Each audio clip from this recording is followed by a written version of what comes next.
paradoxes of thought with me. Get ready to challenge your assumptions as we delve into dark psychology that changed philosophy forever. December 22nd, 1849. The Siemianowski Parade Ground, St. Petersburg. The snow is falling so thick you can barely see 20 feet ahead. 8 men stand in white burial shrouds, their breath forming clouds in the frozen air. The temperature is 15 below zero, but Fyodor Dostoevsky isn't shivering from the cold.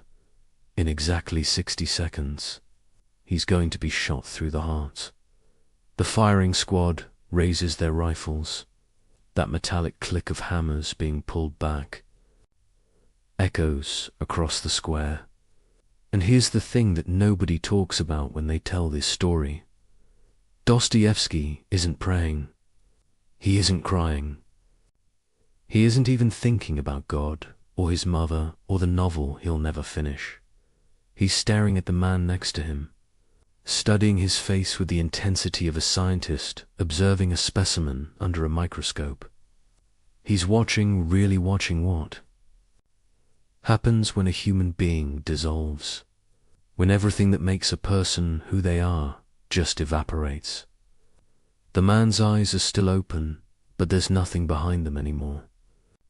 He's still breathing, still standing, but he's already gone. And in that moment, Dostoevsky sees something that will haunt him for the next 30 years.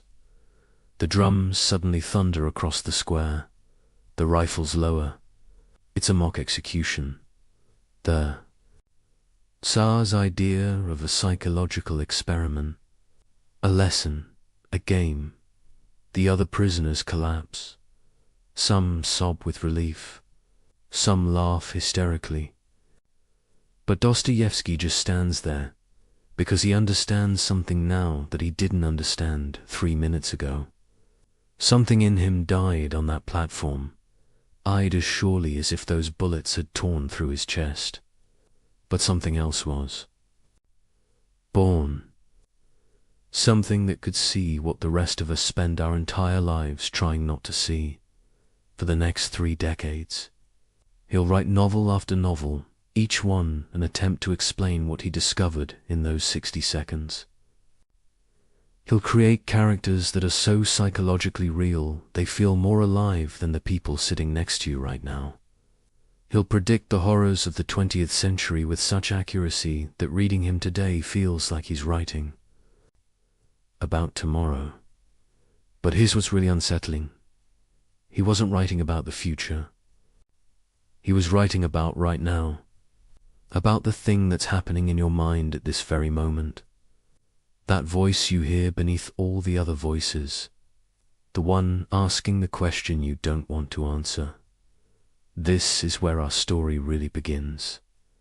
Not with a man who escaped death, but with a man who discovered something about being alive that was so disturbing, so fundamental, that we're still not ready to hear it.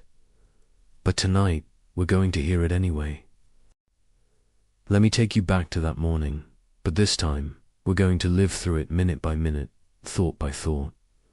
Because what happened in Dostoevsky's mind during those moments would become the foundation for everything he wrote afterward.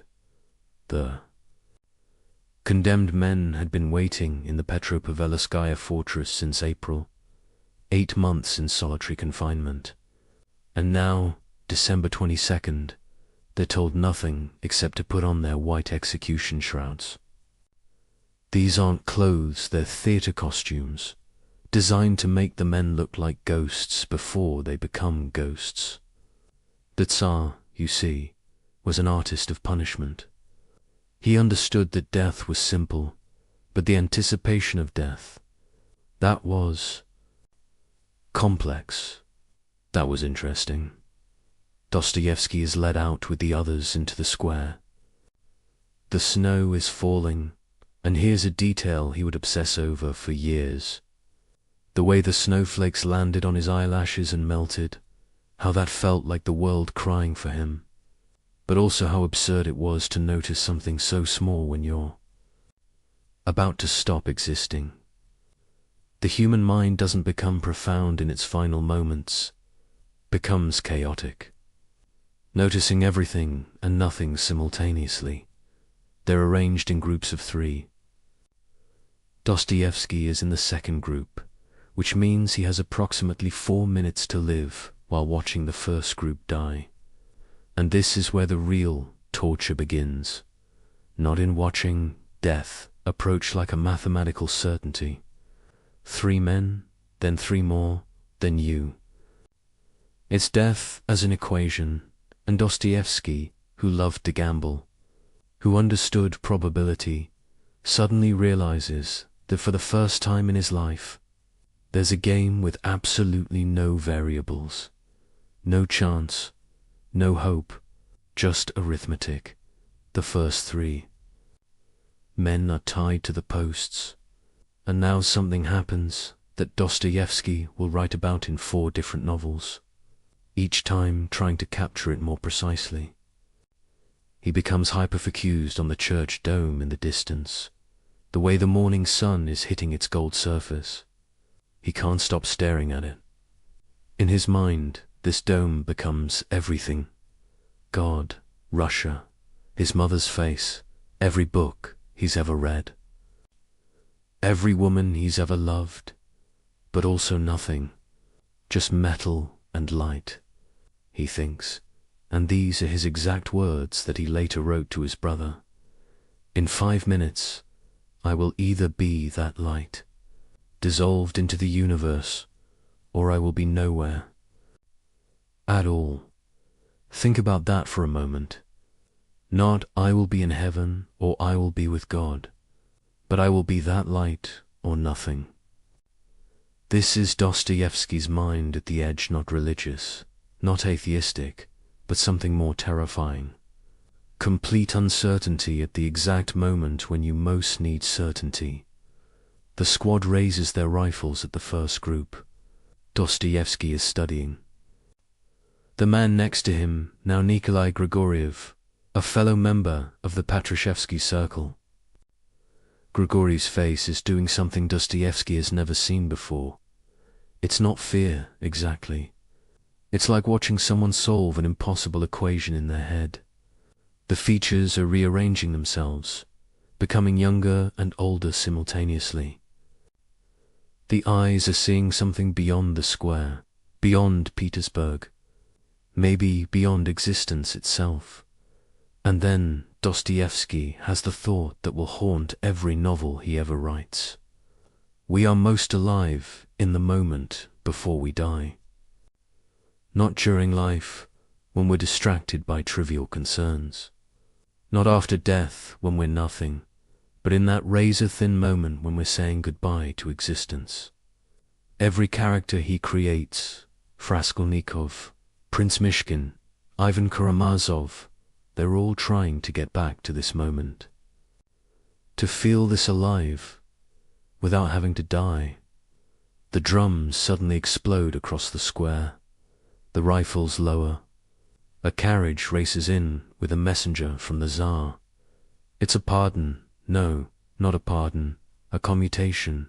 Instead of death, Siberia. Instead of nothing for years of hard labor. The other prisoners react predictably. Nikolai Mombly goes insane on the spot. Litzly never recovers his sanity. Others sob, pray, collapse. But Dostoevsky does something strange. He starts laughing. Not from relief, but from a kind of cosmic horror. Because he realizes the joke. They were never going to be shot. This was always the plan. The Tsar didn't want to kill their bodies. Any fool with a gun can do that. He wanted to kill something. Else certainty about what reality is. And it worked. But not the way the Tsar intended. Because while this experience broke the others, in Dostoevsky it broke something open. A door in his mind that most of us keep locked.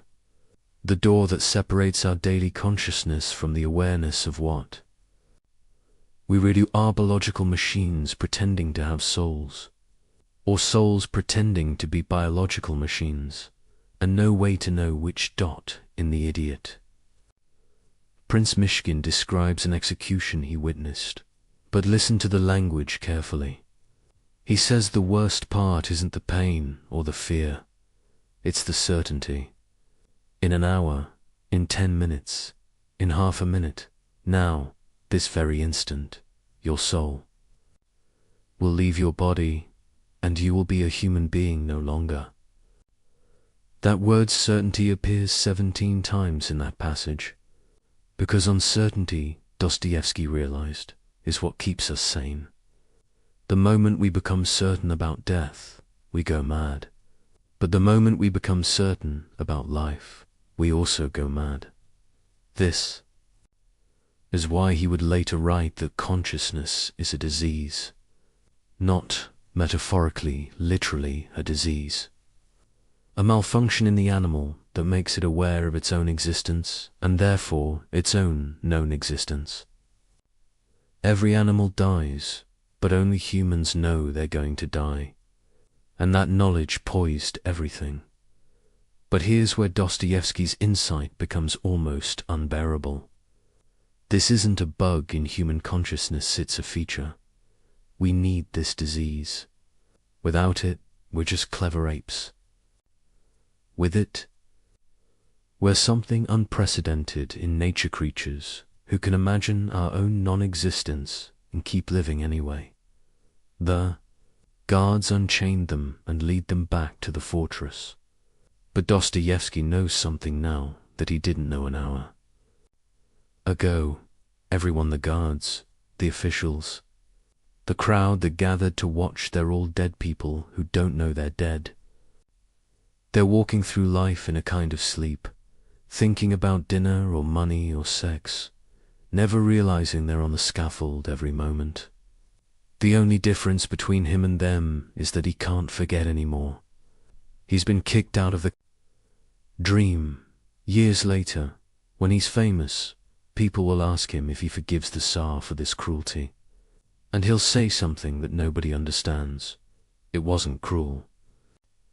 It was a gift. He showed me what we really are. But what are we, exactly? That's what the next 30 years of novels would try to answer. And the answer, when it finally comes, is more disturbing than the question. Because we're not the condemned man on the scaffold. We're not even the guard with the rifle. We're the moment between the trigger being pulled and the bullet arriving. We exist entirely in that space, between the certainty of death and the illusion of life, between the animal and the angel, between the flesh and whatever we imagine is more than flesh. This is what Dostoevsky saw in those 60 seconds that would take him 30 years and thousands of pages to explain. We're not human beings having a spiritual experience or spiritual beings having a human experience. We're the incompatibility between those two things. We're the error message that appears when matter becomes aware of itself. And once you see this, really see it, you can't unsee it. Every human face becomes a skull pretending not to be a skull. Every conversation becomes noise we make to avoid silence. Every love story becomes two people agreeing to forget. They're going to die. This is why Dostoevsky's books feel different from other books. He's not writing from life. He's writing from death, looking back at life and seeing it for the cosmic joke it really is. But also, and this is crucial, seeing that the joke is the only thing that makes us magnificent. Because we're the only creatures in the universe who get the joke and keep going anyway. The execution that never happened. It happens every morning when you wake up. You just don't notice the rifles. The journey from St. Petersburg to the Omsk prison fortress took 3 months. 3 months in chains, through the Russian winter, in a convoy of the condemned. But Dostoevsky isn't suffering. He's taking notes, mental notes that would later become the most psychologically accurate portrait of criminal consciousness ever written. See, everyone else who wrote about crime did it from the outside looking in. They studied criminals like specimens.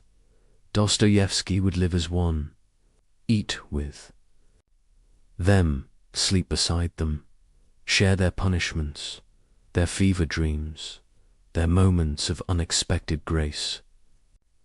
For 4 years, he would disappear into what he called the House of the Dead. But the dead, he discovered, were more alive than the living. The first thing that hits you about the Omsk fortress isn't the walls or the guards. It's the sound. 200 men in a space built for 50, and they're all talking at once, but not to each other. They're talking to themselves, to God, to people who aren't there. It's like being inside a brain having a nightmare. Dostoevsky describes it as a particular kind of noise that exists nowhere else on earth. Not exactly human, not exactly animal, but something in between. His fellow prisoners are a catalogue of human extremes. There's Aristeph, who sold other prisoners clothes while they slept. Sometimes while they were dying of fever, pulling the shirts off their backs as they shivered. There's Petrov, who killed 6 people with such technical precision that other murderers came to him for advice. There's Sirotkin, barely 18, who murdered his entire family and couldn't remember why. Just remembered that the blood looked beautiful in the lamplight. But here's what fascinated Dostoevsky. These men weren't monsters, or rather, they were. Monsters in the same way we're all monsters, they just didn't hide it anymore. When you strip away society, morality, hope for the future, what's left? Not barbarism, as everyone assumed. Something much more disturbing, pure logic. Take Orlov, a prisoner Dostoevsky becomes obsessed with studying. Orlov murdered an officer in cold blood. But when Dostoevsky asks him about guilt, Orlov looks at him like he's speaking a foreign language. Guilt, he says. For what? For being stronger. Does the wolf feel guilty for eating the sheep? And Dostoevsky realizes Orlov isn't insane. He's the sanest person in the prison. He simply accepted what the rest of us deny that morality is a collective fiction we agree to believe. This becomes the seed for Raskolnikov's theory in Crime and Punishment. The idea that there are 2 types of humans, the ordinary, who need moral law because they're weak, and the extraordinary, who create their own law because they're strong. Napoleon, Caesar, all the men we call great, they were all Orlovs, who happened to win. History is written by successful murderers, but then something happens that shatters this neat philosophical framework. It's Easter, 1851. The prisoners are allowed to attend church. And Dostoevsky watches these same men, these killers, thieves, rapists suddenly weeping at the story of Christ's resurrection. Not some of them, all of them. Even Orlov has tears running down his face. At first, Dostoevsky thinks it's performance, but it's too genuine, too spontaneous.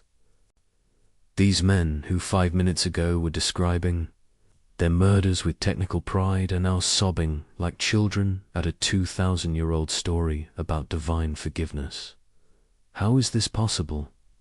How can the same mind hold such complete evil and such desperate hunger for good? This is where Dostoevsky discovers what he calls the law of personality oscillation. Humans don't exist at a fixed moral point. We oscillate moment to moment, thought to thought, between saint and demon. The same person who commits murder can genuinely repent, then murder again, then repent again, and both the murder and the repentance are absolutely real. We're not hypocrites. We're something much stranger. We're multiple people inhabiting the same body. The prison has a hospital, and Dostoevsky spends months there with various illnesses. The hospital is where the dying criminals make their confessions, and what he hears there changes his understanding of human psychology forever. They don't confess because they feel guilty. They confess because they need someone to know how completely they've violated everything sacred, and how that violation felt like freedom. One dying thief tells him, "You know the moment when you're committing the crime, and you know it's wrong, and you know you'll be punished, but you do it anyway. That moment is the only time I've ever felt like I really existed. The rest of my life was just waiting." This becomes the foundation for Dostoevsky's most disturbing insight. We don't commit crimes despite knowing they're wrong. We commit them because they're wrong. The wrongness is the point. It's how we prove to ourselves that we're not automatons, not slaves to programming, not just biological machines following chemical imperatives. Sin is our declaration of independence from nature and God simultaneously. But the prison taught him something else, something that would become central to the brothers Karamazov. Among these criminals were moments of inexplicable beauty. A prisoner named Ilya Zhestany, Muslim who'd killed a Russian officer, spends his free time teaching other prisoners to read. Why? Because, he tells Dostoevsky, suffering without understanding is just pain. Suffering with understanding is something else. What is that something else? Dostoevsky watches a group of prisoners risk brutal punishment to share their bread rations with a sick inmate. He sees a hardened killer spend 3 days nursing a dying bird back to health. He witnesses men who've abandoned all hope still creating art on the walls with charcoal, still composing songs, still telling stories. This is where the idea of voluntary suffering crystallizes. These men didn't just endure suffering, they sought it out. Some committed crimes specifically to be sent to prison. Not because they were insane, but because extreme suffering was the only thing that made them feel real in a world that increasingly felt like an illusion. Dostoevsky starts to understand. Modern life, with its comfort and predictability, is actually a kind of prison. We're all inmates, but our walls are invisible social conventions, moral rules, the tyranny of other people's opinions. The criminals in Omsk at least know they're in prison. We're in denial about our own imprisonment. There's a scene he witnesses that haunts him forever. A young prisoner, maybe 20, is about to receive a brutal flogging. The night before, he's completely calm. Dostoevsky asks him how he can be so peaceful. The young man says, "Tomorrow, for 10 minutes, I'll be completely honest. No pretending. No lies, no performance, just pure pain." Do you know how rare that is? To be completely honest for even 10 minutes. This becomes the underground man's philosophy. I am a sick man. I am a wicked man. But the sickness isn't what we think. It's the disease of consciousness itself, the curse of being aware that we're aware. The prisoners in Omsk have found a cure for this disease crime punishment, suffering anything that breaks through the numbness of normal existence.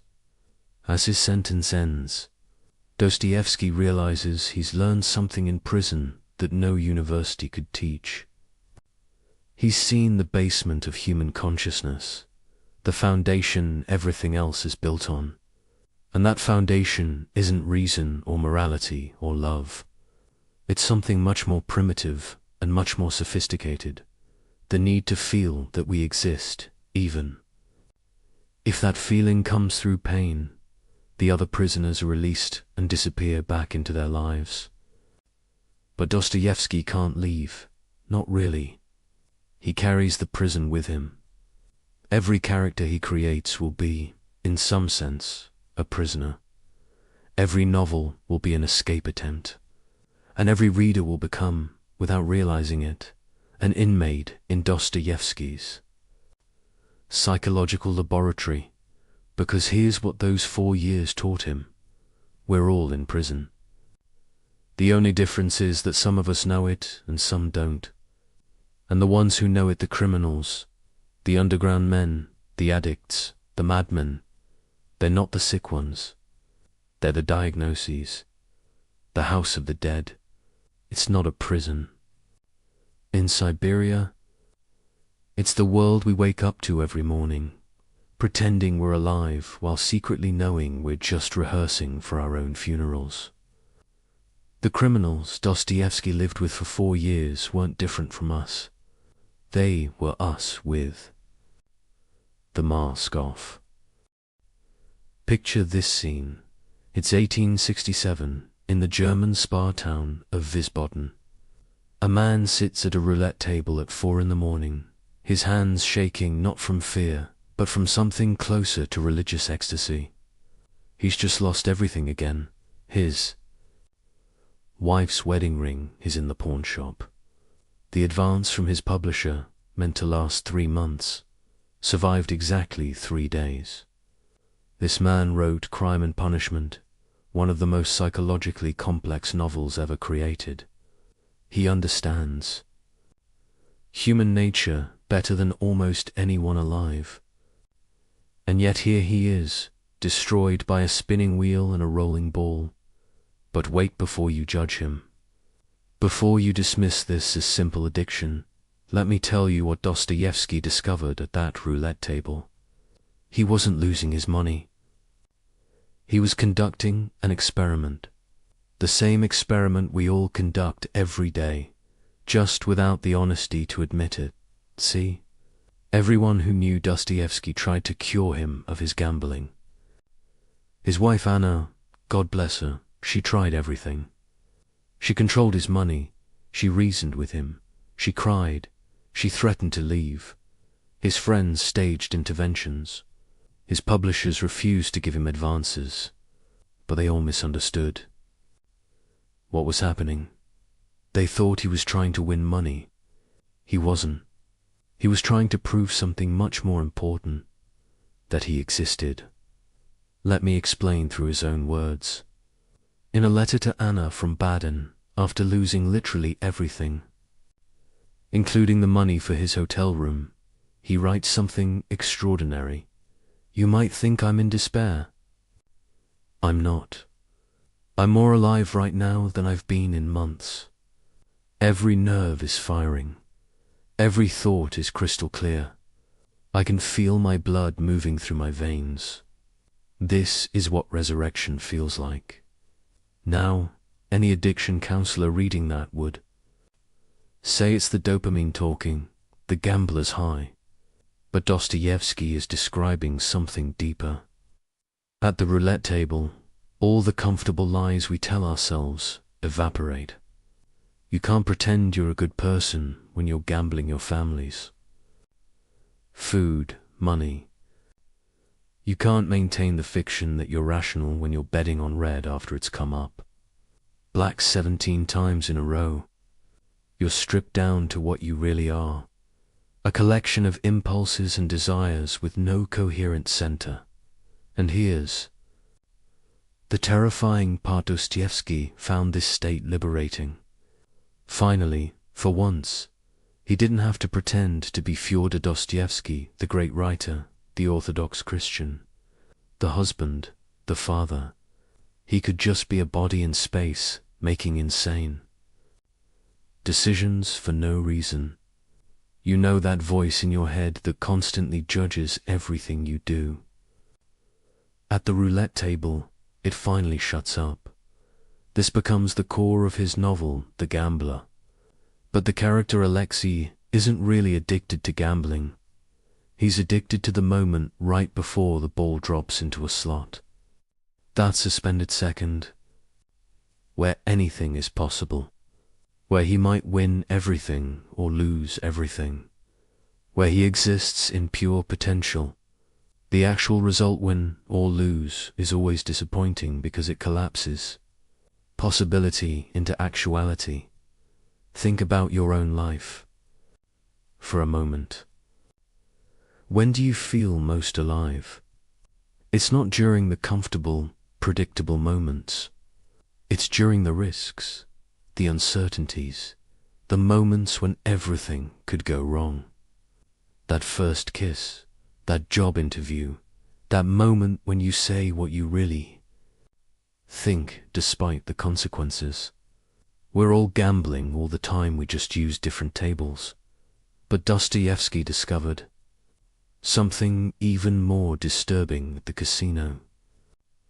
He watched other gamblers, studied them with the same intensity he'd studied criminals in prison, and he noticed a pattern that nobody else had identified. The winners were miserable, not just unhappy, existentially disturbed, because winning meant the game was over. It meant returning to regular life. It meant becoming themselves again. There was one woman he observed for weeks, a Russian countess who'd won a fortune. She kept playing, but joylessly, mechanically. She told him, "I'm trying to lose it all so I can feel something again." This becomes Granny in The Gambler, who destroys her entire fortune, not from stupidity, but from a kind of wisdom. She understands that having money is a prison, but losing money is freedom. Now here's where Dostoevsky's insight becomes almost unbearable. He realizes that his gambling addiction is the same impulse that makes him write. Both are attempts to escape the prison of the self. When he's writing, he becomes Raskolnikov, Prince Mishkin, Ivan Karamazov. When he's gambling, he becomes nobody pure. Consciousness without identity. Both states are ecstatic.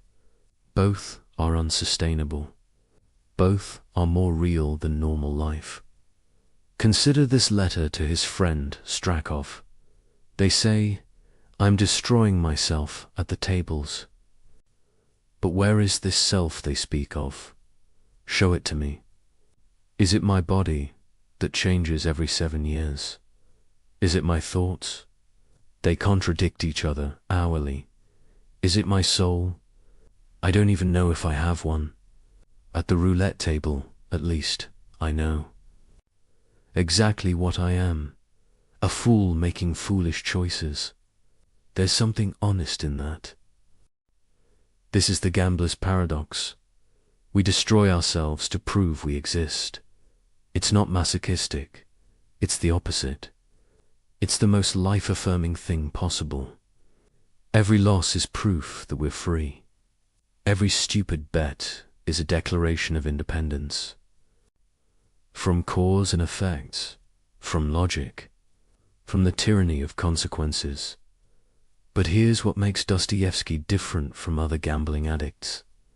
He's conscious of what he's doing while he's doing it. He watches himself lose everything and takes notes. He's simultaneously the experimenter and the experiment. This is why his description of gambling psychology remains unmatched. He's not remembering it afterward. He's documenting it in real time. One night in Wiesbaden, he wins 10,000 francs, enough to pay all debts, secure his family's future for years. He knows, absolutely knows, that he should leave. He writes in his notebook, "The rational thing is to cash out now." Then he writes, "But the rational thing is death." He loses everything in 3 hours. But here's what's remarkable. He's elated. He writes to Anna, "I have proved once again that I am not a machine. A machine would have kept the money." This connects to something deeper in all his work. Remember the underground man's formula. 2 + 2 = 4 is the beginning of death. If everything is predictable, if we always do what's rational, if we always act in our best interest, then we're not human, we're algorithms. The ability to consciously destroy ourselves is proof of free will. It's horrible, it's stupid, it's tragic, and it's the only thing that separates us from computers. Modern neuroscience has actually confirmed something Dostoevsky intuited. The brain's reward system responds more strongly to uncertain rewards than certain ones. A guaranteed win releases less dopamine than a possible win. We're literally wired to prefer gambling to guarantee. This isn't a bug in human consciousness, it's the feature that drove us to explore, to innovate, to evolve. The same instinct that puts us at the roulette table put us on the moon. But Dostoevsky saw the dark side of this wiring. In modern, comfortable society, where real risks are minimized, where everything is insured and predicted and controlled, the gambling instinct doesn't disappear. It finds new outlets. We gamble with relationships, with our health, with our sanity. We create drama because peace is unbearable. We sabotage success because success is a kind of death. It means the game is over. Listen to how he describes the moment of placing a bet. Time stops. The past ceases to exist, all those mistakes, all that guilt, gone. The future hasn't arrived yet. All those consequences, all those responsibilities, suspended. There is only this moment, this choice, this spin of the wheel. It's the closest thing to eternity we ever experience. This is why he couldn't stop, even when he wanted to. It wasn't weakness of will. It was strength of will directed towards something other than self-preservation. He was choosing transcendence over survival. He was choosing one moment of genuine existence over a lifetime of comfortable sleepwalking. The tragedy isn't that he gambled. The tragedy is that he needed to gamble to feel alive. But that's not his personal tragedy, it's the human tragedy. We all need our versions of the roulette table. Some people use extreme sports, some use love affairs, some use creative work, some use actual roulette tables. But we all need something that makes us forget we're going to die, while simultaneously reminding us we're going to die. When Dostoevsky finally stopped gambling, and he did stop, suddenly, completely, in 1871, it wasn't because he found willpower, or God, or therapy. It was because he found something else that gave him the same feeling. Writing the brothers Karamazov, a bigger gamble, a higher stakes table, betting not money but his soul on every page. The gambler's paradox isn't really a paradox at all. It's the human condition stripped of its disguises. We destroy what we love because destruction is the only creative act available to creatures who know they're temporary. Every loss is a little death, and every little death is practice for the big one. But also, and this is what Dostoevsky understood, every loss is a little birth. The person who walks away from the table with empty pockets is never the same. Person who sat down, that's why he thanked God for his gambling addiction, the same way he thanked God for his mock execution. Both showed him what we really are, not rational animals or spiritual beings, but something suspended between the two. Forever gambling on which one will become. Let me tell you something that will disturb you. In 1966, a 25-year-old engineering student named Charles Whitman climbed the top of a clock tower at the University of Texas and opened fire, killing 14 people in his suicide. Note, he wrote, I do not quite understand what it is that compels me to type this letter. Perhaps it is to leave some vague reason for the actions I have recently performed. Those words could have been written by Raskolnikov. The same hyper-rational tone analyzing its own irrationality, the same distance from his own actions, the same bewilderment at his own choices. In 2011, Anders Breivik massacred 77 people in Norway. His manifesto quoted crime and punishment extensively. He identified completely with Raskolnikov's theory of the extraordinary man who stands above conventional morality. These aren't coincidences or misreadings. These killers recognized something in Dostoevsky's character that most readers prefer to ignore. Raskolnikov isn't a warning. He's a diagnosis. And the disease he represents isn't rare, it's epidemic. But here's what everyone gets wrong about crime and punishment. They think it's about a man who commits murder and then feels guilty. That's not what happens at all.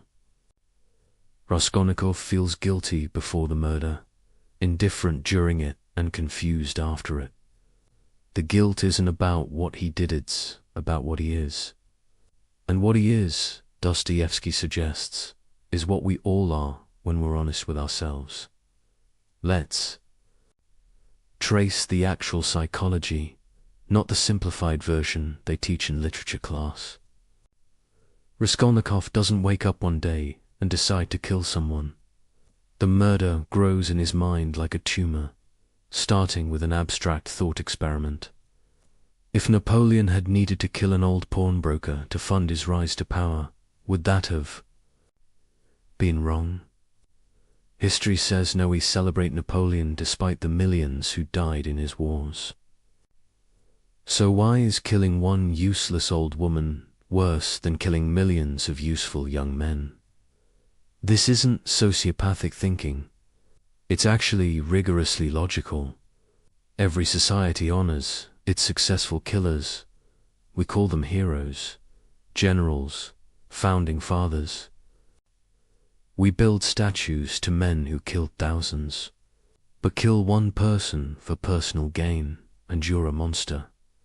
Raskolnikov sees this hypocrisy and can't unsee it. The crime isn't killing, the crime is killing without historical justification. Now watch how Dostoevsky constructs the psychology. Raskolnikov doesn't proceed from theory to action. He oscillates. One moment he's convinced he's Napoleon, the next he's disgusted with himself. He plans the murder meticulously, then tries to forget about it. He's not a cold killer, he's a fever dream of contradiction. And this is exactly right, psychologically. Real killers aren't emotionless.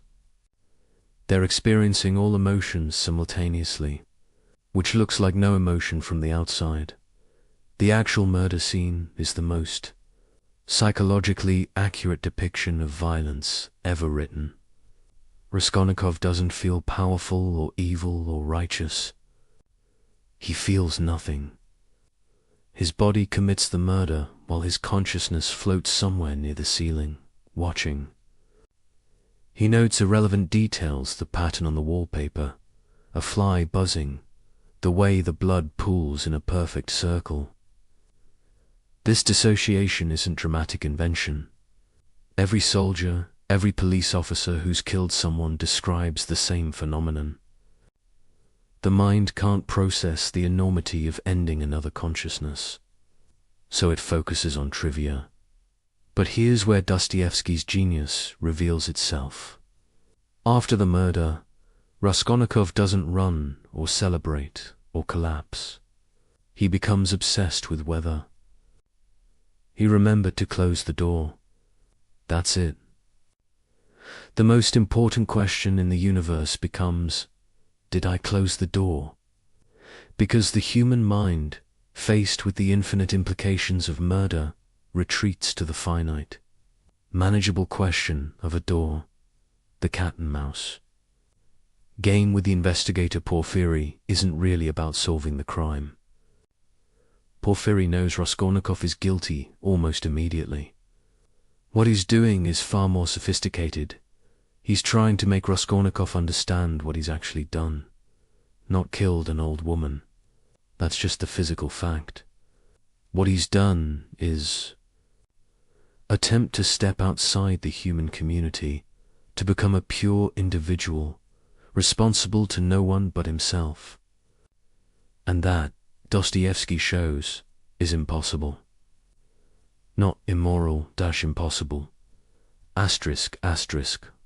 Watch Raskolnikov's disintegration. He doesn't feel guilty about the murder. He feels guilty about not feeling guilty. He's broken the ultimate taboo and discovered that nothing happened. No lightning bolt from God, no transformation into a Superman, no fundamental change in his being. He's exactly the same person, except now he knows what he's capable of. And that knowledge is unbearable. This is the murder we all commit, metaphorically, every day. Every time we treat another person as an object, as a means to an end, as less than fully human, we're following Raskolnikov's logic, the businessman who destroys competitors, the politician, who sacrifices constituents for power, the lover who uses another's feelings for their own satisfaction. They're all committing little murders, killing the humanity of others to elevate themselves. But Dostoevsky goes deeper. The real crime isn't treating others as objects, it's treating yourself as a subject while everyone else is an object. This is the fundamental narcissism of consciousness. I know I have an inner life, thoughts, feelings, dreams, but you, I can only assume you do. I can never really know. So at some level, everyone else is theoretical while I'm real. This is why we can scroll past news of thousands dying while crying over a fictional character in a movie.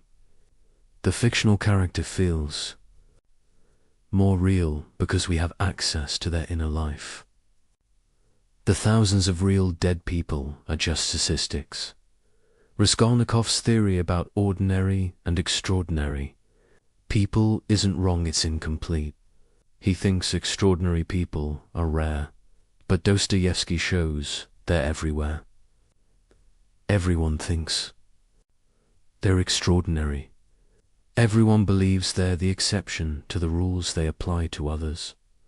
The only difference is most of us don't act on it. We commit our murders in imagination, in small cruelties, in the thousand ways we deny the full humanity of others while insisting on our own. The confession scene destroys the conventional reading of the novel. Raskolnikov doesn't confess because he realizes murder is wrong. He confesses because the weight of being separate from humanity becomes unbearable. He doesn't return to morality, he collapses back into the human community from sheer exhaustion. The confession isn't moral awakening, it's psychological necessity.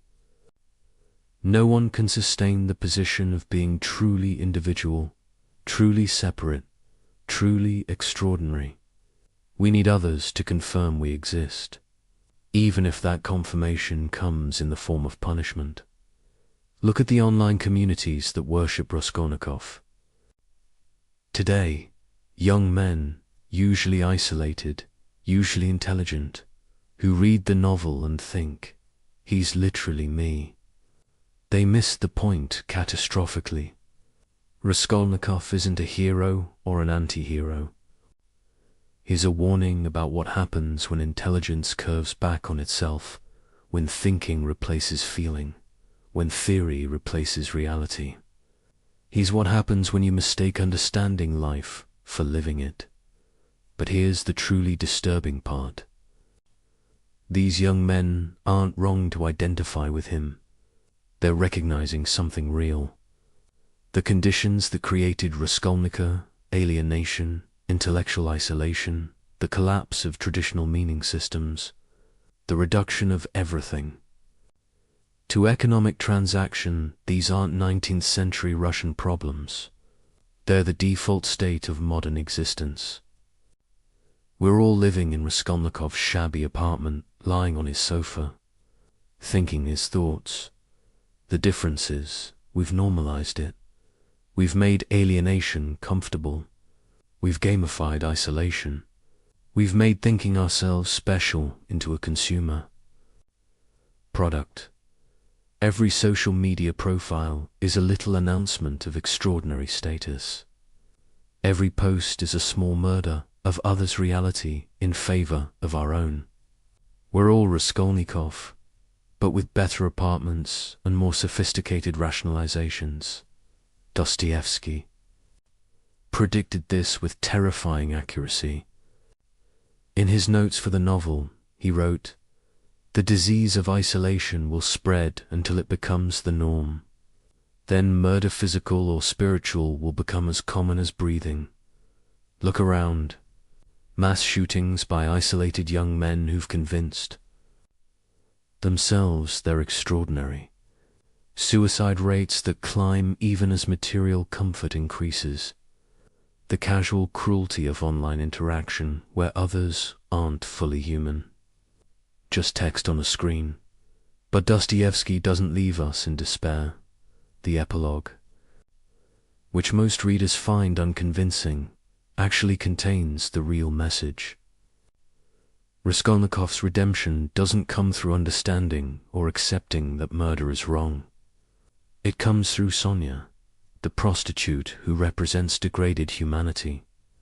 She doesn't argue with his theories or appeal to his morality. She simply insists on his humanity despite everything. She treats him as human when he can't treat himself as human. This is the antidote to the murder we all commit. Recognizing that others are as real as we are, not through logic or morality, but through love. Not romantic love, but something more difficult. The decision to treat others as fully real, despite knowing we can never fully access their reality. It's an act of faith, not in God, but in the realness of other consciousness. The murder everyone commits isn't physical. It's the daily assassination of empathy, the casual denial of others' inner lives, the comfortable assumption that we're the protagonist while everyone else is supporting cast. Raskolnikov shows us where this thinking leads when taken to its logical conclusion, but we don't need to take it that far. We're already there, just distributed across millions of small murders instead of one large one. The genius of crime and punishment isn't that it shows us a killer. It's that it shows us ourselves with the volume turned up. Every thought Raskolnikov has, we've had. Every rationalization he uses, we use. The only difference is he acts on them and we don't. Or rather, we don't think we do. But every ignored suffering, every dismissed person, every moment we choose our comfort over another's humanity, that's our confession. We're all guilty. The question is whether we'll admit it before or after the murder. I want you to try something right now. Think about the last major decision you made. Not what you decided, but the voices that argued inside your head before you decided. There was probably a logical voice listing pros and cons, an emotional voice pulling you toward what felt right, maybe a cautious voice warning about consequences, and underneath all of them, a darker voice suggesting things you'd never admit out loud. Now here's what Dostoevsky understood that nobody before him had articulated. Those aren't different perspectives from one unified self. Those are different selves. And the thing you call I is just the temporary winner of their eternal war. The Brothers Karamazov isn't really a novel about four brothers. It's a map of the human psyche, and the brothers aren't characters. They're the forces that exist inside every human mind. When readers say they identify with Ivan or Alyosha, they're missing the point spectacularly. You don't identify with one brother. You are all four brothers, simultaneously, right now, as you're reading this. And the tension between them isn't something to be resolved. It is what you are. Let's start with Ivan, because he's the voice modern people hear most clearly. Ivan isn't just an intellectual, he's the part of every human consciousness that demands the world make sense. When a child dies of cancer, when innocent people suffer, when chaos destroys good people while evil ones prosper, that rage you feel, that's Ivan. He's not wrong to be angry. His famous rebellion against God isn't about atheism. It's about the incompatibility between consciousness and reality. We evolved brains capable of imagining perfect justice in a universe that delivers random horror. Ivan is that incompatibility given voice. His Grand Inquisitor chapter is probably the most misunderstood text in literature. People read it as either an argument for or against Christianity. But look closer. The Inquisitor isn't talking about religion, he's talking about human nature. His argument is devastatingly simple. Humans say they want freedom, but what they really want is to be told what to do. They want someone else to carry the burden of choice. Every time you follow a trend, obey an authority, accept conventional wisdom without thinking, you're proving the Inquisitor right. We crucified Christ for offering freedom and would do it again, because freedom is terrifying. But here's what's brilliant about Dostoevsky's construction. Ivan creates the Grand Inquisitor. It's his story, his projection. The Inquisitor is Ivan's shadow, the part of him that wants to surrender the very intelligence he's so proud of. Every intellectual secretly dreams of not having to think anymore. Every skeptic secretly envies believers. Every Ivan contains his own Inquisitor, wanting to burn the very freedom he claims to champion. Now Dmitri, he seems simple at first. The sensualist, the man of passion, the body opposed to Ivan's mind. But Dostoevsky is showing us something profound through Dmitri. He represents not just physical desire, but the body's rebellion against the tyranny of thought. You know that moment when you do exactly what you told yourself not to do. Eat the food you're avoiding, text the person you should forget, buy the thing you can't afford. That's Dmitri asserting his sovereignty. He's not weak, he's refusing to be enslaved by Ivan's logic. Dmitri's relationship with his father and Grushenka isn't really about sex or money. It's about the war between what we think we should want and what we actually want. Every addiction, every compulsion, every moment of I don't know why I did that comes from Dmitri. But also every moment of spontaneous joy, every act of irrational generosity, every time we choose life over logic. When Dmitri says, beauty is a terrible and awful thing, he's recognizing that what draws us most powerfully often destroys us, and we choose it anyway. The trial of Dmitri is really the trial of the human body itself. Is he guilty of patricide? In fact, no. In essence, absolutely. He wanted his father dead, imagined it, would have done it if someone else hadn't. This is the guilty innocence we all carry condemned, not for what we've done, but for what we're capable of doing. Every human walking free is a Dmitri who simply hasn't encountered the right circumstances yet. Alyosha seems like the good brother, the spiritual one, the one we're supposed to emulate. But that's completely wrong. Alyosha is the most radical brother because he's chosen to believe, despite having heard all of Ivan's arguments. He can't refute Ivan, intellectually nobody can. Instead, he does something more profound. He kisses him, not as argument but as answer. Alyosha represents the will to meaning despite meaninglessness.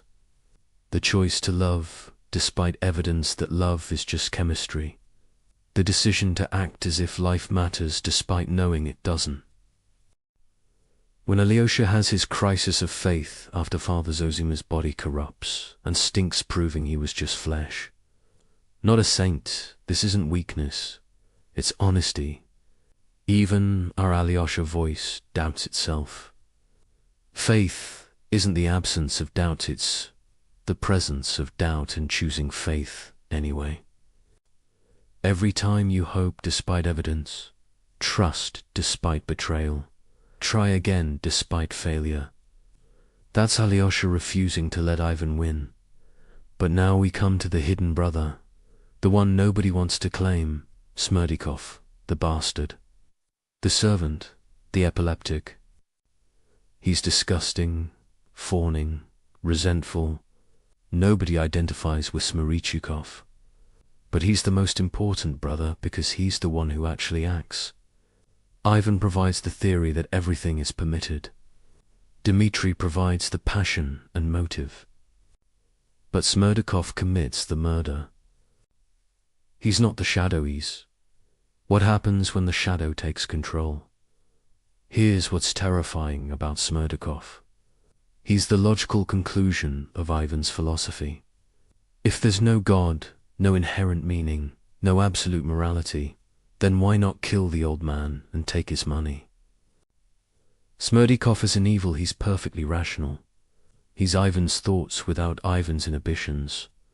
Every time we act on our worst impulses while telling ourselves we're justified, that's Smerdikov. He's not outside the family, he's the family. Secret, the truth, none of the legitimate brothers want to acknowledge. The father, Fyodor Pavlovich, is crucial to understanding the whole structure. He's not just a bad father, he's the absence that creates the brothers. His grotesque vitality, his shameless appetites, his mockery of everything sacred. This is what happens when all four brothers' voices are silenced. Pure ID without ego, or superego, is what we would become without our internal conflicts. Not evil, just empty. A human stripped of humanity. The murder of the father isn't really about him at all.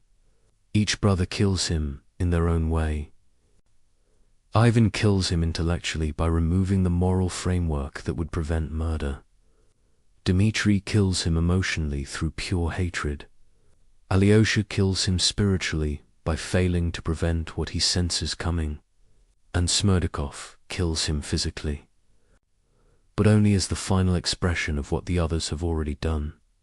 The murder is collective, even though only one hand holds the weapon. This is why the question, who killed Fyodor Pavlovich, is the wrong question. They all did. We all do. Every generation kills its fathers, their values, their world, their good, and then has to live with the corpse. The brother's guilt isn't about the specific murder, but about the universal patricide that every consciousness commits by becoming itself.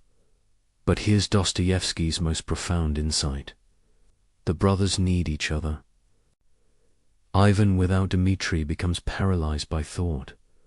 Dmitri without Ivan becomes enslaved by impulse.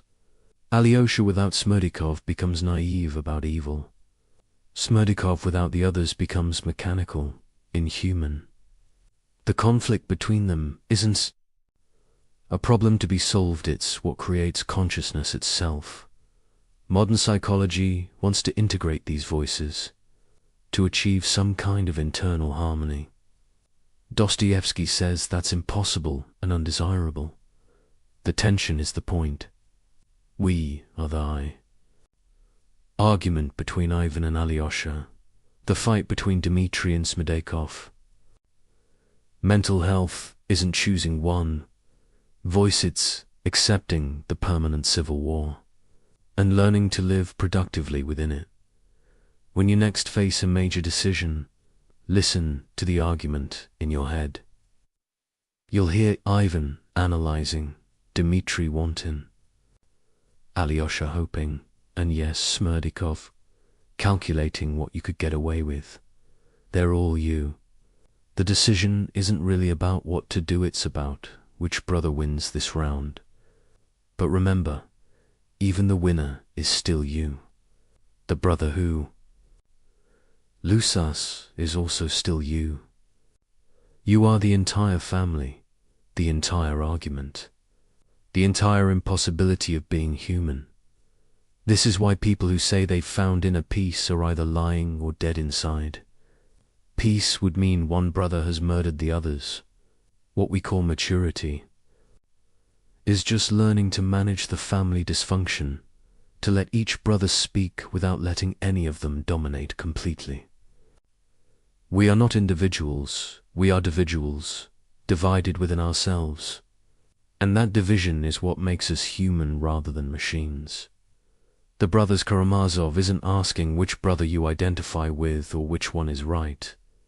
It's showing you that you are the question itself, the eternal conflict between irreconcilable truths. You are Ivan's logic and Alyosha's faith, Dmitri's passion and Smerdyakov's shadow. You are the murder and the investigation, the guilt and the innocence, the family and its destruction. We are all for Karamazovs, and we always will be.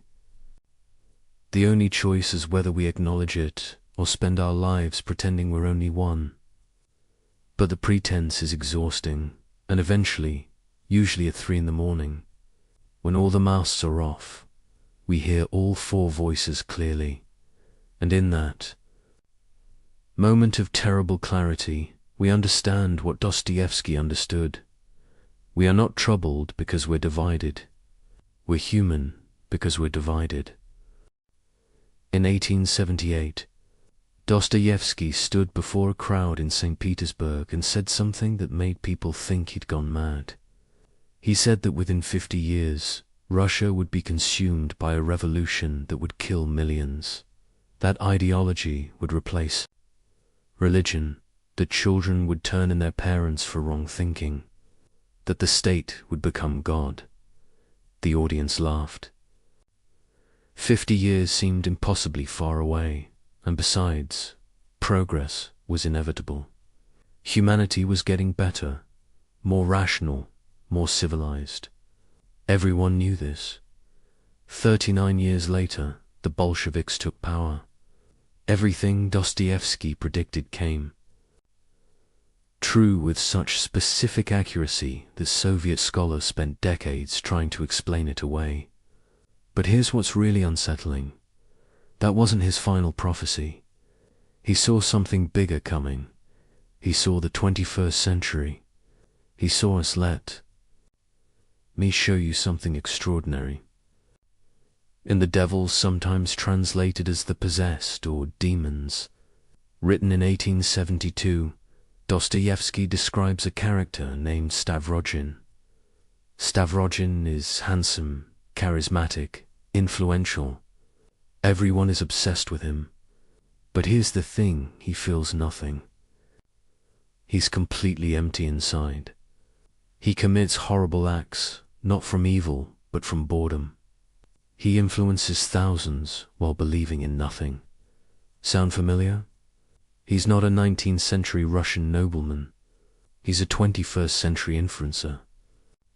He is the beautiful void at the center of social media culture, performing authenticity while being absolutely hollow. But it goes deeper. The demons in the novel aren't supernatural entities. They're ideas that possess people, spread from person to person, creating movements that destroy everything they touch.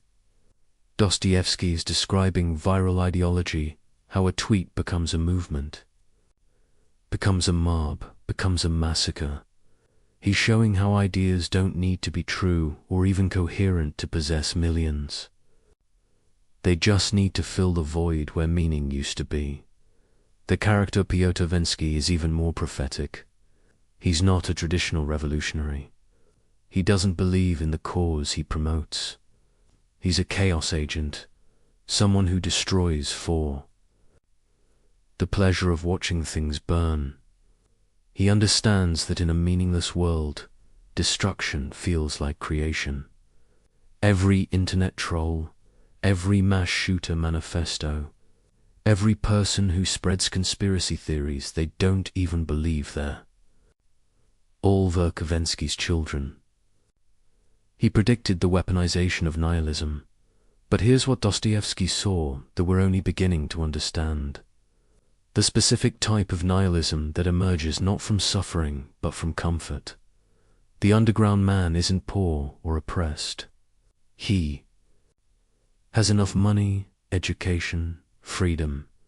His problem is precisely that he has no real problems.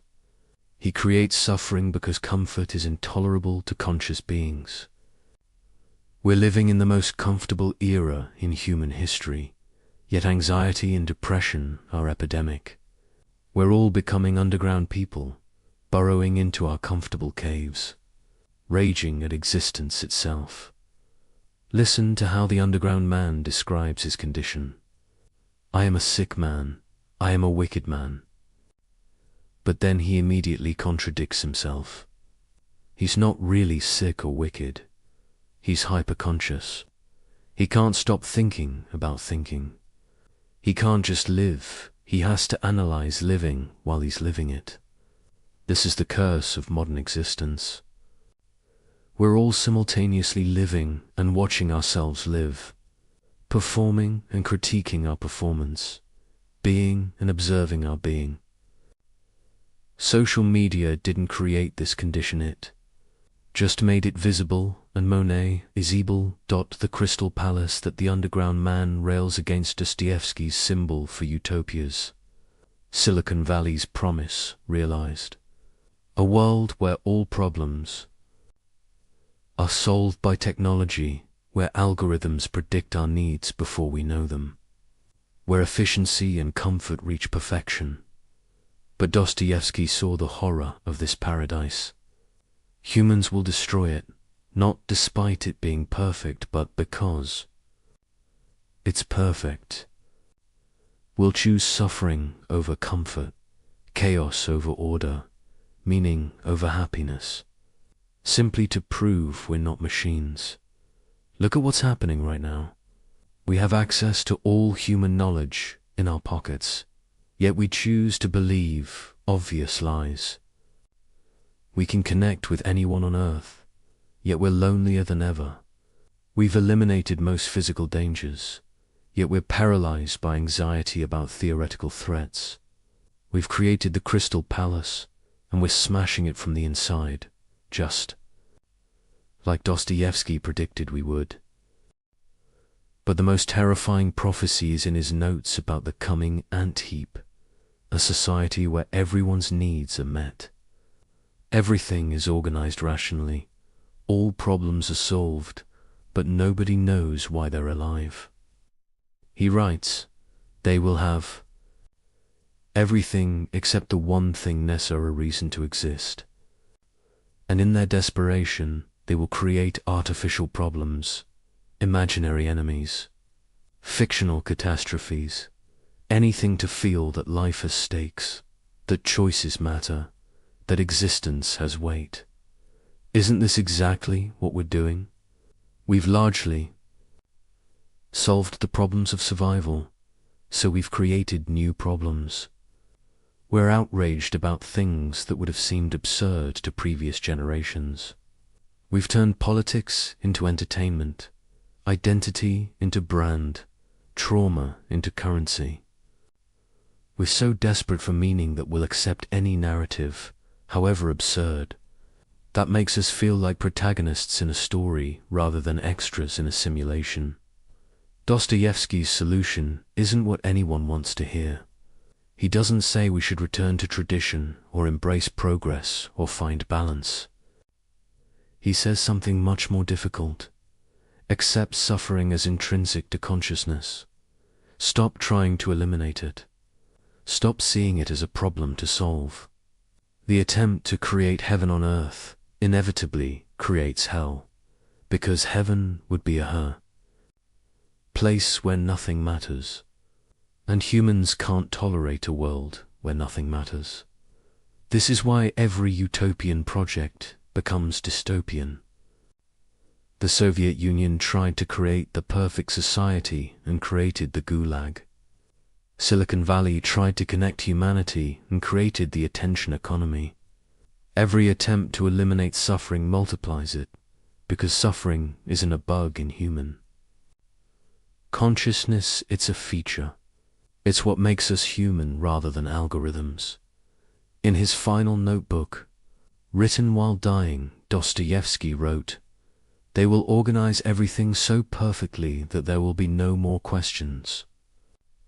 And that is when the real questions will begin. We've reached that point. All the old questions, how to survive, how to eat, how to shelter, have been answered for much of the developed world. And now the real questions that were always there, underneath, have emerged. Why exist? What's the point? Who am I when I could be anything? These aren't questions that can be answered by technology or politics or even philosophy. They're questions that can only be lived, suffered through, endured. And the suffering isn't meaningless, it's the meaning. The struggle with the question is the answer. The disease of consciousness isn't something to be cured, but something to be experienced fully, consciously, without anesthesia. His deathbed words were, "Do not let the candle go out." People assume he meant faith or hope, but reading his work, it's clear he meant something else. Consciousness itself. The terrible burden of being aware. In our age, the temptation isn't death, but unconsciousness, addiction to drugs, screens, ideologies, anything that turns off the painful awareness of being aware.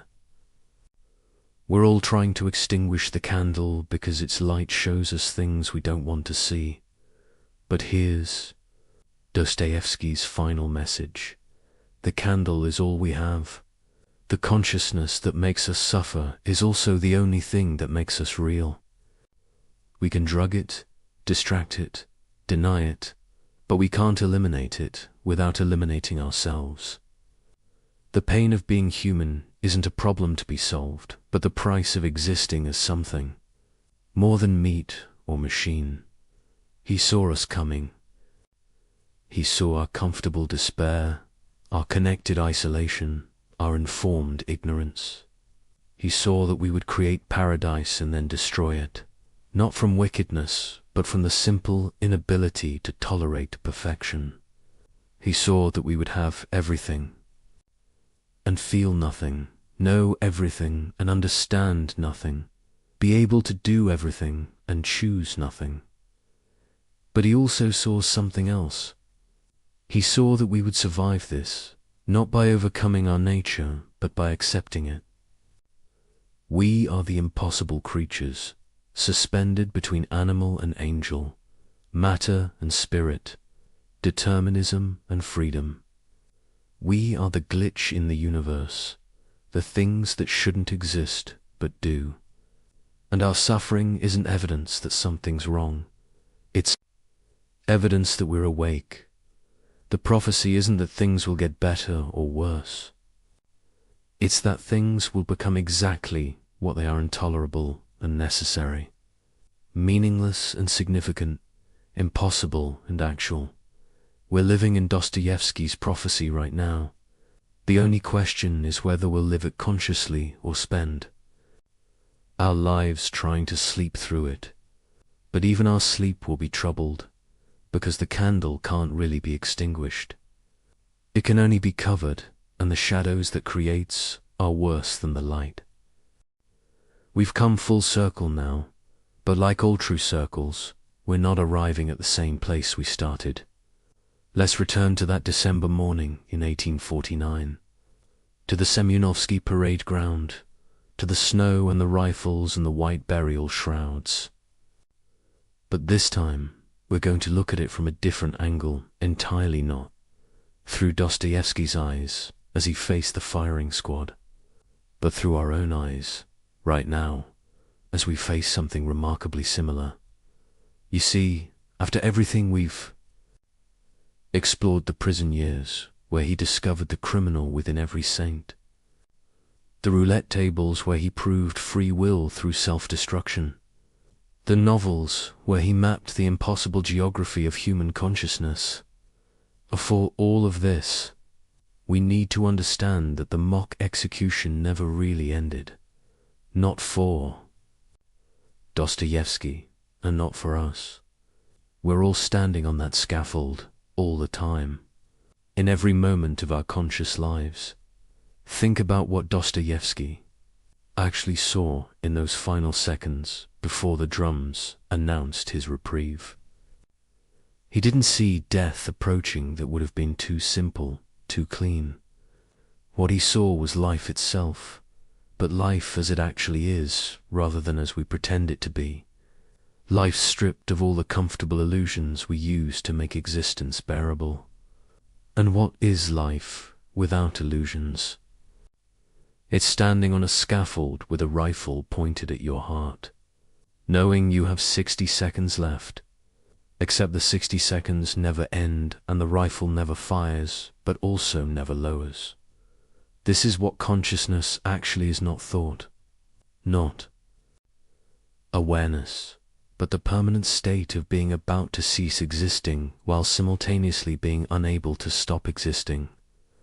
Every human being who has ever lived has stood on this scaffold. Most of them, mercifully, didn't know it. They lived in what Dostoevsky called the dream, the blessed unconsciousness of daily routine. Small pleasures, manageable problems, the 1,000 distractions we use to avoid looking directly at what we are. But Dostoevsky couldn't return to the dream. The mock execution had awakened something in him that couldn't be put back to sleep. Every character he created afterward was, in essence, someone who had been kicked out of the dream and was trying to understand what had happened. To them, Raskolnikov murders to prove he's awake. The underground man rants from his hole because he can't bear the weight of consciousness. The Karamazov brothers tear each other apart because they each represent different ways of being unbearably aware. And here's what makes Dostoevsky's work feel so contemporary, so immediate, even though he's been dead for over a century. We're all being kicked out of the dream now. The comfortable unconsciousness that previous generations could maintain has become impossible. We know too much. We see too much. Every time you pick up your phone, you're confronted with the full horror and beauty of human existence, wars and weddings, tragedies and memes, the sublime and the ridiculous, all flattened into the same screen, all demanding the same response. Keep scrolling. We're living in a state of permanent mock execution, where the rifles are always raised but never fire, where we're always about to die but never do, where every moment could be our last but probably isn't. And just like Dostoevsky on that scaffold, we're noting absurd details, the number of likes on a post about genocide, the advertisement that plays before a video of someone's last moments, the way we can order dinner while reading about famine. This isn't callousness, it's the kind of hypersanity that comes from seeing too much reality at once. But here's what Dostoevsky understood that we're still struggling to grasp. This terrible state of permanent consciousness, this inability to return to the dream, 'tis standing forever on the scaffold. It's not a curse to be lifted. It's what makes us human rather than algorithms pretending to be human. The burden of awareness is the price of being real in a universe that doesn't require our reality. Every character Dostoevsky created was attempting to solve the problem of consciousness. Raskolnikov thought he could think his way out of it. Prince Mishkin tried to love his way out. Ivan Karamazov tried to argue his way out. Dmitri tried to feel his way out. The underground man tried to spite his way out. But none of them succeeded because the problem has no solution. The problem is there. Solution. The disease is the cure. The question is the answer. This is why reading Dostoevsky feels like looking in a mirror that shows not your face but your skull. Not who you pretend to be but what you actually are. And what you are is impossible. Your matter that knows it's matter, a temporary arrangement of atoms that can contemplate eternity. A biological machine that insists it has a soul despite having no evidence for souls. You shouldn't exist, but you do. Your existence is an error in the code of the universe. And that error is the most magnificent thing that has ever happened.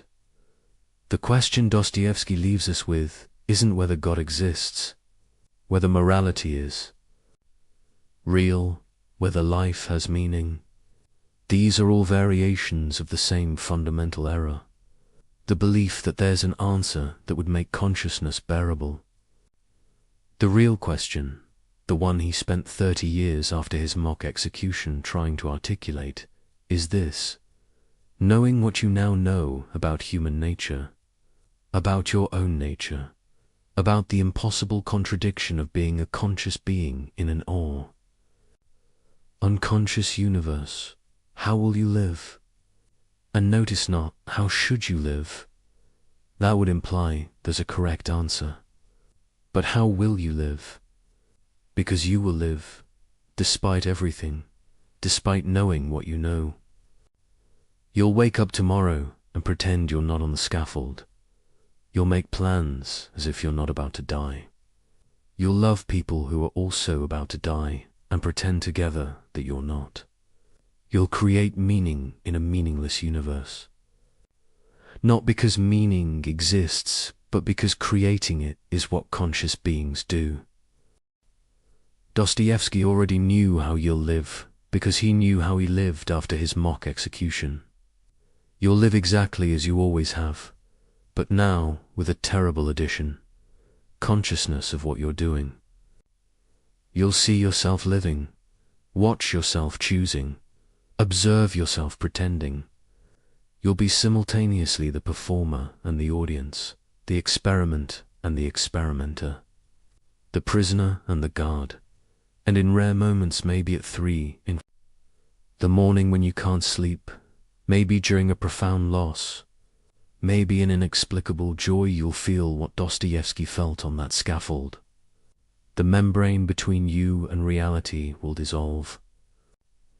You'll see existence without filters, without narratives, without the comfort of meaning, and it will be unbearable, and it will be the most real moment of your life. This is Dostoevsky's final gift to us, though gift seems like the wrong word. For something so terrible, he showed us that we're all standing at the threshold between animal and angel, between matter and spirit, between meaning and meaninglessness. We can't cross the threshold because there's nothing on the other side. We can't step back because consciousness only moves forward. So we stand there, forever at the threshold, forever about to become something we'll never become, forever almost arriving at a destination that doesn't exist. The screen fades not to black, but to grey, that uncertain color between all absolutes, where human life actually happens. Not in the pure white of perfect goodness, or the pure black of total evil, but in the grey zone where every choice is compromised. Every truth is partial. Every love is tainted with selfishness. Every sacrifice is mixed with pride.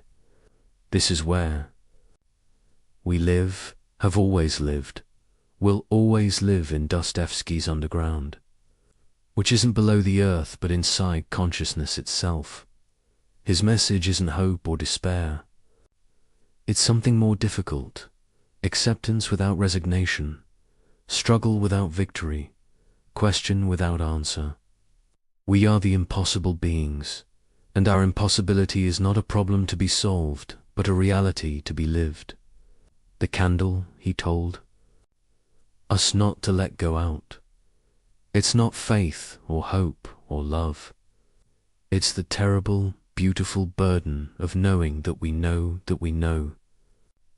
It's consciousness itself, the disease that makes us human.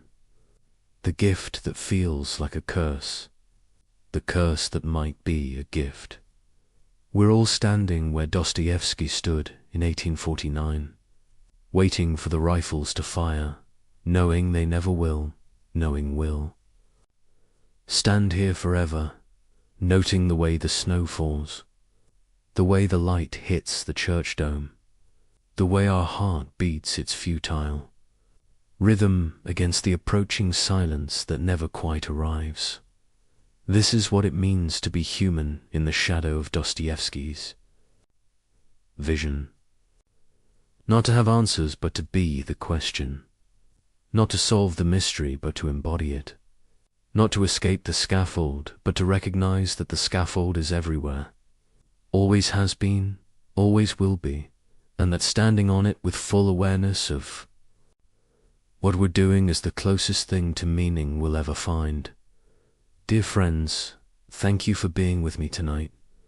Please like and subscribe for the next episode. Until next time, good night. The world opens in silence. A street after rain. A child's shoe left on the steps. A candle flickers beside a hospital bed.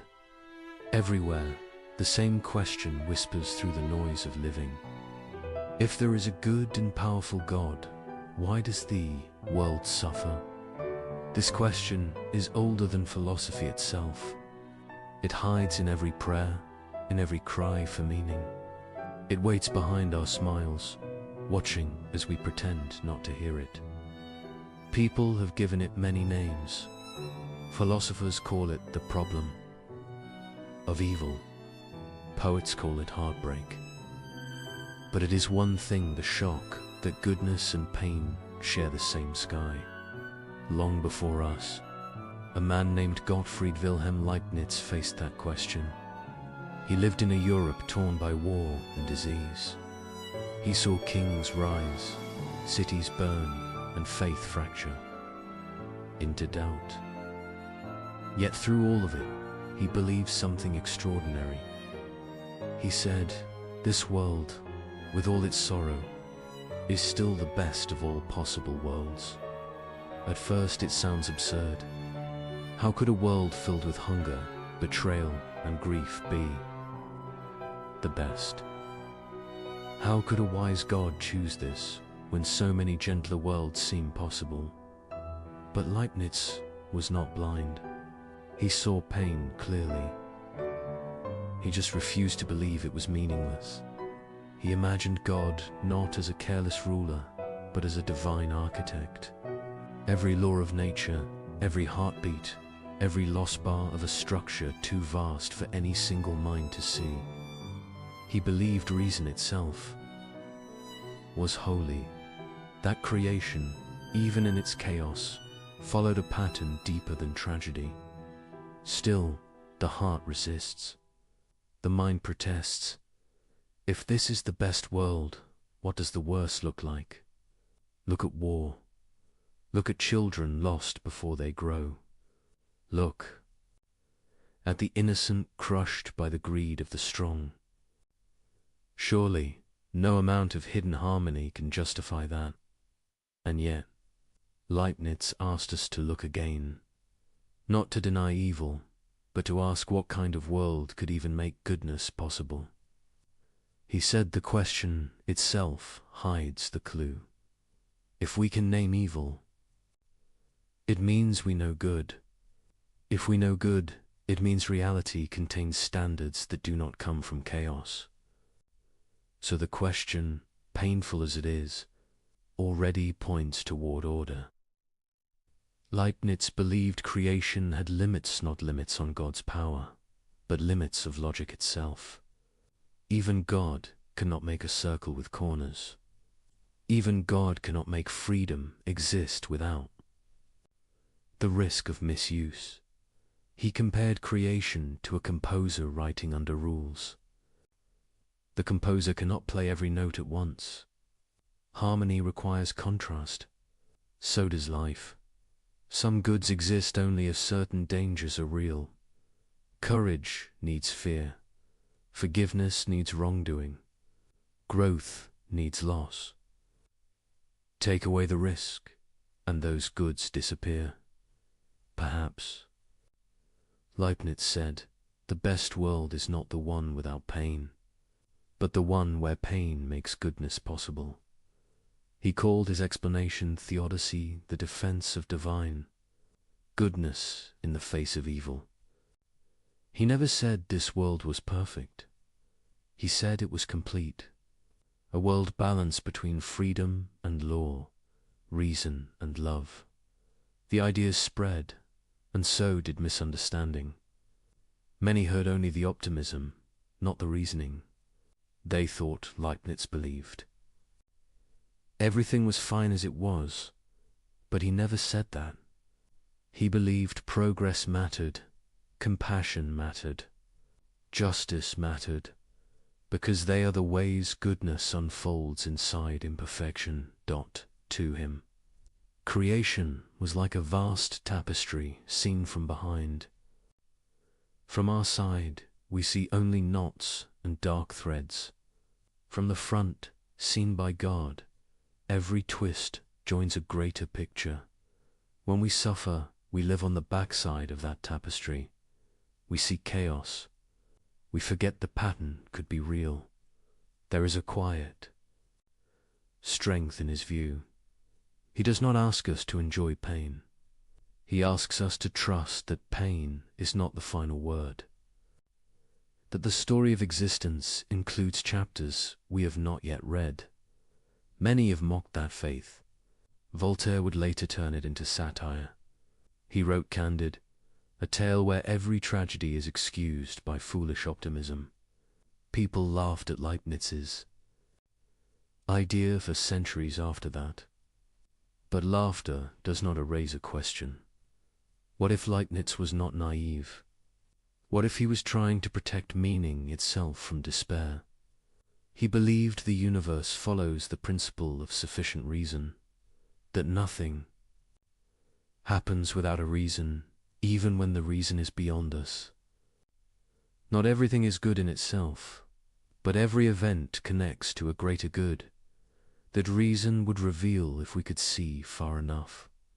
Imagine a vast equation. Every term, every variable, balances in a harmony we cannot solve. We see fragments. We see our small corner of the sum. The full pattern belongs to a mind greater than ours. To live with that awareness is not blind faith. It is humility before mystery. It is the courage to say, I do not understand, but I believe there is understanding. Still, the question returns. Why must goodness depend on such a painful process? Why could God not choose a world where we learn without loss? Leibniz's answer was quiet. Maybe such a world is impossible not because God lacks power, but because some truths can exist only through contrast. Light can be defined only when darkness is possible. Freedom means choice. Choice means the chance to wound. A world without that would not be a moral world at all. He did not mean every act of cruelty was planned. He meant that freedom itself is part of the design. and with it comes the burden of consequence. So he trusted that even what we ruin can still be woven into a greater harmony. The universe, he thought, bends toward balance slowly, painfully, but inevitably, when we see evil, we see a note out of tune. But to the composer, the discord belongs to a larger movement that ends in resolution. Leibniz looked at the sky and saw law. He looked at the human heart and saw longing. He believed both were evidence of purpose. He wrote, "Reality is the expression of a perfect mind through imperfect means." And he believed that mind, what we call God, chose this world not by accident, but by love. It is tempting to dismiss that faith, to point to the ruins of history and say, there is no plan. But even in that defiance, we reveal the same hunger for meaning that haunted Leibniz. If the world were truly meaningless, we would not call it unjust, we would call it empty. Our protest against suffering is proof that we believe, somewhere, goodness should exist. Leibniz saw that protest as a clue, not a contradiction. Perhaps the best world is not comfortable, but fertile, capable of growing souls that can love, reason, forgive, and rebuild. He once wrote that every human mind is a mirror of the universe. If that is true, then our grief and our wonder both reflect the same divine logic. Every tear, every act of kindness, every discovery all threads in one living design. We do not have to understand it to belong to it. We only have to keep asking. The question, because asking, is part of what makes us human. The world will keep suffering, but so long as we keep searching for meaning, the light remains. And maybe that is what it means when we say, this is the best possible world. Not that it is painless, but that within it goodness refuses to die. Even in darkness, it learns to shine. He was born where borders shifted like weather. Gottfried Wilhelm Leibniz grew up in a Europe that could not rest. Religious battles, scarred cities, plague thinned the brave and the afraid alike. Kings argued with scholars, scholars argued with nature. Every map looked temporary. He walked into that world with a book under each arm. His father died when he was young. A library became his shelter. Shelves did not shout. They offered questions in orderly rows. He learned Latin before most. Boys learned work. He took comfort in patterns. Patterns promised that chaos could be read. He studied law. He studied theology. He studied mathematics because numbers did not take sides.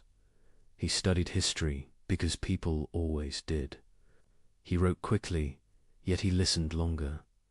He believed that truth formed a single river, even when our minds drank from different streams. Europe shook. States hardened their borders. Churches hardened their words. Leibniz did something unusual. He tried to build bridges. He traveled as a diplomat. He served princes and electors, but he spoke to them as a patient teacher speaks to an eager child. He asked Protestants and Catholics to consider peace. He wrote letters to scientists across the continent. He believed correspondence could tame distance. He believed gentleness could tame pride. He searched for a universal language of thought. He called it a character of reason, not symbols for show, but signs that carried logic inside them. If we could compute truth, he said, we would argue less and understand more. Let us calculate, he dreamed, and let humility follow the result. He found the same hunger in mathematics. He created a new way to capture change. He wrote with small signs that could hold vast motion, dx, dy, integral. He believed the world, moved by tiny steps that reason could follow. To him, calculus was not just technique. It was a window into the grammar of nature. Others saw a tool. He saw a music of infinites. Across the channel, Isaac Newton worked toward the same heights. History later argued over who arrived first. Debates stormed like weather once again. Leibniz did not love the storm. He loved the discovery. He loved that two distant minds could touch the same truth. He trusted that truth was generous like that. He served as a librarian in Hanover. Do not let the word fool you. The post gave him a kingdom of paper. He ordered knowledge like a gardener orders a wild field. He wrote histories for his patrons. He built mechanical calculators with gears that mimicked thought. He imagined mines, canals, and academies. He drafted plans for academies in Berlin and St. Petersburg. Everywhere he went, he asked the same question: how can order grow from conflict? Nights were for metaphysics. He stared into silence until ideas found shape. He asked why there is something rather than nothing. He answered with a calm that feels like prayer, because a perfect mind prefers being to emptiness and chooses the richest possible version of it. Not rich in gold, rich in kinds of goodness. Rich in minds that can love and learn. He held to a principle that anchored him. Nothing happens without a reason why it is so and not otherwise. The principle did not make life easy. It made life intelligible. If the world exists, there is a reason. If God is wise, the reason is worthy. If the reason is worthy, the whole must exceed the pain of its parts. He lived among jeers and treaties and quarrels. He saw how pride fractures the best plans. He watched rulers chase short victories and lose long goods. So he looked deeper than power. He searched for first truths. He believed logic and love were not rivals. He believed they were two names for the same light. He imagined reality as layered order. Nature followed lawful paths. Souls followed inward laws of perception and desire. Societies followed laws of justice, often broken, never erased. He thought harmony could span these levels without confusion. Not a forced harmony, but a prearranged fitness. Like different instruments playing one score they never see, yet each part completes the others. He did not build this view to escape history. He built it because history crushed people he loved. He wrote to comfort without lying. He wrote to steady without dulling pain. His letters show a careful warmth. He was a mind, yes, but also a man who knew what grief does to a room. He trusted that freedom mattered. He spent years asking how freedom could live inside divine wisdom. If God knows, are we puppets? He refused that picture. He pictured God as choosing a world story where our choices are truly ours, yet foreseen within a wisdom that wastes nothing. A difficult view, but he preferred difficulty to despair. Friends teased him for optimism. Enemies mocked him for it. They heard, all is well, when he meant something harder. All is woven. The weaving hurts, but the design holds. He made mistakes. He reached too far in some schemes. He trusted patrons who forgot him. He died with projects unfinished, papers piled in rooms, and a reputation clouded by the calculus quarrel. For a time, he seemed to vanish into footnotes. But his ideas did not vanish. They kept walking. They visited mathematicians, logicians, engineers, theologians, and poets who needed reason that could carry hope. They found new homes in the study of language and machines. They whispered to those who dreamed of computers where logic becomes. Action and symbols build worlds. He once walked the heart's mountains to inspect mines. He studied pumps and slopes, learning how water could drown a promise. He sketched new machines to save the miners. Some plans failed. He learned from the failure. He believed that ideas must touch the ground or they are only decoration. He designed a stepped calculator, the stepped reckoner, to turn thought into motion by brass and wheel. In those stubborn teeth of metal, he saw a prophecy. One day, machines would help us think. He explored binary numbers, speaking in ones and zeros, long before electricity learned their song. He smiled to see that emptiness and stroke could build any number, that simplicity could carry endless complexity. He dreamed of an encyclopedia that never slept, a network of facts and proofs that anyone could search. He wrote proposals for rulers who did not always understand. Still he tried. He believed knowledge should not hoard itself. It should serve the common good. He met princesses who loved learning, especially Sophia and Sophia Charlotte, and he spoke to them with the same respect he gave to scholars. He walked gardens and discussed metaphysics beside fountains. He found in their questions a rare courage. They gave him patience when politics did not. In the end, honor failed him.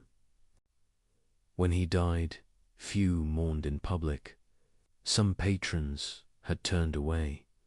Court ceremony passed without his name. He left behind trunks of papers, a treasury waiting for hands that cared. History took time to open them. Later readers found there a map of possible futures. They found hints of logic that would become computer science. They found a style of thinking that refuses to choose between precision and mercy. So when we speak of a world ordered by love and reason, we are not reciting a hey slogan. We are remembering a life spent building proofs and bridges, a life that believed understanding is a kind of care, a life that asked leaders to be gardeners of human flourishing. Hold that image as the candle finally goes dark. Not a man who escaped the troubles of his age, but a man who answered them with patient craft.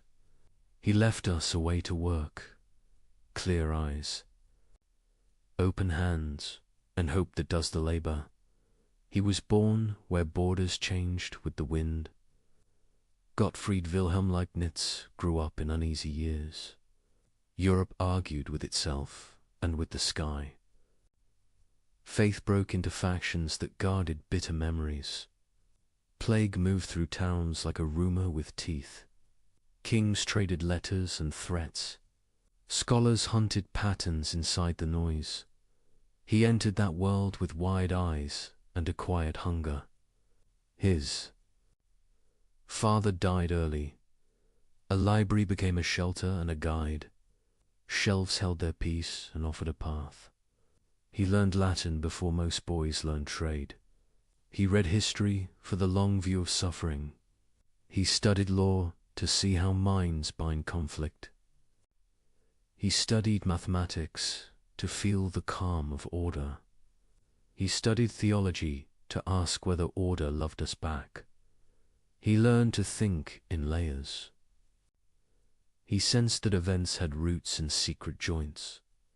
He felt that reason could turn chaos into structure, not by force, by patient care. He walked into universities like a pilgrim enters a cathedral, not to posture, to listen. He copied the cadence. of old Latin prose. He gathered small claims and made them speak. He trained a habit that would anchor his life. Nothing without a reason. No claim without warrant. The continent shook itself awake after war. Princes needed counselors who could argue without rage. Leibniz learnt the art. He became a diplomat with a scholar's heart. He wrote letters that crossed empires.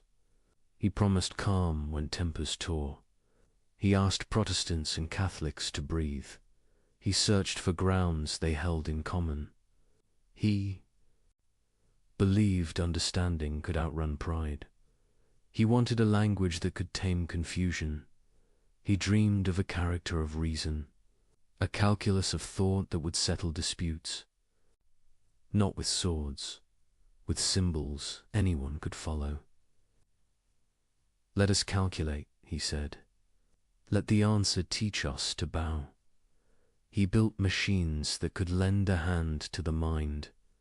He shaped brass and wheel into a stepped reckoner.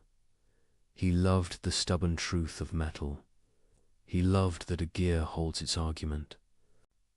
His fingers black with oil made ideas move. He smiled at the promise behind the craft. Someday thoughts would travel by mechanism.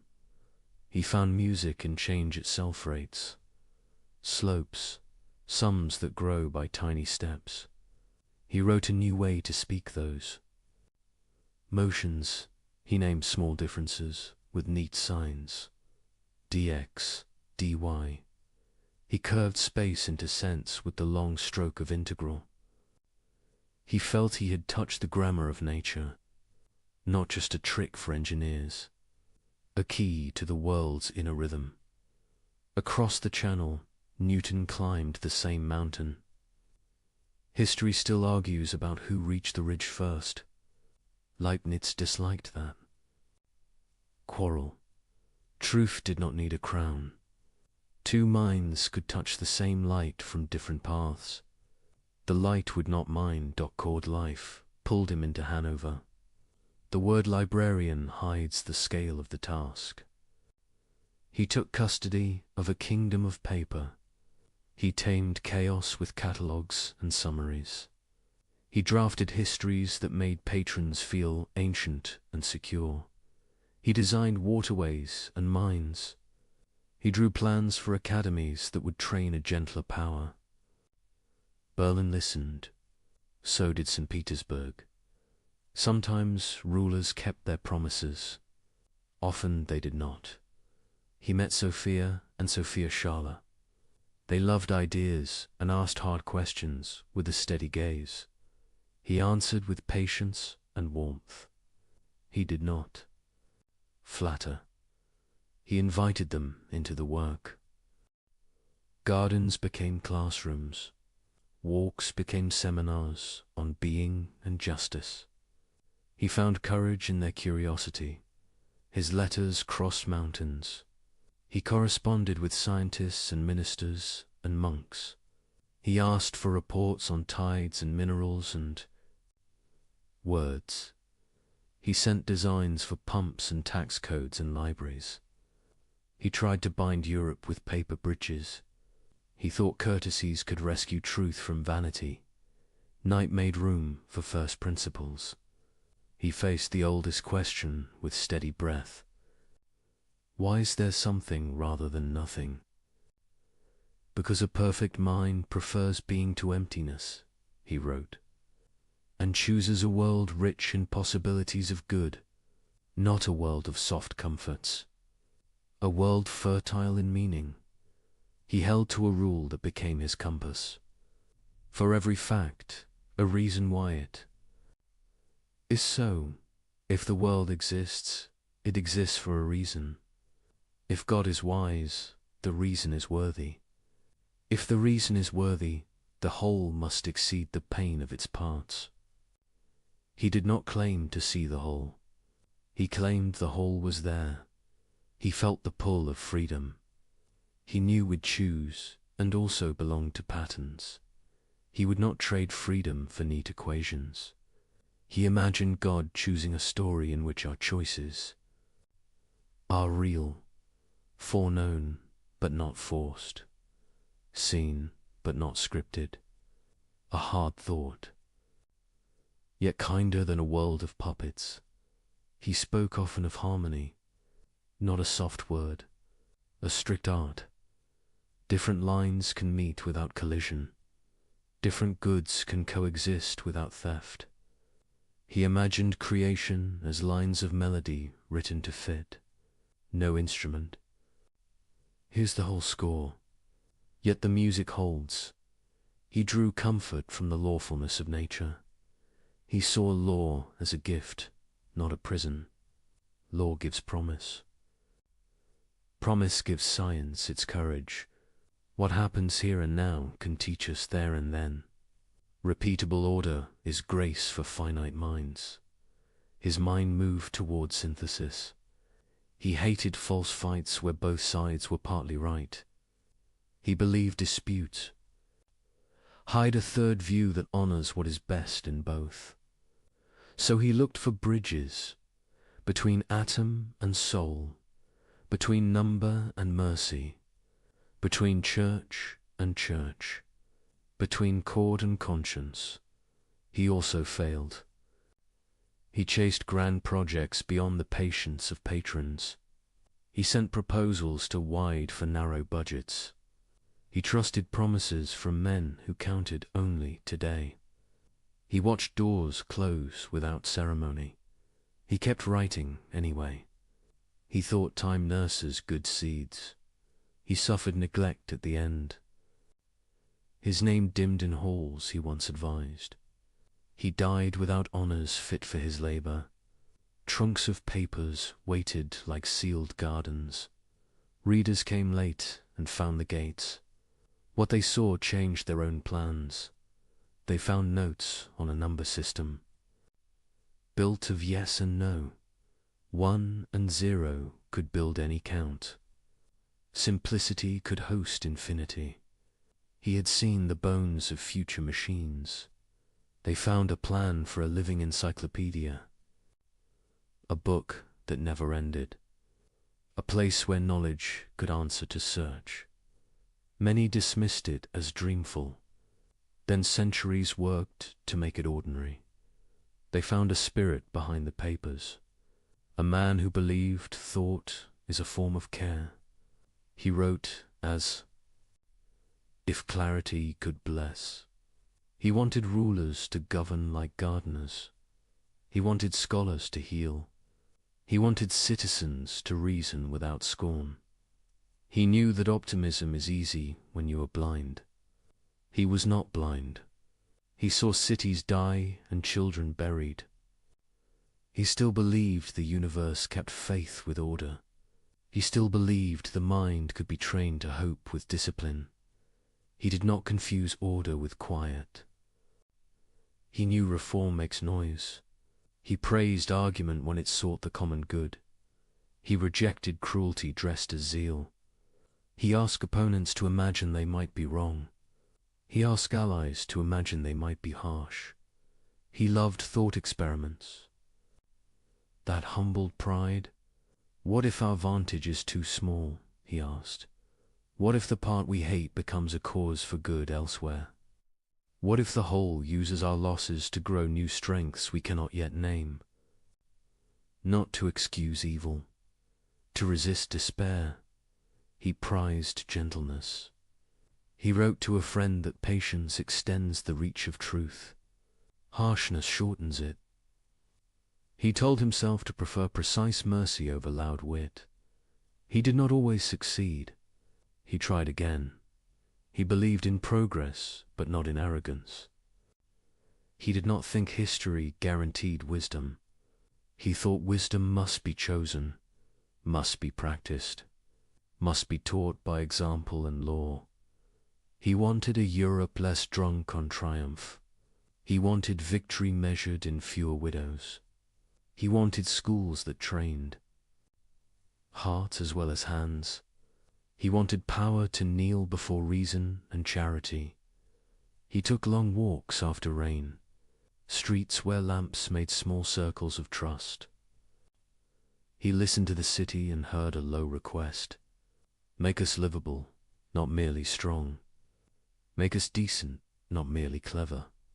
He would have smiled at a modern lab. He would have wept at a modern war.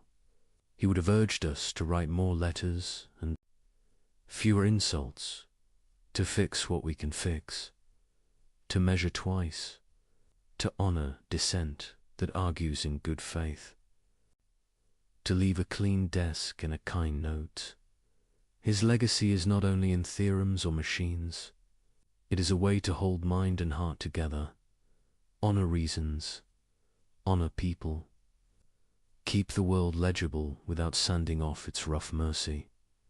He believed God calculates, without cruelty. He believed creation sings in ratios and relations. He believed the best goods are relational and learned. He believed freedom is costly and sacred. He never stopped seeking a reconciled vision, a view in which faith, science, and politics exchange gifts, a view that calls rulers to wisdom and citizens to patience, a view that lets grief speak and still claims meaning. He teaches a style rather than a slogan. Move carefully, argue cleanly, repair what pride has broken, plan for the long future, hope without lying, think without sneer, love without panic. If you look for a single thread in his life, find this one. Order is not the enemy of mercy. Order is mercy extended across time. The task is to see it and join it. He left rooms full of paper and a world still learning his language. We owe him debts we pay by using them well. Every time a symbol does the work of a shout, we remember him. Every time a design makes life kinder, we remember him. Every time patience saves a marriage or a border, we remember him. He walked among engines and archives as if both were altars. He offered his days like a craftsman offers a tool to a neighbor. Use this, build with this, fix with this. Do not boast, do not despair. He believed reason could be devotion. He believed love could be precise. He believed the mind, trained by care, could help a broken age find balance. He believed, at last, that nothing is wasted in a wise universe. Even the pages we lose teach the hands that turn the rest. Even the dark hours become part of morning. A world full of pain still begged to make sense. Leibniz believed sense could be found, not imposed, but reasoned. He saw thought itself as sacred. If the mind is made by God, then to think clearly is a kind of prayer. He began with a rule that would shape his life. Nothing happens without a reason. Every truth must answer the question why this and not something else. It sounds simple. It builds everything. The air, the stars, the story of each soulich holds a reason, even if we do not see it. Leibniz looked around and saw confusion. He saw storms, wars, accidents, illness. He refused to believe these were random. He said reality is not a scatter of chance. It is a structure, a clockwork built by a perfect mind. Not perfect in stillness, but perfect in harmony. He imagined God before creation, a mind infinite in power and imagination. Every possible world already alive in that mind. Endless combinations of laws, choices, and stories. Worlds where mountains never form. Worlds where freedom never costs. Worlds without laughter because nothing ever goes wrong. From that vast library of possible worlds, God chooses one, the one that achieves the greatest balance of good. This world, the world we inhabit, to most ears, that sounds bold or naive, but to Leibniz, it was pure reason. He said perfection is not the absence of pain, it is the presence of order. And order does not mean control, it means purpose. He imagined God as a composer, every law of nature, every human choice, every birth and death notes in a cosmic song. Some are high and bright, some are low and harsh. Taken alone, they sting. Together, they form harmony. And harmony, not silence, is what makes beauty eternal. This vision did not erase suffering. It located it. Each event fits somewhere in a whole we cannot see. We live inside the movement. We cannot yet hear the ending. He wrote that God acts according to wisdom, not whim. A perfect being cannot do things without cause. Power without reason would be chaos. Goodness without reason would be blind. Wisdom binds both together. God does what makes sense in the fullest, deepest way possible. Leibniz called this the principle of sufficient reason. To him it was not abstract, it was moral. It meant the universe is not absurd. It meant the story of everything is justified by understanding, not luck. Even when we cannot follow the thread exists. He believed that reason itself was a sign of divine mercy. It lets us share, in small ways, the same light that guides creation. When we think well, we participate in that light. When we love truth, we echo the love that made the world. He used mathematics to mirror his faith. In numbers, he saw a universe that never contradicts itself. 2 + 2 will always make 4, not because we decree it, but because it cannot be otherwise. That same clarity, he thought, runs beneath existence. The rules of thought and the rules of being must match, because both come from one mind. He looked at nature and saw lawfulness. He looked at himself and saw awareness. He looked at both and saw a bridge. The bridge was reason, the same logic. That shapes a falling apple, shapes the movement of thought. For him, this was not coincidence, it was confirmation. Creation is intelligible because it was made by intelligence. He trusted that if God chose this world, there must be a reason why this one is best. Not best for each moment, but best in the full design. If there is evil, it is allowed only because it serves a higher good that could not exist without it. Like shadow helping light to be seen, like discord teaching the ear to crave resolution, like heartbreak opening space for compassion. He did not speak from comfort. He lived through years of disease, famine, and fear. He saw death without glory. He saw the price of ignorance and greed, yet his faith in divine logic did not break. He thought understanding was a duty, not a decoration. He warned against lazy optimism. To say everything is fine is false. To say everything can find its place in meaning is faith. The first looks away, the second looks through. His confidence in logic drew both praise and anger. To the devout, it made God sound too human, too rational. To the skeptics, it made faith sound too clever, too tidy. Leibniz stood between them, refusing to abandon either side. He said faith without reason is superstition, and reason without faith is arrogance. He wrote that the universe is full of necessary connections. The sun rises not because God commands it each morning, but because his command is written into nature itself. Law is love expressed in permanence. A steady God makes a steady world. That steadiness is grace for creatures who must learn slowly.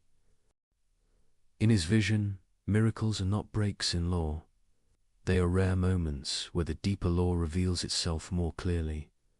Everything remains part of one system, whole and alive. He believed this logic leads to trust. If reality is built on reason, despair becomes premature. We may hurt, but we are not abandoned. We may not know why, but there is a why.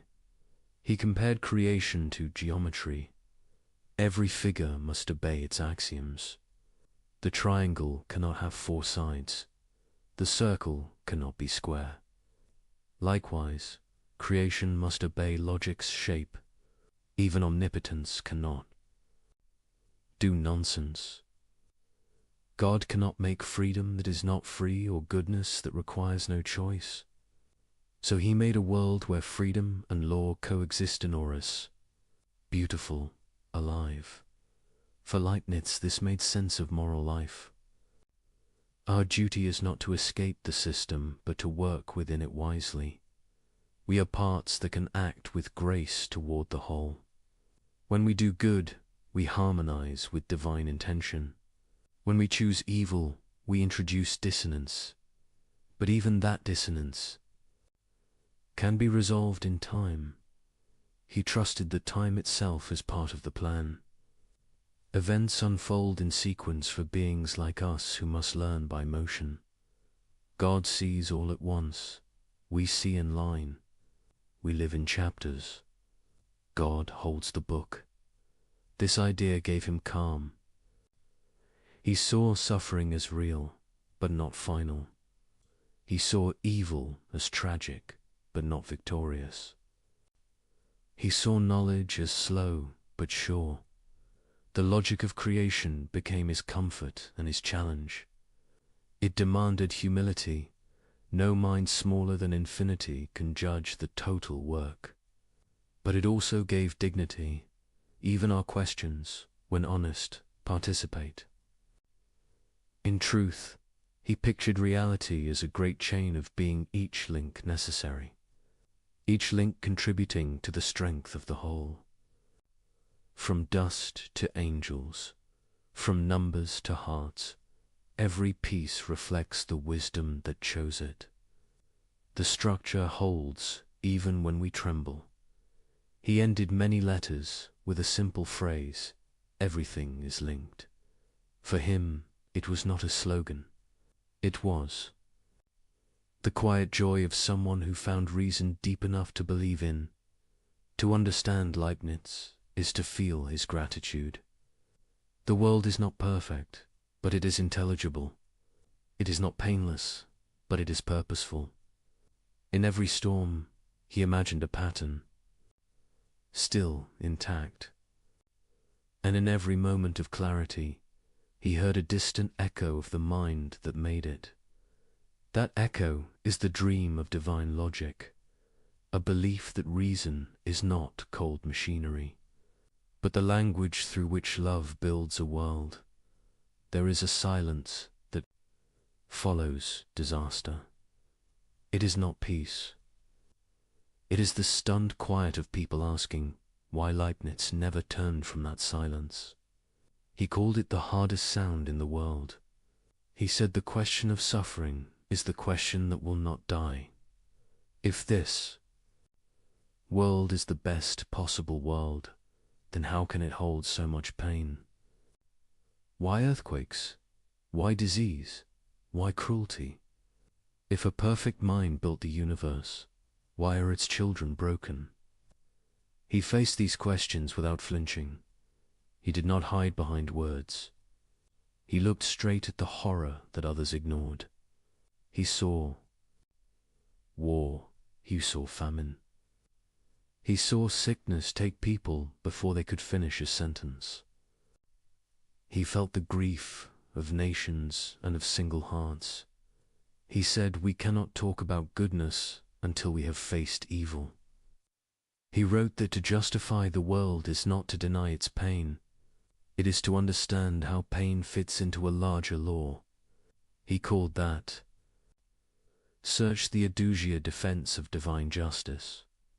But the word cannot carry the weight of what he meant. He was not defending power. He was defending meaning. He believed the world was designed to be the fullest expression of possible good. But fullness includes freedom. Freedom allows choice. Choice allows error. Error opens the door to suffering. Remove the door and you also remove love, courage, and forgiveness. He saw this not as excuse, but as necessity. He said even God cannot create creatures who are free and yet incapable of harm.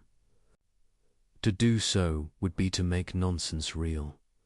And nonsense cannot exist, even by miracle. Leibniz divided the problem of evil into three parts. First, metaphysical evil, the fact that everything finite is limited. We are not infinite, so we lack. We hunger, we tire, we decay. Second, physical evil, the pain and suffering found in nature. Storms, sickness, disasters, hunger. Third, moral evil, the wrongs we choose, greed, cruelty, betrayal. He said all three are connected. Physical evil keeps the natural order alive. Metaphysical evil comes from being finite. Moral evil comes from freedom misused. Together, they form the shadow that makes the light visible. This idea angered many. It still does. To some, it sounds cruel. To others, too neat. But Leibniz did not use it to comfort himself. He used it to face the worst. He wanted a reason that could hold when everything else failed. He once wrote that even sin can be a part of the divine plan. Not because sin is good, but because it allows a greater good to exist. Forgiveness, redemption, renewal. He did not mean that murder or cruelty were acceptable. He meant that nothing can ruin the possibility of restoration. Even ruin can be rewritten. He said that in the long reach of time, justice is never absent, only delayed. Every wrong will meet its correction. Even if beyond our sight, that faith gave him peace. Not the easy peace of ignorance, but the stubborn peace of someone who refuses to call despair final. He compared life to a painting. Stand too close and you see only dark strokes. Step back and the shadows reveal shape and depth. Without shadow, there is no image. Without contrast, no harmony. In the same way, he believed pain gives depth to joy, loss gives weight to love, and limitation gives meaning to freedom. Still, he did not expect everyone to agree. He admitted that reason cannot erase grief. When tragedy strikes, logic feels like paper in the rain. He wrote that understanding must walk with compassion. To tell a mother her loss is part of a plan is to speak without wisdom. He urged gentleness. In philosophy, truth, he said, is strong enough to wait until tears are done. The Lisbon earthquake would come years after his death, but it would test every word he wrote. Tens of thousands crushed in seconds. Churches falling on worshippers. Children buried where they prayed. Later thinkers asked the same question again. If this is the best possible world, what does that mean? Leibniz's answer was not denial, but depth. He said the best world is the one that allows the greatest total harmony over all time. Not every moment must be pleasant for the whole to be perfect. Even music contains dissonance. Even storms feed the soil. Even death can renew life. The pattern includes what we would never choose, yet somehow need. He wrote that goodness is not fragile. It bends without breaking. It gathers what is lost and turns it toward purpose. That faith, he said, makes moral life possible. If evil were absolute, nothing we do would matter. If good is deeper than evil, then every act of kindness pushes creation closer to balance. He saw redemption not as magic, but as arithmetic. Every wrong can be balanced by a right. Every cruelty can be answered by courage. Every wound can become wisdom. The process is long, but sure. To him, the presence of evil did not disprove God. It proved freedom. It proved growth. It proved the universe is alive and still being written. He said a perfect world without evil might be possible in imagination, but not in reality. It would be a world without struggle, without virtue, without change. It would be static, a picture, not a life. He preferred a living world with risk and redemption to a lifeless paradise. He spoke often of divine mercy as patient logic. God, he said, allows what he hates to achieve what he loves. A harsh mercy, but a mercy still. Through pain, the soul learns empathy. Through loss, it learns gratitude. Through weakness, it learns humility. Through time, it learns to trust the whole it cannot see. He believed every story ends in restoration. Not because humans succeed, but because goodness, being eternal, cannot fail. What breaks will be mended. What is lost will be found again in a higher form. He saw history as a grand repair, each age moving the universe closer to its intended. Harmony critics said this. Faith makes people passive. They said if everything serves a plan, why fight injustice? Leibniz rejected that. He said doing good is part of the plan. We are agents of correction, not spectators. We are threads chosen to repair what is torn. Every act of care completes a fragment of the design. He did not ask people to smile through pain. He asked them to work through it, to trust that effort has meaning, even if unseen, to act as though their courage joins something vast and holy. He believed suffering can purify love. When the self breaks, pride falls away. What remains is compassion. What remains is truth. For him, evil was never final. It was the raw material out of which understanding grows. He wrote that God does not waste pain. It becomes the seed of wisdom, the soil of virtue. In time, the world learns to grow good from its own wounds. He once said the universe is like a mirror. Each soul reflects the whole. When one suffers, the image trembles everywhere. That is why empathy exists. That is why goodness multiplies when shared. It is not a law written on paper. It is the rhythm of being itself. In this rhythm, pain and joy are partners. Loss opens space for hope. Grief carves room for gratitude. Evil awakens conscience. Darkness makes us reach for light. This, he said, is the strange mercy of creation.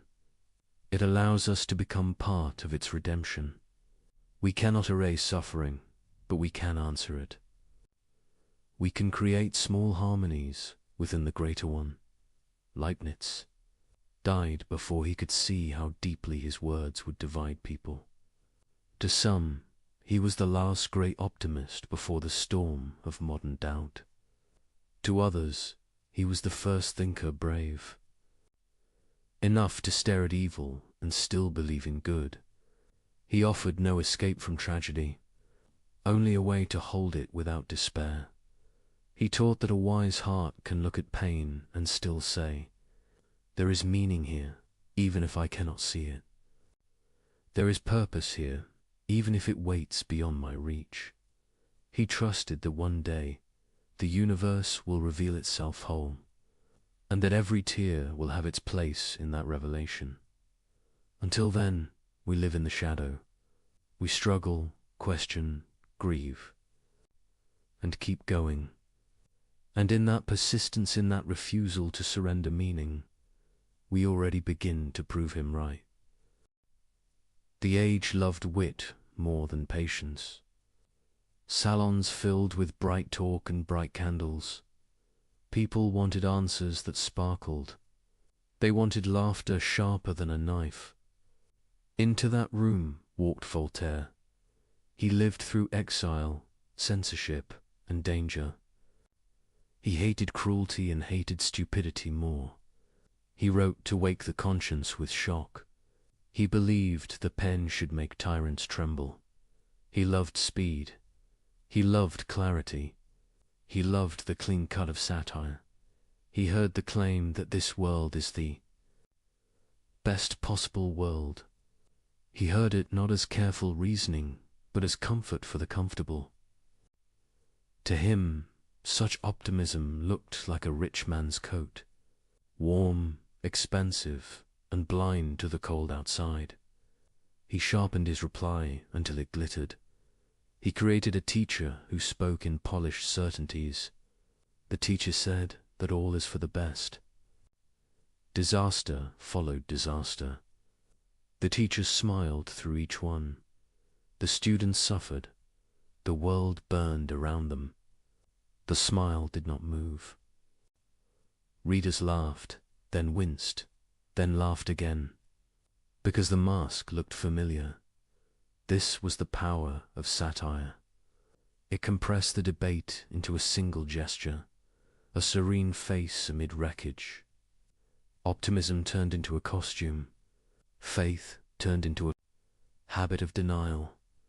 The joke spread faster than any book of metaphysics could. Rooms repeated it until it became a proverb. To call someone a defender of the best possible world became a way to call them naive. Voltaire had reasons for his anger.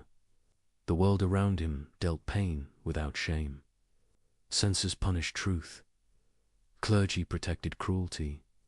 Courts humiliated the powerless. He saw victims crushed under systems that claimed to be holy. He swore to break that spell. Satire was his hammer. Another event hardened his case. The earth itself shook and swallowed a city. Churches collapsed onto worshippers mid-prayer. Fires ran through the streets. The sea returned to finish the work. People asked the question that never dies.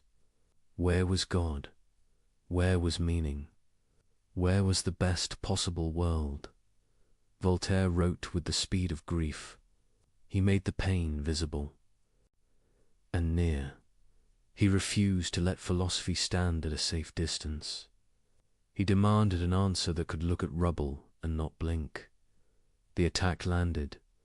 Leibniz was gone by then, but his idea stood in the line of fire. Most readers did not meet the idea in his own books. They met it in caricature, a smile that never learns, a mind that explains away tears, a heart that calls loss a lesson before the funeral ends. Yet the picture was not the man. The satire cut through denial, but it also cut through nuance. Leibniz did not say that pain is an illusion. He did not say that evil is secret good. He said that the full work of reality may justify the allowance of evil. He said reason, freedom, and law are worth the risk they bring. He asks us to hold judgment of the whole when we only see a part. The difference matters. A foolish optimist says everything is fine. A wise optimist says everything can find its place in meaning. The first silences grief.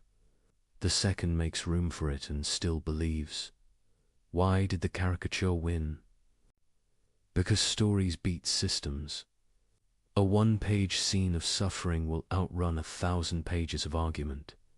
Because memory loves images. A quiet teacher smiling at catastrophe stays with us. Logic needs careful rooms. Comedy breaks down doors. There is another reason. The age began to trust the senses more than the schools. Empiricism gathered force. People believed what they could measure and touch. Satire, like a sharp instrument, felt honest. Metaphysics felt distant. Pain felt present. Yet, even Voltaire knew the danger of easy sneer. He fought for justice with stubborn courage. He did not want despair. He wanted reform. He wanted a society that stopped making cruelty sound sacred. For that, he made optimism look ridiculous. What can we learn from the quarrel? First, that clarity is not enough. Arguments must learn to speak in images, or they will be remembered as slogans made by their enemies. Second, that grief demands respect from any claim about the structure of the world. If a theory cannot kneel beside a ruined street, it has no right to stand in a lecture hall. Third, that reason and compassion must travel together, or the public will choose compassion, even if it comes with mockery. Leibniz's view can live with those lessons. It asks for patience, but also for honesty. It admits that satire sees something real, the habit of explaining too soon. His logic rejects that habit. He urged silence when silence is wise. He urged action when action is needed. To repair what can be repaired is not to deny providence. It is to participate in it. Consider the teacher in the satire. What if he had stopped smiling? What if he had helped dig survivors from the ruins? What if he had passed bread, wept with the grieving, and then whispered hope? The joke would have failed. Not because suffering ended, but because compassion changed the scene. Real optimism knows how to work. Words can be medicine or perfume. Satire exposes perfume that calls itself cure. Leibniz offered medicine, difficult, slow, meant for the long healing of the mind. Voltaire offered surgery, fast, public, meant to cut rot from the body of society. Both saw a sickness. Both wanted health. They disagreed on the treatment plan. The world needs both kinds of skill. We need the wit that alerts the crowd. We need the patience that rebuilds the foundation. Ridicule can wake a city. Reason can keep it awake after the laughter ends. There is a quieter misreading worth naming. Some think the best possible world means the happiest possible world. It does not. Happiness is fragile and often shallow. Goodness is deeper and often severe. The best world is the one that realizes the highest goods in the richest order.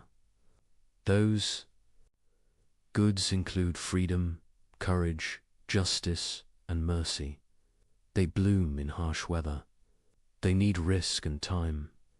Another misreading says the idea excuses every crime. It does not. The claim is not that whatever happens is good. The claim is that goodness can make use of whatever happens without endorsing it. A surgeon may use a scar to save a life. The scar is not the goal. The life is. A third misreading treats the view as a call to passivity. If the world is best, why change anything? Because the world includes us as agents. Because the best world is the one in which free creatures wrestle with evil and learn to love. If we fail to act, we withhold part of the world's design. The plan trusts our courage. Satire will always return. It should. Complacency needs a critic. But after the laugh, the work remains. We still need to think clearly and live kindly. We still need to build cities that protect the weak. We still need to teach children that hope is not denial. It is discipline.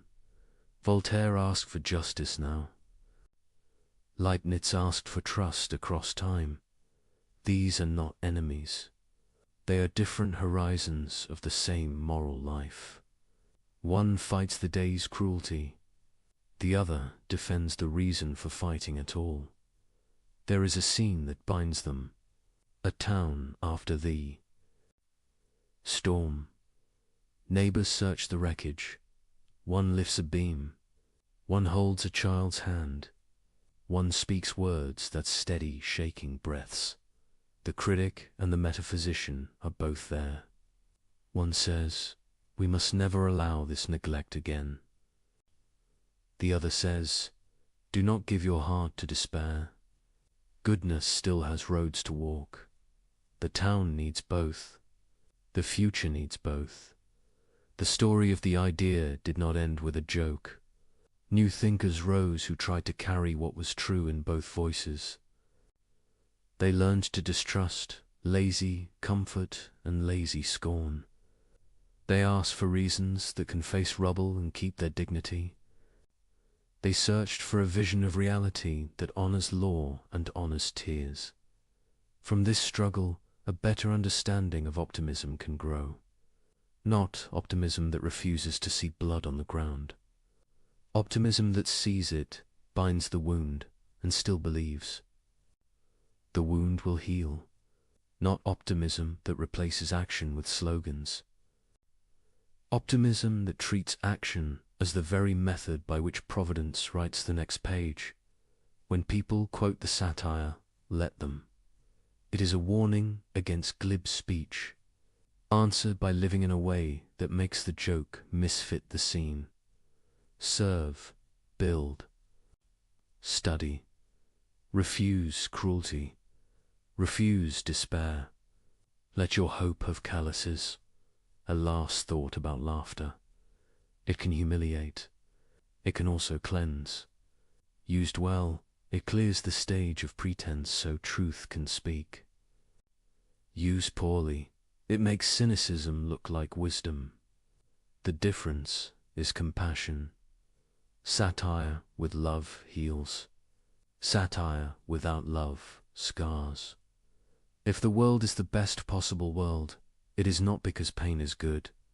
It is because good can be grown from pain.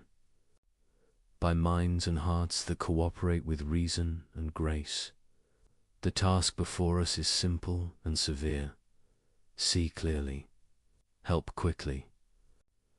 Hope stubbornly. Voltaire forced that task back into view. Leibniz refused to surrender the ground of meaning. Between them stands the human heart, pulled by grief and guided by thought. It beats through earthquakes and through salons. It looks for a way to live without lies and without despair. Hold that heart steady. Teach it to think. Teach it to love. Then the old debate becomes something else. Not a contest of clever lines, but a common work. A world where wit and wisdom serve the same mercy. There was an earlier critic whose shadow shaped the stage. Pierre Bell argued that reason alone could not justify the ways of God. He collected hard cases the way a lawyer collects evidence. He showed how every neat answer slips on human sorrow. Voltaire learned from that severity. He turned Bell's cold files into hot theatre. Some readers defend the satire by pointing to memory itself. Our minds keep pain longer than joy. We are built to notice threats. So a theory that asks us to trust long sums can feel false to nervous bodies. Leaning on reason is not natural when sirens are near. This is why the public story stayed with. The joke, it met the heart at its first reflex and did not ask it to wait. Leibniz dreamed of order even smaller than sight could reach. He believed that reality was not built from matter alone, but from something deeper, something alive with perception. He called these entities monads. To understand his vision, forget atoms as tiny pieces of stone. Think instead of mirrors, countless mirrors, each reflecting the universe in its own way. Every monad, he said, is a center of awareness. Each one sees the world from its own position. Each one holds the entire cosmos within a single point of view. There are no windows in a monad. Nothing enters it, nothing escapes it. Yet each unfolds its story according to divine order, like instruments playing separate parts of one song. They remain in perfect coordination without ever touching. He called this coordination pre-established harmony. When one monad changes, others seem to respond, but no message passes between them. Instead, all move together because all were designed to move together. A universe composed like music, not machinery. This idea looks strange now, but in Leibniz's time it was bold and clear. He lived when philosophers still argued whether the soul could move the body or the body could move the soul. He refused the puzzle. He said there is no exchange, only harmony. Mind and matter are two faces of one plan. He saw monads everywhere. A human soul, a blade of grass, a grain of dust, each a tiny world of perception and striving. No being is completely dead. Each has some spark of awareness, some inner pulse of relation to the whole. He ranked them by clarity. Simple monads barely sense. Animals perceive and remember. Humans reflect and reason. Above all stands God, the supreme monad, whose perception is perfect and complete. Through this ladder, he stitched together all creation. Nothing stands isolated. Nothing is wasted. The faintest flicker of being still belongs to the grand order of perception. He compared the body to a living city. Every organ is made of smaller lives. Each cell works according to its own pattern, yet the harmony keeps the body whole. So, he said, the universe is one organism, alive from dust to deity. This vision reversed the despair of his century. Where others saw decay, he saw coordination. Where others saw matter collapsing into noise, he saw a quiet intelligence running through everything. The universe is not a battlefield of parts. It is a community of perspectives. If each monad mirrors the whole, then meaning is never lost. When something dies, the mirror darkens but does not vanish. Its reflection lives in others. Every end becomes a translation, not a void. He found hope in that. To him, the soul survives not by miracle, but by nature. Consciousness is not a spark. That fades, it is the structure of being itself. Modern thinkers sometimes smile at his theory. They call it poetry disguised as physics. But poetry, he might say, was the truer name all along. For he sensed what later ages would test in new language, that observation changes what is observed, that everything interrelates, that the smallest units of the world behave as if they hold knowledge of the whole. He anticipated ideas that would one day appear in quantum theory and systems science. He saw a pattern where later microscopes would find pattern again. He guessed that the boundaries between mind and matter might be thinner than habit suggests. He spoke gently of God in this context.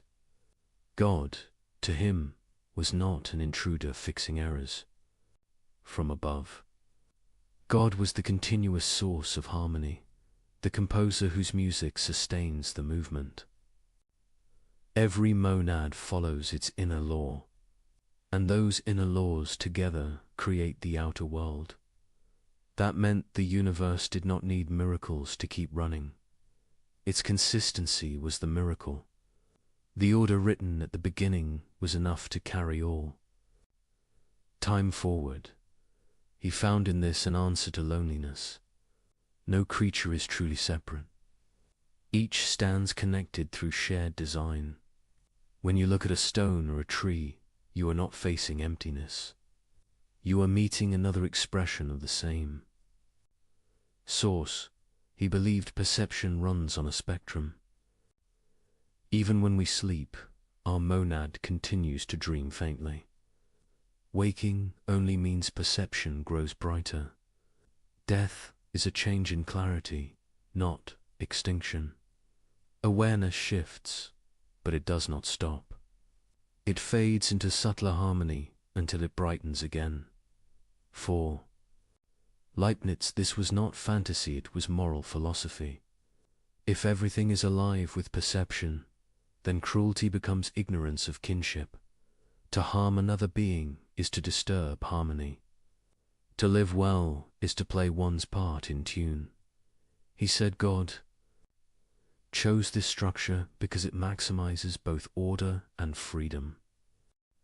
Each monad acts from within itself, yet all fit together as if choreographed. From that tension comes beauty, a world lawful but not mechanical, alive yet coherent. He exclaimed time as unfolding awareness. Each monad reveals the world to itself, at its own pace. Moments are measures of perception, not ticks of a clock. Thus, creation is not finished. It is always revealing itself. The universe learns as it exists. He described knowledge as reflection upon reflection. Our minds are monads that can know they are mirrors. That self-recognition is the birth of reason. Through reason, the universe begins to understand itself. He imagined God delighting in that return of awareness, the creation becoming conscious of the Creator, not by worship alone, but by understanding, art, and love. In his vision, science and spirit were not enemies. To study nature was to read the handwriting of divinity. To reason clearly was to participate in grace. Every discovery was a prayer answered in the language of logic. This idea gave him calm. He saw the same unity in motion and in mercy. He believed that if you follow reason far enough, you will find compassion waiting at the end. The harmony of monads was more than theory. It was his philosophy of trust. He trusted that what appears separate is secretly linked. He trusted that disorder hides rhythm. He trusted that understanding is never wasted, even when the world seems deaf. He told a friend that heaven is not another place. It is a clearer view of this one. As perception perfects, reality shines through. The task of life is to polish the mirror. He knew people would mock this idea. He knew some would say that harmony is a dream. He answered softly, if we dream of harmony, maybe the dream itself is proof we belong to it. That answer endures. Modern minds may rename monads as systems, networks, or fields, but the impulse remains the same. To see unity where eyes see fragments, to find meaning in the weave. Of the invisible Leibniz left us that impulse as gift. He asked us to imagine that behind every surface there is awareness working toward light. He asked us to live as if every act of reason and kindness helps the world remember its own design. He once wrote, "The universe is the living expression of a single spirit, each part singing the whole in its own tone. It is a sentence both humble and enormous. It reminds us that the smallest kindness participates in the largest order. To believe that is to live differently, to walk slower, to look longer, to speak with care, to act with the quiet confidence that even our smallest thoughts echo through a harmony we may never hear but are meant to join." Numbers taught him how the world keeps its promise. They did not flatter or shout. They held their line. 2 and 2 made for whether a city rose or fell. Ratios stayed loyal through plague and peace. He trusted that loyalty. He saw in it the temper of creation. He loved the way mathematics lets thought become exact. A symbol stands where a whole paragraph once stood. A sign compresses a movement of mind. You can carry truth across a page in a single stroke. It felt like a mercy given. 2 limited creatures. Clarity delivered in a small shape. Order made portable. He believed God delights in such clarity, not as cold perfection, but as wise generosity. A steady world is a kind world. It lets the patient learn. It lets the humble predict. It lets the broken repair what can be mended. Law becomes a ladder for fragile hands.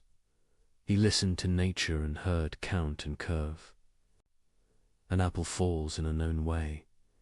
A planet bends space with quiet insistence. A wave writes its grammar on the shore. Snow builds 6-fold stars from water and cold. Spirals hide in shells and storms. Growth follows a humble ratio. He felt the pull. To write these patterns in clean language, calculus became his chosen music. Small changes add up to large motion. The world moves by steps, almost invisible. The integral gathers them without hurry. The derivative tells how fast a thought is. Changing. He found peace in that conversation between parts and whole. He believed this discipline was not just a tool. It was a window into the style of creation. The universe is generous with increments. It prefers smooth paths when it can. It allows sharp turns when it must. It composes continuity from countless small decisions. It writes history in careful. Somsey saw beauty and truth as kin. A proof that fits like a key feels beautiful. A theorem that surprises and then seems inevitable feels holy. You step back and think, it could not be otherwise. He believed God thinks in that feeling. The world is the expression of such thoughts. Elegance is not vanity. It is a signature. He loved principles that condense many facts into one sentence. Conservation tells you what never changes while everything moves. Symmetry tells you what remains the same when you turn the scene. Proportion tells you how parts keep packed with each other. These were more than tricks to him. They were hints about the mind behind the world. Unity without dullness. Variety without chaos. He shaped an ethic from those hints. Choose the argument that explains the most with the least strain. Prefer a model that wastes nothing. Accept complication only when reality demands it.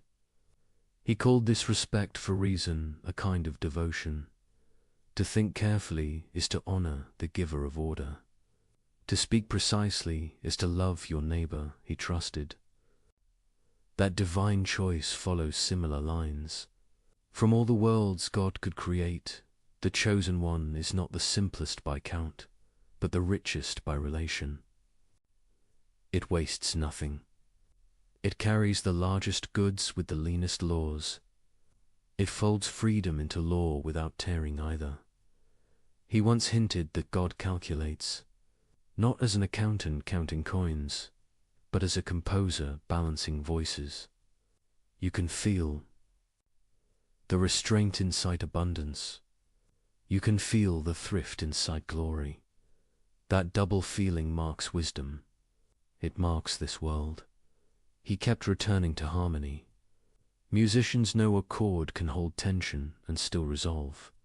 Mathematicians know an identity can look unlikely and still be true. Farmers know seasons can be harsh and still keep faith. He believed creation holds all three kinds of trust. Time resolves what thought cannot yet reconcile. Reason reveals what feeling could not yet accept. Patience ripens what action could not yet secure. He loved the identity that bears his name. If two things share every feature, there are not two. There is one. The world is not padded with copies. It disdains waste. Even sameness hides a difference in place or relation. Difference is how meaning breathes. He thought continuity is mercy. Change that jumps without bridge breaks, finite minds. Creation walks instead of vanishing and reappearing. That walk gives learning a chance. It gives regret a chance. It gives forgiveness a road to travel. He treasured the link between symmetry and conservation. If a law looks the same tomorrow as today, something will be conserved through time. If a law looks the same here as there, something will be conserved through space. These insights came later in full dress, but he felt their outline. A steady God writes steady invariance. Steadiness feeds trust. He found a serene heroism in measurement. To measure is to refuse despair. It says the world can be known enough to serve. A bridge can stand. A well can reach water. A fever can be counted and cooled. Math becomes charity in action. He warned against arrogance dressed as certainty. Mathematics is exact, but our models are not the world. They are lanterns, not the sun. We test them and we revise. We honor truth by letting it correct us. Humility is the cost of accuracy. Accuracy is the gift of humility. He looked at least effort with interest. Many systems seem to choose paths that minimize waste. Light takes a route that saves time. Rivers widen until resistance balances flow. A pendulum answers to a hidden economy. He saw a moral picture in this physics. Goodness does not puff itself up. It finds the clean line through trouble. He thought mercy works the same way. It cuts extravagant anger. It saves time by forgiving. It spends where help is needed, and saves where pride would waste. He liked virtues that felt like conservation laws for the soul. Constancy, temperance, courage that spends only what duty demands. He linked mathematics and music. Both live by ratio. Both turn repetition into meaning. Both teach the ear to hear structure inside motion. He imagined creation as a score too grand to hold at once. We learn our line and trust the rest. Faith becomes a musician's discipline. He loved binary because it showed how little you need to say much. 1 and 0 can build every number. Presence and absence can speak any count. It made him smile that simplicity births abundance. He thought the universe likes that joke. Small rules, wide worlds. Simple laws, rich lives. He drew ethics from that smile. Be simple where you can. Make room for others to grow. Build systems that help the weak think clearly and act safely. Hide complexity inside good design. Expose clarity at the surface. Let tools carry burdens so people can carry love. He believed education should teach this craft. Not only facts, but form. Show students how a proof breathes. Show citizens how a budget tells the truth or lies. Show rulers how a map hides what it cannot hold. Give a generation the habit of asking for reasons. Give them the joy of finding them. He imagined law, shaped by proportion. Punishment should fit not only the crime, but the goal of repair. Policy should balance parts and whole without crushing either. Economy should honor the poor first, because systems are judged by their edges. These were not abstractions to him. They were the math of mercy applied to the city. He knew numbers can be abused. They can help a lie look clean. He asked for conscience at the center of calculation. Let the heart check the ledger. Let the uncounted be counted before we boast. A metric without meaning is a blade without a handle. It cuts the one who swings. It trusted that truth protects itself in time. A false model fails when the bridge falls. A true one stays standing in wind. Reality is a stern judge and a gentle teacher. It punishes pride with collapse. It rewards patience with endurance. He asked why a perfect mind would choose this particular mix of laws. Because these laws allow the widest garden of goods. They give room for mind to blossom. They give room for love to learn. They give room for freedom to mean something real. Other laws might have made us safe and small. These make us risky and great. He saw prayer and proof as cousins. Both aim at what is most real. Both ask for light and accept correction. Both require silence between steps. Both end in gratitude when the answer comes. He loved that kinship. It reconciled study and devotion. He did not think mathematics could save a soul, but he thought it could train one. It could teach patience, honesty, and courage. It could teach how to lose an error without losing face. It could teach how to stand for a result without becoming hard. It could teach how to admire a better idea when it arrives. He liked the word fit. A good theorem fits like a well-made joint. A good life fits the shape of the good it seeks. A good society fits its people like a careful garment. Fit is not tightness. It is ease without slack. It is purpose without strain. He saw identity as relation, not possession. A self grows by entering worthy patterns. Friendship is a shared ratio. Marriage is a harmony in changing time. Citizenship is a cadence between duty and right. None of this reduces people to numbers. It lets numbers teach us steadiness. He offered a way to navigate uncertainty. When facts are thin, keep hypotheses light. When facts arrive, adjust without panic. Hold principles, not prejudices. Use models as scaffolds, not prisons. Let love set the objective. Let reason choose the route. He loved limits because they guide. Creativity. A sonnet frees thought by binding it. A law frees commerce by stabilizing it. A budget frees conscience by revealing consequence. He saw creation as a sonnet of laws written by joy. Inside that sonnet, freedom writes its own story.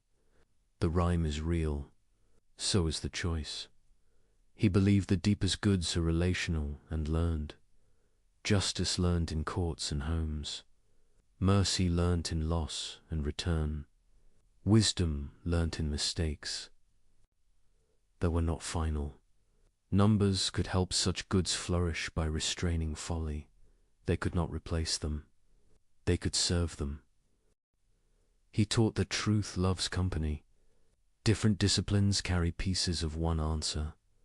Invite them to the same table. Let physics and ethics speak. Let poetry and policy argue without contempt. The best solutions will feel musical, not mechanical. They will hum with coherence. He ended many reflections with a calm trust. The world will not break its own rules, and the rules, being wise, will not break the world. We may break ourselves against them, or we may learn to move with them. That learning is the work of a life. That movement is the dignity of a mind. If you want to feel his faith, try a small experiment. Prove a simple identity by two methods. See them meet like friends at a bridge. The meeting brings a quiet joy. That joy is what he felt when he looked at existence. Different paths, same truth. Different laws, same mercy. He believed God delights in such convergences. They show that the many can become one without losing their names. They show that freedom can keep rhythm with law. They show that beauty is how truth looks when it is loved. Numbers taught him this. They still teach us. They do not erase grief. They give it a place inside meaning. They do not remove risk. They measure it so courage can be wise. They do not make us gods. They make us better creatures. He left a way to think that steadies the heart. Look for the pattern that wastes least and serves most. Seek explanations that honor both detail and whole. Let elegance guide you, but let compassion rule. Prefer clarity to cleverness. Prefer repair to victory. Prefer truth to pride. This is the divine equation as he felt it. Not a single formula, but a posture. A way of seeing the world as a work of careful art. A way of living that joins precision to kindness. A way of hoping that believes order is generous, and that the mind, taught by numbers, can become an instrument of peace. Modern life tests every grand idea. Factories thicken the air. Wars circle the globe in hours. Signals race faster than thought. Hope becomes a headline and fades by noon. This is the world that asks the old question again. Is meaning large enough for the age of speed? Leibniz once trusted harmony behind events. He believed reason anchors reality. He believed order holds even when hearts break. Modern minds did not grant that easily. They saw storms that mocked every tidy plan. They saw machinery build comfort and cruelty at once.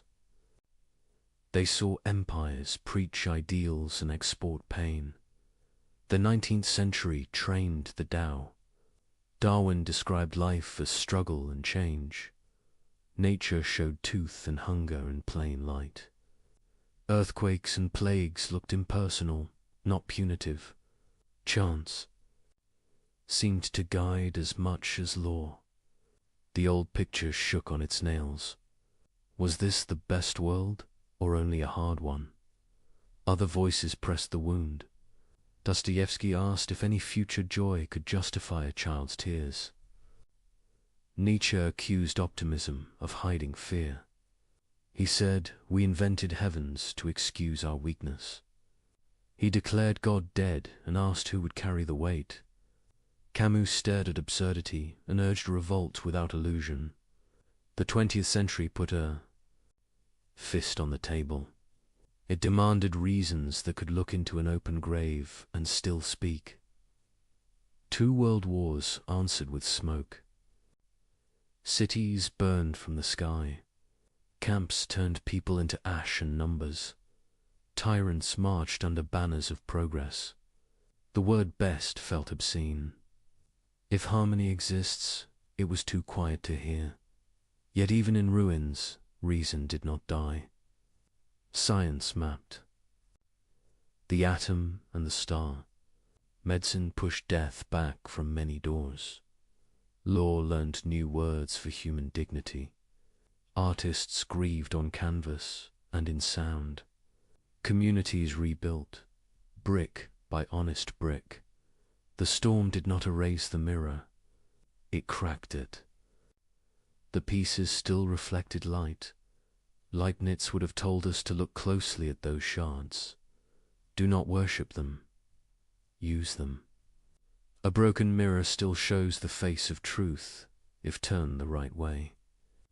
Our age must learn that craft. Modern science changed. The tone of order. Determinism softened into probability. Chaos theory showed how small nudges grow into wild weather.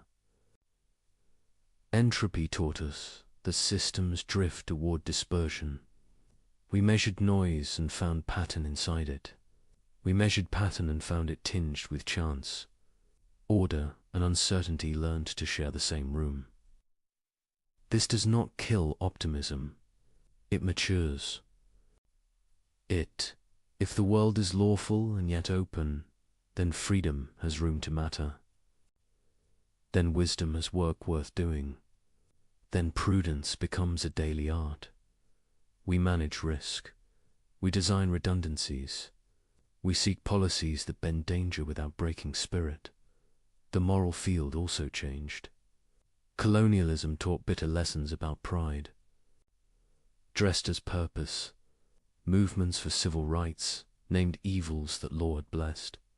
Voices long silenced learned to speak and to lead. Optimism now must choose humility. It must listen before it claims to understand. It must prove itself by service, not by slogans. This is where Leibniz can still help. He never argued for denial. He argued for structure. He taught that meaning can run deeper than the storms on the surface. He asked us to look for reasons wide enough to hold grief without breaking. He asked for patience fit for centuries. Consider. Technology, we taught silicon to mimic thought. We wired billions into one trembling web. Tool and weapon share the same code. We need a vision that keeps courage steady, a vision that respects limits and still invites invention. Leibniz would ask for design that serves persons, not markets alone. He would ask for clarity, audit, and a restraint. He would ask us to build systems that protect the small and check the strong. He would tell us to place conscience in the loop. Consider climate. We learned that prosperity can poison its own future. We must measure, plan, and change habits at scale. An optimistic ethic here is not cheer. It is duty. It says the whole can be repaired if the parts act together. It says, truth and sacrifice can be taught without despair. It says the garden still answers to patient hands. Consider meaning in a secular home. Many now live without prayer. They still feel the ache for order and mercy. They still long for justice to make sense. Leibniz offers a language that welcomes them. He lets reason carry hope without forcing doctrine. He invites faith to speak softly in the cadence of explanations that work. He lets the universe be intelligible without becoming small. A deep challenge remains. Can we say best after Auschwitz? Can any harmony answer that dark choir? The only honest way forward is through labor, care for survivors, guard against repetition, teach the habits that Prevent cruelty when fear reases. Any philosophy that does not serve this work has no place here. Leibniz would agree. He would ask optimism to earn its name by protection of the vulnerable. The old debate about evil now includes scale. One person can harm millions with machines and lies. Freedom therefore needs form. We must bind power with law and law with transparency. We must design defaults that protect even when leaders fail. This is structure as mercy. It is exactly the kind of wisdom he praised. The modern mind also wrestles with self. We are flooded with images and opinions. We confuse performance with character. We confuse speed with meaning. Leibniz would counsel slowness of thought. Begin with first principles. Ask what a human person is for. Ask how goods fit rather than compete. Ask what can be measured and what must be loved without measure.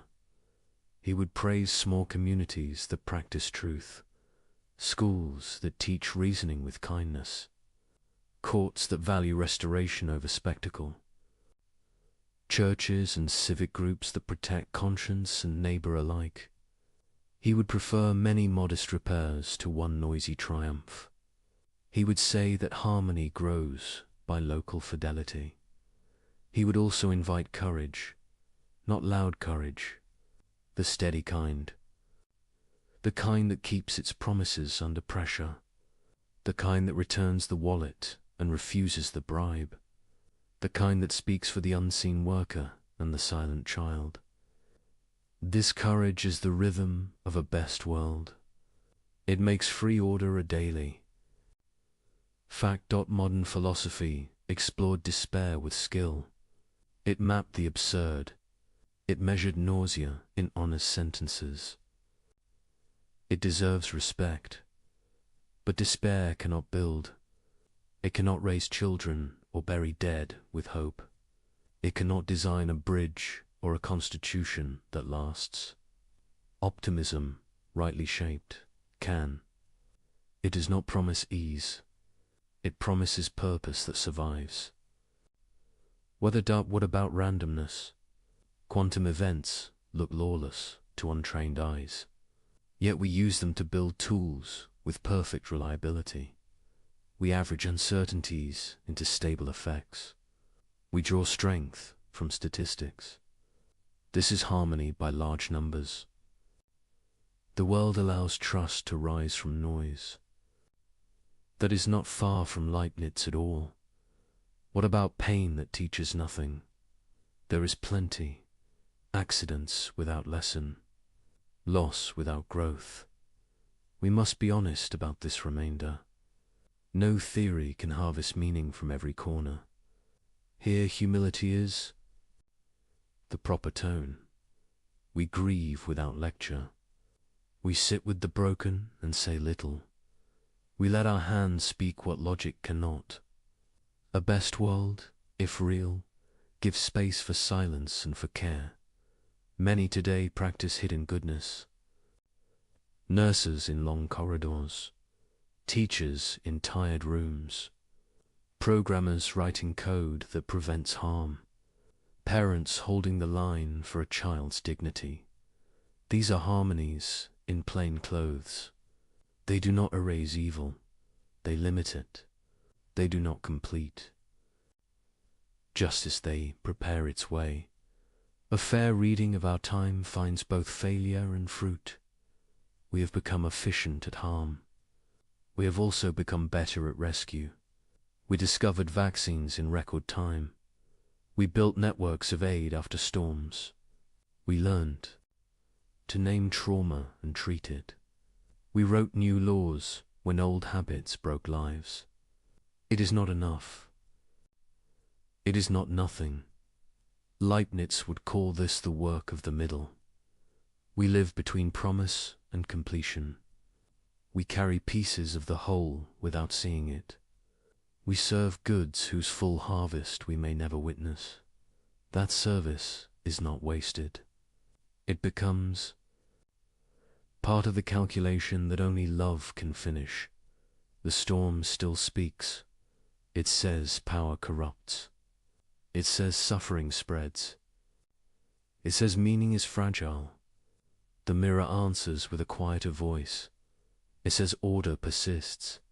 It says goodness gathers. It says freedom can learn. The future will judge us by how we balance these truths. We must not excuse evil by citing plans. We must not deny plans because evil shouts. We must build with the patience of gardeners and the caution of engineers. We must teach children that hope is a practice. It is a way of working, not a mood. If this is the best possible world, it is not because it is safe. It is because it can be saved again and again by people who choose to join the order written under things. Best does not mean painless. It means fruitful. It means capable of growing truth and love even after winter. So the mirror and the storm continue their dialogue. We will live inside it. We will argue and reconcile. We will fail and repair. We will keep asking whether reason can hold when grief arrives. And we will keep finding that, though reason bows before tears, it reases with them and goes back to work. This is how optimism survives the modern test. It learns from critics. It listens to victims. It adjusts its claims to honor what history taught. It does not give up the belief that reality is worth understanding and worth serving. It becomes courage with a plan. When we grow tired, remember the small proofs: a bridge that stands, a medicine that heals, a law that shields a stranger, a song that steadies a room. These are evidence that meaning still breathes through matter. They are the daily harmonies of a world that can be redeemed. Let that be the measure of best for our time. A world where repair is real, where truth can win in the end, and where love outlasts fear often enough to keep the story moving toward light. The world wakes before we do. Light pushes across stone and leaf. Birds risk song before they know the weather. Somewhere a nurse ties her shoes. Somewhere a factory siren starts the day. Somewhere a child asks a hard question: is life worth this effort? The answer will not arrive as thunder. It will arrive as breath, as the sound of someone getting up again, as the quiet of a mind that chooses to trust. This trust is not naive. It does not deny pain. It does not pretend evil is useful or kind. It says only this: meaning is deeper than harm. Order is stronger than accident. Freedom can learn. Love can rebuild. The claim that this is the best of all possible worlds is a heavy one. It is not a boast. It is a promise about the structure of things. It says the laws of being and the gift of freedom together make a world fit for the highest goods, not the softest goods, the highest ones: wisdom, courage, justice, mercy, joy that survives whether a world built for such goods cannot be simple. It must be alive with risk. It must allow failure without surrender. It must give time enough for repair. It must teach souls to become partners in their own redemption. Look at the shape of growth. A seed becomes food by dying into soil. A heart becomes strong by bearing weight. A mind becomes clear by letting go of flatteries. We grow by passing through trouble, not by stepping around it. The path does not excuse the pain. It turns pain into passage.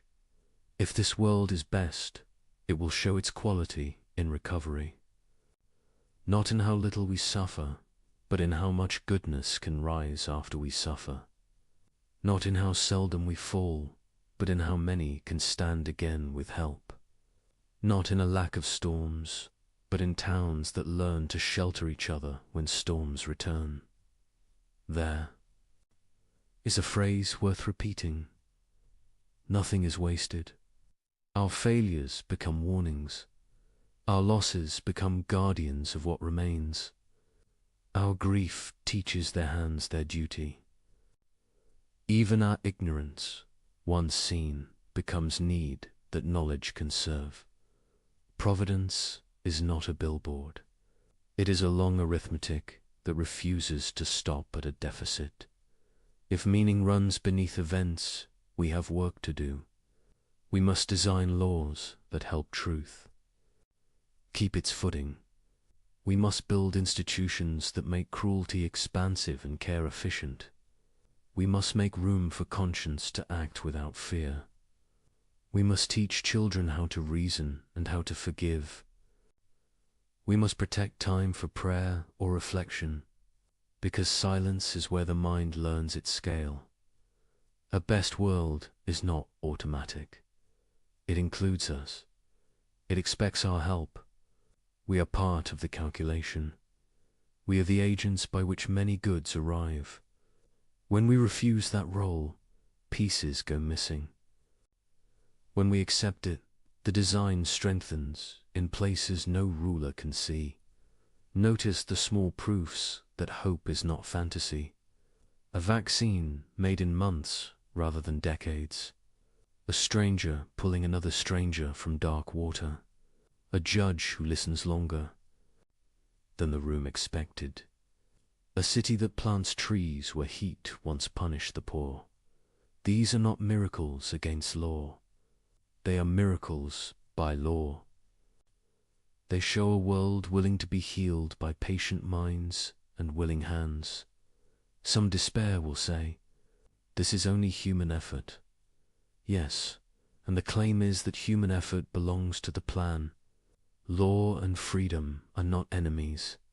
They are the two rails on which history can move. The rail of law keeps the track true. The rail of freedom gives the train a destination worth reaching. Let us speak about justice. A best world cannot mean a world where the guilty escape and the innocent are forgotten. It must mean a world in which justice is possible and ultimate. Some justice is human. We must pursue it with courage and care. Some justice is beyond us. We must trust it will arrive without our permission. Either way, justice is not a rumor. It is the core of meaning wearing the clothes of time. Now speak about mercy. Mercy is not a loophole in justice. It is justice. Seeing further, it is repair chosen over revenge. It is space made for return. No structure is best if it cannot forgive. No person is best if they cannot be forgiven. A world sized for mercy must allow failure and return. Tears and change, limits and love. Hope becomes strong when it is trained. Training means habits. Tell the truth. Keep a promise. Protect the small. Pay what you owe. Return what is not yours. Say sorry and mean it. Learn and teach. These are not slogans. They are the daily joints of a good life. They are the simple ratios by which a person fits the world. If enough people hold these habits, the world changes. Not by spectacle, by compounding. Trust compounds. Kindness compounds. Knowledge compounds. Justice, once begun, accumulates defenders. Mercy, once practiced, multiplies its own courage. The sums take time. The result outlives us. This is the arithmetic of a best world. The fear remains. What about the evil that looks pointless? The grief that taught nothing? the accident that left only silence. Here we must be honest. There is a remainder our language cannot gather. We do not explain these things. We witness them. We hold one another through them. We refuse to turn them into lessons while wounds are open. We let our silence be faithful. We let our service be speech. Then, later, we remember what our hands learnt. We build guardrails where there were none. We change a rule, a road, a ritual. We honor the dead by protecting the living. A best world does not hide from the remainder. It carries it with honor and lets it change our designs. The claim that meaning is deeper than harm asks something from us. It asks us to refuse cynicism. Cynicism looks like wisdom because it never risks hope.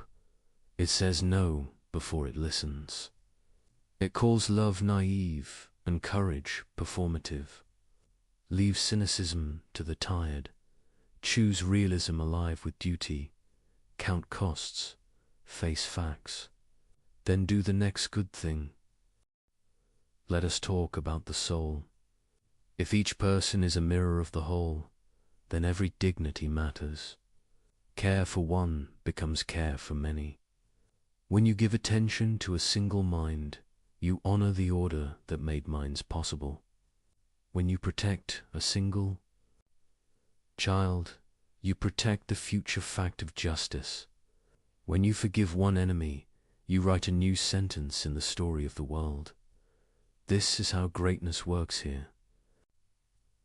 It does not arrive with trumpets. It arrives as a quiet refusal to let meaning die in your small circle. It arrives as the choice to be a reliable link in the chain.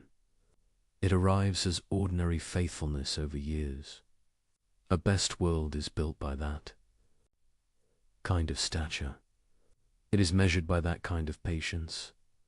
Some will still ask, why this way? Why not a world without death? Why not a world without hunger or blame?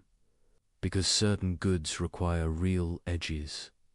Gratitude needs loss to feel its depth. Courage needs danger to be honest. Compassion needs wounds to be more than a word. Freedom needs consequence to be real. Without these edges, we would live in a gallery, not a garden. Nice to look at, unable to grow. Others will ask, why trust any of this? Because the alternatives collapse. If the world is nonsense, reason has no home. If the world is only power, love is a costume.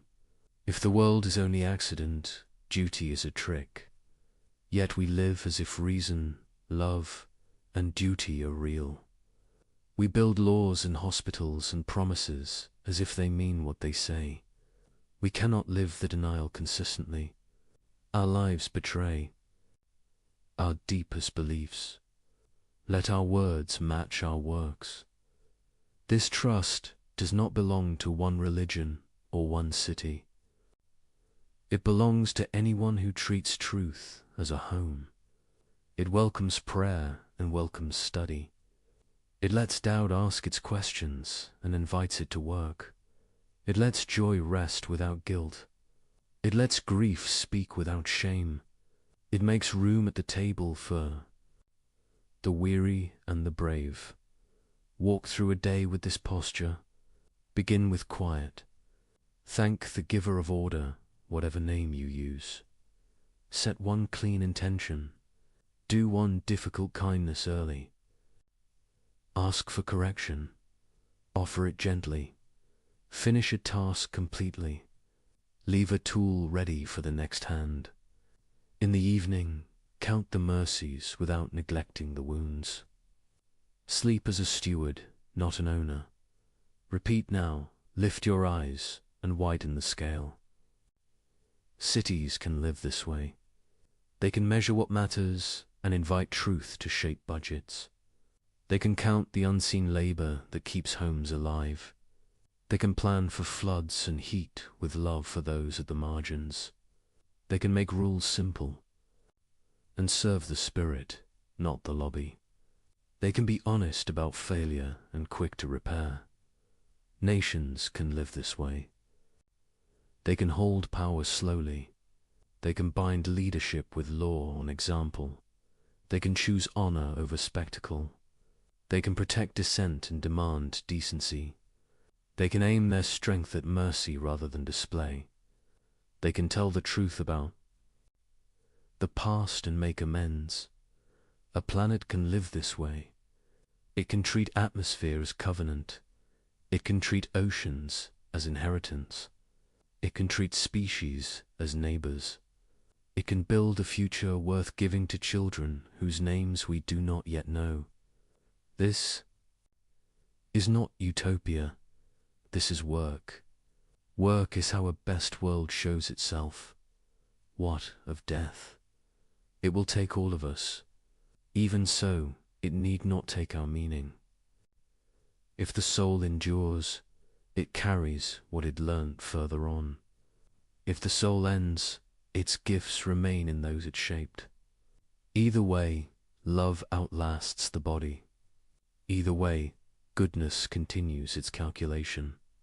Either way, we are not wasted. Stand for a moment. At the window, watch a late bus stop.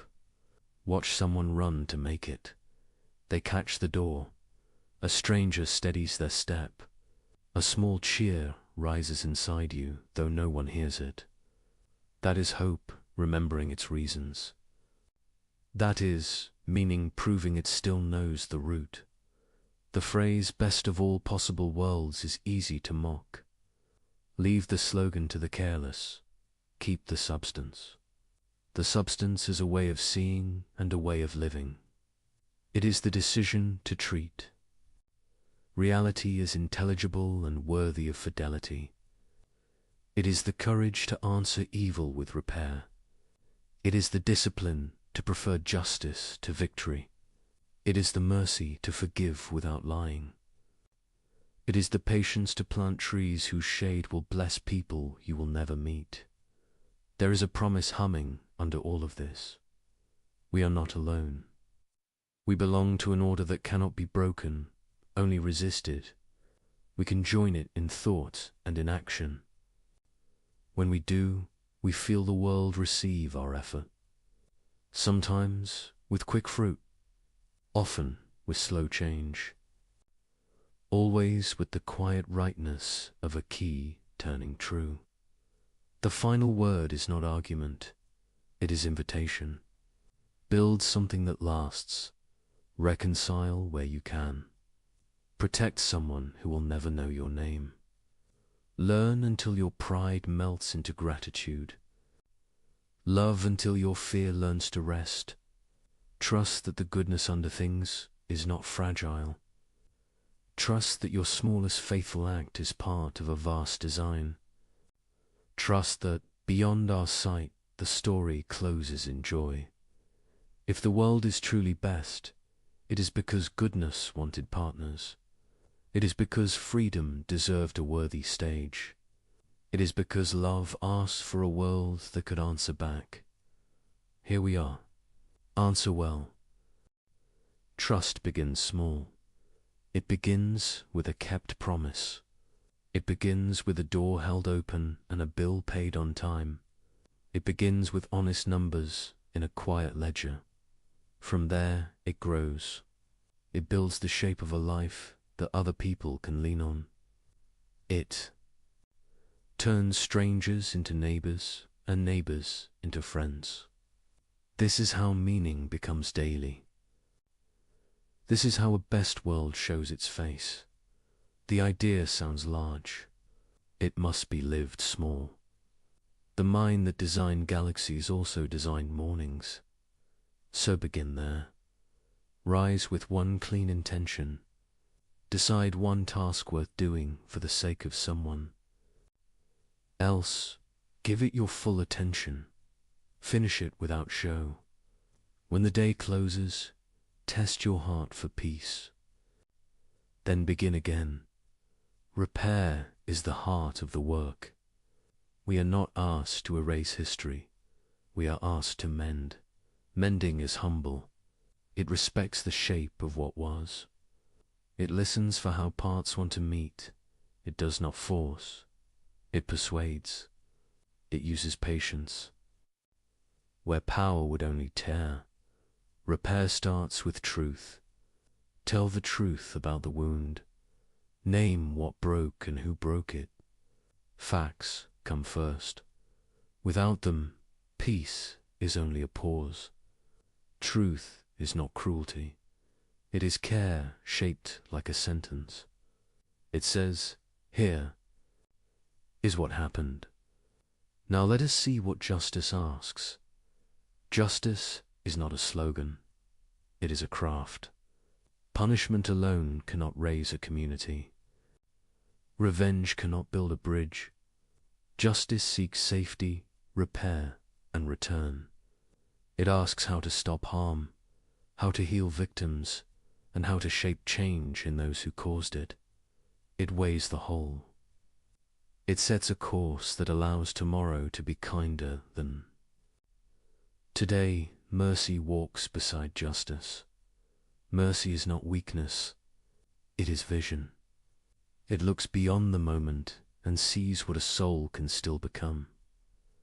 It leaves a door unlocked when wisdom permits. It gives a chance that pride would not give. It is not blind. It is brave. Build habits that make repair likely. Keep records that tell the truth. Design processes that invite accountability without humiliation. Teach meetings to begin with listening. Write policies that a fair mind can respect. Keep rules short enough to remember and clear enough to apply. Make exceptions rare and transparent. Let people know what will happen before it happens. Predictability is respect in practice. Care for time. Calendars decide what matters. If love is always scheduled last, it will never begin. Choose margins. Wide enough for thought and for rest. Use them to read, to walk, to hold a child, to write a clean line of code, to cook a meal that warms more than one person. Time given to what is good returns as strength. Guard attention. You are not a furnace for other people's noise. News can inform or consume. Know the difference. Limit the flood. Choose deep sources. Check claims. Let silence wash your inner room each day. Clarity enters only when the room is clean. Practice speech that leaves dignity intact.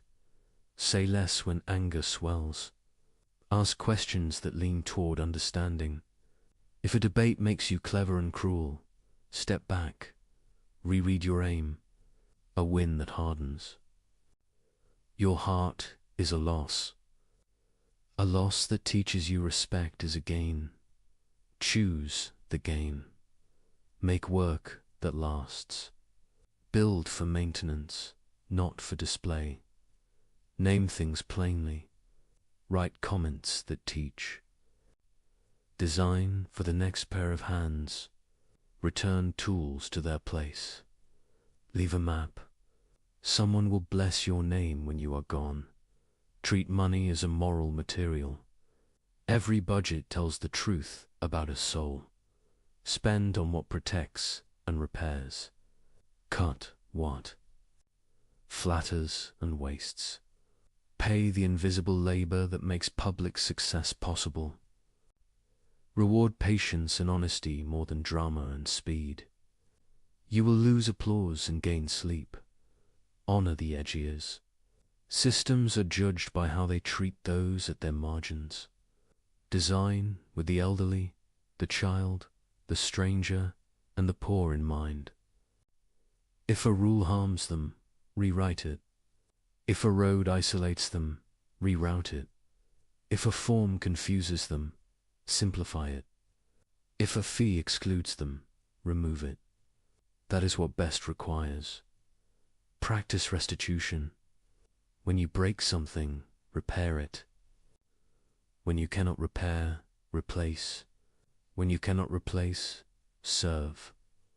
Apology without action is only sound. Action turns sorrow into promise.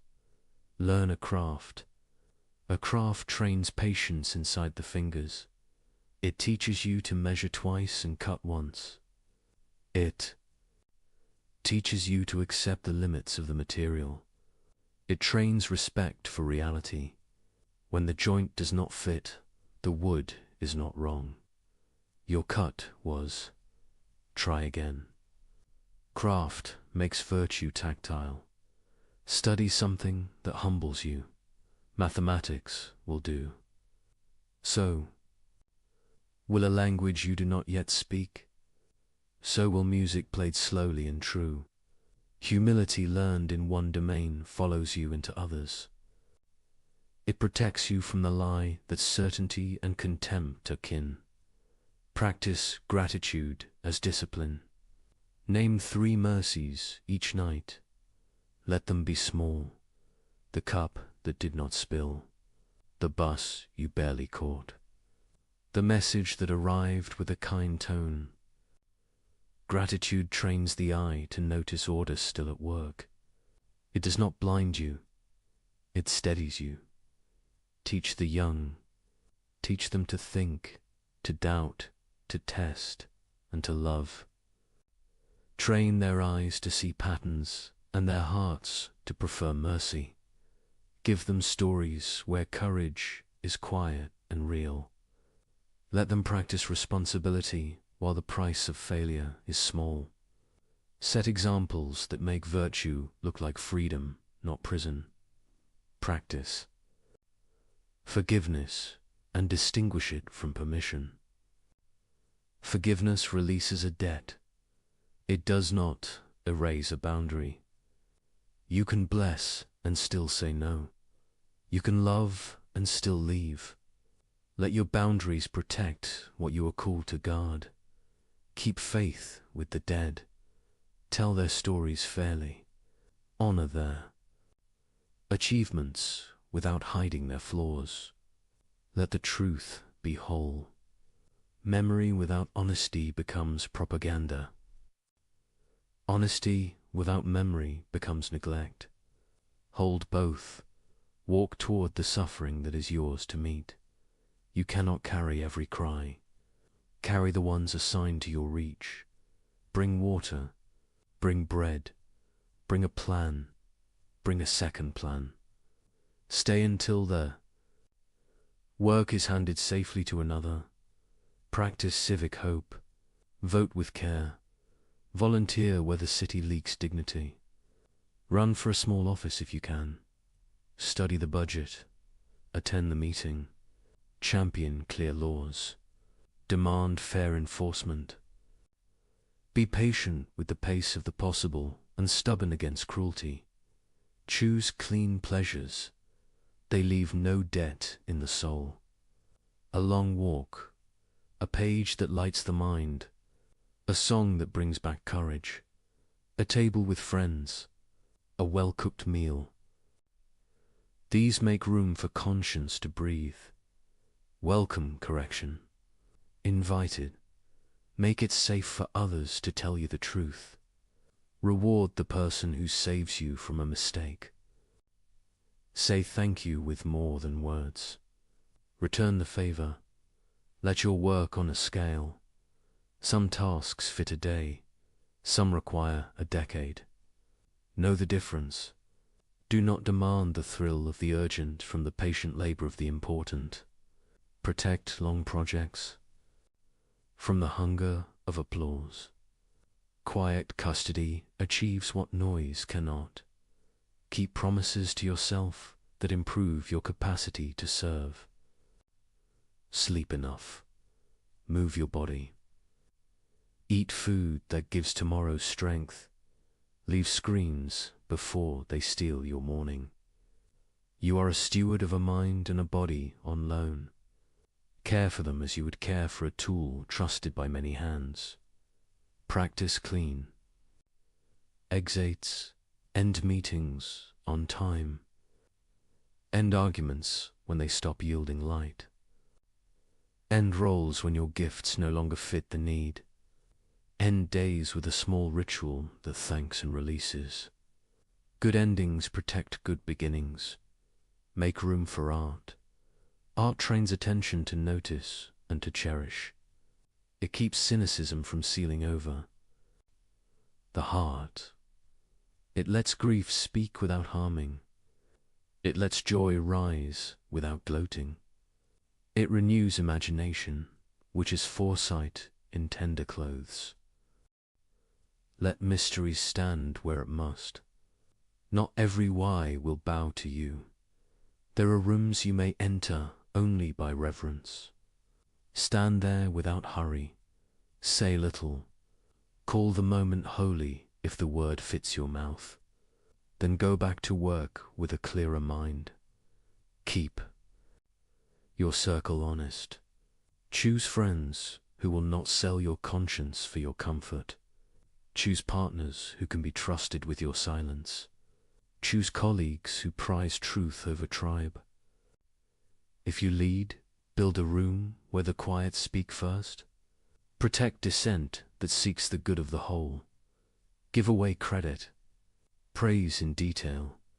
Name the person who did the unseen task. This is how trust multiplies. This is how teams become more than the sum of their parts. This is leadership without theatre. Steady your spirit against despair. Despair likes to sound like realism.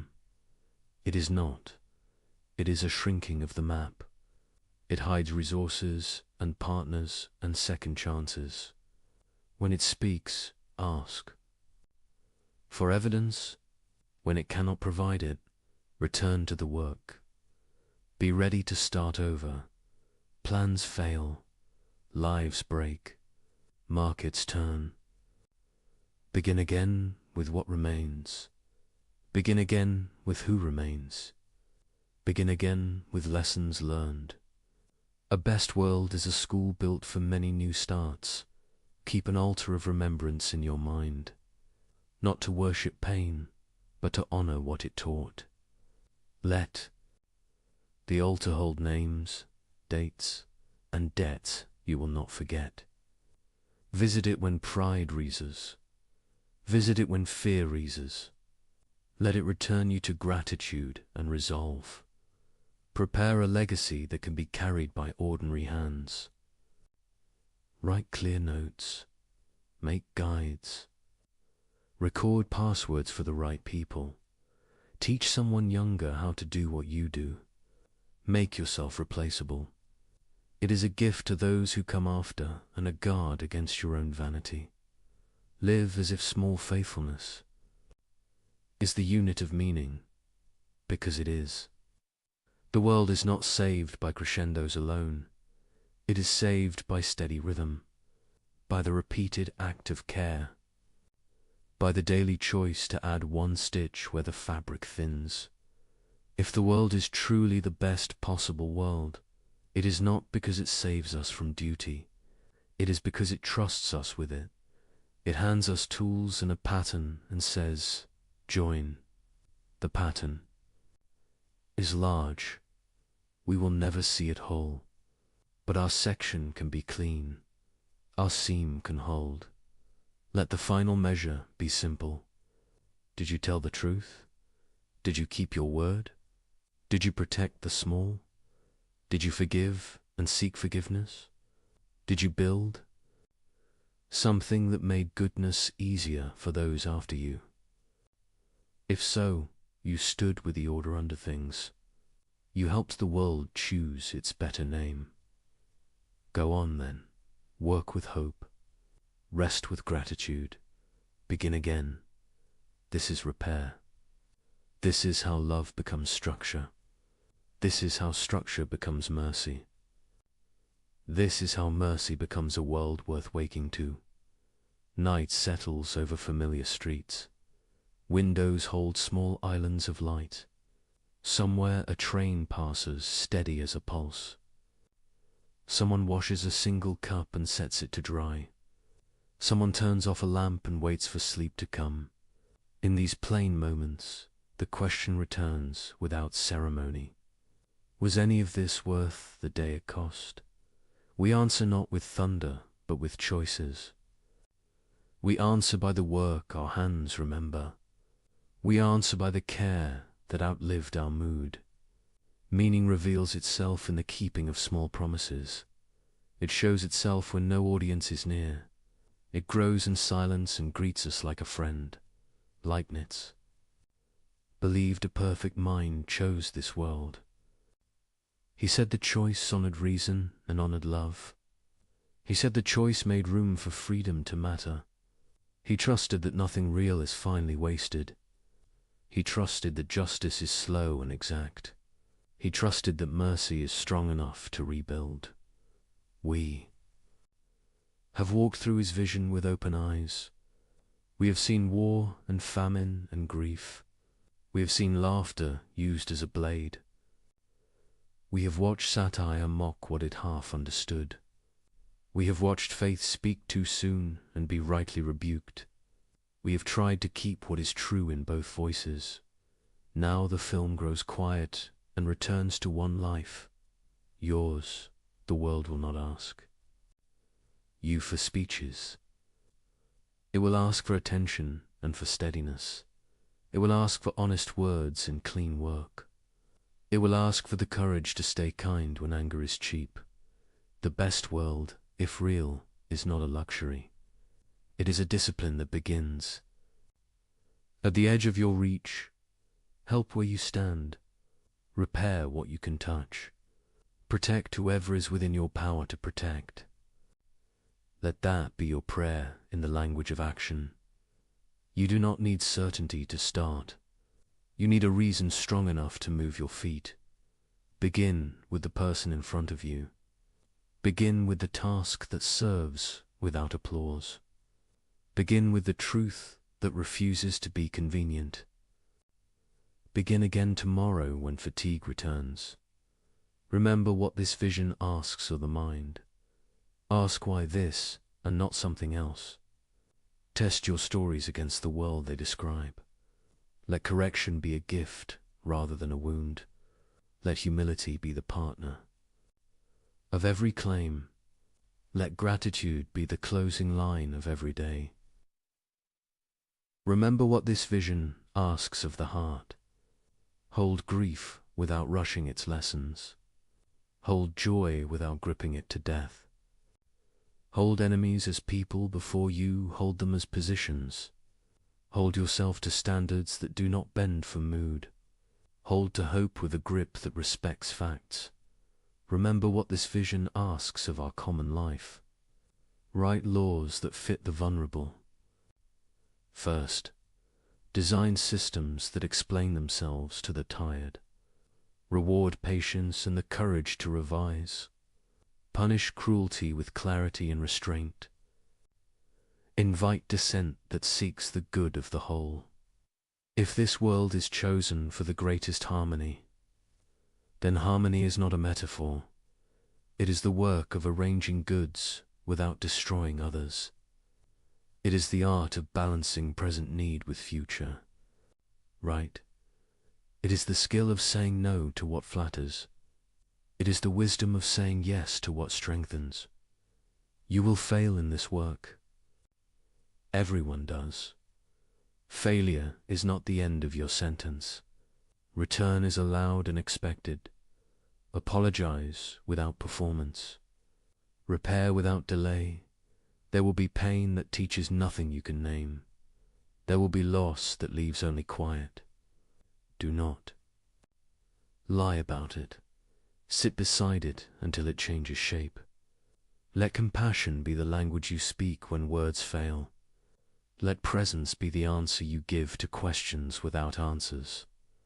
There will be days when despair sounds like a friend. It will call its self-realism and ask you to put down your tools. It will point at history and say, nothing changes for long. Answer with the evidence of your own hands. Answer with the neighbor who is fed, the child who is safe. Answer with the bridge that still stands and the promise still kept. You belong to an order deeper than chaos. You are not equal to it, but You are allied with it. Each time you choose truth over ease, you join it. Each time you forgive a debt with wisdom, you join it. Each time you think clearly in the service of love, you join it. Each time you build what future strangers will trust, you join it. Perhaps this is what it means to live inside a best world. Not to float above sorrow, but to put sorrow to work for good. Not to escape risk, but to spend it well. Not to demand certainty, but to keep faith with reason and with mercy. Not to seek control, but to cultivate consent and care. Not to chase spectacle, but to finish the quiet task. Look again at the ordinary scene. A streetlight burns over an empty corner. A nurse finishes her shift and walks into grey dawn. A janitor locks a school and hums a tired hymn. A coder closes a ticket no one will notice but the next shift. A parent checks on a sleeping child and remembers to breathe. These are not background. They are the foreground of meaning. They are the hinges upon which the large doors turn. They keep decay from calling itself fate. They keep cruelty from deciding the story alone. They are the grammar of hope. Leibniz would smile at such grammar. He would see law and freedom cooperate in small rooms. He would see order write mercy into policy and habit. He would see intelligence choose restraint and design for repair. He would call it reason doing what it was made to do. He would call it love, teaching reason its aim. You will not know in this life how your efforts sum. The ledger belongs to a sight you do not have. Do not wait for that sight to begin. Act as if meaning is real because you cannot live the opposite. Act as if love matters because it already has. Act as if tomorrow needs you because it does. If faith fits your mouth, use it. If prayer steadies your hands, pray. If study steadies your mind, study. If service steadies your heart, serve. The tools differ, the work is the same. Bring order, guard, dignity. Leave beauty where you can. Learn to bless without permission. Bless the engineer who built the quiet bridge. Bless the farmer whose field feeds your city. Bless the teacher who answers the stubborn question again. Bless the clerk who knows your name when the line is long. Bless the friend who tells you the truth before you fall. Learn also to resist without hate. Resist the lie that numbers excuse. Harm. Resist the pose that cynicism is wisdom. Resist the habit of turning people into categories. Resist the speed that ruins judgment. Resist the appetite that treats others as scenery. Keep an eye for signs that the world receives your work. Watch for the meeting that ends with understanding. Watch for the process that becomes kinder and more exact. Watch for the child who trusts. The room enough to ask harder questions. Watch for the elder who rests easier because a policy changed. These are quiet proofs that the deep order remains. You will stand at graves. Bring flowers and silence and time. Let the names be spoken with care. Let the stories be told without embellishment. Let the tears fall without apology. Then walk away. Slowly and return to the work. The dead do not ask us to stop. They ask us to carry what they loved. One day you will be the one carried in story. Make it easy to tell the truth about you. Leave debts settled and kindness owed to many. Leave a journal someone can learn from. Leave a room in better order than you found it. Leave a trail of people who became more honest because you were near. If you doubt your place in any grand design, Remember the scale of the small. Ants move forests one grain at a time. Rivets hold ships against oceans. Votes turn empires with paper and ink. Words mend marriages when they are simple and sincere. Hands save lives that statistics cannot name. So choose your handful of grains. Choose your rivets and your words. Choose your vote and your craft and your promise. Choose them like a person who believes the ledger matters. Choose them like a citizen of a world that intends the good.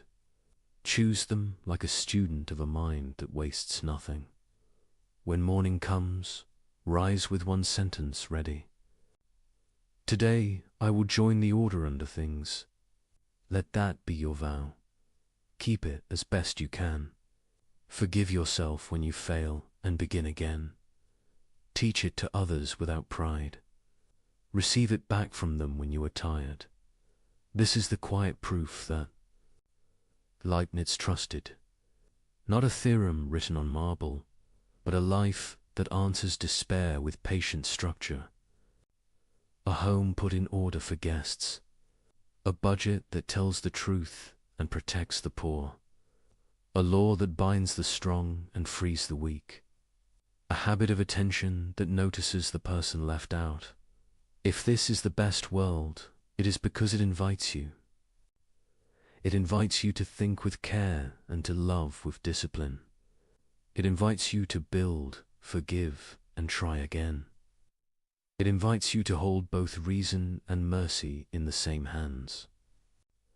It invites you to be the kind of person for whom the phrase best world is not a boast, but a responsibility gladly assumed. Night deepens. The windows darken one by one. You turn out your light and keep one promise more. You will begin again. Tomorrow, you will keep faith with the living and the dead. You will serve meaning without spectacle. You will honor the order that lets love endure. Sleep now. The world keeps its watch. The harmony does not stop when you rest. It waits for you to join it again. And when you do, it will meet you where you stand, with work enough for your hands and grace enough for your heart. Welcome back, dear friends. Before we begin, let me know where in the world you are watching, and please don't forget to subscribe and like to support the channel. Tonight, we journey into the life and mind of perhaps the most dangerous philosopher who ever lived. Picture, if you will, a young man standing before the elders of his community. He is 23 years old. The year is 1656. In moments, words will be spoken against him that have never been spoken against anyone before, words so filled with fury and rejection that they will echo across centuries. He will be cursed by day and cursed by night, cursed when he lies down and cursed when he rises up. His name will be blotted out from under heaven. No one will be permitted to speak with him, to be under the same roof, to read anything he writes. And this curse, unlike all the others before it, will never be lifted, not even 350 years later, when scholars and rabbis gather to consider whether it is finally time to forgive. What could this young man have said? What ideas could be so threatening, so fundamentally dangerous, that they required not just exile but eternal damnation? The young man's name was Baruch Spinoza, and his crime was offering humanity a new way to see God, nature, and ourselves. A vision so radical, so breathtaking in its implications, that it would shake the foundations of religion and philosophy itself. A vision that would influence minds from Goethe to Einstein, that would secretly circulate through the Enlightenment like contraband, that would be declared as dangerous as any weapon ever forged. But here is what makes Spinoza's story so remarkable. He did not respond to his excommunication with bitterness or revenge. He did not recant or beg forgiveness. He simply walked away from everything he had known, picked up the tools of a lens grinder, and set about thinking his way to truths that would outlast empires. In the quiet of his workshop, between the careful grinding of glass that would help others see more clearly, he constructed a philosophy of such serene power that even those who condemned him could not ultimately ignore it. Tonight, as you settle into rest, we will follow Spinoza's extraordinary journey. We will stand in the Amsterdam synagogue as the curse is pronounced. We will follow him into exile and watch as he transforms rejection into revelation. We will explore his audacious claim that God and nature are one and the same. We will discover his revolutionary understanding of emotions, freedom, and what it means to be human. And perhaps, in the gentle unfolding of these ideas, you will find the same strange peace that Spinoza himself discovered in the face of absolute rejection, the peace that comes from seeing yourself not as separate from the universe, but as a wave in an infinite ocean, temporary in form, but eternal in substance. So let your breathing slow. Allow the concerns of the day to settle like dust, and prepare to meet a mind that refused to accept easy answers, a heart that found divinity in everything, and a spirit that discovered freedom in the very necessity that seems to bind us all. The world Spinoza was born into was one of fear and precarious hope. To understand what would happen to him, we must first understand the community that both nurtured and ultimately rejected him. Amsterdam in the early 17th century was unlike any other place in Europe. While the Inquisition raged across Spain and Portugal, while Jews were expelled, forcibly converted, or worse, the Dutch Republic offered something precious and rare. Not full acceptance perhaps, but tolerance, room to breathe, permission to worship according to conscience, as long as one did not disturb the public peace. And so they came. The Portuguese Jews who had lived for generations as conversos, forced Christians who practiced their ancestral faith in secret cellars and locked rooms, always one whispered accusation away from the dungeons of the Inquisition. They came to Amsterdam, this city of canals and commerce, this haven at the edge of Europe, and they began to rebuild, not just their homes and businesses, but their very identities. They learned again how to be Jewish openly, to gather in synagogues instead of hiding in shadows, to speak Hebrew without fear of being overheard. But their freedom was conditional, and they knew it. The Dutch were tolerant, yes, but tolerance had its limits. Disturb the social order, cause scandal, give the Christian authorities reason to question whether Jews could truly be trusted as citizens, and that precious tolerance might evaporate like morning mist.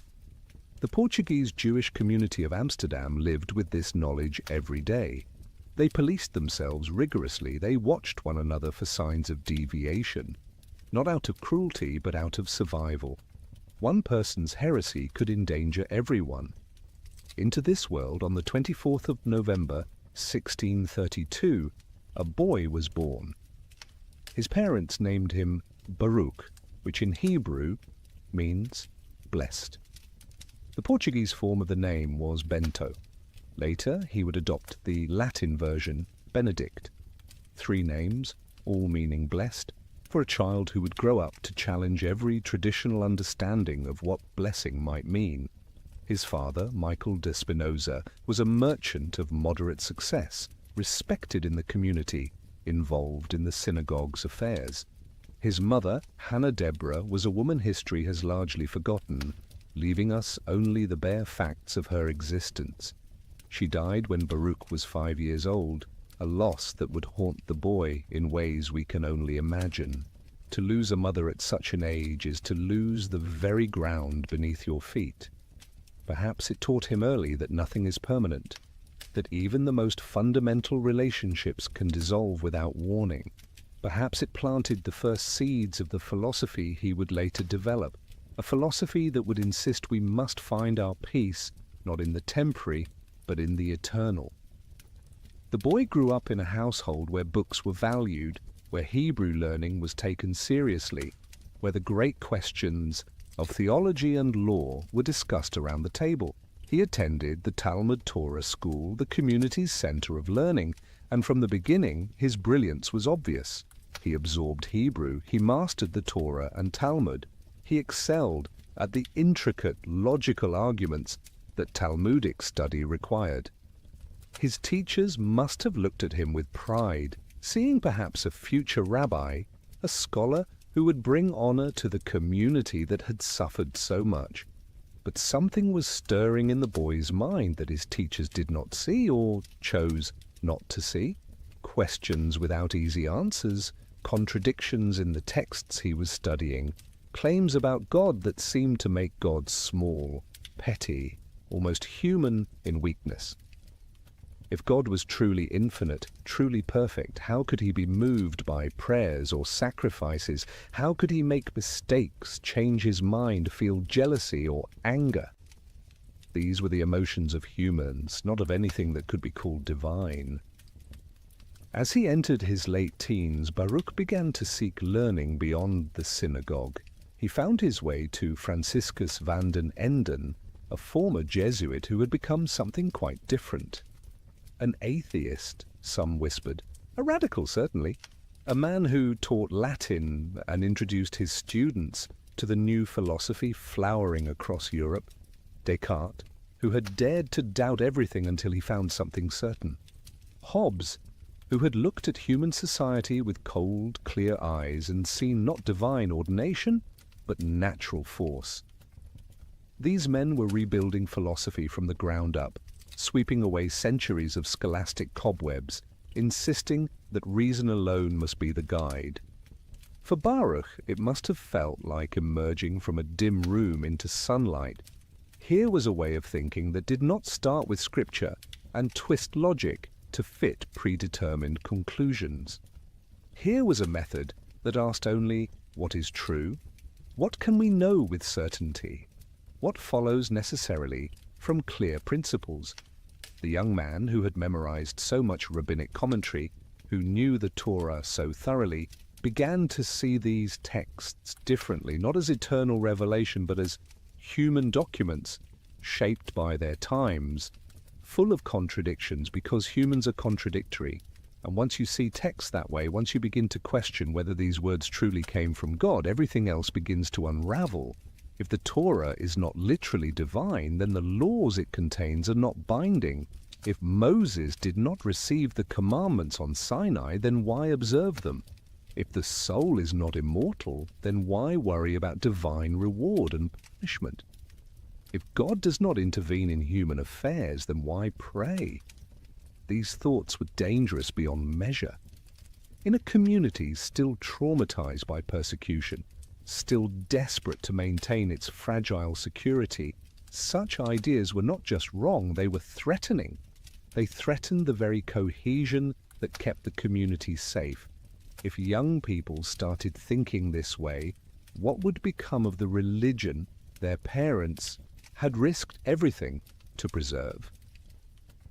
Baruch's father died in 1654 when the young man was 21. Michael de Spinoza left behind a failing business and substantial debts. Baruch and his brother Gabriel inherited not wealth, but obligations. The young philosopher, brilliant as he was, found himself responsible for an import business he had no interest in, dealing with merchants and contracts when his mind wanted to grapple with substance and infinity.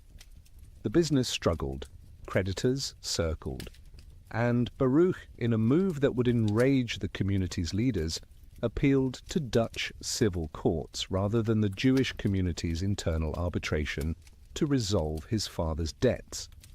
This was not just a practical matter, it was a statement. By going to Dutch authorities, Baruch was effectively saying that he did not consider himself bound by the community's jurisdiction. He was asserting his rights as a Dutch citizen over his obligations as a Jew. The community's leaders saw this clearly. Here was a young man who had already been heard expressing heretical views, who was now publicly defying community authority. They could not allow this to continue. They tried first to bring him back quietly.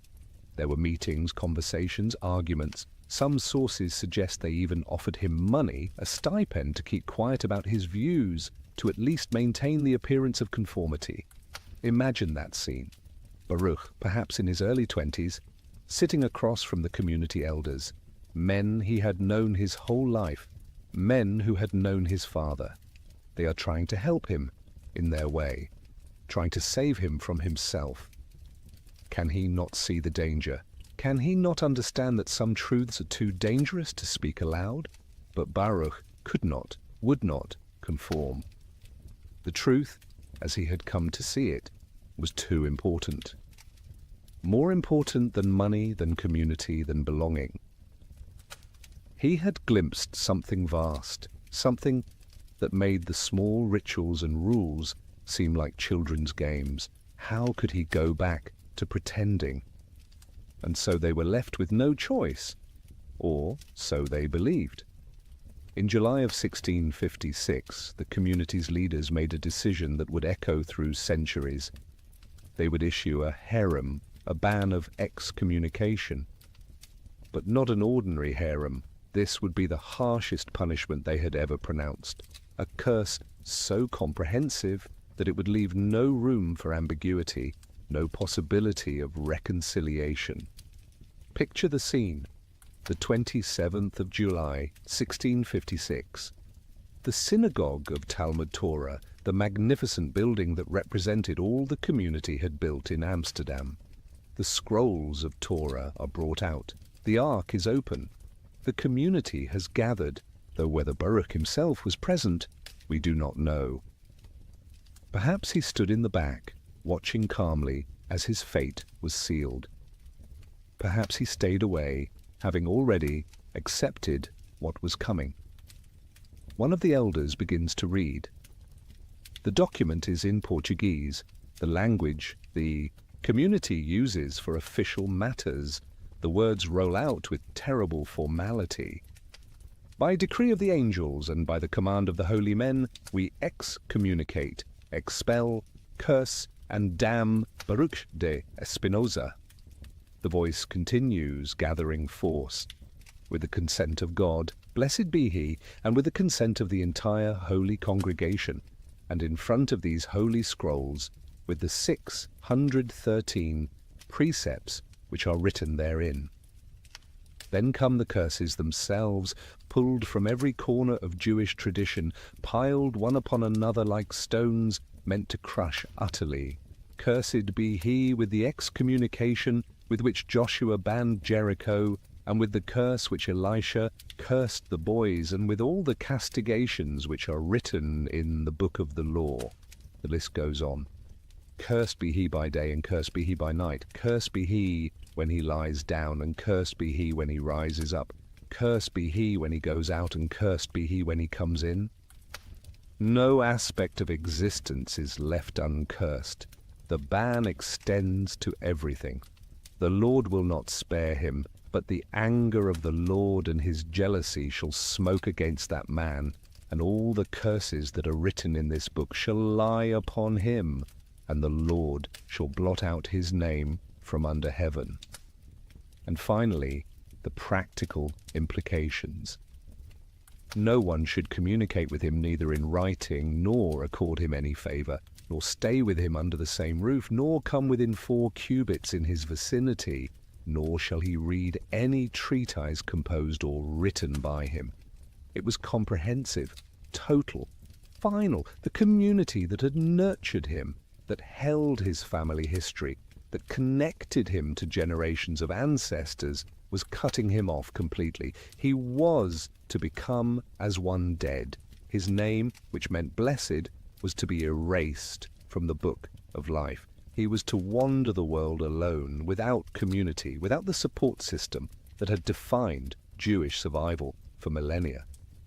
How did Baruch receive this? We have no record of his immediate reaction. He left no letter describing his feelings in that moment. But we know what he did next. He left Amsterdam's Jewish quarter. He moved first to the outskirts, then to other towns, Leiden, Rensburg, finally The Hague. He took up the trade of lens grinding, a skilled craft that required steady hands and precise measurements that would provide him enough income to live simply while giving him hours each day for the work he really cared about. The work of thinking.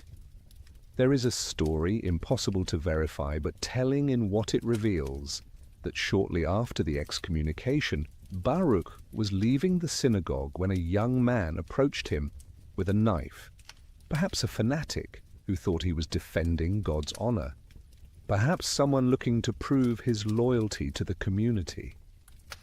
The attack failed. Baruch was not seriously injured, but he kept the cloak he had been wearing, slashed by the knife, and would later point to it as a reminder, not of bitterness, but of something else, perhaps of the cost of truth, perhaps of the violence that fear and dogma can inspire.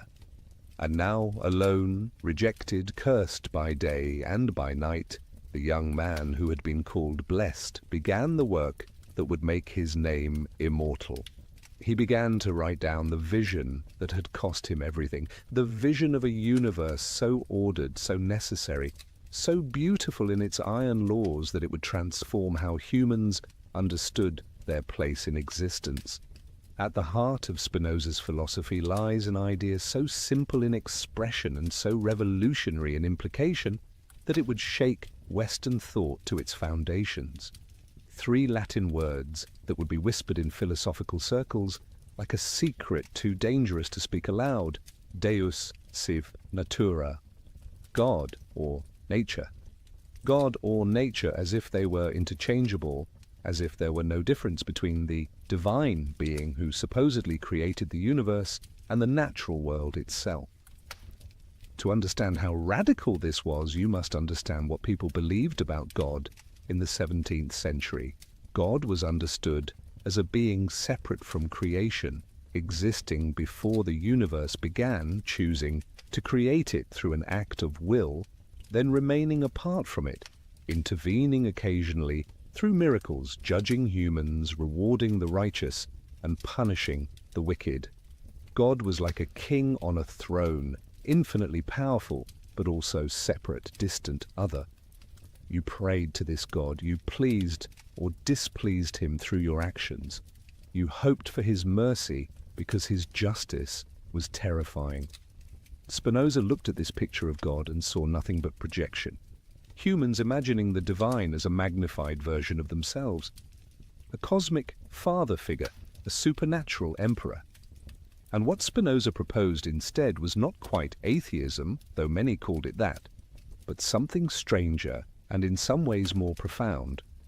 He proposed that we drop the distinction entirely, that we stop imagining God as separate from the universe and recognize that God is the universe, that the universe is God, that there is nothing but this one infinite reality expressing itself in endless modes.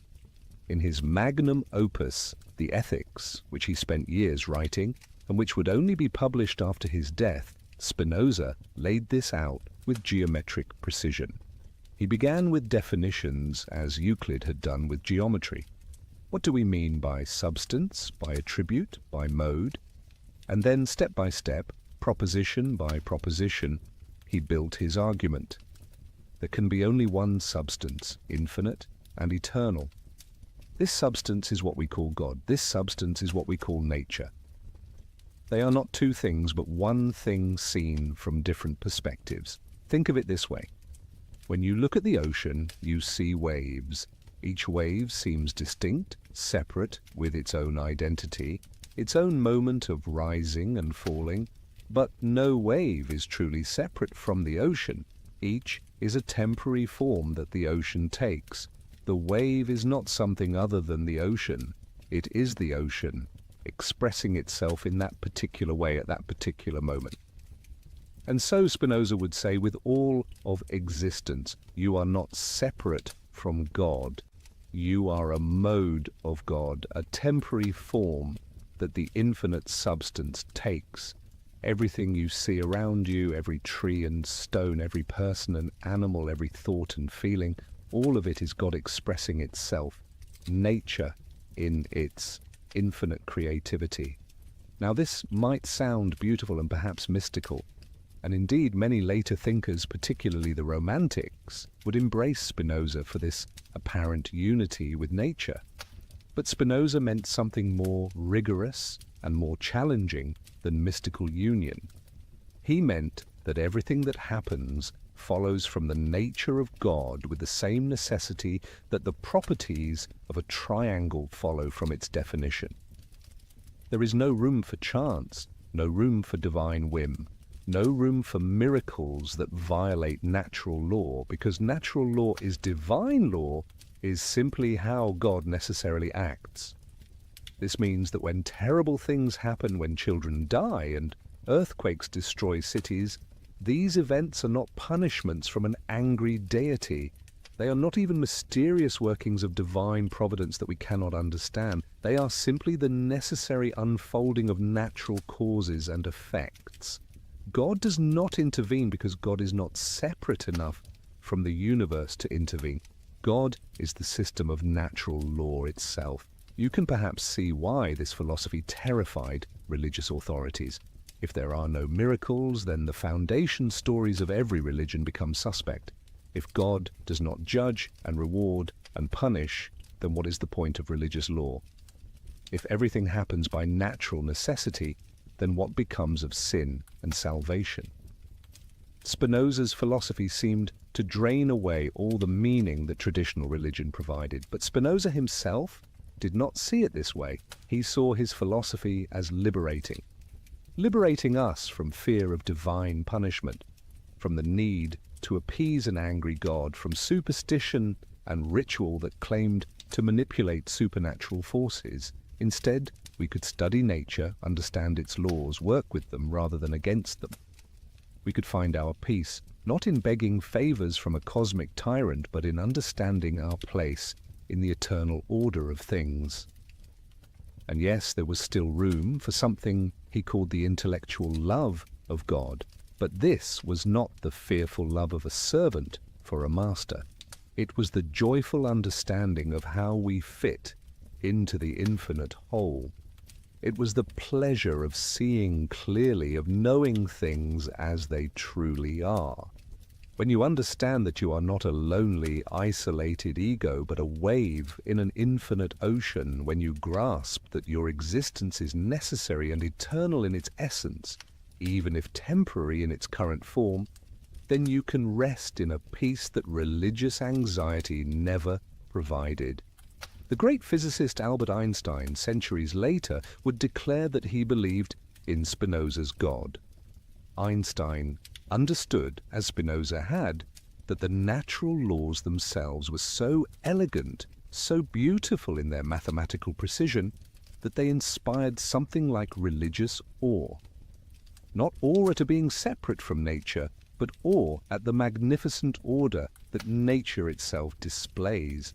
The fact that we can understand these laws, that our minds can grasp the structure of reality, this itself is a kind of miracle, though not the kind that violates natural law. Spinoza's God does not love you back. This was one of his most shocking propositions. The God of tradition loves humans, cares about their suffering, responds to their prayers. Spinoza's God cannot do any of these things because God, being infinite and eternal, cannot be affected by anything finite and temporary. To expect God to care about your particular troubles would be like expecting the ocean to have feelings about one particular wave. The ocean does not hate the wave, but neither does it love it. It simply is, and the wave is a temporary expression of what it is. This might seem cold, even cruel, but Spinoza thought it was actually more comforting than the traditional view. Better to live in a universe that operates by consistent laws than to live at the mercy of a cosmic personality who might be pleased with you today and angry tomorrow. Better to seek understanding than to spend your life trying to please an unpleasable deity. And there was still room for joy, for love, for all the fullness of human experience. These things did not require supernatural sanction. They were natural expressions of what it means to be human, to be this particular mode of the infinite substance. As you lie here tonight, consider this vision. Not the God who watches and judges, but reality itself in all its lawful necessity. The same principles that move planets in their orbits also move thoughts through your mind. You are not separate from nature, but woven into it at every level. The boundary between you and the world is less solid than it seems. You are an eddy in the great flow, a note in an infinite symphony, a word in a book that has no beginning or end. And this, Spinoza would say, is not a diminishment but a strange enhancement.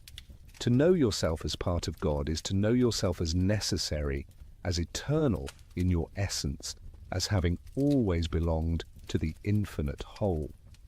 But Spinoza was not content simply to describe the metaphysical structure of reality. He wanted to understand what it meant to be human within this structure. And central to his understanding of human existence was a concept drawn from medieval philosophy but transformed into something new, the concept of conatus. This Latin word means striving, endeavor, an innate drive to continue existing. Everything that exists, Spinoza argued, strives to persist in its own existence. The stone, if it could be imagined to have consciousness, would want to remain a stone. The tree strives upward towards sunlight, sends roots down seeking water, produces seeds to continue itself. The animal flees danger, seeks food, reproduces. And humans? We too, beneath all our complex thoughts and elaborate cultures, are fundamentally driven by this same principle. We strive to go on existing, we seek what enhances our power of existing and avoid what diminishes it. But Spinoza made an even stronger claim. He argued that this striving is not just something each thing does, it is what each thing is. The essence of any being is its conatus, its striving to persist and enhance itself. You are at your deepest level this drive to continue, to flourish, to extend your being into the future. Everything you desire, every goal you pursue, every fear you flee, can be traced back to this fundamental striving. This might sound like a bleak reduction of human complexity to mere survival instinct, but Spinoza drew from this principle a rich psychology and ethics. Consider how he defined emotions.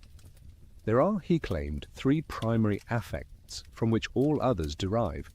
First is desire itself, the conatus made conscious. You want things because you are, in your essence, a striving being. Second is joy, which Spinoza defined as a passage to greater perfection, an increase in your power to act and think.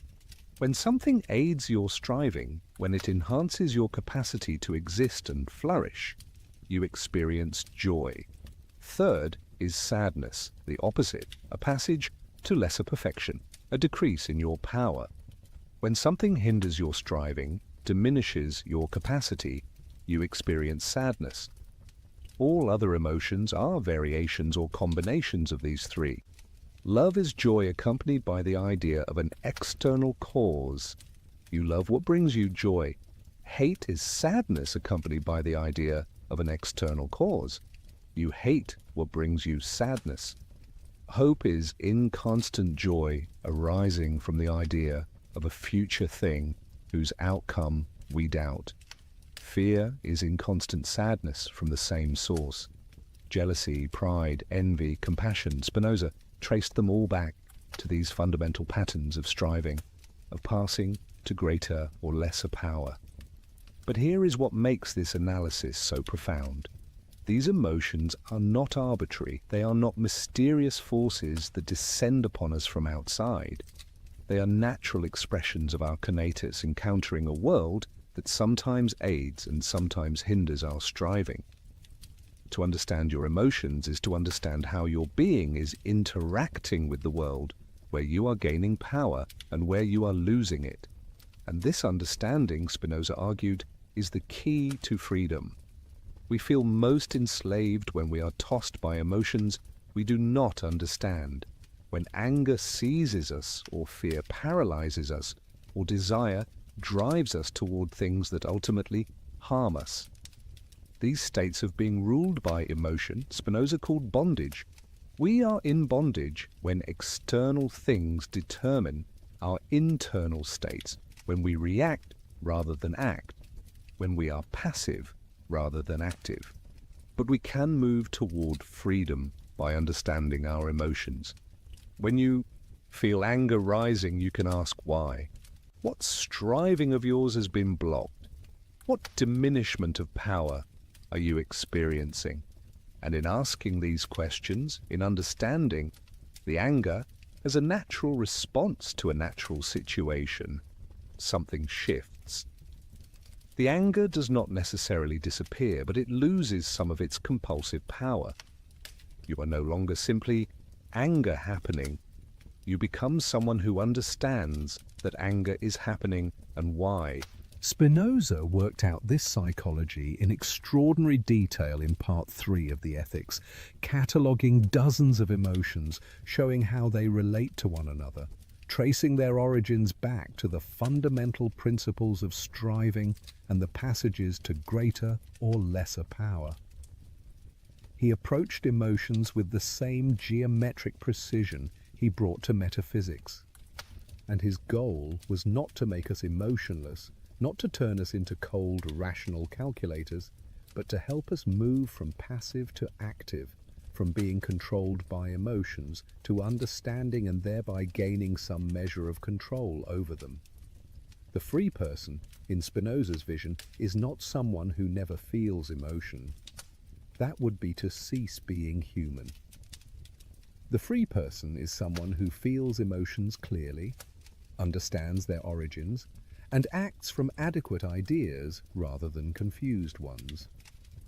Joy is still possible, indeed more purely possible, when you understand what truly brings you joy and what is merely a temporary pleasure that will ultimately decrease your power.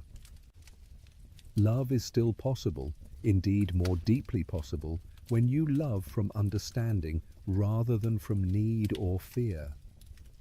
Here, as you settle deeper into rest, you might consider your own striving. What is it that your being most deeply seeks? Not the surface wants that change from day to day, but the fundamental orientation of your existence. To flourish, yes, but what does flourishing mean for you? To understand more, to create, to connect with others. And what emotions have you felt today that pointed toward either enhancement or diminishment of this fundamental striving? Can you see them clearly, without judgment, simply as information about how your being is navigating the world? Spinoza would say that the very act of asking these questions, of turning the light of understanding on your own internal states, is an act of freedom. Not freedom in the sense of being uncaused, for nothing is uncaused, but freedom in the sense of being self-caused, of acting from your own nature, rather than merely reacting to external pressures. This is the freedom available to finite beings in an infinite, deterministic universe. The freedom that comes from understanding necessity rather than fighting against it. And this brings us to one of Spinoza's most paradoxical and powerful insights. In a universe where everything is determined by prior causes, where nothing could be other than it is, where even our choices are the necessary result of our nature and circumstances, what room is there for ethics? If you could not have acted differently than you did, how can you be called good or evil? Spinoza's answer revolutionized ethics. He argued that good and evil are not absolute properties that things possess. They are not judgments handed down by a deity.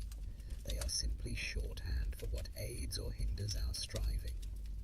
Good is what increases our power to act and think. Evil is what decreases it.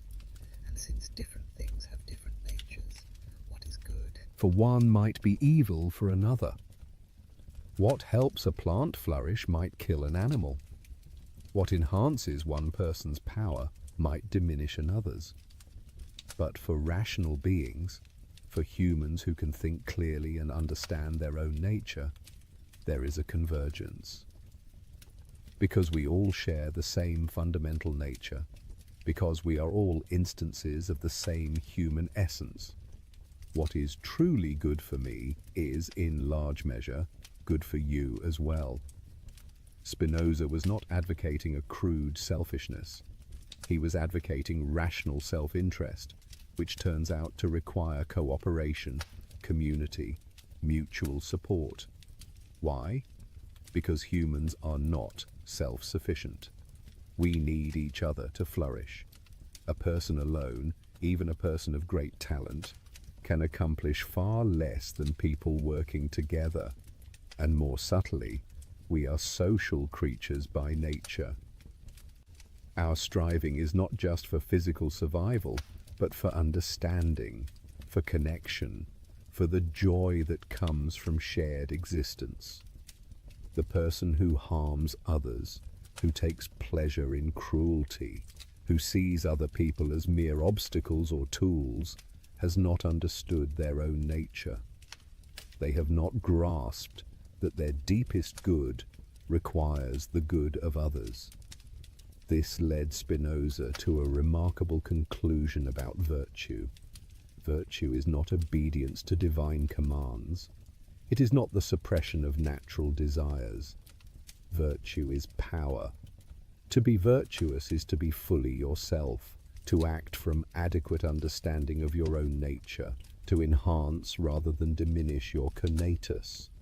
The virtuous person is not the one who grimly restrains themselves from pleasure, but the one who has learned to find joy in what truly enhances their being. And the highest virtue, the summit of human existence, is understanding. To know things as they truly are, to grasp the necessary connections between causes and effects, to see yourself and the world clearly. This is the greatest power a human can achieve. This is what Spinoza meant by the intellectual love of God. It is the joy that comes from understanding your place in the infinite whole, from seeing the world sub specie aeternitatis, from the perspective of eternity. This eternal perspective does not mean escaping time or denying the reality of change. It means seeing the necessary pattern within change, understanding how each moment follows from what came before according to eternal laws. It means recognizing that while your individual existence is temporary, what you are in your essence participates in the eternal. Your body will die, yes, but the principles that organize your being, the patterns of thinking and striving that make you who you are, these are eternal truths about the infinite substance expressing itself through you. Spinoza was clear about death. The individual perishes. There is no personal immortality in the sense of your ego continuing forever. But neither is death the absolute end some fear it to be. What you are most deeply, the essence of your being, the patterns of understanding you have achieved, these remain as eternal modifications of the infinite substance. You return to the ocean, but the wave you were has left its mark on the whole. This might seem like cold comfort if what you want is to continue as this specific person forever. But Spinoza thought it was the only honest comfort available, and there was something in it that could bring genuine peace. To know that you are not an accident, that your existence is necessary, that you are an eternal part of an eternal whole, even if your current form is temporary, This can ease the anxiety that comes from feeling isolated and contingent. As sleep approaches, bringing its own small rehearsal of death, you might find some rest in this perspective. Your conscious mind will fade, thoughts will become dreams, then nothing you can remember. But you will wake, and the you that wakes will be continuous with the you that sleeps. The pattern persists through the discontinuity, and so perhaps with the greater sleep. What you are most deeply persists in the infinite pattern, even as this particular configuration of matter and mind dissolves back into the elements. Spinoza was not building a philosophy in isolation from the world. He lived in turbulent political times, and his ideas had profound implications for how societies should be organized, how religious and civil authorities should relate, how freedom should be understood and protected.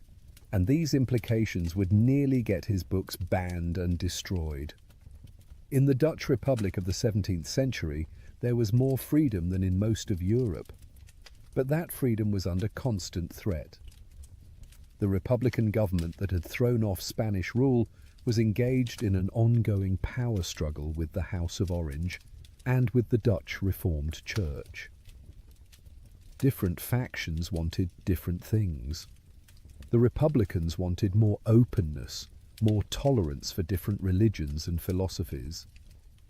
The Orthodox Calvinists wanted tighter control over what could be thought and said, and the House of Orange played both sides, seeking whatever path would enhance their own power. Spinoza had been writing the Ethics for years, carefully working out his metaphysical and psychological system. But when he saw religious authorities gaining power, threatening the tolerant atmosphere that made philosophical inquiry possible, he put the ethics aside and wrote something more immediately political. The Theologico-Political Treatise, published anonymously in 1670. This book was explosive. Spinoza applied his philosophical method to the Bible itself, reading it not as divine revelation, but as a historical document produced by humans for specific purposes in specific times. He showed contradictions, inconsistencies, places where the text had clearly been altered or added to by later hands. He argued that miracles, if they meant violations of natural law, were impossible. He suggested that Moses did not write the Pentateuch, that many books of the Bible were composed centuries after the events they described. That prophecy was not supernatural knowledge, but simply the vivid imagination of certain individuals. For a culture that took the Bible as literally true and divinely authored, this was dynamite. But Spinoza went further. He argued that religious authorities had no right to control philosophical inquiry, that church and state should be separate, that freedom of thought and speech were fundamental rights that governments should protect, not suppress. He made a case for democracy as the most natural form of government, one that best aligned with human nature and best served human flourishing. The reaction was swift and furious. The book was called Forged in Hell by the Devil himself. Even some of Spinoza's friends were disturbed by how far he had gone. The book was banned, but it was too late. Copies circulated, the ideas spread. Young intellectuals across Europe read it secretly and felt their minds opened to possibilities they had not imagined. Spinoza never published the Ethics during his lifetime. He knew it would bring even more condemnation than the Theologico-Political Treatise had. He continued working on it, refining arguments, adding propositions, but he kept it in manuscript. Only after his death would his friends dare to publish it, and even then, it caused scandal. For more than a century, to be called a Spinozist was to be called an atheist, a subversive, someone dangerous to social order. But Spinoza's political philosophy would ultimately triumph. His arguments for freedom of thought, for separation of church and state, for democratic government, would influence the Enlightenment and, through it, modern liberal democracy. When American founders spoke of self-evident truths and unalienable rights, they were drawing on a tradition that ran through Locke back to Spinoza. When European nations gradually separated religious and civil authority, they were following a path Spinoza had helped clear. He did not live to see any of this. He died in 1677, 44 years old, of consumption, probably made worse by the glass dust he had inhaled during years of grinding lenses. He died quietly in The Hague, working on his political treatise which remained unfinished. His landlord found him one morning, dead in his room, surrounded by his books and papers. His friends gathered what he had written and published it all, the ethics, the political treatise, letters, even a Hebrew grammar he had been working on. And slowly, gradually, the world began to recognize what had been lost when this quiet lens grinder died so young. Imagine the life Spinoza lived in those final years in The Hague. A simple room, a workshop where he ground lenses, a desk covered with papers where he wrestled with the hardest questions humans can ask. He received visitors, engaged in correspondence with thinkers across Europe, was offered positions at universities that he politely declined. He preferred his independence, his quiet. He needed nothing but time to think, paper to write on, glass to work with, enough food to keep body alive while mind soared through infinite spaces. There is something almost monastically pure about how he lived. No family, no wealth, no status, no security beyond what his skilled hands could earn. Just the life of the mind, pursued with total dedication. But this was not world denial or ascetic punishment. Spinoza enjoyed moderate pleasures. He would walk, smoke a pipe, engage in friendly conversation. He simply did not need the things most people chase. Fame meant nothing to him. Wealth would only have been a distraction. He had found what he wanted, which was to understand, and everything else was secondary. His friends remembered him as gentle, good-humoured, patient, not the grim determinist you might expect from someone who denied free will, not the cold rationalist who cared nothing for emotion. He felt things deeply but was not ruled by them. He had achieved something of the freedom he described in the Ethics, the freedom that comes from adequate understanding. And he was not bitter about his excommunication, not still nursing wounds from his rejection by the community that had raised him. He had moved beyond that. He bore no grudge against the rabbis who had cursed him. They had acted from their nature and circumstances as all things do. To resent them would be like resenting a stone for falling. They could not have done otherwise, given what they were and what they believed. And in any case, their curse had freed him to become who he needed to become. There is a story about Spinoza and death. As his illness worsened, friends urged him to prepare himself, to think about his soul's salvation, to make his peace with God in whatever way he could. And Spinoza would smile and shake his head. He was already at peace. He understood that what he was would continue in the infinite substance, that his individual existence ending was no more tragic than a wave returning to the ocean. He had seen things from the perspective of eternity, and from that perspective there was nothing to fear. When he died, he left behind almost nothing. Some clothes, some books, a few guilders, his philosophical manuscripts. No children to carry on his name, no wealth to endow institutions. Just ideas. Ideas that had been too dangerous to publish during his life, that would remain dangerous for generations after his death, but that would ultimately change how humanity thinks about God, nature, freedom, and what it means to be human. The immediate aftermath of Spinoza's death was chaotic. His books were condemned, banned, burned. To own the ethics was dangerous. To be known as a Spinozist was social and professional suicide. The word itself became an accusation. Spinozist, atheist, subversive, materialist. All these terms were thrown around as epithets meant to mark someone as beyond the pale of acceptable thought. And yet, the ideas spread. They spread precisely because they had been banned, because they were forbidden. Young intellectuals across Europe read Spinoza in secret, met in private to discuss his propositions, felt the foundations of their inherited worldviews cracking open. Here was a way of thinking that made sense of so much that traditional philosophy left mysterious. Here was a rigor, a clarity, a willingness to follow arguments wherever they led, regardless of whether the conclusions were comforting.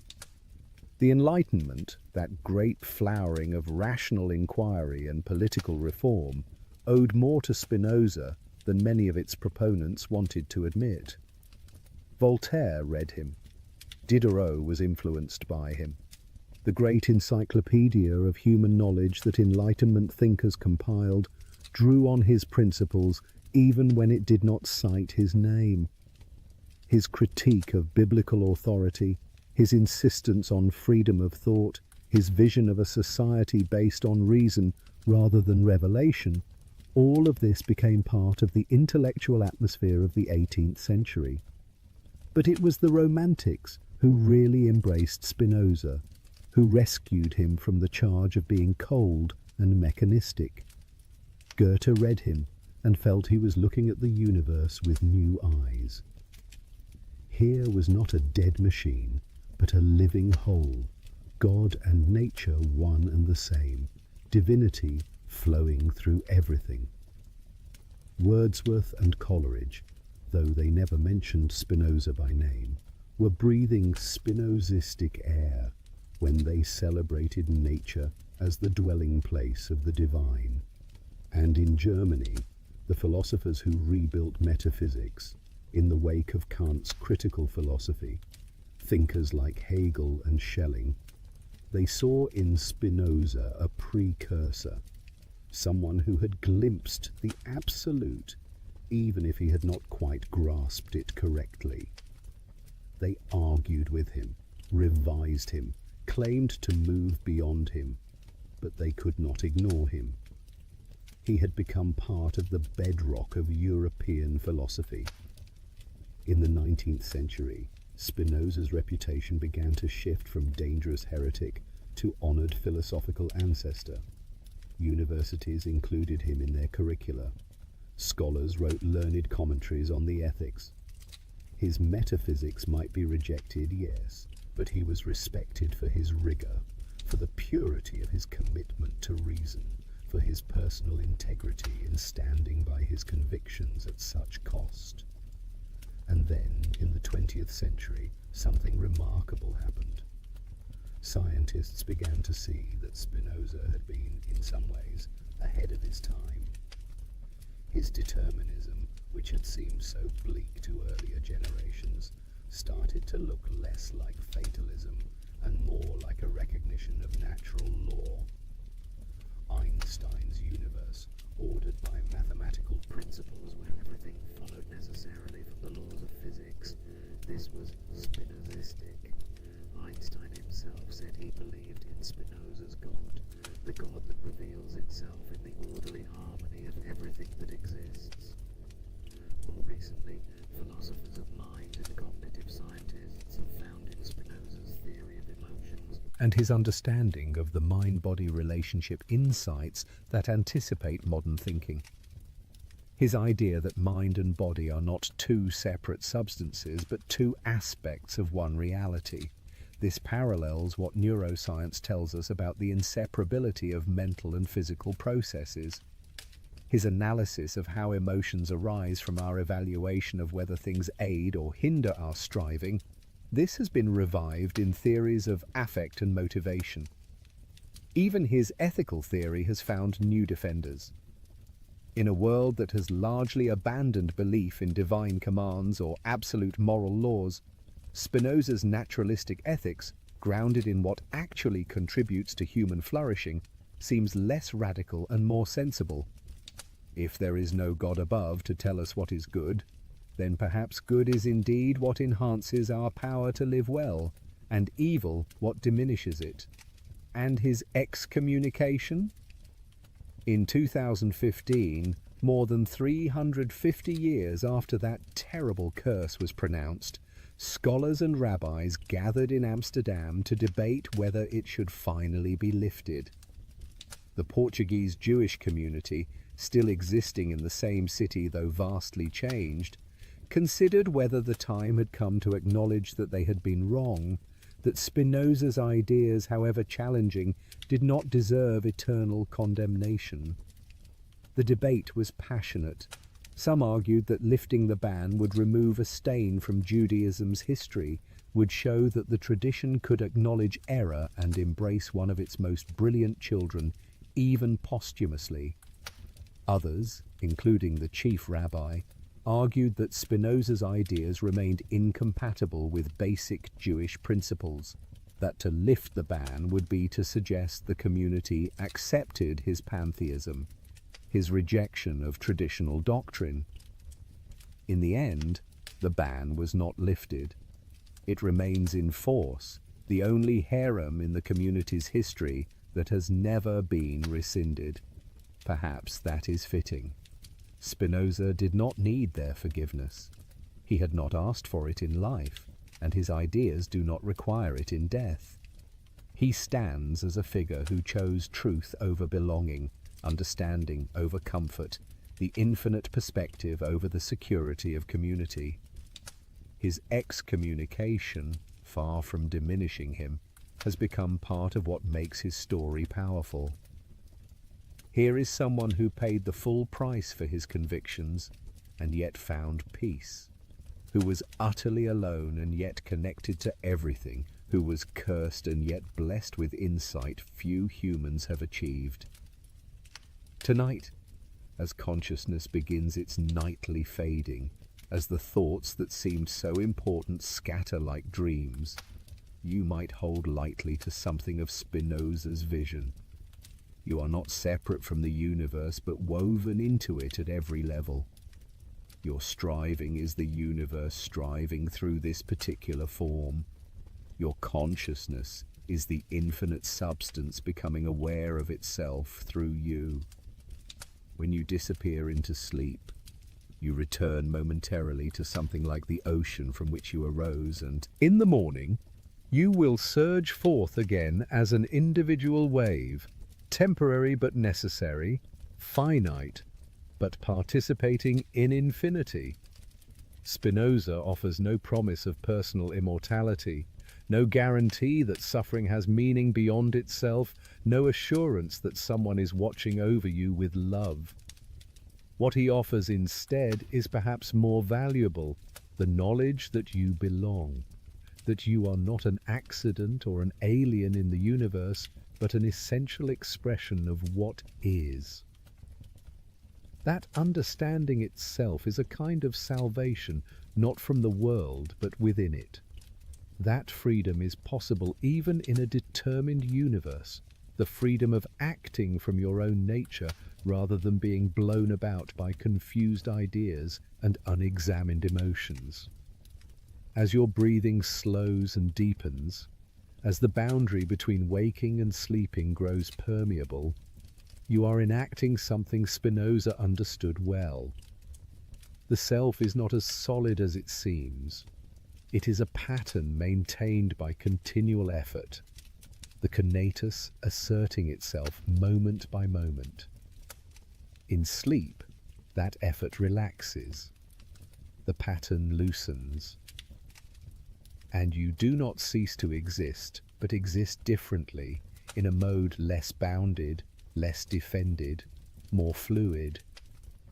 And then, in the morning, the pattern reasserts itself.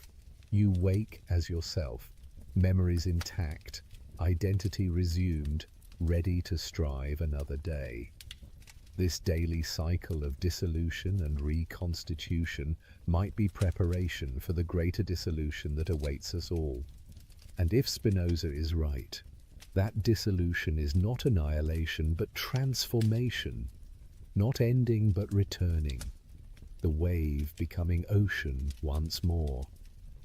The individual form releases, but nothing is lost from the total. You are eternal in your essence, even as you are temporary in your existence. You have always been part of the infinite whole and always will be, even when this particular configuration of matter and mind no longer maintains itself as a separate entity. There is peace in this, not the peace of being saved by an external power, but the peace of understanding where you actually are. You are already home. You have never left. The universe is not a place you inhabit, but what you are, a mode of, a temporary way that infinite being expresses itself. When you understand this fully, when you see from the perspective of eternity, fear dissolves. Not because nothing bad can happen to you, but because you recognize that what you are most deeply cannot be harmed, because it is not separate enough to be harmed, because it is the eternal substance itself looking out through these particular eyes for this particular span of time. This is what Spinoza called blessedness, and it is available in life, not just in death. Available to anyone willing to think clearly and honestly about what they are and what the universe is. Available through understanding, through the patient work of moving from confused to adequate ideas, from passive to active emotions, from being controlled by external things to acting from one's own nature. And now, dear friend, let these Ideas settle into the background of awareness. You do not need to hold them tightly or figure them all out. They are seeds that can germinate in their own time. For now, simply rest in the knowledge that you are part of something vast and ordered and beautiful. That the same intelligence that moves the stars moves through you. That you are, in your own small way, the universe becoming conscious of itself. That your life, however brief, is necessary and eternal in its essence. Let your eyes close fully now. Let the day's striving subside. You have done what you could with the power available to you, and that is all any finite being can do. Tomorrow will bring new opportunities for joy, for understanding, for the enhancement of your conatus. But for now, rest. Return to the ocean for a few hours. Be wave becoming water, becoming wave again. Participate in the eternal rhythm of assertion and relaxation, form and formlessness, particular and universal. The curse pronounced against Spinoza has not been lifted, but curses are just words, and words cannot touch what is eternal. The young man who walked out of the synagogue into a life of isolation found more in his solitude than most people find in the embrace of community. He found the key to understanding suffering without being destroyed by it, to accepting necessity without becoming passive, to being fully human without needing the approval of any authority but truth itself. And his ideas, banned and burned and condemned for centuries, have outlasted all their opponents. They are part now of how thoughtful people think about the universe, about consciousness, about freedom and ethics. They have been absorbed into the intellectual bloodstream of humanity. The lens grinder's workshop in The Hague became a kind of monastery where a new vision of existence was carefully polished into clarity. And that vision still shines, still guides, still offers the possibility of the intellectual love of God to anyone willing to think deeply enough. Sleep now. Sleep with the blessing that Spinoza's name promised and that his philosophy delivered. The blessing of understanding, the blessing of seeing clearly, the blessing of knowing that you are an eternal mode of the infinite substance, temporarily individuated as this particular person, destined to return to the ocean but never truly separate from it. The blessing of being exactly what you are, where you are, part of the necessary unfolding of everything that is. And may you wake tomorrow with something of the freedom Spinoza described, the freedom that comes not from being uncaused, but from acting according to your own nature, from understanding rather than being confused, from striving according to adequate ideas rather than being blown about by every external wind. May you know the joy that comes from increased power, from growing in understanding, from becoming more fully who you are meant to be. The infinite substance expresses itself through countless modes, And you are one of them. Rest in that knowledge. Rest in the eternal pattern of which you are a temporary but necessary expression. Rest as Spinoza rested, understanding that God and nature are one, that you are never separate from the divine, that understanding itself is the highest form of love, and that even death cannot touch what you are in your essence. Good night, blessed seeker. May the intellectual love of God bring you peace. May adequate ideas replace confused ones. May you pass tonight to greater perfection and wake to a morning full of the power to strive, to understand, and to joy. The universe continues its necessary unfolding, and you are part of that great pattern. Rest now, knowing that all is as it must be, that nothing is separate, that everything is within God, and God is everything. Blessed be the lens grinder who saw so clearly. Blessed be the excommunicated heretic who found his home in infinity. Blessed be the philosophy that transforms curses into understanding and solitude into union with everything that is. Sleep deeply, dream well, and know that you are eternal. Greetings, friends. Please unwind, feel comfortable, and drift into the paradoxes of thought with me. Get ready to challenge your assumptions while exploring unraveling philosophy and psychology. Is it better to be loved or to be feared? This is the question that begins our journey. A question that has echoed for centuries. A question that seems simple at first, but grows heavier the longer we sit with it. Pause for a moment and reflect. If you were in a position of power, which would you choose? Love with all its warmth and loyalty, or fear with all its force and reliability? Niccolo Machiavelli forces us to face this dilemma without comfort. He does not allow us to hide behind ideals. He does not let us escape into fantasy. He pushes us to stare directly at the mechanics of power in all their beauty, in all their brutality. Who was Machiavelli? To many, he is a sinister name, a whisper in political history. To others, he is a genius, a man who saw the truth of politics more clearly than anyone before him. He was born in Florence in 1469, a city of art, ambition, and endless intrigue. He lived through wars, shifting alliances, and the fall of powerful families.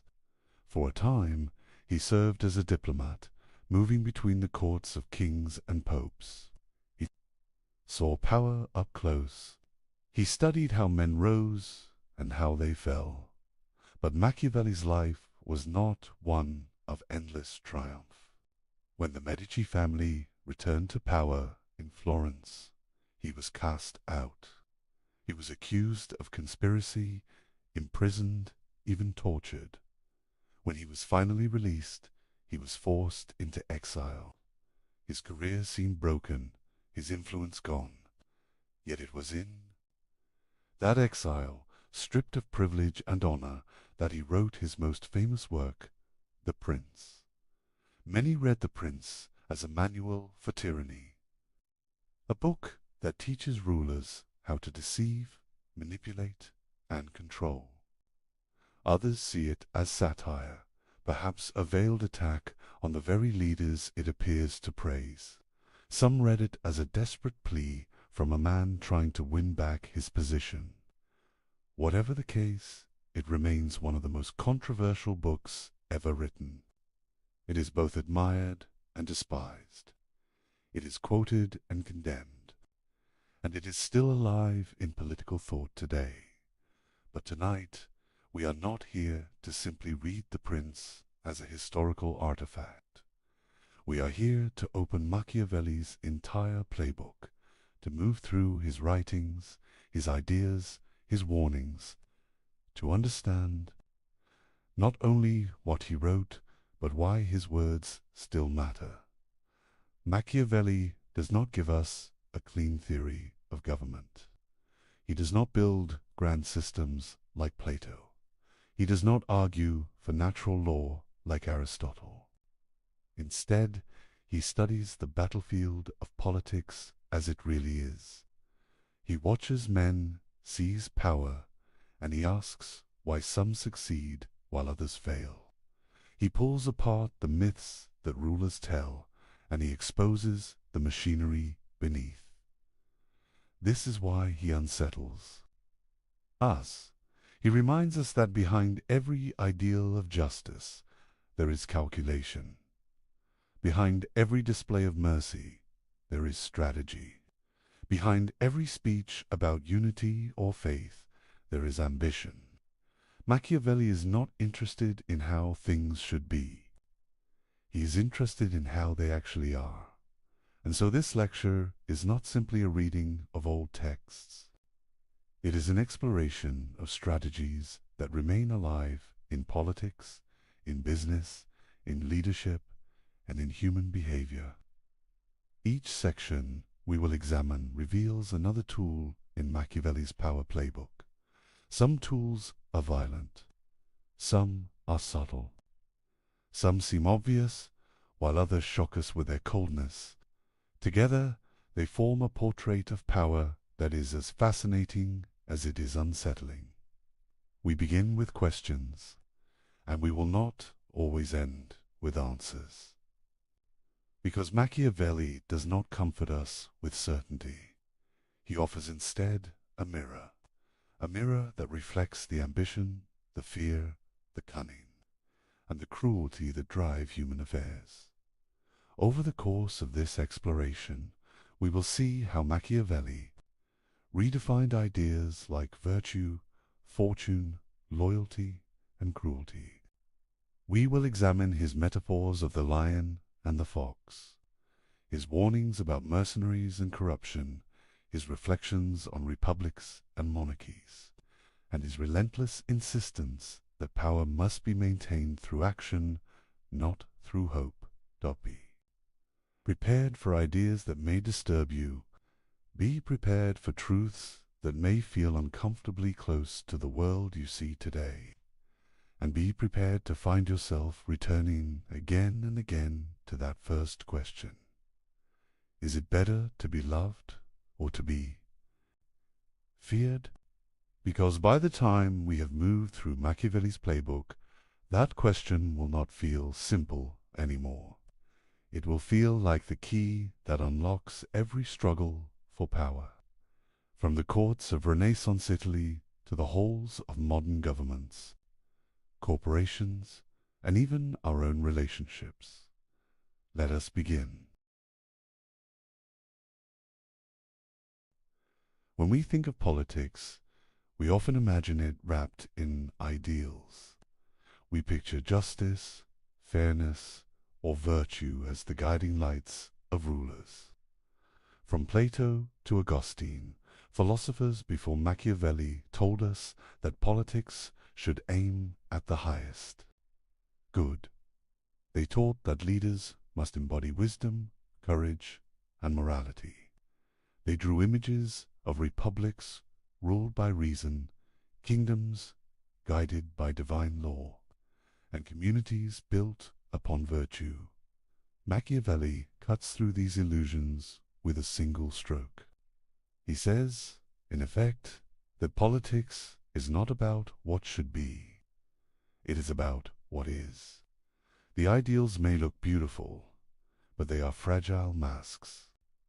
Behind them lies the raw struggle for survival, dominance, and control. In The Prince, Machiavelli writes that a ruler who tries to live up to ideals will be ruined among men who are not ideal. He insists that leaders must be prepared to act against faith, against charity, against humanity, even against religion, if that is what their survival requires. This is not because he rejects morality outright. It is because he believes that morality alone cannot withstand the forces of fortune, ambition, and conflict. This view shocked his contemporaries. They had been taught that rulers must serve God and justice first. Yet Machiavelli observed rulers who acted in pious ways often lost their states. Meanwhile, those who betrayed promises, deceived rivals, and used cruelty effectively survived and thrived. He concluded that power abates its own laws. To ignore those laws is to invite collapse. We must understand the context of his time to appreciate the force of his argument. Florence and the Italian peninsula were not peaceful lands. They were fractured into city-states, each with its own ambitions. The French invaded, the Spanish interfered, and the papacy itself played politics like a prince. Alliances shifted weekly, armies burned towns, families rose and fell in sudden turns of fortune. In this setting, a ruler who clung to ideals without flexibility was not admired. He was destroyed. Machiavelli observed that men judge more by appearances than by reality. People will believe a ruler is good if he appears to act morally, even if he is ruthless behind the scenes. This creates a tension. The illusion of morality can be useful, even necessary. But the pursuit of morality itself, without calculation, can be fatal. Here we see the first layer of Machiavelli's power playbook. Do not confuse appearance with reality. Appearances must be carefully managed, but the reality of decision-making must remain grounded in necessity. If mercy preserves stability, then mercy is chosen. If cruelty is required, then cruelty must be applied. What matters is not whether an act is good or evil in the abstract, but whether it secures the state and preserves authority. This raises uncomfortable questions. Are moral systems then only tools of control if rulers pretend to be just, kind, or faithful while acting with cunning? Is morality anything more than theatre? Machiavelli does not answer directly. Instead, he turns the question back to us. Do we prefer a ruler who clings to ideals and loses the kingdom, or a ruler who bends morality and keeps the kingdom alive? He points to history for answers. Consider the Roman Republic, which he admired in his discourses on Livy. Rome expanded, not by living as a model of peace and charity, but through discipline, cunning, and often harsh measures. Its leaders pretended to honor traditions and gods, but behind that veil they made ruthless decisions for survival. Machiavelli's lesson is clear. Stability requires more than ideals. It requires cold, practical calculation. Let us pause and reflect. Imagine two leaders facing the same crisis. One refuses to break his promises because he believes in absolute honesty. The other breaks his word when it serves his interest. Who survives? Machiavelli would say the second. Why? Because men are fickle, promises are fragile, and power rests on force and cunning more than on trust. This does not mean Machiavelli denies all value in morality. He sees its utility. He urges rulers to appear merciful, faithful, and upright. He insists that people must see their leader as virtuous, yet he separates this appearance from reality. A wise ruler is skilled in performance. He puts on the mask of virtue while keeping the hands of strategy free.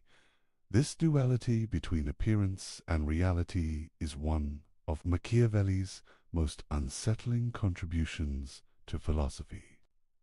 It strips away comforting illusions. It tells us that rulers succeed not because they are moral, but because they understand when to use morality and when to discard it. Think again of Plato. In the Republic, Plato describes the philosopher king as one who rules with wisdom and justice, guided by eternal truth. Machiavelli turns this image upside down. For him, the successful ruler is not the philosopher who contemplates ideals. It is the strategist who adapts, deceives, and seizes opportunity. Where Plato sought harmony between justice and power, Machiavelli separates them. The contrast extends further. Christian thinkers taught that rulers must be shepherds of their people, accountable to divine law. Machiavelli does not dismiss religion entirely, but he treats it as another instrument. A ruler may use religion to inspire loyalty or to justify decisions, but he must never allow religious ideals to dictate choices that threaten survival. Here again, the reality of power trumps the illusion of morality. What does this mean for us? It means that when we look at history, we should ask whether the actions of rulers were driven by ideals, or whether ideals were used as masks for pragmatic calculation. It also means that when we look at our own time, we must ask whether the values leaders display are genuine, or whether they are carefully chosen illusions. Machiavelli offers no comfort in these questions. He offers only clarity. He tells us that power, stripped of illusions, is not gentle. It is harsh, competitive, and endlessly unstable. If rulers refuse to face this reality, their states collapse.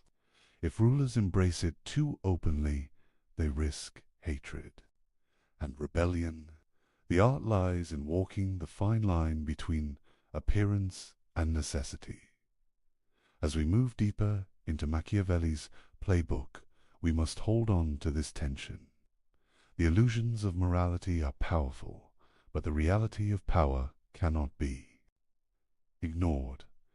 In his writings, Machiavelli shows us again and again how rulers who fail to balance these forces are destroyed. Some cling too tightly to virtue and fall to cunning enemies.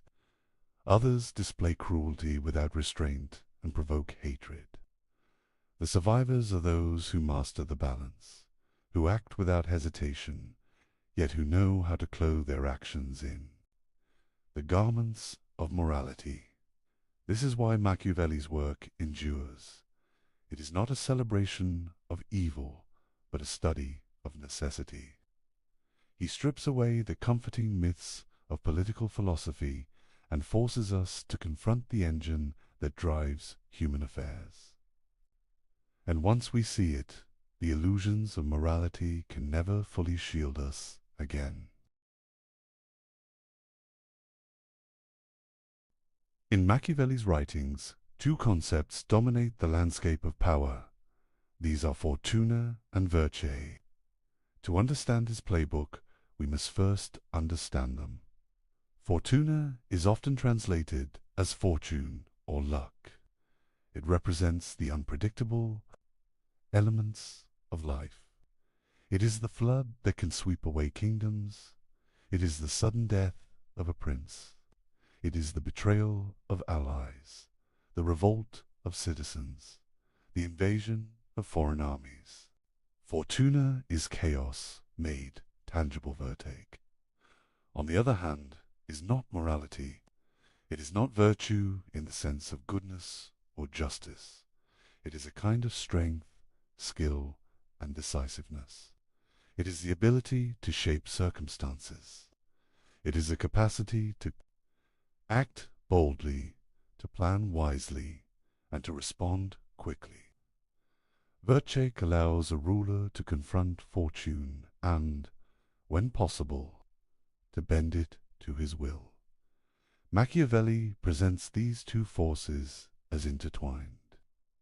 Fortune is like a river that rises and falls without warning.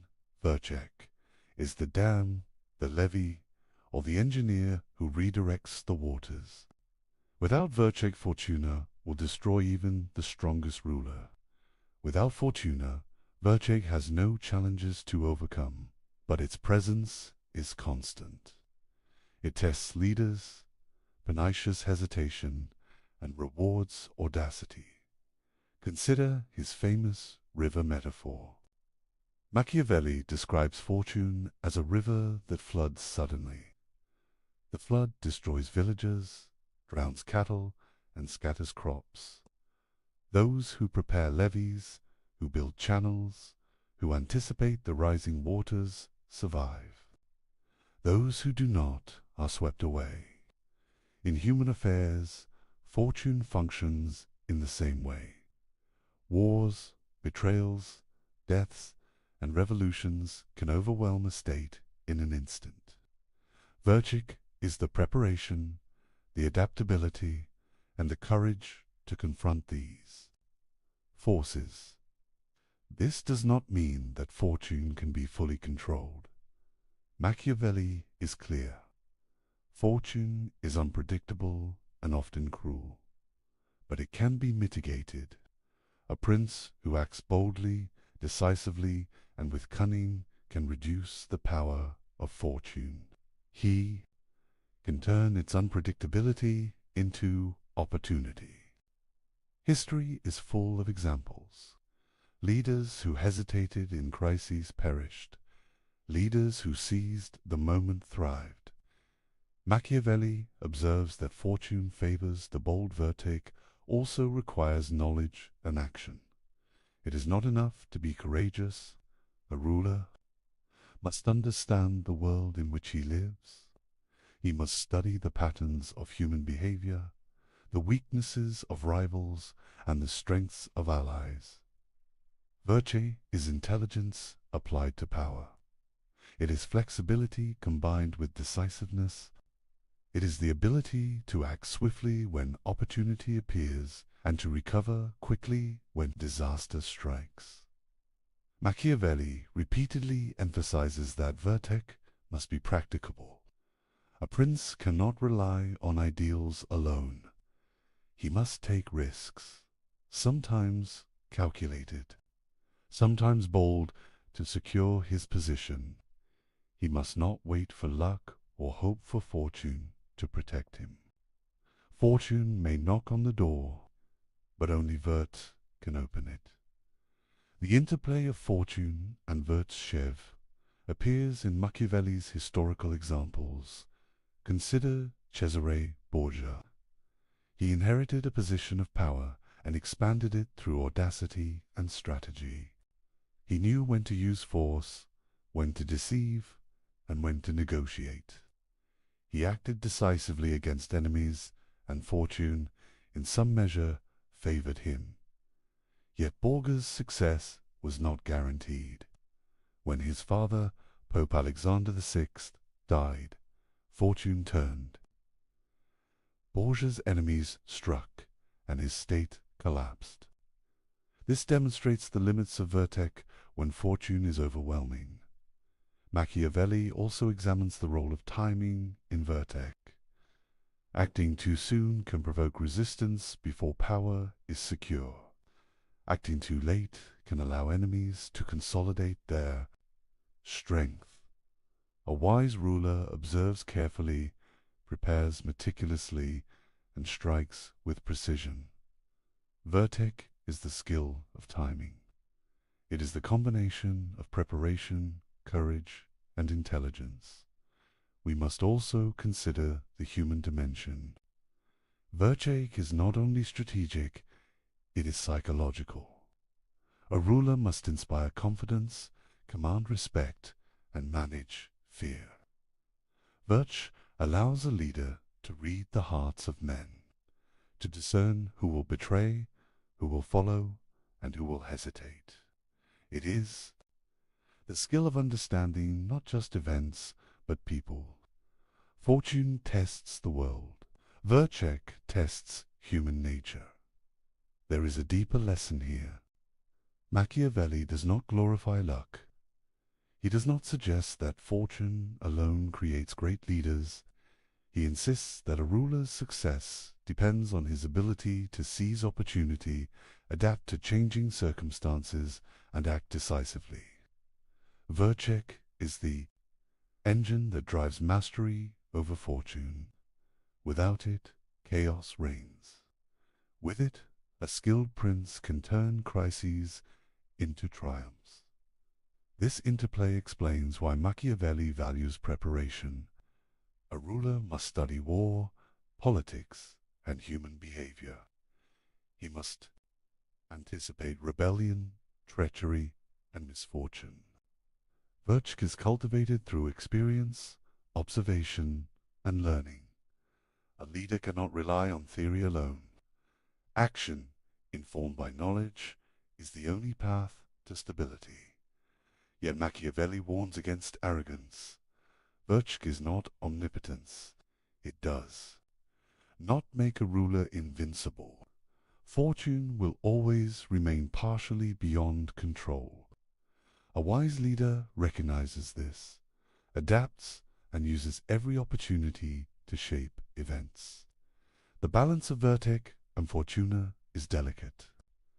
Too much reliance on one without respect for the other leads to disaster. Machiavelli's exploration of these concepts also has modern resonance. In politics, business, and personal ambition, we see fortune as chance and circumstance. Vertec is preparation, strategy, and decisiveness. Those who succeed are rarely the luckiest. They are the most capable of turning opportunity into advantage and disaster into survival. Finally, it is essential to understand the moral neutrality of Machiavelli's framework. Vertec is not about ethics. It is about effectiveness. Fortune is not about justice. It is about unpredictability. Together, they create a landscape where success is determined by skill, courage, and adaptability, not by adherence to moral ideals. This is the essence of Machiavelli's playbook. To master power, one must respect the force of fortune. One must cultivate Vertec relentlessly.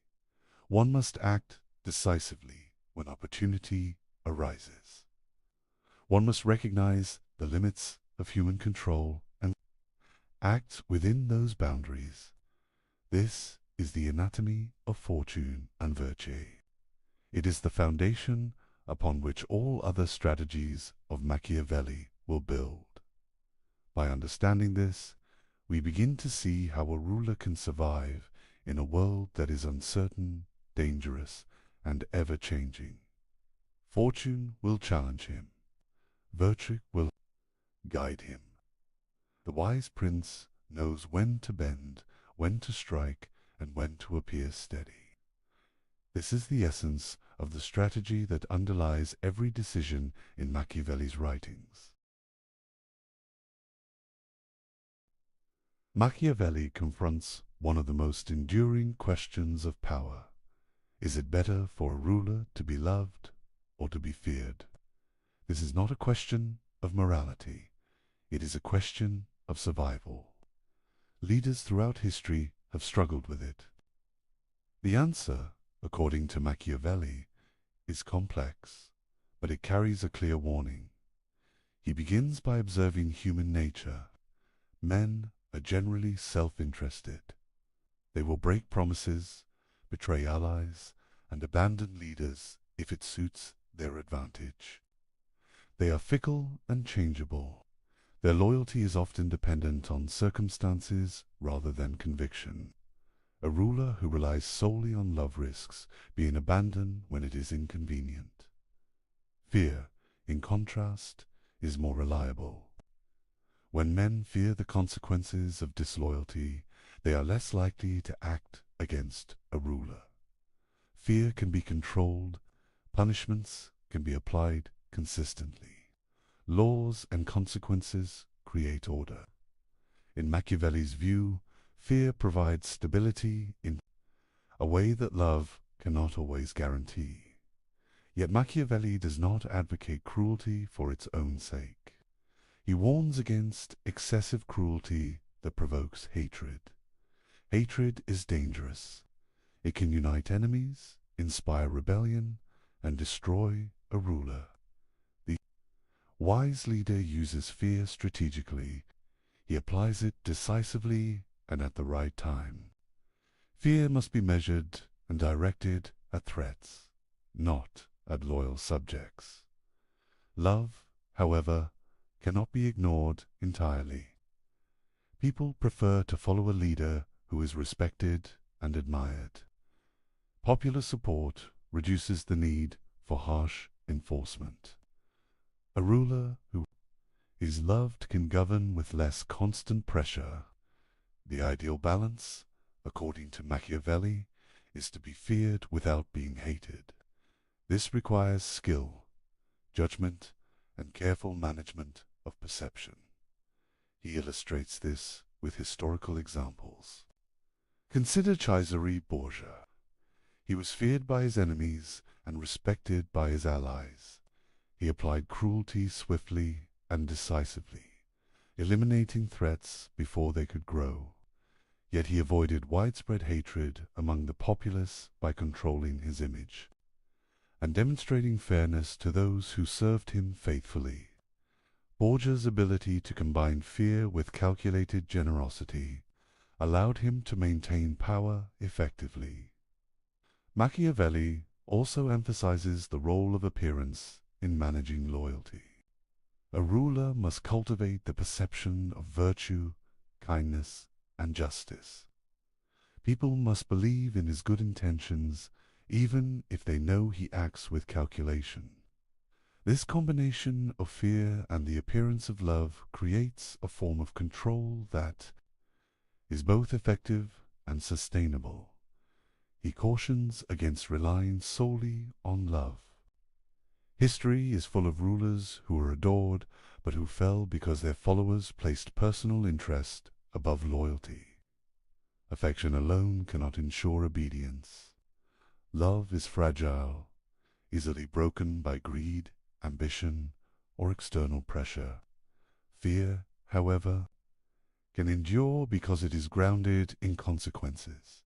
The management of fear and love also requires understanding of human psychology. Machiavelli notes that men forgive injury quickly if they benefit from the ruler. They remember cruelty longer if it threatens them personally. A wise leader uses this knowledge to act decisively against enemies while reassuring allies. This creates a hierarchy of loyalty based on both respect and self-interest. Timing is essential. Fear applied too early can provoke resistance. Fear applied too late may allow threats to grow unchecked. Love applied indiscriminately may encourage complacency. Machiavelli teaches that the ruler must act like a conductor, orchestrating both fear and affection to maintain harmony in the state. He also addresses the relationship between fear, love, and reputation. A ruler's name is powerful. If people believe he is just, merciful, and strong, his authority is reinforced. Reputation amplifies both fear and love. A clever ruler manages his image with care, demonstrating strength when necessary and benevolence when advantageous. Machiavelli warns that extremes are dangerous. Excessive cruelty provokes hatred. Excessive leniency invites disobedience. Excessive reliance on affection leaves the ruler vulnerable to betrayal. The key is moderation and calculation. The ruler must constantly assess the loyalty of subjects and the stability of his power. Another important point is the unpredictability of human nature. People's emotions cannot be controlled completely. Leaders must accept that loyalty will fluctuate. Virtue, the skill and decisiveness we explored earlier, allows a ruler to respond to these fluctuations. By applying fear strategically and cultivating respect, he can shape loyalty in his favor. Machiavelli's insights extend beyond rulers. The principles of fear, love, and loyalty apply to leaders in all forms of organization. In business, politics, and social structures, those who understand human nature can maintain influence and control. Those who rely on idealized notions of affection or loyalty risk failure. He also highlights the symbolic dimension of fear and love. Public punishments, ceremonies, and displays of power communicate strength. Generosity, rewards, and recognition communicate benevolence. The combination of these signals reinforces loyalty while minimizing resentment. The careful use of symbols is part of the art of leadership. Finally, Machiavelli presents a stark choice. Leaders must decide where to place their reliance. They can seek love, risk invulnerability. They can seek fear, risk in hatred. The wise ruler achieves a balance that maximizes loyalty while minimizing threats.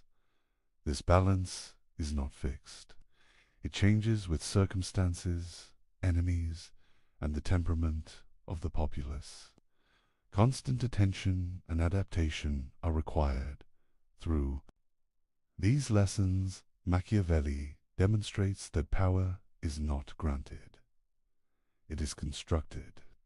It is maintained through understanding, skill, and strategy. Fear and love are tools, not ends. They are instruments in the broader architecture of control. The ruler who masters them can survive where others fail. This exploration of fear, love, and loyalty illustrates the precision of Machiavelli's playbook. It shows his deep understanding of human behavior and the mechanics of authority. By studying these principles, we see why he remains one of the most influential thinkers in the history of political thought. The question we opened with returns now with greater weight. Is it better to be loved or to be feared? Machiavelli does not give a simple answer. He shows us that the wise ruler must navigate between these forces, mastering both when possible, balancing them against the unpredictable currents of fortune, and always remaining aware of the human tendencies that shape every political act. Machiavelli introduces one of his most memorable metaphors. He tells us that a successful ruler must be both a lion and a fox. This is not a simple comparison. It is a lesson in the duality required to maintain power. Strength alone is insufficient. Cunning alone is inadequate. Both must coexist within the leader. The lion represents strength and force. A lion attacks, overpowers, and defends territory with raw power. It inspires respect and fear. In human affairs, this symbolizes the use of direct action, military might, and authority to overcome obstacles. A ruler must know when to strike. Decisively, strength is necessary to confront enemies, suppress rebellion, and establish control. Without it, the state is vulnerable to internal and external threats. The fox, in contrast, represents cunning, intelligence, and deception.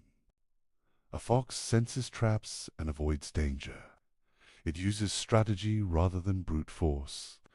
In leadership, the fox symbolizes subtlety, manipulation, and foresight.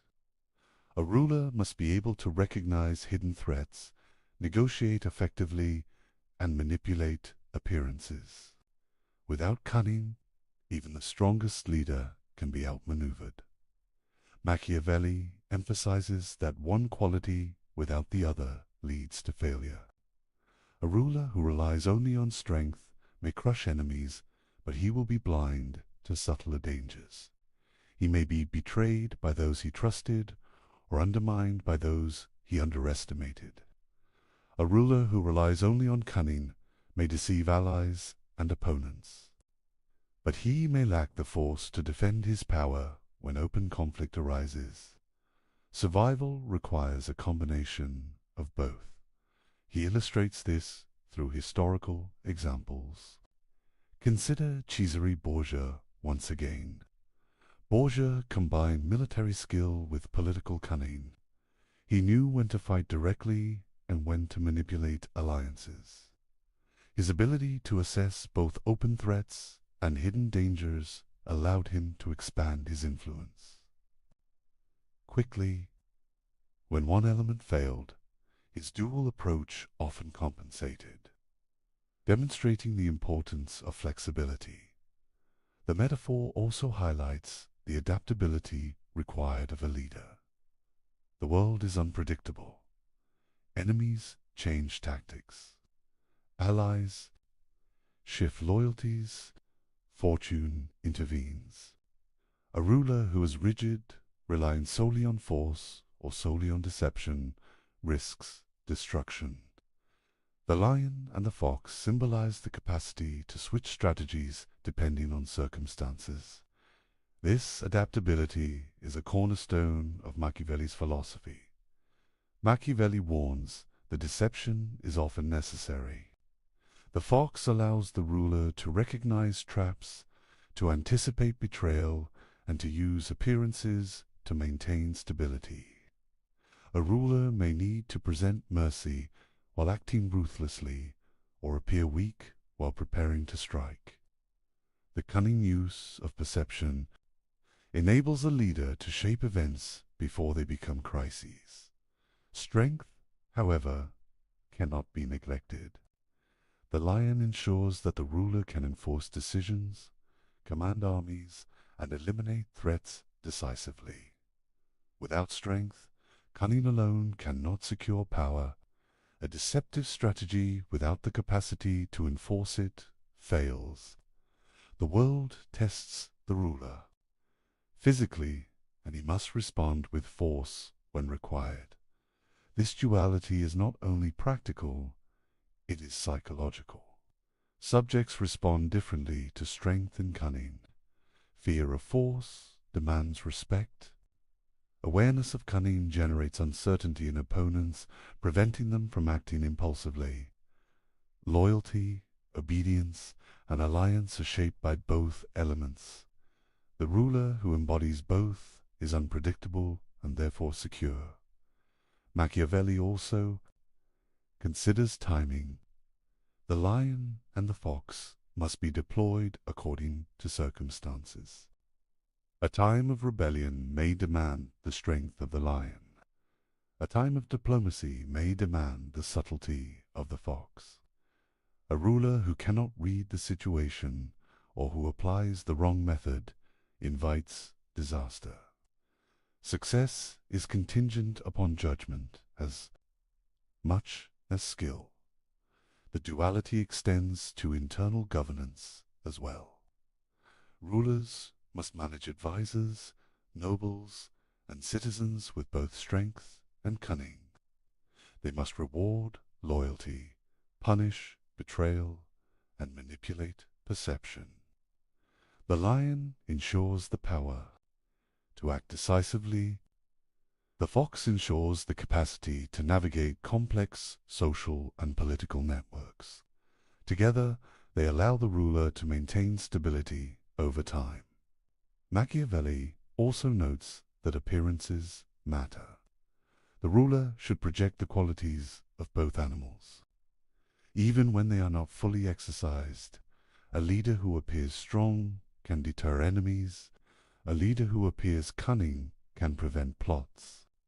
Perception is an instrument of power, reinforcing both force and strategy. The lesson for leaders is clear.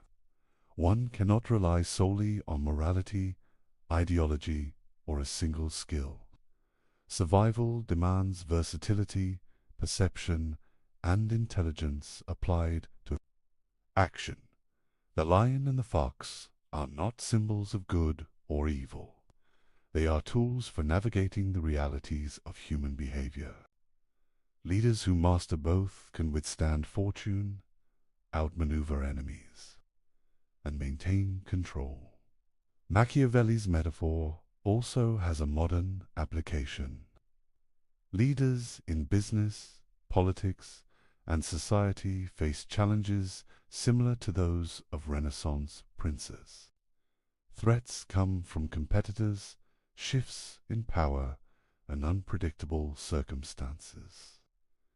The balance of force and strategy, boldness and cunning, remains essential. Those who rely exclusively on one approach fail to achieve lasting success.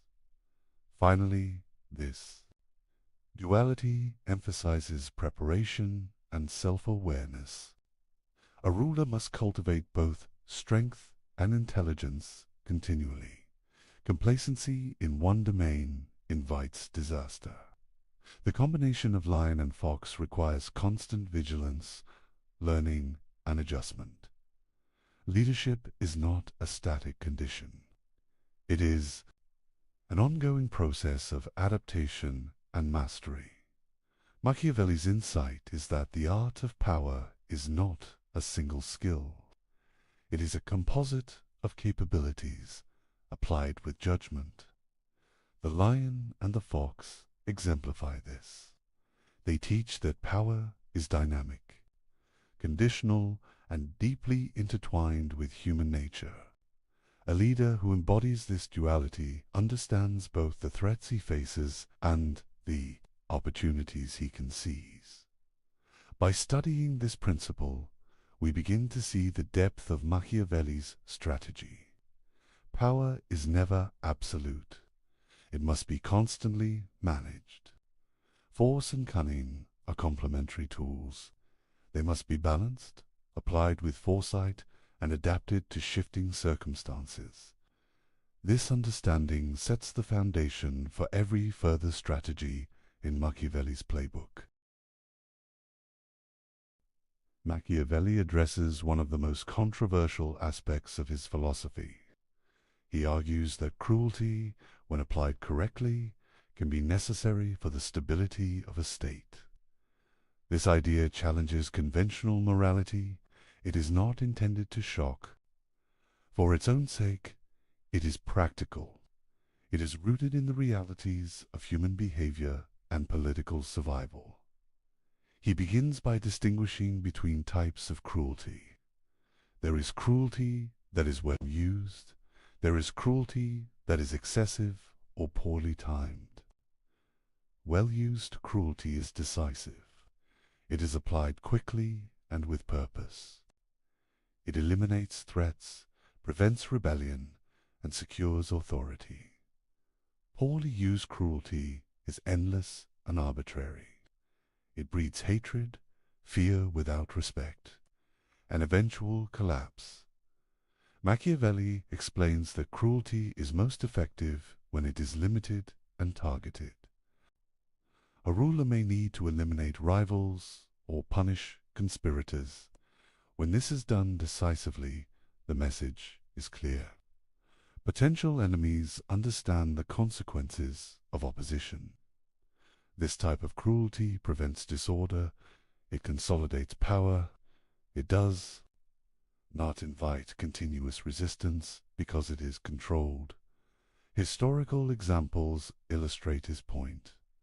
Consider Cesare Borgia. Borgia faced a fragmented state and rebellious subjects.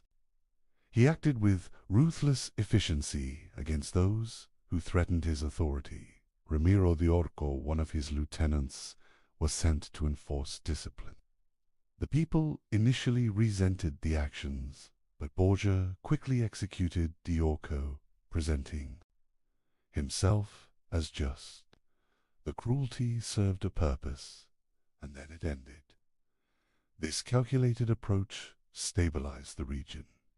Machiavelli emphasizes that cruelty must be applied at the beginning of a ruler's tenure. Early decisive actions prevent prolonged unrest. Hesitation allows enemies to grow stronger and emboldens conspirators. Once a ruler establishes control through measured force, ongoing cruelty becomes less necessary. The goal is to secure loyalty, not to perpetuate fear indefinitely. He also warns against arbitrary cruelty. Violence without purpose undermines authority. It creates resentment. It destabilizes rather than strengthens. The wise leader uses cruelty as a tool, not as an expression of personal anger. Decisions must be calculated and disciplined. Emotion alone is insufficient and dangerous. Machiavelli extends his analysis to the broader principle of necessity. Rulers exist in a world of danger. Enemies plot, allies betray, and fortune is unpredictable. In this context, cruelty is often unavoidable. It is the means by which order is maintained and the state preserved. Without it, instability spreads. Without it, even the most virtuous ruler can be overthrown. The psychological dimension is important. People fear what is visible and immediate. When a ruler applies force decisively, the population learns the consequences of disobedience. This fear can be controlled and focused. In contrast, excessive leniency or delayed punishment allows resentment to fester.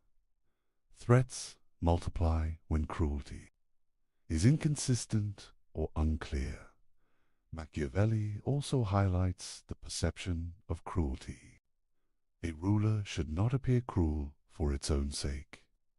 Actions should be framed as necessary for the common good or for the security of the state. Public perception shapes loyalty. People tolerate force if it is justified and purposeful. They rebel when cruelty seems arbitrary or self-serving. Timing, again, is essential. Initial acts of cruelty secure authority. After stability is established, further violence can be reduced. The ruler can shift focus to appearances of mercy, justice, and virtue.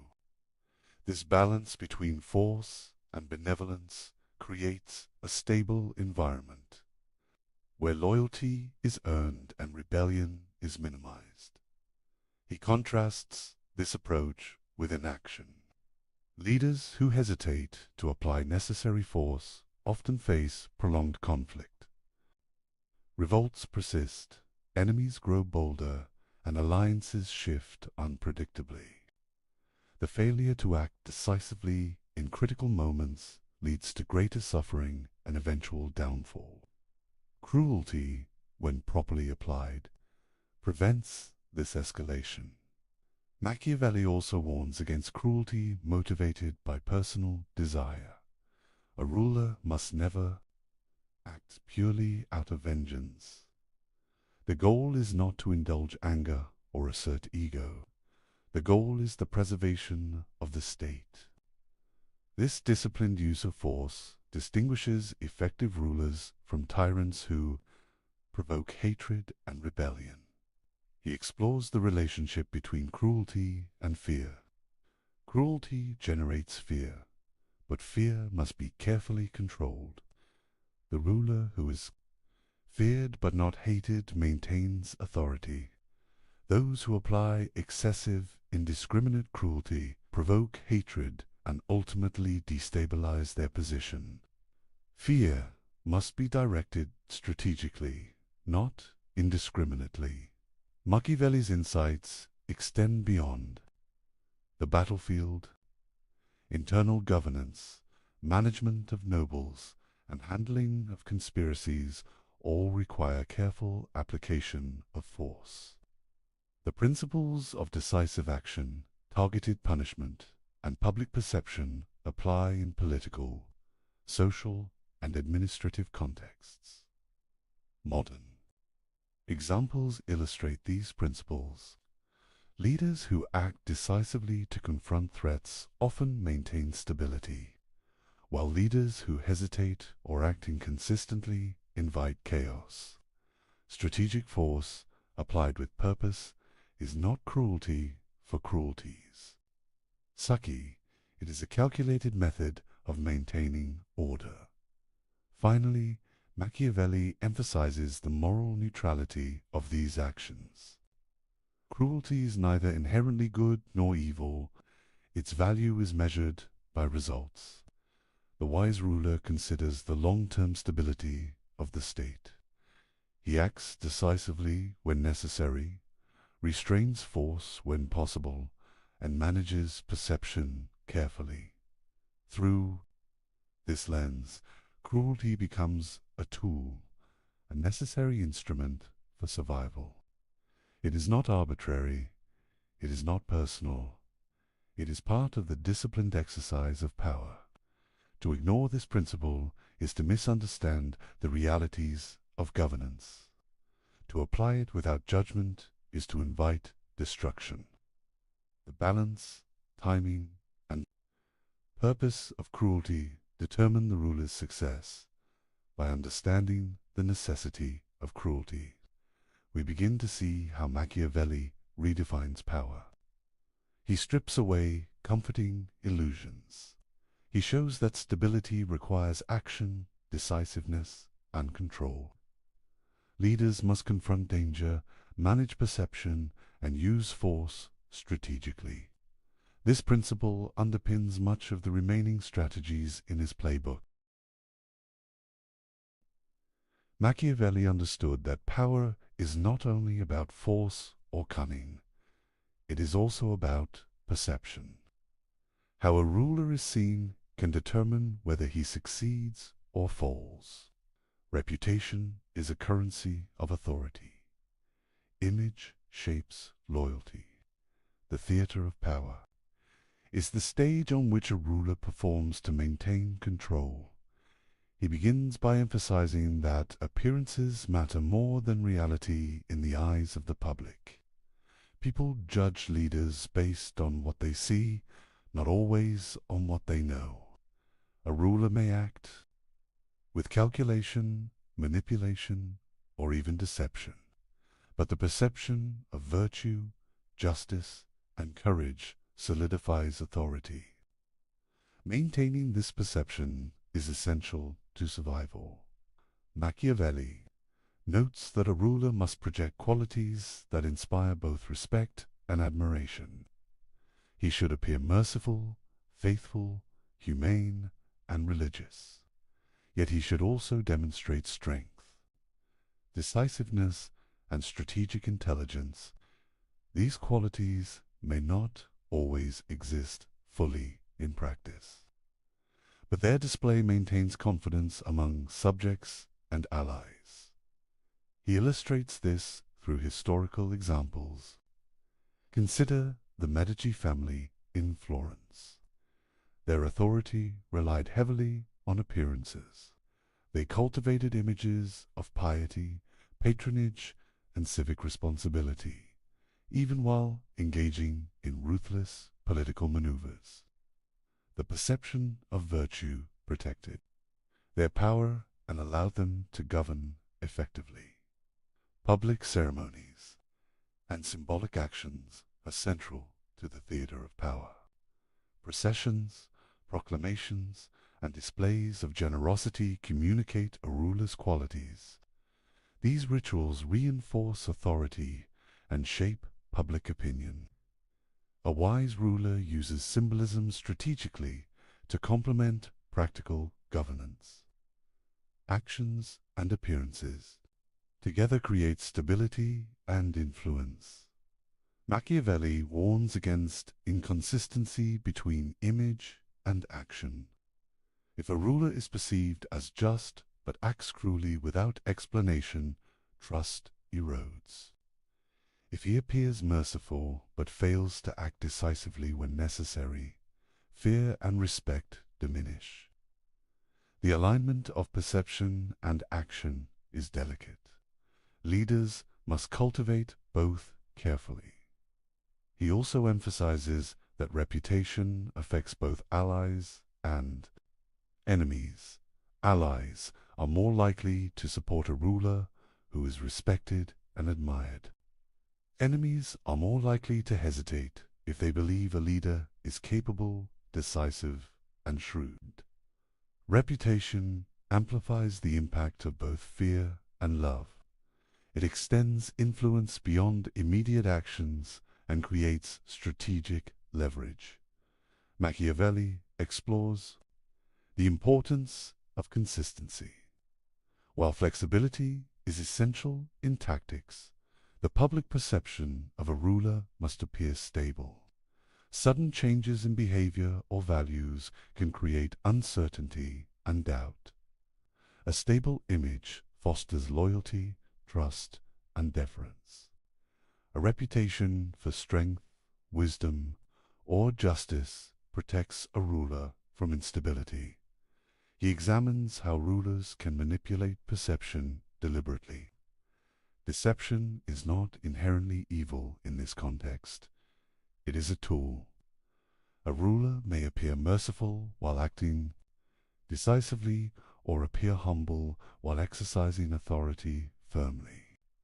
By managing appearances, the ruler controls not only immediate reactions, but also the long-term loyalty of subjects. Machiavelli also highlights the interplay of private action and public display. A ruler may act ruthlessly in private to secure control while presenting fairness publicly. The effectiveness of power often depends on this duality. The public cannot witness every act. What they perceive shapes their behavior. Clever leaders leverage this to maintain order. Historical examples extend to military leaders as well. A general who appears disciplined, courageous, and strategic inspires confidence among troops. Soldiers follow not only because of orders, but also because of belief in competence. Reputation reinforces obedience and enhances effectiveness in both governance and warfare. Machiavelli also considers the fragility of reputation. A single scandal or misstep can undermine decades of careful cultivation. Leaders must guard against false reports, betrayal, and rumor. Information management is essential. The theater of power includes not only actions, but the narrative that surrounds them. He emphasizes that reputation is cumulative. Small acts of courage, fairness, or generosity build perception over time. Strategic displays amplify influence. Similarly, repeated acts of cruelty or indecision erode credibility.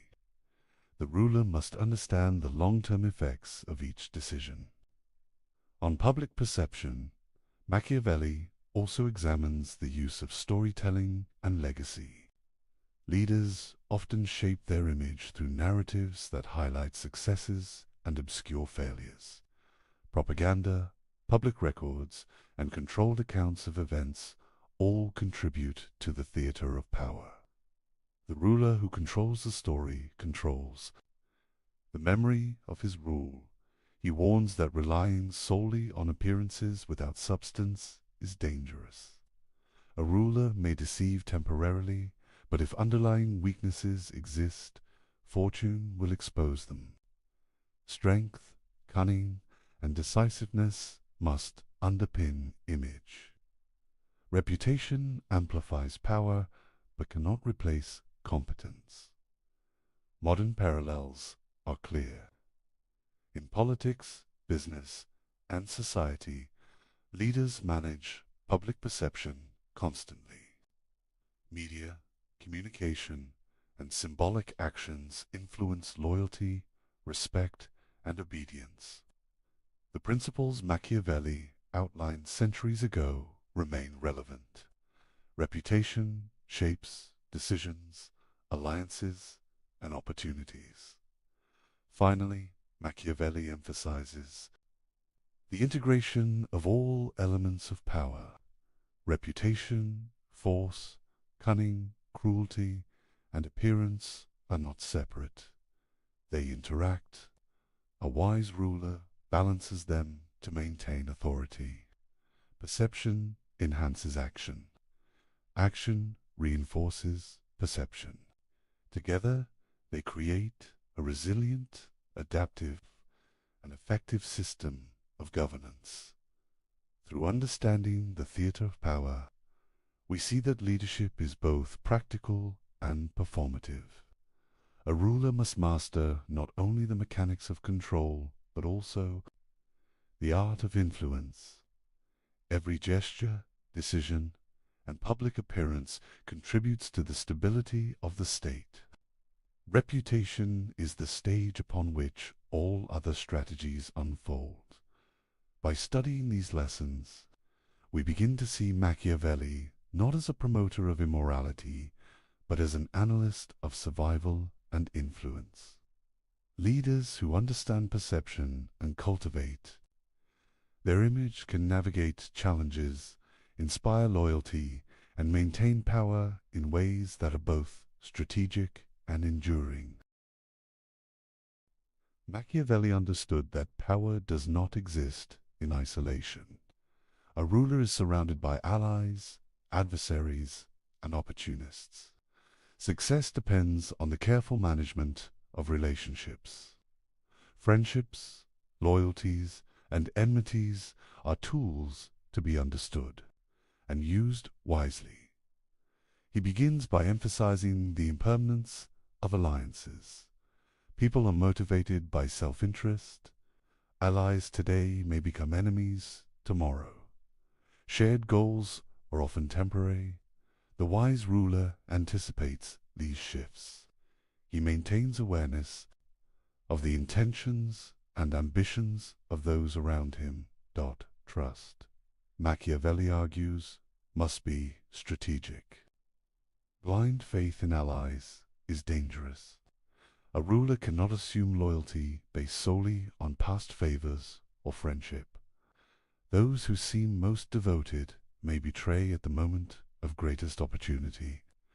Conversely, apparent rivals may be managed or even converted into useful allies if their ambitions align temporarily with the ruler's objectives. He provides historical examples to illustrate these points. Florence, Venice, and other Italian city-states were constantly shifting in alliances. Leaders who relied too heavily on external support often found themselves abandoned when foreign powers pursued their own interests. Survival required vigilance and flexibility. Alliances must be nurtured, tested, and sometimes replaced. Machiavelli emphasizes the importance of understanding human motivation. People act primarily out of self-interest, fear, or ambition. A ruler who misreads the desires and incentives of allies risks being manipulated. He must study the character and behavior of those around him carefully. Observing actions is often more revealing than listening to words. He also addresses betrayal. It is inevitable in human affairs. Rulers must plan for it. Defensive measures, such as dividing potential adversaries, rewarding loyalty, and punishing treachery, decisively reduce the likelihood of surprise attacks. Machiavelli stresses that swift and calculated responses to betrayal send clear signals, reinforcing both fear and respect. Another principle is the selective cultivation of friends and enemies. Not all alliances are equally valuable. The ruler must identify those who can contribute to stability, military strength, or economic advantage. Some rivals can be left unchecked if their ambitions are contained. Others must be neutralized through diplomacy, coercion, or strategic force. Proper management ensures that threats are minimized while benefits are maximized. Machiavelli also highlights the importance of adaptability. Relationships are not static. Circumstances change.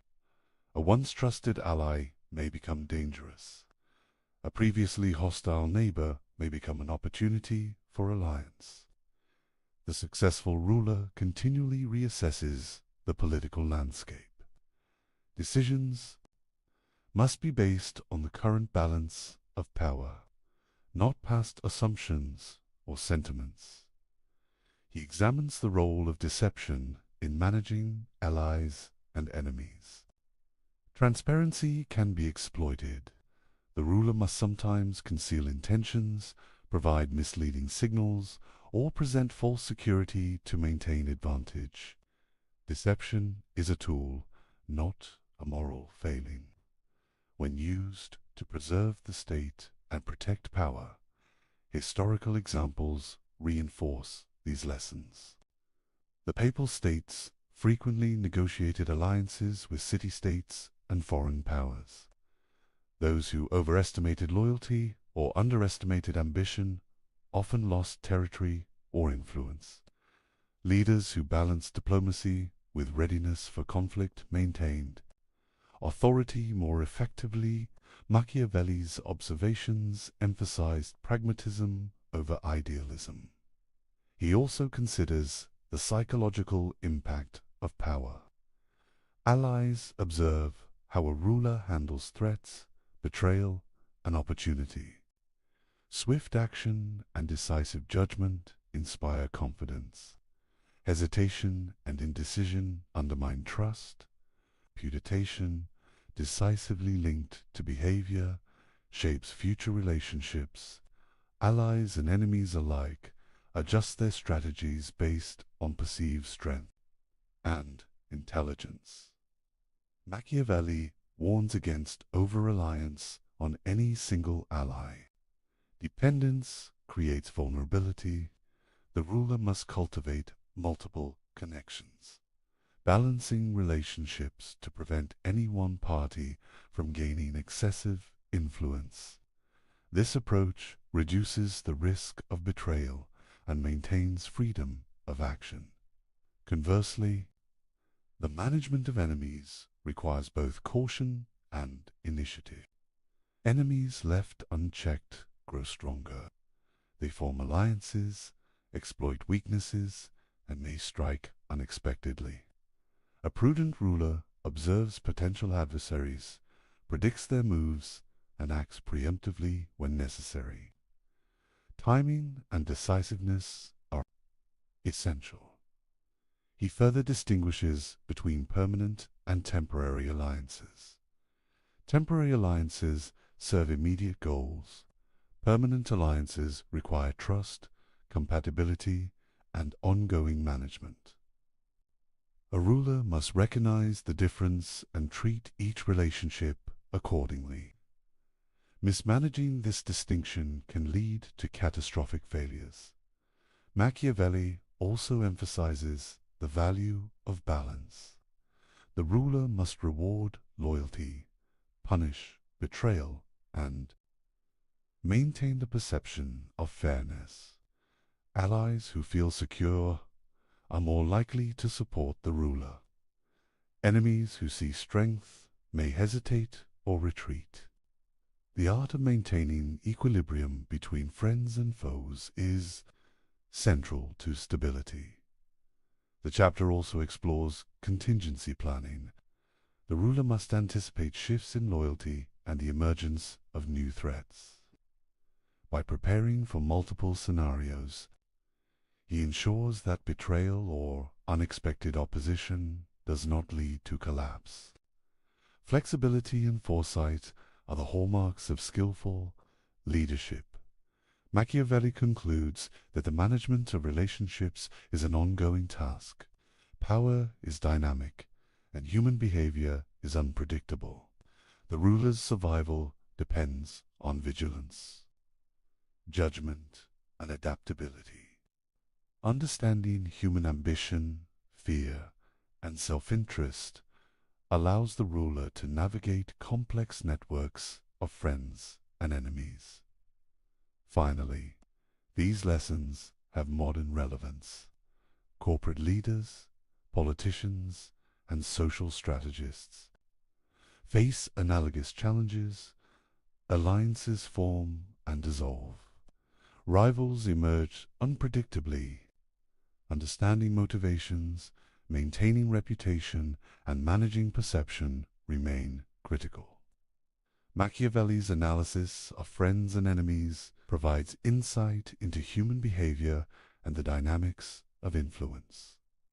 By mastering alliances, anticipating betrayal, and managing relationships with skill and judgment, the ruler secures stability and extends authority. This is the essence of Machiavelli's guidance. Power is relational, adaptive, and dependent on understanding the currents of human nature. Machiavelli presents a paradoxical view of religion. He does not dismiss faith entirely, yet he emphasizes its utility as a tool for rulers. Religion, in his eyes, is a mechanism for shaping human behavior. It unifies, motivates, and controls populations. He admires its practical effects rather than its spiritual truths. He begins by examining the role of religion in society. Religion establishes rules and moral codes. It encourages obedience to laws. It provides a shared framework of values. Citizens are guided by fear of divine punishment as well as social expectation. This shared belief system strengthens social cohesion. A ruler who harnesses this can govern more effectively. Machiavelli admires Roman religion for its practical virtues. The ancient Romans used rituals, festivals, and public devotion to unify the state. Religion reinforced loyalty to the republic. Citizens internalized the values necessary for civic duty. The gods themselves, in Roman practice, were instruments of order. This example demonstrates how faith can stabilize power. He emphasizes the distinction between personal belief and public utility. A ruler may or may not be devout. What matters is the appearance of piety. Public displays of religious devotion create trust and legitimacy. Citizens are reassured when their leader observes sacred customs. This perception reinforces authority. Faith becomes a political instrument, independent of private conviction. Machiavelli warns against neglecting religion entirely.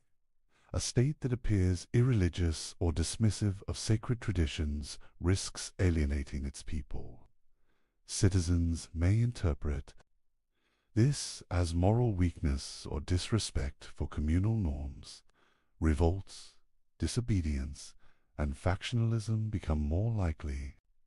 Leaders must manage perception as carefully as they manage armies. He explores the paradox of morality in leadership. Ethical behavior is valuable when it supports stability. Rulers should maintain the appearance of virtue, honesty, and justice. Yet personal morality is secondary to effectiveness. Actions are justified by results rather than abstract principles. Religion helps bridge the gap between moral expectation and practical governance. Machiavelli introduces a suspenseful question. Is religion, for him, less about God than about human obedience?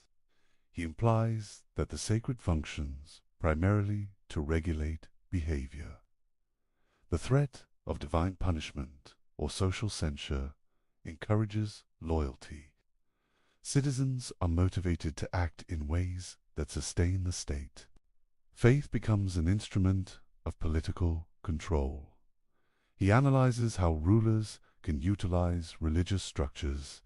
Priests, temples, rituals, and laws reinforce obedience. Leaders who control religious messaging can direct attention, unify populations, and suppress dissent. Religion becomes a stabilizing force, reducing reliance on coercion and military enforcement alone. Historical examples illustrate this principle. The Roman Republic, as Machiavelli admired, integrated religion into public life. Festivals, sacrifices, and civic rituals reinforced collective identity. Leaders who neglected religious appearances often faced instability. The power of perception, supported by shared belief, reinforced authority more effectively than force. Alone, Machiavelli also highlights the psychological dimension. People are more likely to follow laws and respect authority when they believe the ruler shares their values. Ritual, symbolism, and demonstration of piety cultivate trust.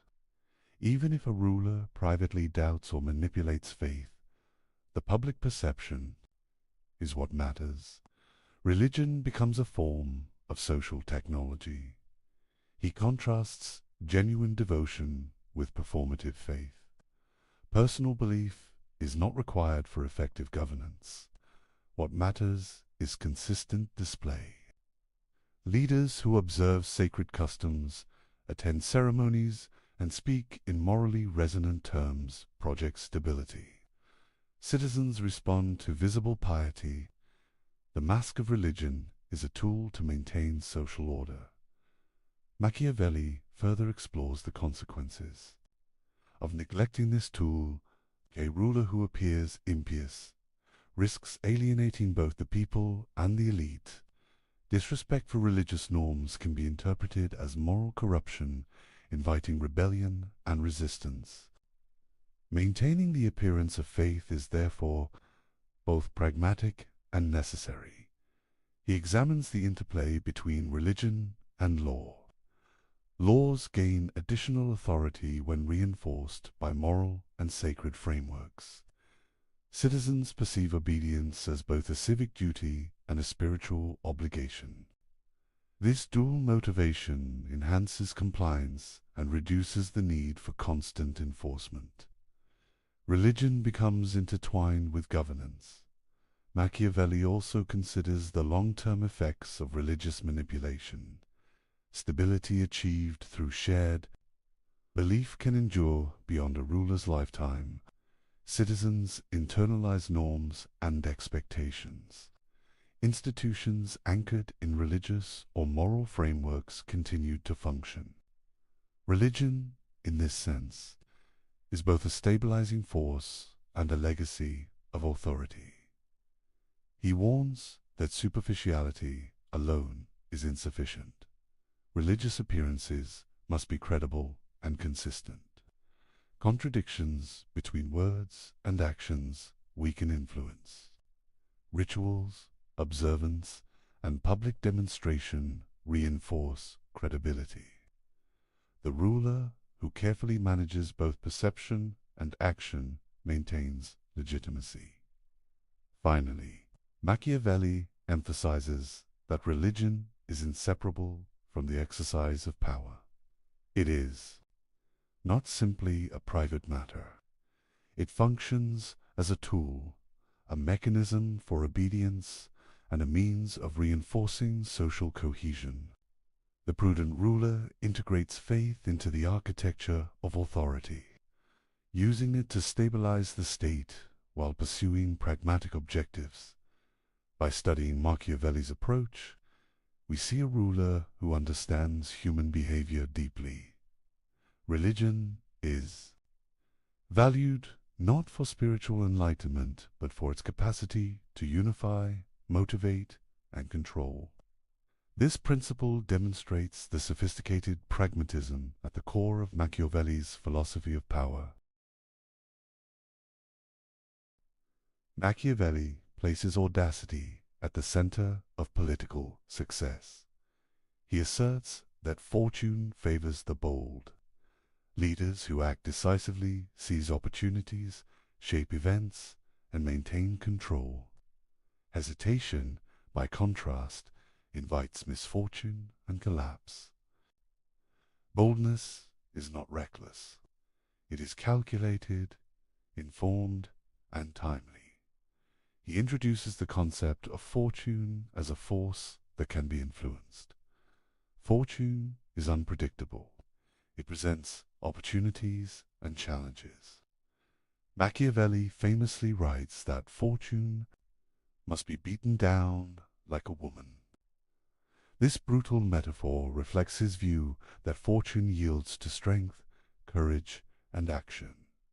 It does not act on its own. Leaders must impose their will upon it. Bold action is closely linked to ambition.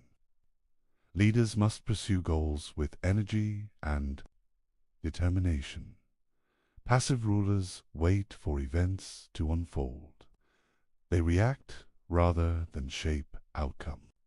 Machiavelli argues that ambition combined with audacity allows a ruler to convert opportunity into lasting power. Hesitation, even in favorable circumstances, often leads to failure.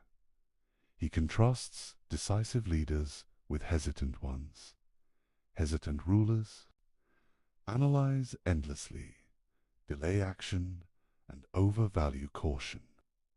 They often miss fleeting opportunities. Bold leaders, by contrast, take calculated risks. They act swiftly, exploit weaknesses in rivals, and adapt as circumstances change. History demonstrates that fortune rewards initiative. Cesare Borgia serves as a prime example. Borgia confronted a fractured Italy with energy, strategy, and decisiveness. He combined military skill with cunning diplomacy. He acted rapidly against rivals and exploited every opportunity. His boldness allowed him to consolidate power and extend influence where more cautious leaders might have failed. In contrast, Florentine Republicans struggled to respond effectually to crises, internal divisions, indecision, and excessive adherence. To process preventive swift action, they failed to capitalize on opportunities and were often outmaneuvered by more audacious opponents. Machiavelli observes that hesitation is deadlier than bold failure. Taking risks may fail, but inaction guarantees vulnerability. He emphasizes that boldness must be tempered with judgment. Reckless action without strategy is dangerous. Audacity is effective only when informed by knowledge, observation, and assessment of risks. Leaders must weigh consequences, anticipate responses, and act with precision. Boldness without direction can provoke disaster. Machiavelli also discusses the timing of action. Fortune rewards those who strike at the right moment. Hesitation allows rivals to strengthen, alliances to shift, and opportunities to vanish. Bold action involves both speed and discernment. The capacity to recognize the decisive moment separates effective leaders from indecisive ones. He explores the psychological dimension of audacity. Bold leaders inspire confidence and fear. Subjects respect decisiveness. Rivals hesitate in the face of initiative. Ambition, when demonstrated through action, conveys authority. In contrast, hesitation signals weakness and invites challenges. Boldness is both practical and symbolic. Historical examples reinforce these principles. Leaders who seize power during crises often achieve lasting authority. Those who delay, even with superior resources, risk being overtaken by rivals. Machiavelli repeatedly emphasizes that fortune favors those willing to act decisively and courageously. He also examines the interplay of risk and reward. Bold decisions carry potential for failure, but the consequences of hesitation are often greater. Leaders who fail while acting decisively can recover. Leaders who hesitate frequently lose control entirely. Risk, when calculated and embraced, becomes a tool for power. Machiavelli stresses that audacity affects both internal and external politics. Domestically, decisive action quells dissent and inspires loyalty. Externally, it deters aggression and exploits weaknesses in rivals. Boldness establishes initiative. Hesitation surrenders it. Maintaining momentum is central to sustaining authority. The metaphor of fortune as a woman underscores the active role leaders must play.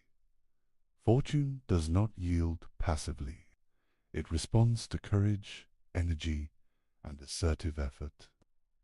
Leaders shape their destiny by imposing their will upon circumstances. This principle highlights the dynamic relationship between human action and unpredictable events. He further explores the cumulative effect of boldness. A leader who consistently acts decisively builds reputation and credibility. Subjects and allies observe audacity as competence. Rivals perceive a pattern of strength and initiative. Over time, bold action creates a self-reinforcing cycle of authority and influence. Machiavelli also examines failures of audacity. Leaders who act boldly without preparation, intelligence, or strategy invite disaster. Success requires both courage and competence. Boldness is a necessary condition for power, but it is not sufficient alone. Knowledge, skill, and foresight are equally essential. He concludes with the central lesson: hesitation is deadlier than bold failure. Inaction allows rivals to advance, fortune to shift, and opportunities to disappear. Bold, calculated action may encounter setbacks, but it preserves initiative and maximizes the possibility of success. Hesitation guarantees loss. Through this analysis, Machiavelli emphasizes a core principle of his philosophy.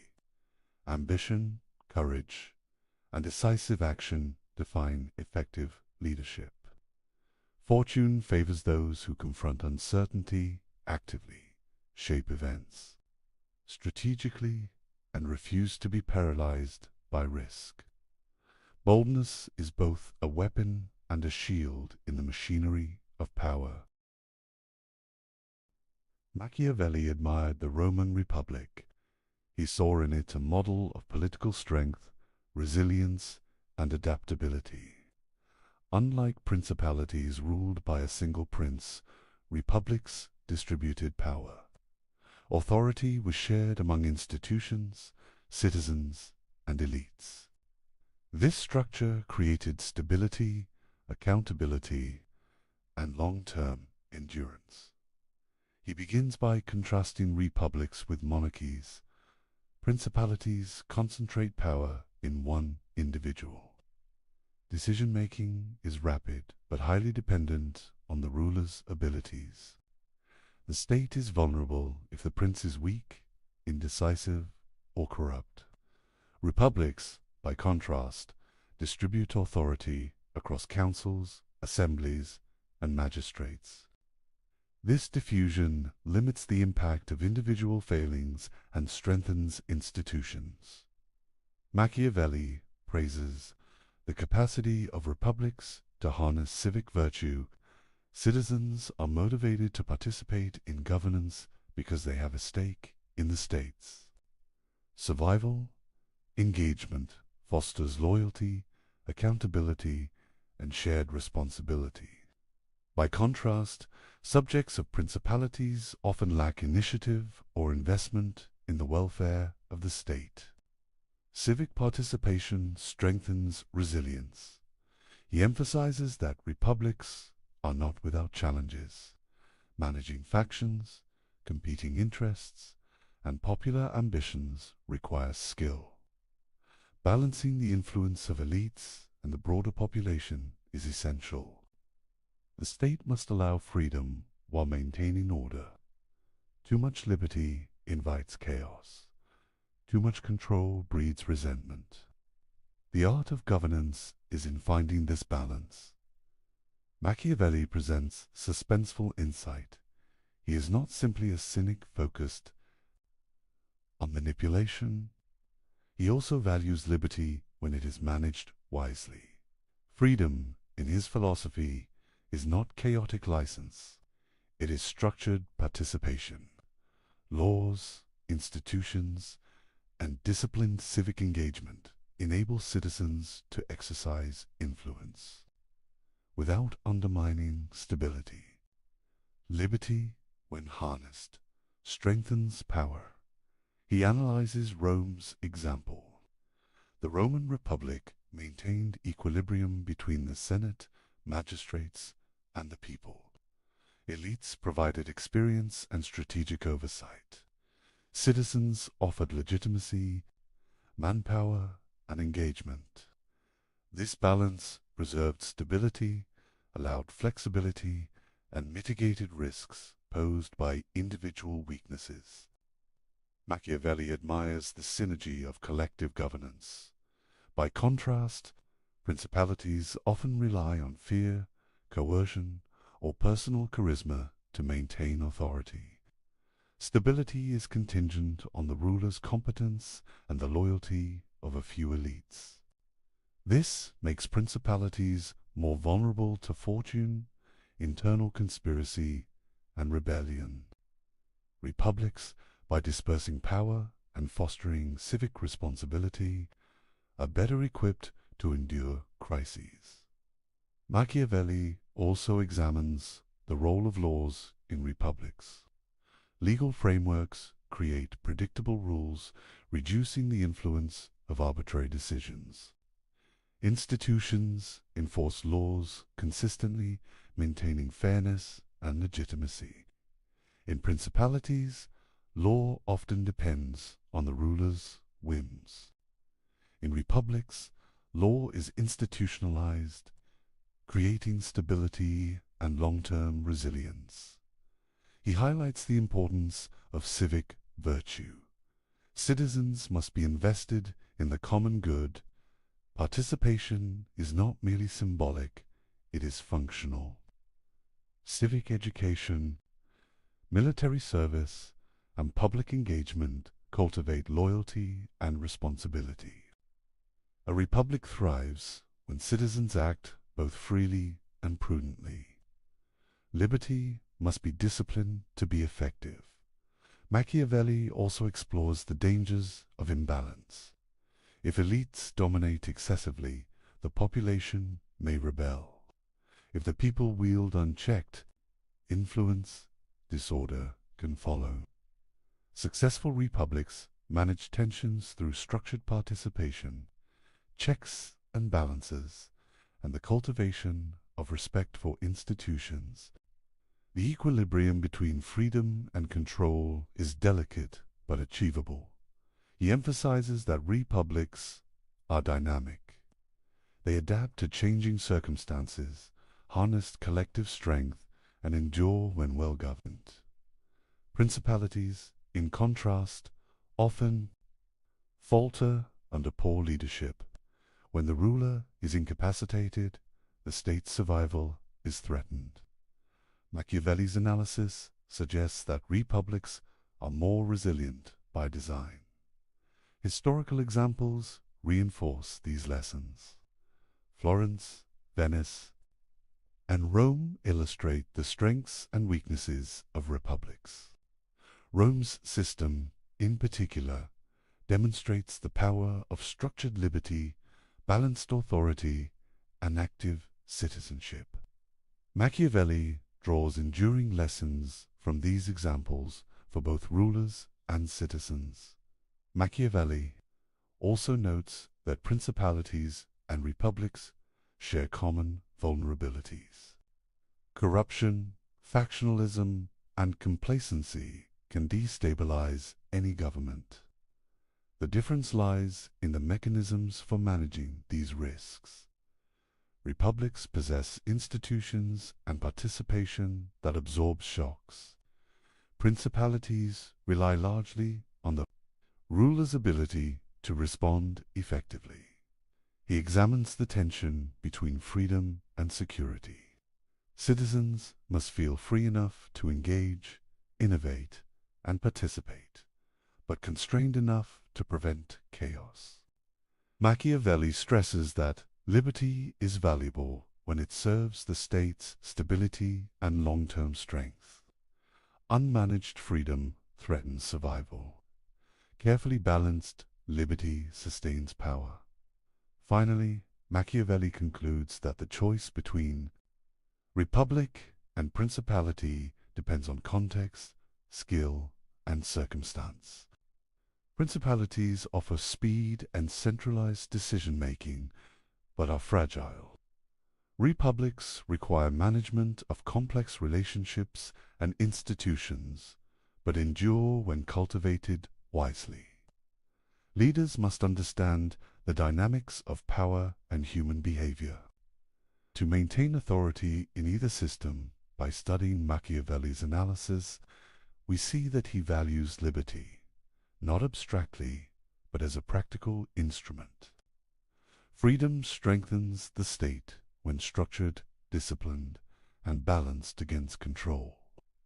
The study of republics reveals how power can be distributed without sacrificing stability, and how leadership can harness collective strength to withstand both internal and external threats. Machiavelli's life took a dramatic turn in 1512. The Medici returned to power in Florence. Machiavelli, once a diplomat and senior official, was suddenly cast out. His career ended abruptly. He was accused of conspiracy, imprisoned, and subjected to torture. The physical pain was brief, but the humiliation and desperation lingered. Exile followed. He retreated to his family estate in the countryside. Isolated, stripped of office, and under constant scrutiny, Machiavelli faced the reality of personal and political ruin. This period of displacement, however, became fertile ground for his ideas. In solitude, he turned experience, observation, and reflection into a framework for understanding power. It is in this context that he began writing The Prince. The text is more than a treatise. It is a calculated communication. Machiavelli presents his most daring insights on leadership, manipulation, and survival. Yet there is an underlying tension. Is this guidance sincere, ironic, or a survival strategy? The uncertainty itself adds to the drama of the work.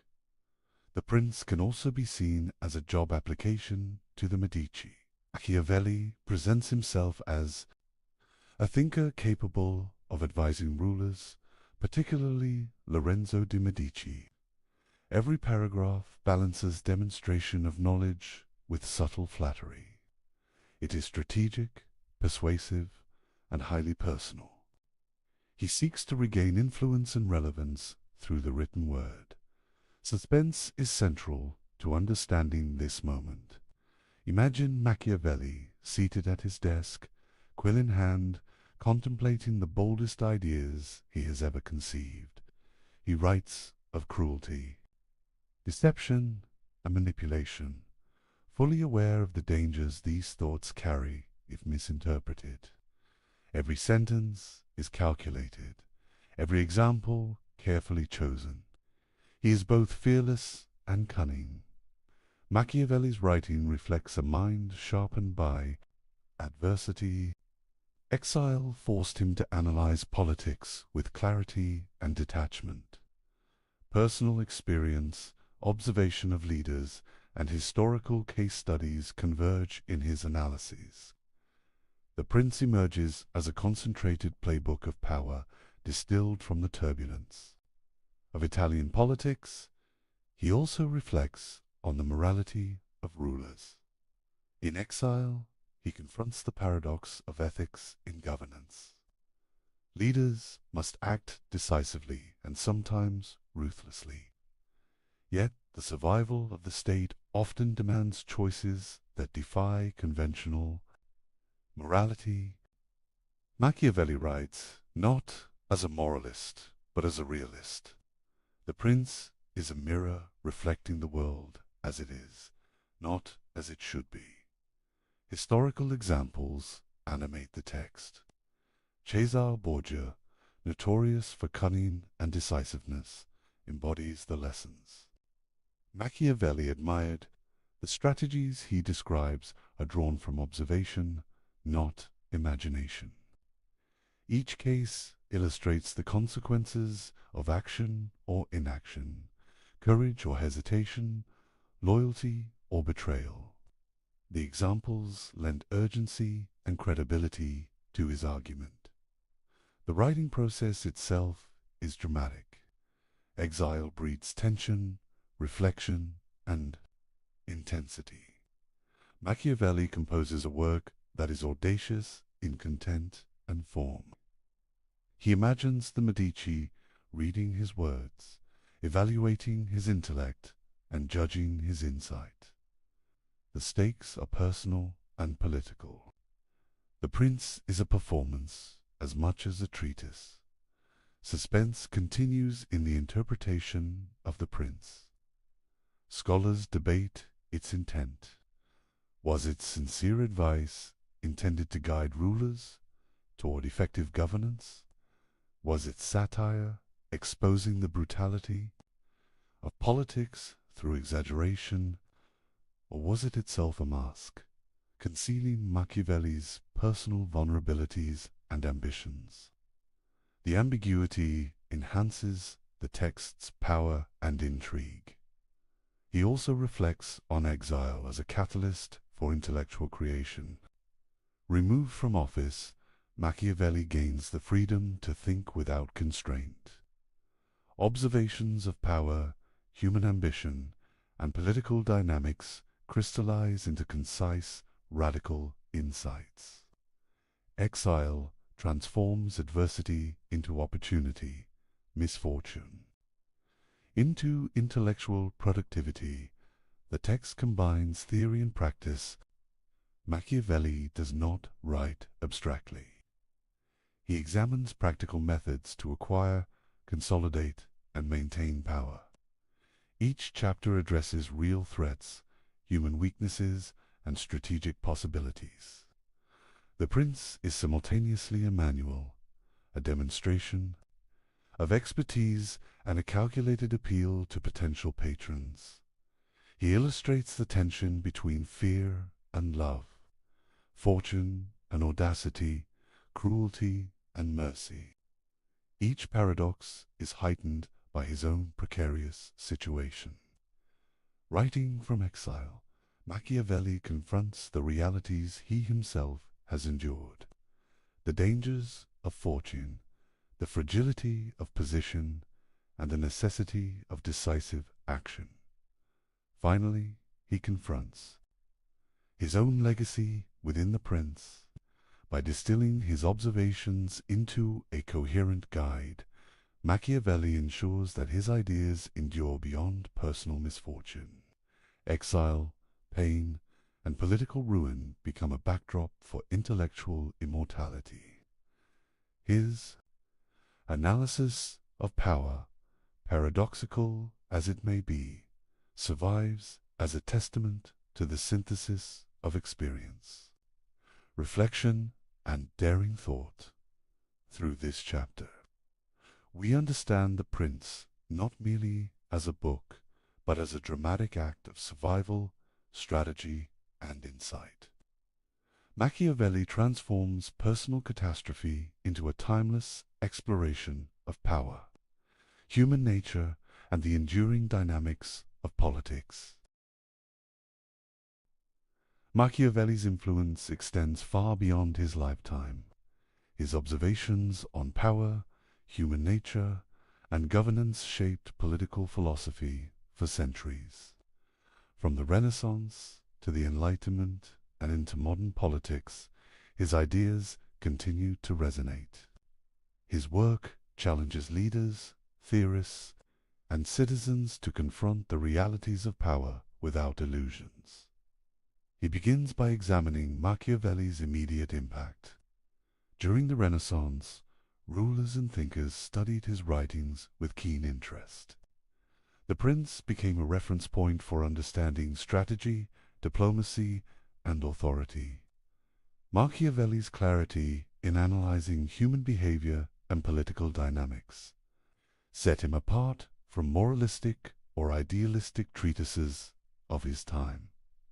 Enlightenment thinkers engaged deeply with his ideas.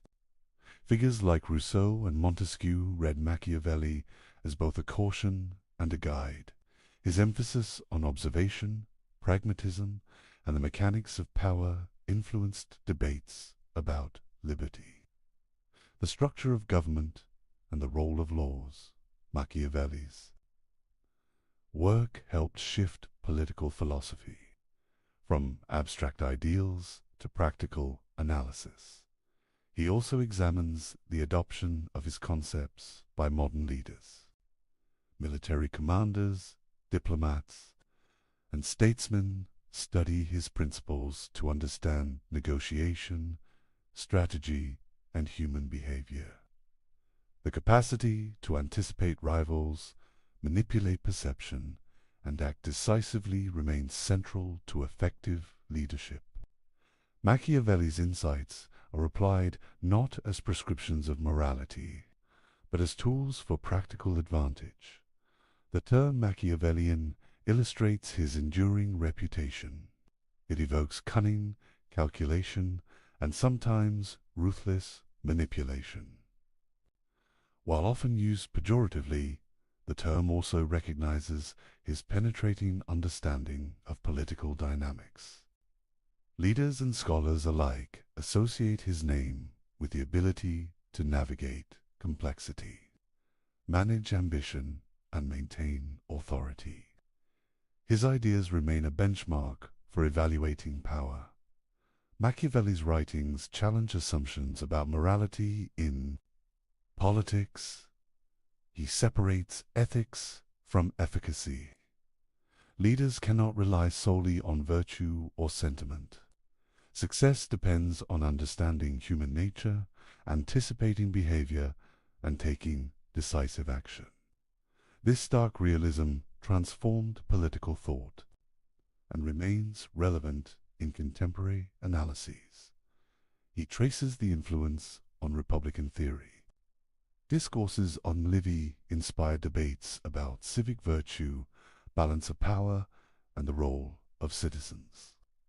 His analysis of Rome shaped modern conceptions of liberty, checks and balances, and institutional resilience.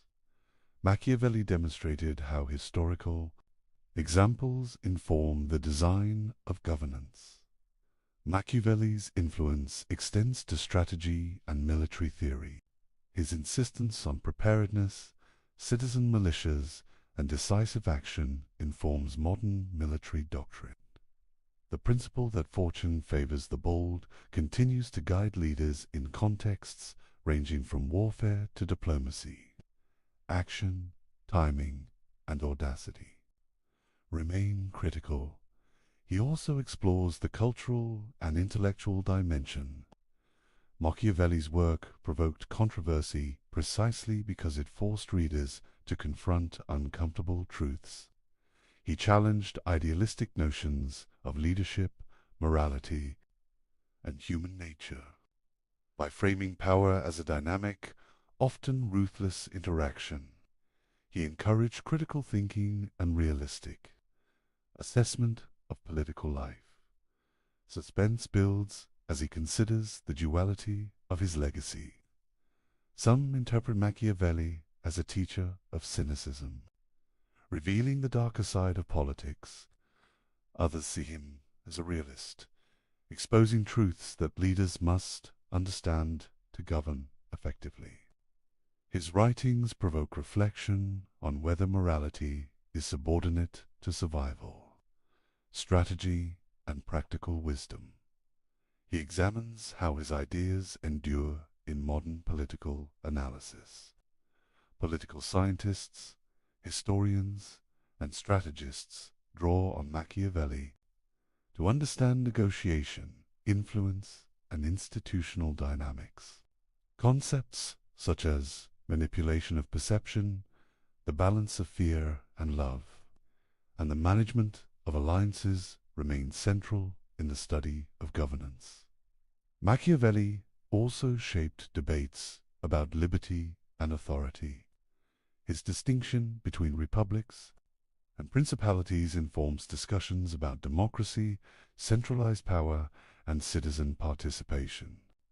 Leaders and theorists continue to grapple with questions of freedom, control, and institutional balance, echoing his analyses from centuries ago.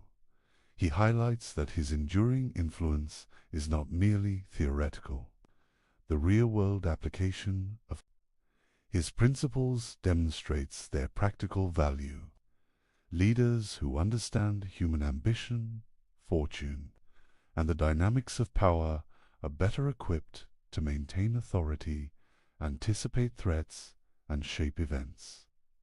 Machiavelli provides tools for navigating the complexities of political life. Finally, Machiavelli leaves us with a profound question. Did he reveal the truth of politics, stripped of illusion and idealism? Or did he invent a darker lens, teaching leaders to view human nature through suspicion, fear, and manipulation. The tension persists. His legacy forces reflection, debate, an examination of power in every age.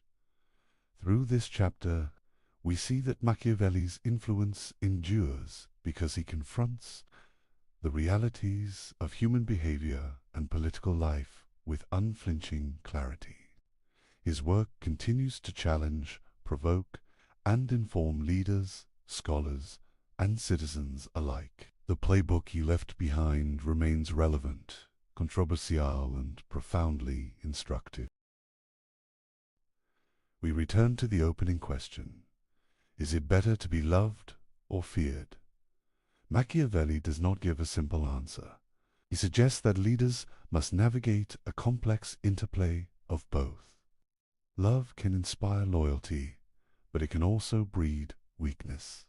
Fear can enforce obedience, but excessive cruelty can provoke rebellion. The tension between these forces defines the challenge of leadership. Machiavelli's playbook forces us to confront uncomfortable truths about human nature. People are ambitious, self-interested, and unpredictable. Institutions and laws can guide behavior, but they cannot erase the realities of desire, fear, or ambition. Leaders must act with awareness of these truths if they hope to maintain power. Throughout his writings, we see that power is not abstract. It is practical, dynamic, and often unforgiving. Leadership requires courage, decisiveness, and sometimes ruthlessness. Machiavelli reminds us that morality, perception, and strategy are intertwined. Effective governance demands understanding, adaptation, and foresight. The reflection extends beyond rulers. Machiavelli challenges us to examine our own responses to authority, ambition, and ethical dilemmas. How do we balance ideals with practical needs? How do we respond to fortune, risk, and opportunity? His insights apply as much to personal decision-making as to statecraft. Finally, the lecture closes not with definitive answers, but with an invitation. Machiavelli leaves us questioning, observing, and analyzing. The study of power, human behavior, and political life is ongoing. His work endures because it challenges assumptions, provokes thought, and demands engagement. We are left with curiosity, reflection, and the awareness that leadership, morality, and human nature are complex and intertwined. The questions he raises are as relevant today as they were 5 centuries ago. The task is to keep questioning, keep observing, and keep learning from the playbook he left behind. Welcome back, dear friends. Before we begin, let me know where in the world you are watching, and please don't forget to subscribe and like to support the channel. What if I told you that one of history's greatest minds spent his final night sleeping peacefully, knowing he would die the next morning, not tossing and turning, not bargaining with the gods, not overcome with terror or regret, just sleeping. Sleeping so soundly, in fact, that his closest friend couldn't bear to wake him. This isn't fiction. This isn't mythology. This happened in Athens in the year 399 BCE, in a cold prison cell, where a 70-year-old man named Socrates lay waiting for his execution. His friend Crito arrived before dawn. He'd bribed the guards, as friends of condemned men often did, hoping to steal a few final moments together. But when Crito entered that cell, he found something that stopped him cold. Socrates was asleep, not the fitful sleep of the anxious, not the restless half-consciousness of someone awaiting death, but deep, peaceful, undisturbed sleep. The kind of sleep you might have after a satisfying day, with nothing weighing on your conscience, no worries about tomorrow. Crito sat there in the darkness, watching his dearest friend breathe. He couldn't understand it. In just hours, the sun would rise. The prison officials would arrive, the hemlock poison would be prepared, and Socrates would drink it and die. How could anyone sleep through their last night on earth? Later, when Socrates finally woke, Crito would remark on this. He said he had always thought Socrates had a happy disposition, but seeing him sleep so well made him believe it even more. Here was a man bearing what most would call the worst misfortune imaginable, and yet he slept as sweetly as a child. But here's what makes this story truly remarkable. Socrates wasn't just accepting death. He wasn't simply resigned to fate. He was, in a way we'll come to understand, actually looking forward to it. You see, Socrates had spent his entire life thinking about death, not in a morbid way, but as a philosopher thinks about anything, with relentless curiosity and rigorous questioning. And through all that thinking, he'd arrived at a conclusion that most of us would find utterly bizarre. He believed that death might actually be a good thing, perhaps even the best thing that could happen to a person. Now, before you think this is the story of a depressed man embracing oblivion, let me be clear. Socrates loved life. He loved conversation and ideas and the electric thrill of a good argument. He loved the city of Athens with its bustling markets and complicated politics. He loved his students, his friends, even his allegedly difficult wife, Xanthippe. This was not a man who had given up on living. So what did he know that we don't? What had he discovered through decades of philosophical inquiry that allowed him to face death not with fear, but with something approaching curiosity, maybe even hope? The answer lies in a radical idea, one that Socrates presented to the jury that condemned him. He told them that death was one of two things. Either it was a complete absence of consciousness, like a dreamless sleep, or it was a journey to another place where all the dead reside together. Think about that for a moment. Really think about it. When was the last time you had a truly deep, dreamless sleep? The kind where you close your eyes, and then suddenly it's morning, and it feels like no time has passed at all? The kind of sleep where you wake up refreshed, with no memory of dreams or worries, or the long hours passing.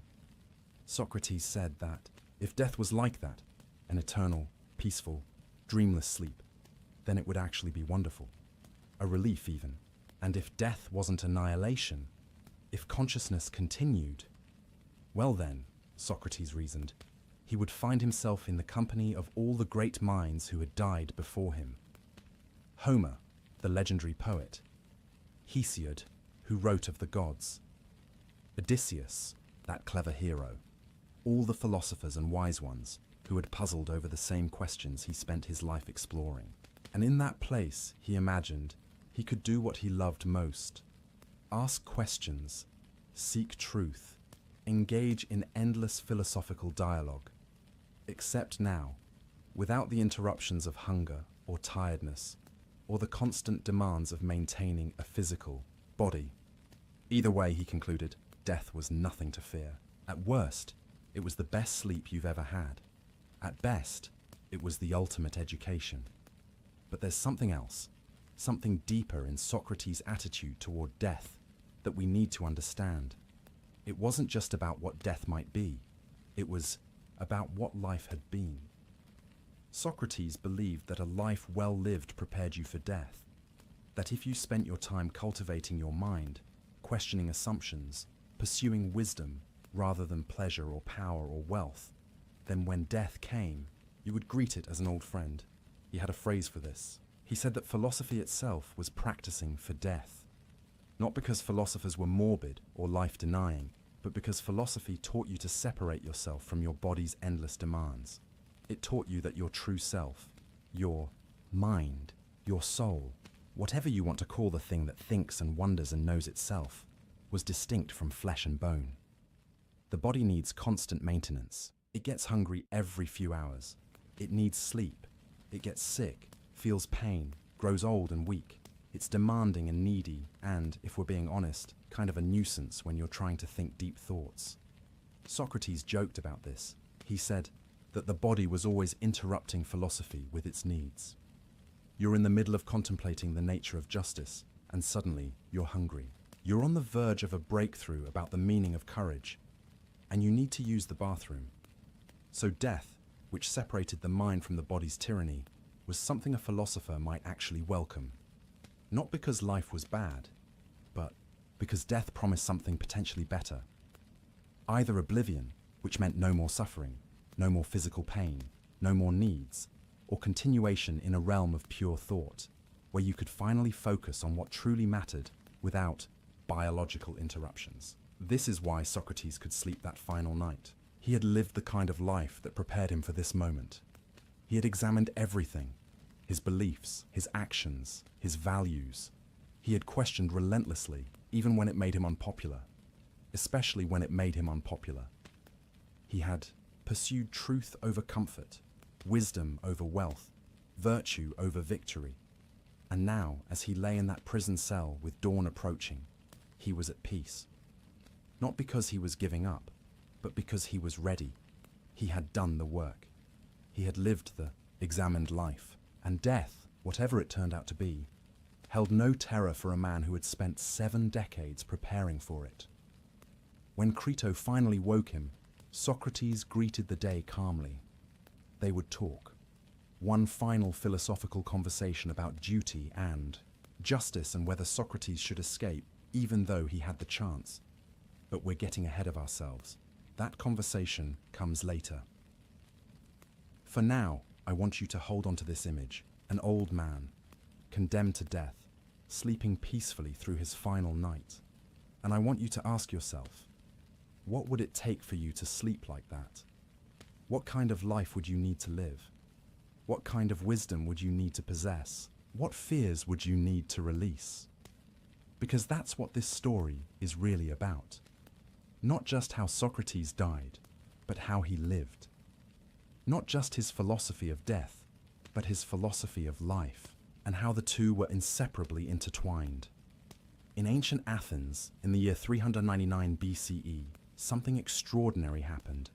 A man faced death with the same calm he might bring to an afternoon walk. And in doing so, he left us with questions that still echo across 2,400 years.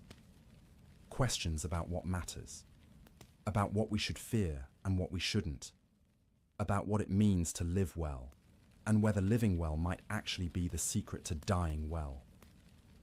These are the questions we'll explore together tonight, and by the time we're done, you might find yourself thinking about death and life in ways you never have before. But first, we need to go back. Back before the trial, before the accusations, before the prison cell. Back to when Socrates was just a boy growing up in Athens, the son of a stonemason and a midwife, with no idea that he would become the most influential philosopher in Western history. We need to understand how he became the kind of man who could sleep peacefully before his execution. And that story begins, as so many great stories do, with a young person refusing to accept the answer he was given. It begins with a boy who questioned everything. Imagine Athens in the mid-5th century BCE. Not the ruins you might visit today, but a living, breathing city at the height of its power. The Parthenon is still being built, its marble gleaming white in the Mediterranean sun. The Agora, the great marketplace and public square, buzzes with merchants hawking olive oil and wine, politicians debating policy, artists selling their wares, and philosophers holding court on street corners. This is the world Socrates is born into, around 470 BCE. His father, Sophroniscus, is a stoneworker or sculptor. Sources differ, but we know he worked with his hands, shaping marble and limestone. His mother, Phaenarete, is a midwife. These are respectable professions, but not wealthy ones. Young Socrates grows up in a household that's comfortable enough, but far from the aristocratic circles that dominate Athenian politics and culture. And from what we can piece together, he was an odd child. Not odd in a way that worried his parents. At first, just curious, intense, always asking why, when other children accepted what they were told. While other boys played war games or practiced athletics, young Socrates seemed most content when he was thinking, or better yet, questioning. There's a story, and while we can't verify every detail, it captures something essential about who Socrates was even as a young person. His mother, Phaenaretti, wanted him to have a better life than his parents had. She dreamed of him becoming a successful merchant. Maybe he could trade in olive oil or fine fabrics. Perhaps he could even own ships someday, importing goods from across the Mediterranean. It was a reasonable dream. Athens was a trading empire, and a clever young man could build a fortune if he applied himself. But Socrates showed no interest in commerce whatsoever. He was, to put it bluntly, terrible at the practical matters that would make him successful in business. He couldn't be bothered to think about profit margins or market trends. His mind was elsewhere, always elsewhere, grappling with questions that had no obvious practical value. One morning, according to the tale, his mother decided to teach him a lesson. She hired a teacher.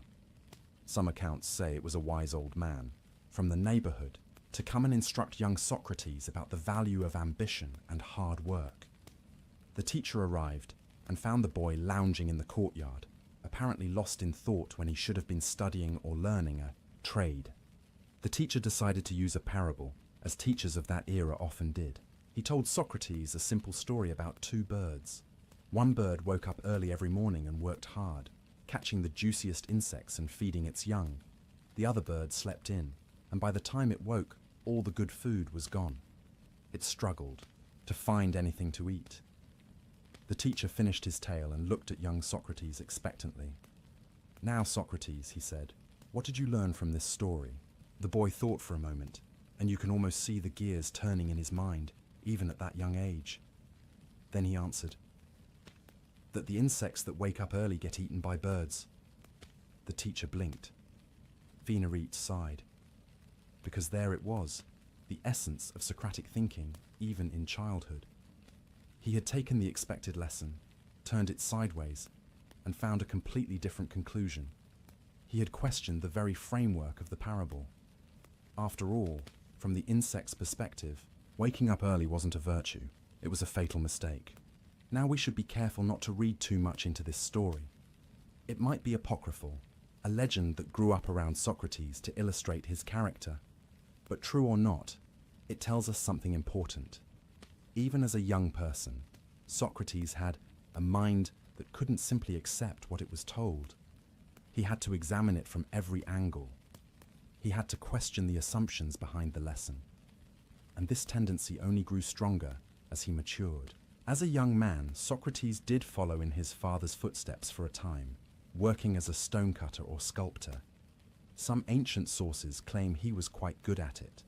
There was supposedly a statue of the three Graces at the entrance to the Acropolis that Socrates carved, though this too is difficult to verify. What we do know is that he didn't stay in that profession. Something else was calling to him. He also served as a soldier, which surprises people who think of philosophers as weak or bookish. Athens was constantly at war during Socrates' lifetime, against Sparta, against Persia, against various allies who had become enemies. And Socrates fought in several campaigns. By all accounts, he was an excellent soldier, brave in battle, able to endure hardship, and notably tough. There's a famous story about him standing guard duty in the middle of winter, in freezing conditions, while other soldiers huddled together for warmth. Socrates stood there barefoot, apparently lost in thought, seemingly immune to the cold. But warfare, like stone cutting, didn't hold his attention for long. The questions kept pulling at him. Questions about courage, about justice, about what made a life worth living.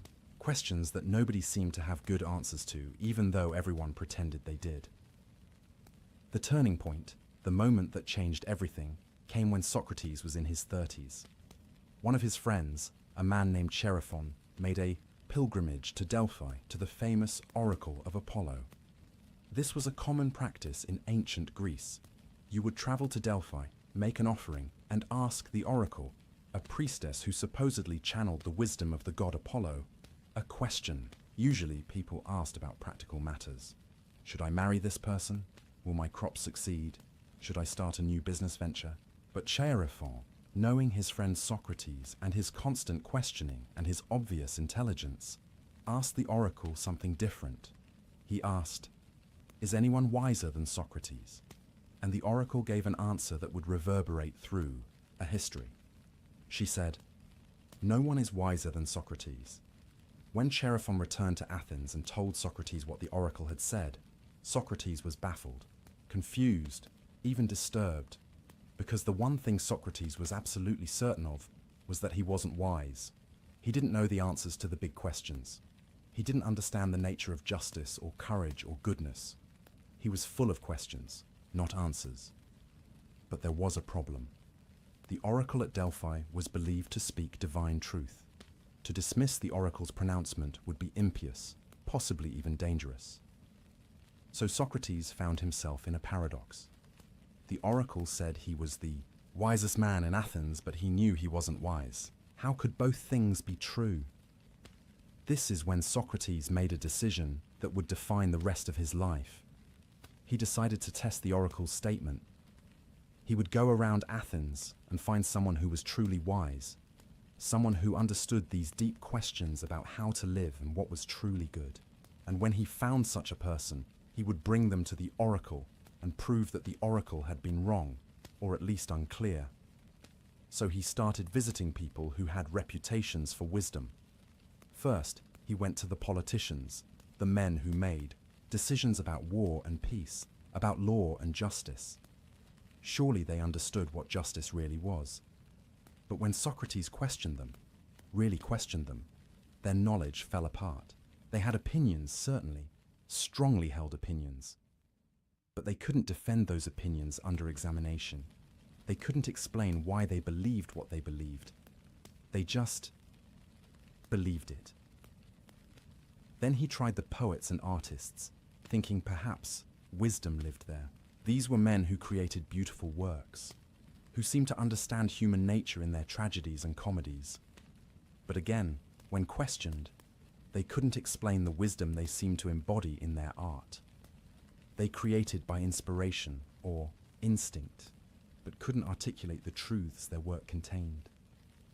Finally, he went to the craftsmen, the potters, the shipbuilders, the smiths. These men had real knowledge. They understood their crafts deeply. A shipbuilder could tell you exactly why a hull needed to be constructed in a certain way, could explain the principles behind what made a ship seaworthy. But then Socrates noticed something interesting. Because they were experts in their crafts, these men assumed they were experts in everything else too. The shipbuilder, who knew everything about ships, thought he therefore understood justice, courage, and the good life. But he didn't. He just thought he did. And suddenly, Socrates understood what the oracle meant.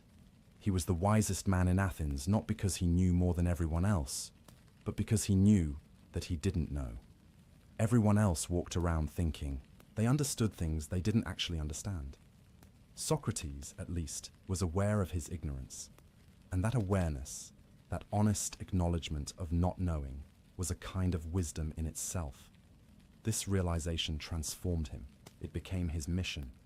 He would spend the rest of his life doing exactly what he'd been doing to test the oracle, going around Athens, questioning people who claimed to know things, helping them see that they didn't actually know what they thought. They knew. He saw himself as a kind of midwife, like his mother had been. But instead of helping women birth children, he helped people birth ideas. Or rather, he helped them realize when their ideas were malformed, when their certainties were built on sand. He developed a method, what we now call the Socratic method. He would approach someone, often someone with a reputation for wisdom or virtue, and ask them to define something. Define justice, he'd say, or courage, or piety. And the person would give a confident definition. Then Socrates would ask questions about that definition, looking for contradictions, exceptions, problems. And almost always, he would find them. The definition would collapse. The person would have to revise it. And then Socrates would question the revision, and that would collapse too. He never claimed to have the right answer himself. He was just showing that the answers people confidently held weren't as solid as they thought. And some people found this enlightening. younger men especially flocked to Socrates, fascinated by watching him dismantle the pretensions of their teachers and elders. They started following him around the agora, watching him work, but many others found it infuriating. Imagine being a respected politician or teacher going about your day, and this odd-looking man, Socrates, was famously ugly by Athenian standards, with a snub nose and bulging eyes, stops you in the marketplace and starts asking you questions that make you look foolish in front of a crowd. Imagine being forced to admit that you don't actually understand justice, even though you've been making laws about it for years. Socrates made enemies, powerful enemies, people who felt humiliated by his questioning, people who saw him as a threat to the social order, to respect for authority, to the very fabric of Athenian society. And these enemies would remember. They would wait for their opportunity. And years later, when Athens was vulnerable and frightened after losing a war, they would strike. But that comes later. For now, in his 30s and 40s, Socrates is in his element. He's found his calling. He spends his days in the agora, questioning anyone who will engage with him. He's not wealthy. Philosophy doesn't pay, and unlike other teachers of his era, the sophists, he refuses to charge money for his conversations. He thinks wisdom can't be bought and sold like olives or cloth. This means he lives modestly, sometimes relying on the generosity of his admirers for meals. His wife, Xanthippe, is reportedly not thrilled about this arrangement. Ancient writers portrayed her as nagging and difficult, though we might consider that she had good reason to be frustrated with a husband who spent all his time philosophizing instead of earning a decent living. But Socrates doesn't care about comfort or wealth. He's discovered something more valuable than gold. He's discovered a way of living that makes every day an adventure. Every conversation is an opportunity to learn, to question, to dig deeper. He's fascinated by how the human mind works, by how we form beliefs, by how we fool ourselves into thinking we understand things we don't, and he's beginning to form some convictions of his own. Not answers to the big questions, he still doesn't claim to have those, but convictions about how to live. He believes that virtue is the most important thing, that it's better to suffer injustice than to commit it, that the quality of your soul matters more than the condition of your body or the size of your bank account, that an examined life, a life where you constantly question yourself and your beliefs, is the only life worth living. These aren't just abstract philosophical positions for Socrates. He lives them. When he's offered bribes, he refuses them. When powerful people tell him to stop asking questions, he ignores them. When he sees injustice, he speaks up, even when it's dangerous to do so. He's not trying to be a martyr or a hero. He's just being consistent with what he believes. And that consistency, that absolute refusal to compromise his principles for comfort or safety, is what makes him both admired and dangerous. Because a man who cannot be bribed, cannot be intimidated, and cannot be silenced is a threat to anyone whose power depends on lies, corruption, or unquestioned authority. Young Socrates, the boy who questioned the parable of the early bird, has grown into a man who questions everything and everyone. He's become exactly what Athens needs and exactly what Athens' elite fears. He's become a philosopher in the truest sense. Not someone who knows all the answers, but someone who asks all the right questions. And in asking those questions, he's challenging his fellow citizens to examine their own lives, to question their own beliefs, to wake up from the comfortable sleep of unthinking habit. He doesn't know it yet, but this mission will cost him everything. The same sharp mind that won him devoted followers will eventually bring him powerful enemies. The same integrity that made young men admire him will make old men fear him. The same questions that illuminated truth will be twisted into charges of impiety and corruption. But again, we're getting ahead of ourselves. Right now, in the middle of his life, Socrates is at the peak of his powers. He's surrounded by brilliant, young minds who hang on his every word. He's engaged in the work he was born to do. He's living the examined life, and it feels right, feels true, feels like finally being the person he was always meant to be. And in living this way, he's developing a philosophy that will help him face his own death with courage and even joy. Because Socrates is learning something profound about what it means to be human, about what really matters, about how to separate the essential from the trivial. He's learning how to live. And in learning how to live, he's inadvertently learning how to die. But to understand that, we need to go deeper into his method, his madness, his peculiar genius. We need to walk with him through the agora, to hear him question and probe and dismantle the false certainties people cling to. We need to understand what it meant to be on the receiving end of Socratic examination. We need to experience the art of knowing nothing. Picture a typical morning in the agora of Athens. The sun hasn't yet reached its peak, so the marble colonnades still offer some shade from the Mediterranean heat. Vendors are setting up their stalls, pyramids of olives glistening with oil, fabric dyed in rich purples and reds, pottery both practical and decorative. The air smells of bread baking, of fish from the morning's catch, of incense from a nearby shrine. And there, near one of the columns, stands Socrates. He's in his 50s now, at the height of his powers. His appearance is distinctive, impossible to miss. While other philosophers of his era might dress in fine robes to signal their status, Socrates wears the same simple cloak year-round. His feet are bare. He's famous for going barefoot even in winter. His face, as we've mentioned, isn't conventionally handsome.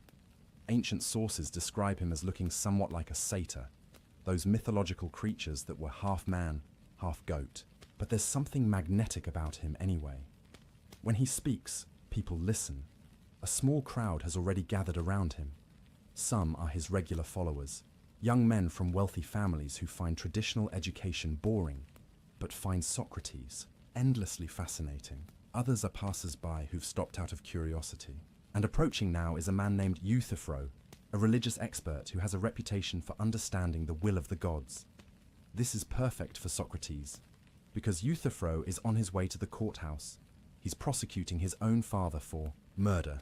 It's a scandalous case that everyone in Athens is talking about. One of the father's workers killed a slave in a drunken rage, and the father bound the killer and threw him in a ditch while sending for religious guidance on what to do. The bound man died of exposure before the advice arrived. Now Euthyphro is charging his father with murder, claiming it's the pious thing to do. Socrates sees an opportunity. He approaches Euthyphro with what seems like genuine curiosity and respect.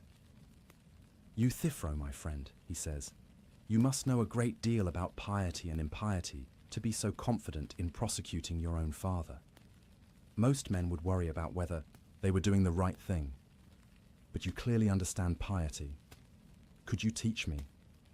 What exactly is piety?" You can imagine Euthyphro's reaction. He's flattered. Here's the famous Socrates, asking for his wisdom. Of course he can explain piety. He's an expert after all, so he offers his first definition. Piety is doing what I'm doing now, prosecuting wrongdoers, whether they're your father or anyone else. It seems like a reasonable answer, but watch what Socrates does next. He doesn't disagree. He doesn't argue. He just asks another question. "That's an interesting example," he says. "But I asked you what piety is in itself. You've given me an example of a pious act. But what makes an act pious? What is the essential nature of piety that all pious acts share?" Euthyphro pauses. He revises his definition.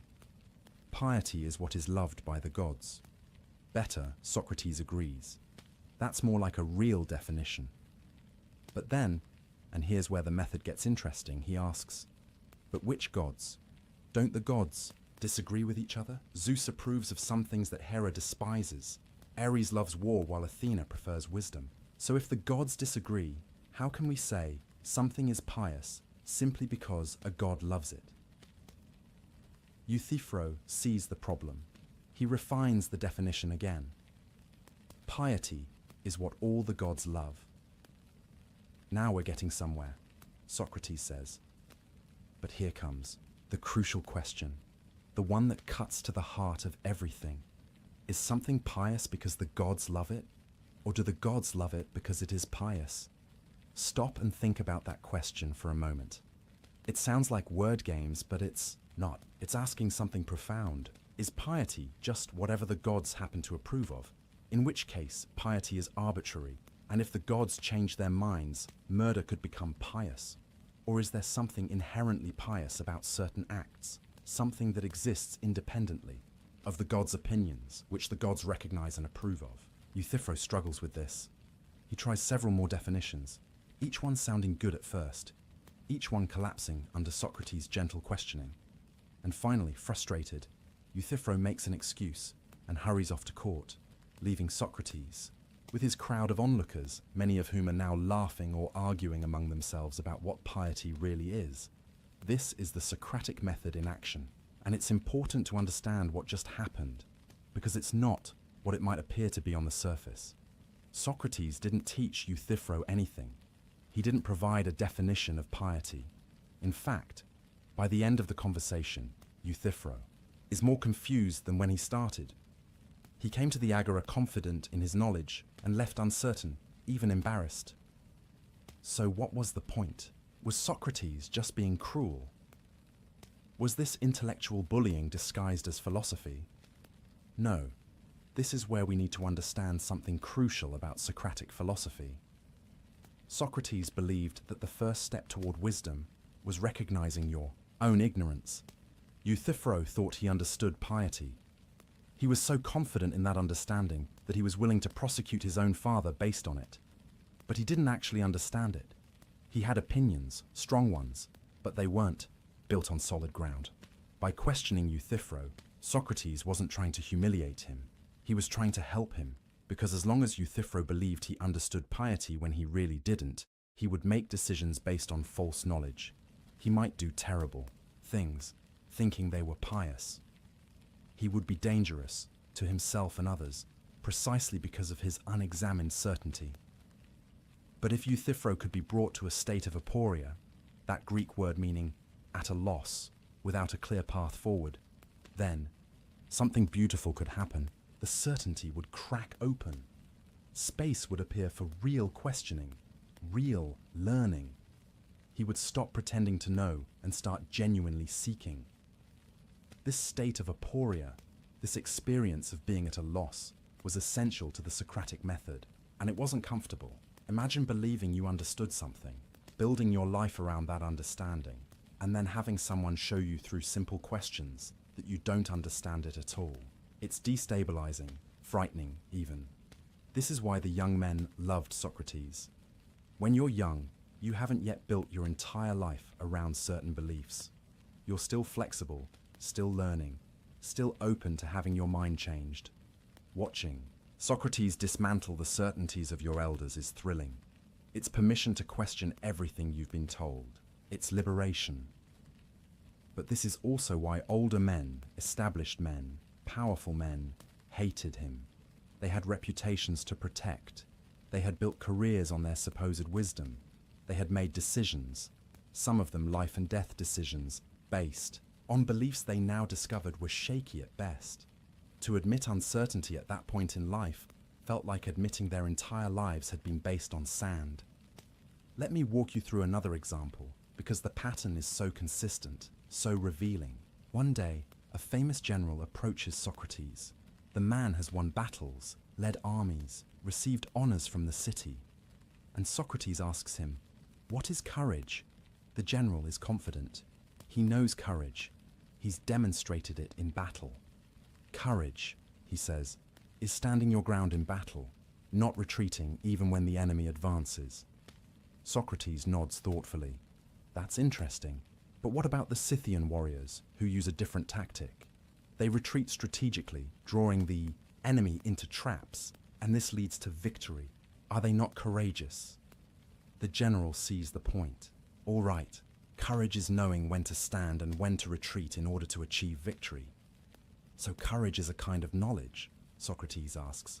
Knowledge of what's dangerous and what's safe. Yes, exactly, the general agrees. But then, Socrates continues, A doctor has knowledge of what's dangerous and safe for sick patients. Does that make the doctor courageous? Or a ship's captain knows what's dangerous at sea? Is he displaying courage simply by having that knowledge? The general pauses. No, that's different. Courage is specifically about dangers in war. But why only in war? Socrates presses. Can't someone be courageous in facing poverty, or in facing disease, or in facing temptation? Are there not many kinds of dangers that require courage? And so it goes. Every answer leads to more questions. Every definition reveals exceptions, contradictions, or problems. And the general, who began the conversation certain he understood courage, he who had demonstrated courage in battle, ends it uncertain, at a loss. Now here's what's fascinating. Socrates never claims to have the right definition himself. He never says, "You're wrong, here's what courage really is." He maintains throughout that he doesn't know. And this seems paradoxical, almost maddening. How can someone who doesn't know the answer still demonstrate that everyone else's answers are wrong? The answer lies in understanding the difference between knowing something and knowing about something. Socrates might not be able to define courage perfectly, but he knows enough about it to recognize when a definition fails. It's like how you might not be a chef, but you know when food tastes bad. You might not be able to compose a symphony, but you can tell when music is out of tune. Socrates had spent decades thinking about these concepts: justice, courage, piety, wisdom, goodness. He knew them intimately, even if he couldn't define them perfectly. He knew their contours, their complexities, their nuances. So when someone offered a simple, confident definition, he could immediately see its limitations. But there's something even deeper happening in the Socratic method. Socrates believed that the answers were already inside us, buried under layers of false certainty and unexamined assumptions. His questions weren't meant to fill an empty vessel with knowledge. They were meant to help you give birth to understanding. That was already there, waiting to be discovered. This is why he compared himself to a midwife, like his mother. A midwife doesn't create the baby. The baby already exists. The midwife just helps it come into the world. Similarly, Socrates believed that real knowledge was already in your soul, and his questions just helped you access it. There's a famous demonstration of this in one of Plato's dialogues. Socrates encounters an uneducated slave boy who has never studied mathematics, and through questions alone, never teaching, only asking, Socrates gets the boy to discover the Pythagorean theorem. The boy figures out the geometric proof himself, guided only by Socrates' questions. This, Socrates argued, proved that the knowledge was already there. It just needed to be drawn out. Whether you believe in Socrates' theory about knowledge being innate is less important than understanding what the method was trying to do. It was trying to wake people up, to shake them out of the comfortable sleep of unexamined opinion, to make them think for themselves rather than simply accepting what they'd been told. And it worked. At least it worked on people who were genuinely interested in truth. Those who came to Socrates with real curiosity, with humility, with openness to being wrong. They often had transformative experiences. They would leave conversations, feeling uncertain about things they'd been certain of. Yes, but also feeling more alive, more engaged, more aware. One of his students described it beautifully. He said that talking with Socrates was like being stung by a stingray. You'd be swimming along, confident and comfortable, and suddenly, zap, you're paralyzed, unable to move forward with your old certainties. But that paralysis was the beginning of real thought. The problem, of course, was that not everyone appreciated being stung. Some people came to Socrates wanting to show off their knowledge, expecting deference to their expertise. When Socrates questioned them and revealed the limits of that expertise, they didn't feel enlightened. They felt humiliated. And here's where things get dangerous. In a democratic society like Athens, reputation was everything. Your political power, your social standing, your ability to influence decisions, all of it rested on people respecting your wisdom and judgment. So when Socrates publicly demonstrated that you didn't actually understand what you claimed to understand, he wasn't just winning an argument. He was threatening your position in society. Imagine being a wealthy aristocrat who served on juries, advised the assembly, perhaps even led military campaigns. Your neighbors respect you. Young men ask your advice. You're invited to important symposia where decisions are made. And then this strange, ugly, barefoot philosopher stops you in the marketplace and starts asking questions that make you look foolish in front of a crowd that includes your peers, your rivals, and young people who used to respect you. What do you do? Do you admit you don't know what you thought you knew? Do you embrace the aporia, the uncertainty, and start genuinely seeking wisdom? Some did. Those became Socrates' friends and followers. But others, perhaps most, did something else. They got angry. They dismissed Socrates as a sophist, a word twister, a corrupter of youth who taught young people to disrespect their elders. They began to see him not as a gadfly trying to wake Athens up, but as a threat to social order, to tradition, to everything that made Athens great. These men started gathering, started talking among themselves, started plotting. Because there's one thing powerful people hate more than being wrong. It's being publicly shown to be wrong. And Socrates had been publicly showing them to be wrong for decades. But Socrates didn't stop, couldn't stop. Because for him, the examined life was the only life worth living. To stop questioning, to accept easy answers, to let people walk around, confidently ignorant. That would be a betrayal of everything he'd learned from the oracle. He was the wisest man in Athens precisely because he kept asking questions, kept examining, kept pushing. He believed he was on a divine mission. The god, Apollo, had essentially told him, through the oracle, that his wisdom lay in recognizing his ignorance. And from that, Socrates had derived a calling. He was meant to go around Athens helping others recognize their ignorance too. He was meant to wake people up, even when it made him unpopular, even when it made him poor. He could have charged for his teaching like the sophists did, but he refused, believing wisdom couldn't be bought, even when it started making him enemies in high places, even when those enemies started becoming dangerous. Because here's what Socrates understood that most of us forget. Comfort is the enemy of truth. If you want to believe comfortable lies, you'll never face uncomfortable truths. If you want to keep your assumptions intact, you can't examine them too closely. If you want peace and prosperity and respect, you probably shouldn't spend your days challenging people's most deeply held beliefs. But Socrates had chosen truth over comfort, wisdom over wealth, the examined life over the easy life. And that choice, that absolute commitment to questioning everything, was going to cost him everything. The powerful men he'd embarrassed were patient. They waited for the right moment, the right political climate, and it would come. Athens would suffer defeats, would become fearful and paranoid, would look for scapegoats, and when that moment came, they would strike. But we're not there yet. Right now, in the agora, Socrates is still free to question, still surrounded by devoted followers, still doing the work he was born to do. He's demonstrating day after day that wisdom begins with admitting you don't know. That the unexamined, life isn't worth living, that questions are more valuable than answers. He's teaching, though he would insist he's not teaching, only questioning, an entire generation about how to think. Not what to think, but how. How to examine your beliefs, how to question your assumptions, how to distinguish between opinion and knowledge, how to be intellectually honest, how to value truth over ego. And in doing this work, in living this examined life, he's preparing himself for something he doesn't yet know is coming. He's developing a kind of spiritual strength, a philosophical courage that will serve him when the worst happens. He's learning to care more about his soul than his body, more about virtue than reputation, more about truth than survival.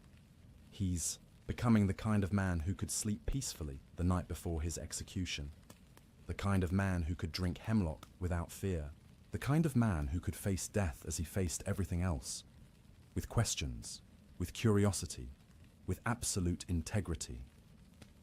But to understand how he got there, we need to go deeper still. We need to understand what Socrates believed about the soul, about virtue, about what makes life meaningful. We need to understand his philosophy of the examined life, not just as a method for questioning others, but as a way of being in the world. Because the Socratic method wasn't just a debating technique. It was a spiritual practice, a way of cultivating wisdom, a path toward becoming fully human. And that's where we're going next. There's a line that Socrates spoke at his trial that has echoed through 2,400 years of human history. It's probably the most famous thing he ever said, and it's become so familiar that we sometimes forget how radical it was, and still is. The full, unexamined life is not worth living, not difficult, not less fulfilling, not suboptimal, not worth living. That's an extreme statement. Socrates is saying that a human life lived without self-examination, without questioning, without constant reflection on how you're living and why, is essentially worthless. It would be better not to live at all than to live unthinkingly. That's a strong claim, strong enough that it's worth taking seriously. What did Socrates mean? And more importantly, what does it mean to examine your life? What does that actually look like in practice? Let's start with what Socrates didn't mean. He wasn't talking about neurotic self-analysis, endless navel-gazing, or paralyzing overthinking that prevents you from taking action. He wasn't suggesting you should spend every moment introspecting to the point of being unable to function in the world. Socrates lived a full life. He was a soldier, a citizen, a husband, a friend. He participated in Athenian society even as he questioned it. No, the examined life was something different. It was about intentionality, about consciousness, about refusing to live on autopilot, doing things simply because that's what everyone does, or because that's what you've always done, or because it's comfortable and familiar. The examined life meant constantly asking yourself, why am I doing this? Is this making me a better person? Does this align with what I believe is good and true? Am I living according to my values, or am I betraying them? Have I really thought through what I believe, or am I just repeating what I've been told? It meant being willing to admit when you were wrong, being willing to change your mind when presented with better arguments, being willing to acknowledge that you don't know something even when everyone expects you to know. And most importantly, it meant caring more about the quality of your soul than about anything else. This concept, the soul, is central to understanding Socrates, but we need to be careful here. When Socrates talked about the soul, he wasn't necessarily talking about something religious or supernatural, at least not in the way we might think. The Greek word is psyche, and it meant something like that which makes you alive, your consciousness, your mind, your capacity for thought and choice and character. For Socrates, the soul was the real you. Your body was just the vehicle, the temporary housing. Your soul was what persisted, what mattered, what you should cultivate and care for above all else. Think about how we typically live. We spend enormous amounts of time, energy, and money taking care of our bodies. We feed them, exercise them, rest them, dress them, groom them. We worry constantly about their health, their appearance, their comfort, and that's not wrong. Bodies need maintenance. But Socrates noticed that we almost never give the same attention to our souls. We don't feed our minds with the same care we feed our bodies. We don't exercise our capacity for wisdom and virtue. We don't examine whether our characters are healthy or diseased. We just assume that however we are is fine, that our beliefs and values and habits don't need the same kind of deliberate cultivation that our bodies do. And this, Socrates thought, was completely backwards, because your body is temporary. It's going to age, decay, and die no matter how well you take care of it. But your soul, your character, your wisdom, your virtue, that's what defines who you really are. That's what lasts. Whether you believe in an afterlife or not, your soul is what you contribute to the world, what you leave behind, what you really are when everything else is stripped away. So the examined life was fundamentally about tending to your soul, making sure that the person you were becoming was the person you wanted to be, ensuring that you were growing in wisdom, in virtue, in understanding, not just in wealth or power or reputation. But what does it mean to have a healthy soul? What does virtue actually look like? For Socrates, virtue wasn't about following rules or obeying commandments. It was about knowledge, real knowledge. He believed that if you truly understood what was good, you would naturally do it. Nobody does. Wrong willingly, he argued. People do wrong things because they're confused, because they mistake what's bad for what's good, because they don't really understand what they're doing. This might sound naive at first. Surely people sometimes knowingly do bad things. Don't we all have experiences of knowing something is wrong but doing it anyway? But Socrates would say, when you do something you know is wrong, it's because in that moment you believe you're getting something good from it. You lie because you believe the benefit of the lie outweighs the cost. You cheat because you believe success gained through cheating is worth more than integrity. You're mistaking a lesser good, temporary pleasure, advantage, safety, for the greater good of having a virtuous soul. If you really understood, deeply understood, that harming your soul is the worst thing you can do to yourself, you wouldn't do it. If you viscerally felt the truth that it's better to suffer injustice than to commit it, you would never choose to be unjust, even when you could get away with it. This is why Socrates spent so much time trying to clarify what things like justice, courage, and goodness really were. Because if people truly understood virtue, they would naturally pursue it. The problem wasn't that people were evil. The problem was that they were confused. Let me give you a concrete example of what this looked like in practice. There's a story about Socrates serving on a jury, one of the few times he held any official position in Athens. A group of generals had won a major naval battle, but a storm prevented them from recovering the bodies of fallen soldiers.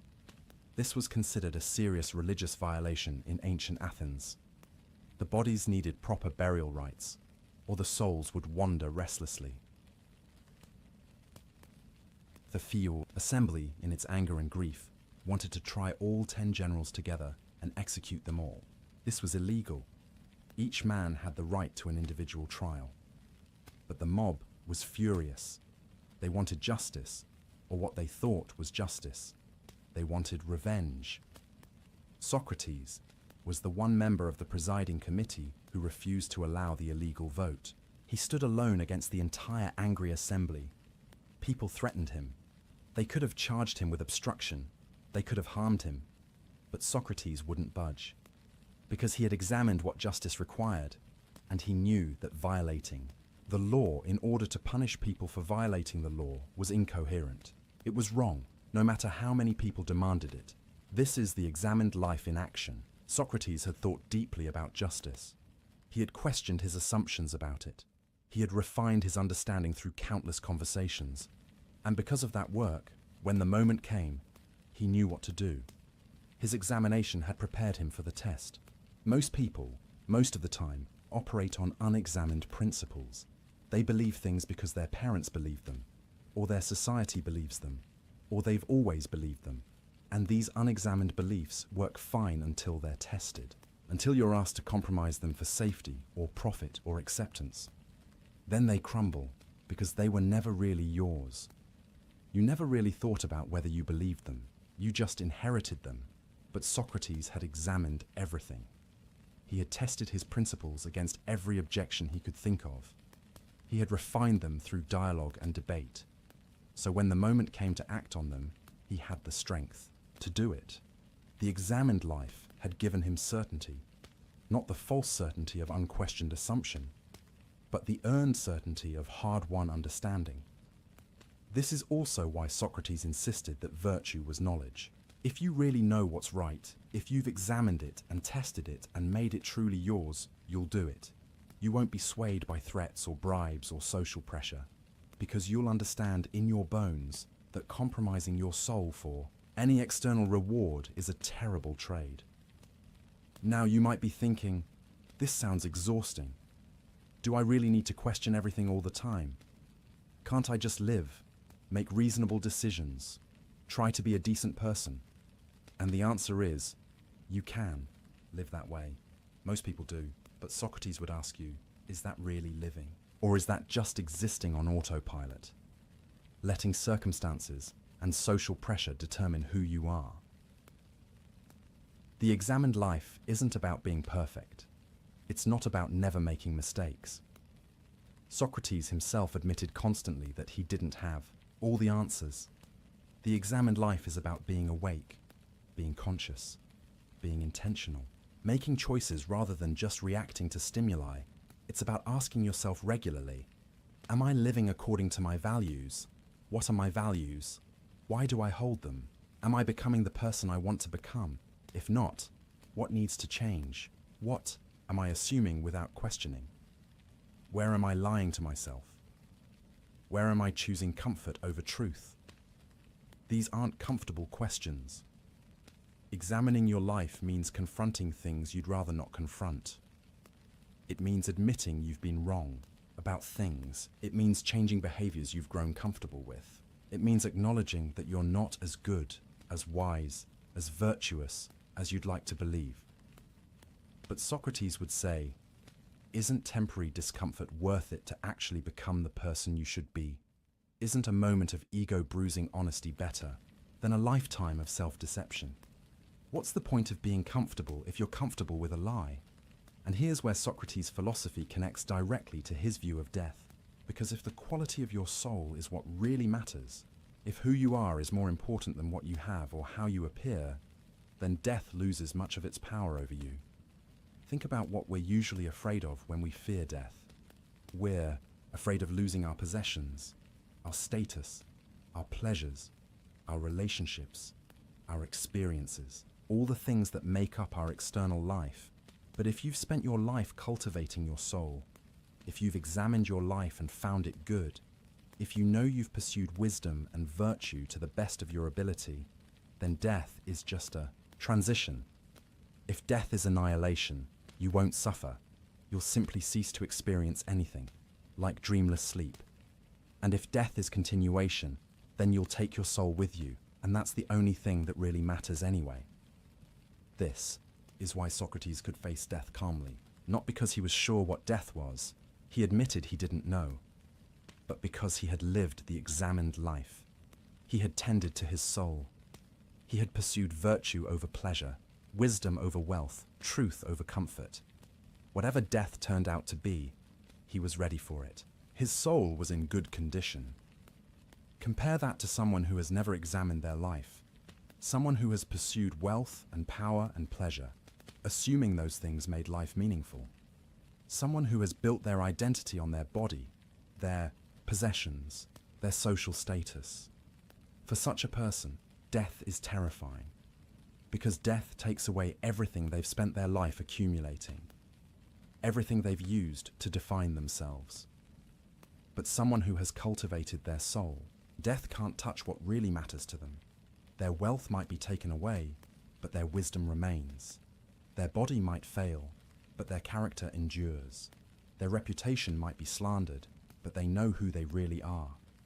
This is the practical benefit of the examined life. It's not just about being more thoughtful or philosophical. It's about building something that can't be taken from you. It's about knowing yourself so well that external circumstances can't shake you. It's about having a foundation of examined, tested, chosen principles that you can stand on when everything else is uncertain. Socrates believed that most people were prisoners without knowing it. They were enslaved to their appetites, their fears, their need for approval. They thought they were free because they could go where they wanted and do what they wanted, but they weren't really making free choices. They were just reacting to whatever stimulus was strongest at the moment. Hungry, eat, tired, sleep, afraid, run, angry, strike back. They were like animals, driven by impulse and instinct rather than reason and reflection. The examined life was liberation from that slavery. When you examined your life, you became conscious of your patterns. You saw how you were being controlled by unexamined desires and fears. And in seeing them, you could choose differently.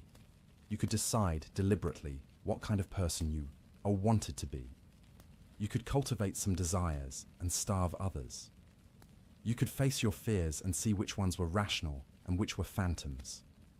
This is why Socrates said that the examined life was the only life worth living for a human being, because examination was what made you fully human. Without it, you were just a clever animal. With it, you became something more, a rational being, capable of self-determination, able to choose virtue over vice, even when virtue was harder. And Socrates lived this philosophy. Every story we have about him shows a man who had examined his life and found clarity. He was offered bribes and refused them, because he had examined whether wealth mattered more than integrity, and found it didn't. He was threatened with death if he continued teaching, and he continued anyway, because he had examined whether life was worth living without the freedom to pursue wisdom, and found it wasn't. He was given the chance to escape prison, and he refused, because he had examined what justice required, and found that he couldn't violate the laws he had lived under all his life just to save himself. These weren't easy choices. Socrates wasn't superhuman. He felt fear, discomfort, attachment to life just like anyone else. But his examination had given him something stronger than those feelings. It had given him conviction. Not blind faith, but examined, tested, chosen. Conviction about what really mattered and what didn't. And this conviction gave him peace. The kind of peace that let him sleep soundly the night before his execution. The kind of peace that let him comfort his grieving friends rather than needing comfort himself. The kind of peace that comes from knowing, really knowing, that you've lived well, that your soul is in good condition, that you've done what you could to become who you should be. This is what the examined life offers. Not easy answers, not comfortable, certainty, not a life free from difficulty or pain, but clarity, purpose, integrity, the knowledge that you're living deliberately, consciously, in accordance with principles you've chosen after real thought. And in Socrates' view, that was the only life worth living. Everything else, wealth, power, pleasure, even life itself, was secondary. The quality of your soul, the state of your character, the depth of your wisdom, that was what mattered. That was what you should examine, cultivate, protect. Because your soul is the only thing that's really yours. Everything else can be taken away. Your possessions can be stolen. Your reputation can be slandered. Your body can be imprisoned or killed. But your soul, who you really are, what you really believe, the wisdom you've gained, the virtue you've cultivated, that remains yours. That goes with you, wherever you go. That is you. And when you understand that, really understand it at a bone-deep level, then you're free in a way that most people never experience. Free from the fear of loss, because you can't lose what really matters. Free from the need for approval, because you know your own worth through examination rather than through others' opinions. Free from the terror of death, because death can only take what was temporary anyway. This is what Socrates had achieved through his examined life. This is what allowed him to face his accusers with calm confidence. This is what let him sleep peacefully on his final night. But to understand how he got to that point, to really grasp the full story, we need to see how his examined life, his refusal to compromise, his insistence on questioning everything, eventually brought him into fatal conflict with Athens itself. We need to see what happens when the examined life collides with power, fear, and a city looking for someone to blame. We need to see the accusation. Athens in 404 BCE is not the Athens of Socrates' youth. The city that once led the Greek world, that built the Parthenon and pioneered democracy, that produced the great playwrights and thinkers, is broken. The Peloponnesian War, a brutal, decades-long conflict with Sparta, has finally ended, and Athens lost catastrophically. The long walls that protected the city from invasion have been torn down. The powerful navy that made Athens an empire has been reduced to a handful of ships. The democracy that Athenians were so proud of has been temporarily overthrown by a brutal oligarchy called the 30 Tyrants, sponsored by Sparta. The city is traumatized, defeated, humiliated, and deeply, deeply afraid. Fear makes people dangerous. Fear makes them look for enemies within. Fear makes them suspicious of anyone different, anyone questioning, anyone who doesn't fit neatly into the story the city tells itself. And there's one man in Athens who has spent his entire adult life questioning everything, who has made enemies among the powerful, who has an entire generation of young followers who learned from him to challenge authority. That man, of course, is Socrates, and his enemies have been waiting for this moment. Let's be clear about who these enemies were and why they hated him so much. There was Anytus, a wealthy leather merchant who had been prominent in the democratic resistance against the 30 tyrants. He was a patriot by his own estimation, a defender of Athenian values, and his son had fallen under Socrates' influence, spending time with the philosopher instead of learning his father's business.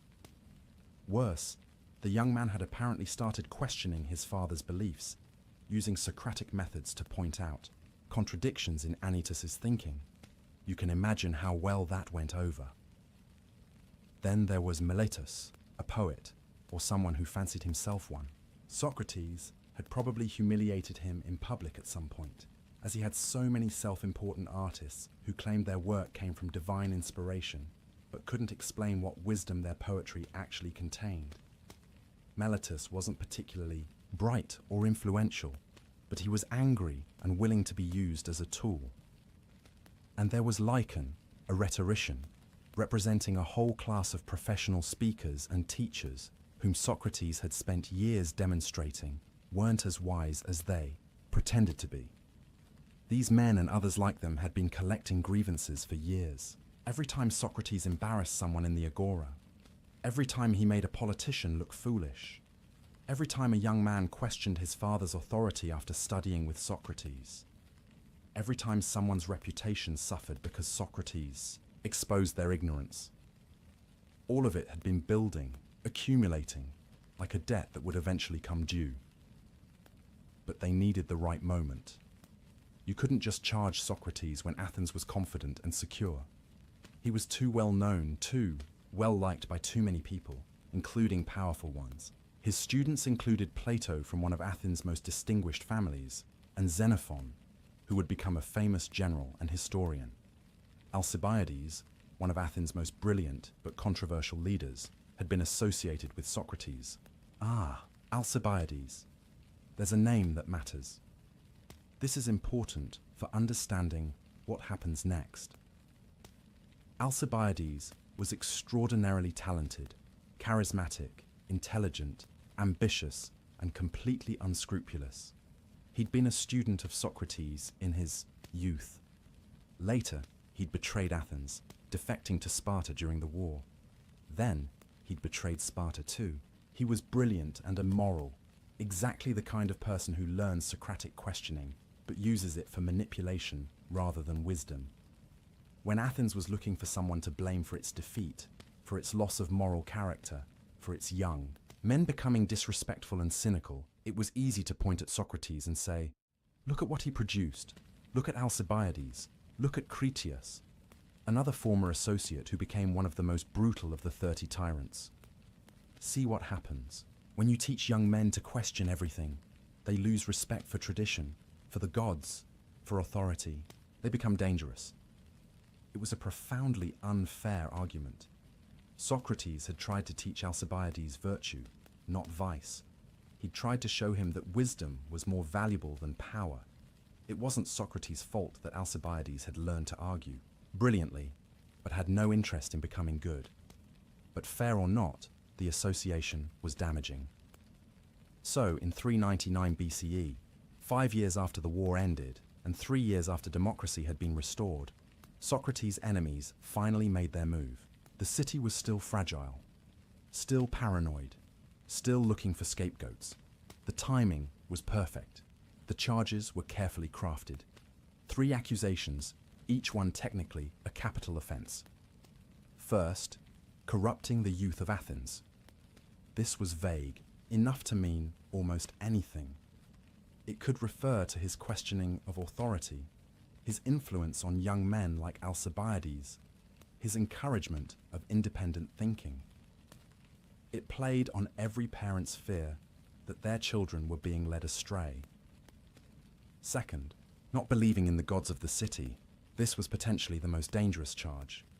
Athens took religion seriously. The gods weren't abstract theological concepts.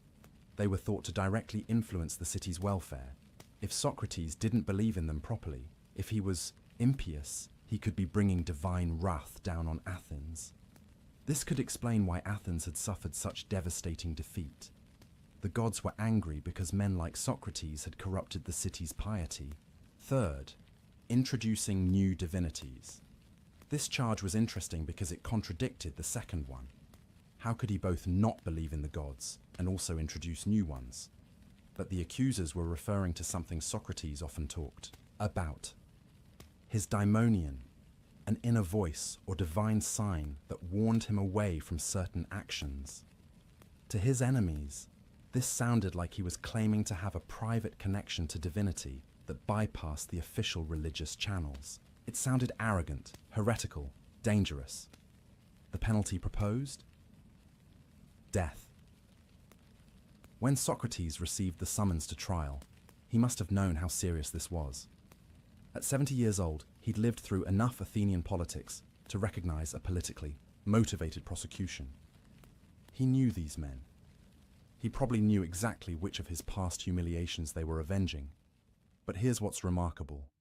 He didn't run. Athens had no police force. It would have been relatively easy to slip away to another city-state, to live out his remaining years in comfortable exile. Many of his friends urged him to do exactly that. Why stay and face trial when the outcome was uncertain and the penalty was death? Socrates' answer was simple. He couldn't live a life inconsistent with his principles.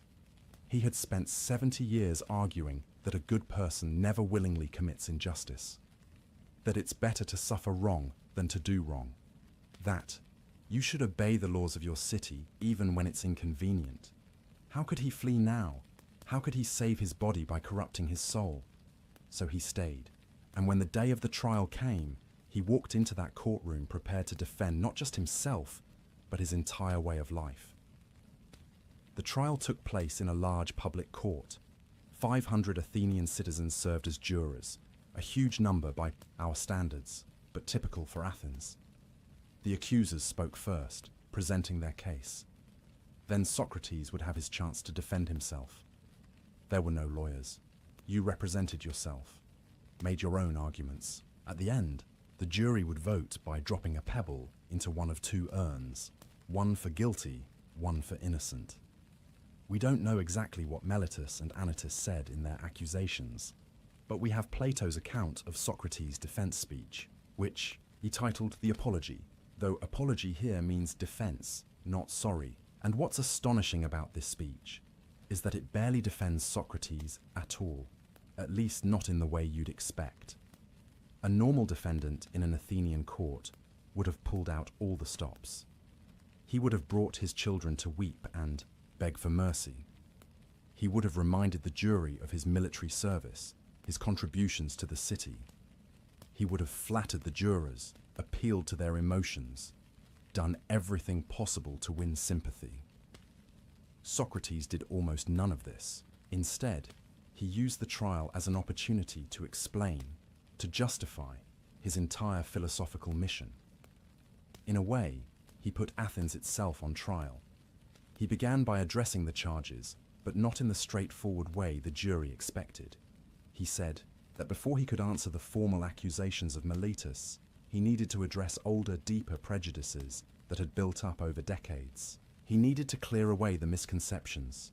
There are people, he told the jury, who have been saying for years that Socrates is a busybody, someone who inquires into things beneath the earth and in the sky, who makes the weaker argument appear the stronger, and who teaches these things to others. He was referring to a comedy written decades earlier by Aristophanes, called The Clouds, which had portrayed Socrates as a ridiculous figure who ran a thinkery, where he taught young men to argue their way out of debts and obligations. It was satire, exaggerated for laughs, but it had shaped how many Athenians thought about Socrates. "I have nothing to do with such investigations," Socrates told them. "I don't claim to know about the physical world. I don't teach people to make the weaker arguments stronger. I don't run a school or charge fees like the sophists do." So, what did he do?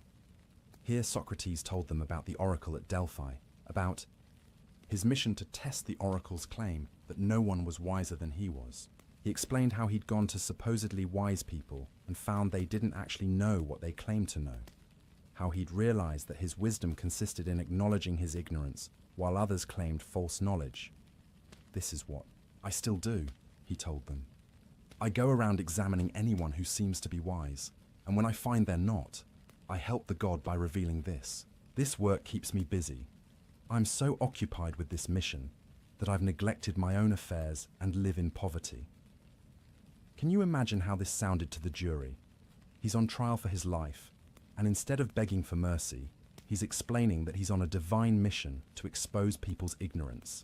He's essentially admitting to the very behavior his accusers found so offensive, but framing it as a service to the god. Then he addressed why the young men followed him around.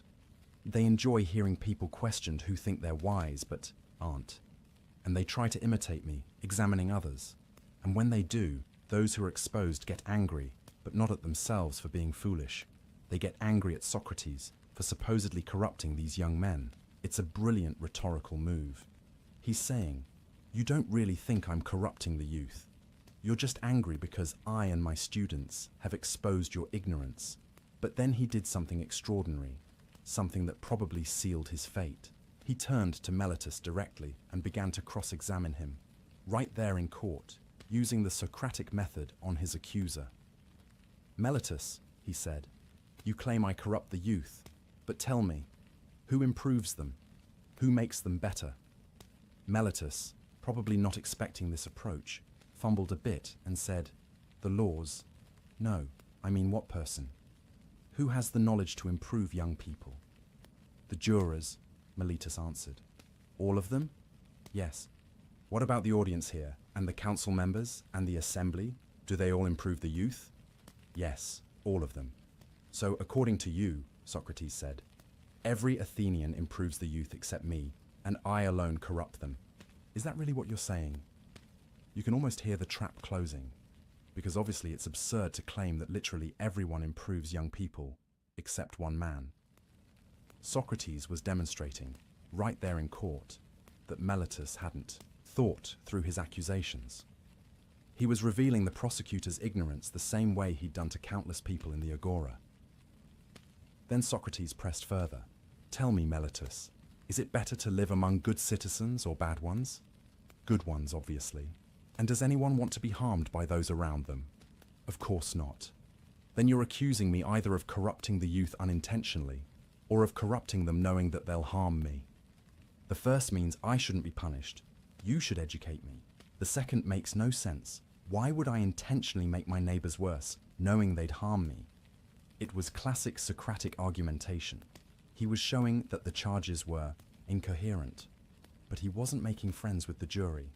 He was doing to Meletus what he'd done to so many others, and the jury was watching someone they might know personally, someone who'd brought these charges, being made to look foolish.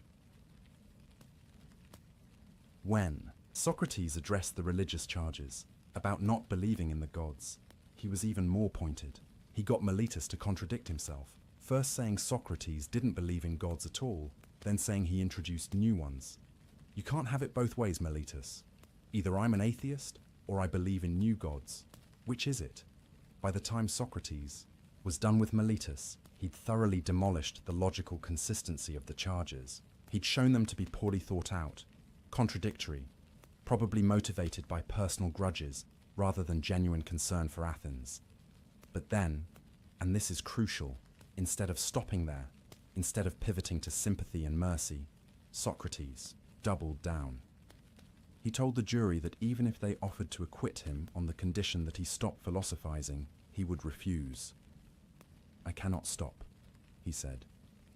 "The God has placed me here to question people and help them care for their souls. If you kill me, you won't find another like me easily." I'm like a gadfly on a noble but sluggish horse. I sting you awake. You might swat me away, but you'll regret it when you fall back into sleepy thoughtlessness. And then he said something. That must have infuriated many in that courtroom.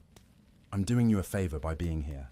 In fact, Athens should give me free meals for life in the Prytaneum, the highest honor the city could bestow, usually reserved for Olympic victors and great benefactors. Because no one cares more for your welfare than I do. Can you imagine? He's on trial for his life, and he's telling 500 jurors that they should be honoring him, not prosecuting him. That he's Athens' greatest asset. That they need him more than he needs them. It was defiant, proud, uncompromising. And it was completely in character, because Socrates had never compromised his principles for comfort or safety. Why would he start now? He did, toward the end of his speech, acknowledge his military service. He mentioned that he'd served with distinction at 3 major battles: Potidaea, Amphipolis, Delium. He'd held his post when others fled. He'd been brave in the face of death. If I was willing to risk death in battle to serve Athens, he said, how can I abandon the post the god has given me now, just because I'm afraid? That would be true impiety, disobeying the divine mission because I fear death. And he concluded with a statement that would echo through history. I'm not afraid of death, gentlemen. I'm afraid of doing wrong. Death is nothing to fear. What I fear is standing before the gods someday and having to explain why I betrayed truth and virtue to save my life. When the speech ended, the jury voted. It was close, much closer than his accusers probably expected. Out of 500 jurors, about 280 voted guilty. About 220 voted to acquit. If just 30 people had voted differently, Socrates would have walked free, but they didn't. The verdict was guilty. Now came the penalty phase. In Athenian law, the prosecution proposed a penalty, and the defense could propose an alternative. The jury would then choose between them. The prosecution had proposed death. This was Socrates' chance. He could propose exile. He could propose a fine. The jury had voted guilty, but it was close enough that they might choose a gentler punishment if he gave them the option. Many jurors probably wanted to punish him somehow, but didn't want him dead. Instead, Socrates initially proposed that Athens give him free meals for life in the Prytaneum. He was serious, or at least he was making a philosophical point about what justice really required. But obviously, this wasn't going to fly with a jury that had just convicted him. His friends, watching in horror, finally convinced him to at least propose a fine. Socrates offered to pay 30 minae, a significant sum, guaranteed by wealthy friends like Plato. It was still less than might be expected, still somewhat insulting to the court's dignity. The jury voted again on the penalty. This time, more voted for death. The margin was larger. By trying to maintain his dignity, by refusing to grovel or compromise, Socrates had alienated jurors who might have shown mercy. His pride, or his integrity, depending on how you view it, had sealed his fate. The verdict was final: death by hemlock poison. And here's what's remarkable. Socrates' immediate reaction wasn't fear or anger or even sadness. It was philosophical speculation. He turned to the jurors and gave one final speech, separate from his defense about what this meant. To those who had voted to acquit him, he said, "Don't be upset for me. This might be a blessing. My daimonion, my inner warning voice, which has stopped me whenever I was about to do something wrong, it didn't stop me at all today. Not when I entered the court, not during my speech, not at any point. That suggests that what happened to me is good, not bad." And then he offered that analysis of death we've already touched on. Either death is like a dreamless sleep, in which case it's pleasant, a relief from life's troubles, or death is a journey to another place, where he'll meet the great thinkers and heroes of the past. Either way, nothing to fear. If I die now, having lived a good life, what loss is that? But if I'd compromised my principles to live longer, That would have been true death, the death of my soul. To the jurors who had voted for his death, he was less kind. You think you've escaped being tested by condemning me, but I warn you, you'll have more critics now, younger ones, harsher ones. By killing me, you won't silence the questions. You'll just create more questioners. It was a prophecy, and it would prove true. Plato would write, Xenophon would write, others would remember. The death of Socrates would become more powerful than the life of Socrates. His enemies thought they were silencing a troublesome gadfly. They were creating a martyr for philosophy itself. As the court session ended and the guards prepared to take Socrates to prison, he turned to his friends with what might have been a slight smile. Now it's time for us to go. I to death, and you to life. Which of us goes to the better fate, only the God knows. Even at that moment, sentenced to die, he was questioning. Still uncertain, still humble in the face of the ultimate mystery. But one thing he was certain of, he'd lived according to his principles. He'd maintained his integrity. He'd refused to compromise his soul to save his body. And that meant, in the deepest sense, he'd won. The jury might have condemned him to death, but they couldn't make him do wrong. They couldn't corrupt his virtue. They couldn't touch what really mattered. The examined life had prepared him for this moment, and he was ready. But between the sentencing and the execution, there would be weeks of waiting, weeks in prison, time for friends to visit, to argue, to plead, to plan escapes. Time for Socrates to have conversations that would be remembered forever. Time for one particular dream, mysterious and symbolic, that would reveal something about what he was feeling beneath that philosophical calm. Time for temptation. Time for final tests. Time for goodbyes. And time, on that last night, for the deepest sleep a condemned man had ever slept. The prison is quiet now. It's early morning, that liminal time between night and dawn, when the world holds its breath. The stone walls are cold, the lights still grey and uncertain. And in this silence, Socrates is asleep. His friend Crito sits, watching him, as we mentioned at the beginning of our story. But what we didn't tell you yet is what Socrates was dreaming. What vision came to him in that prison cell, in those weeks between his trial and his execution. Dreams fascinated the ancient Greeks in ways we might struggle to understand today. They weren't simply random firing of neurons, the brain processing daily events. Dreams were messages, prophecies, windows into a reality deeper than the waking world. The gods spoke through dreams.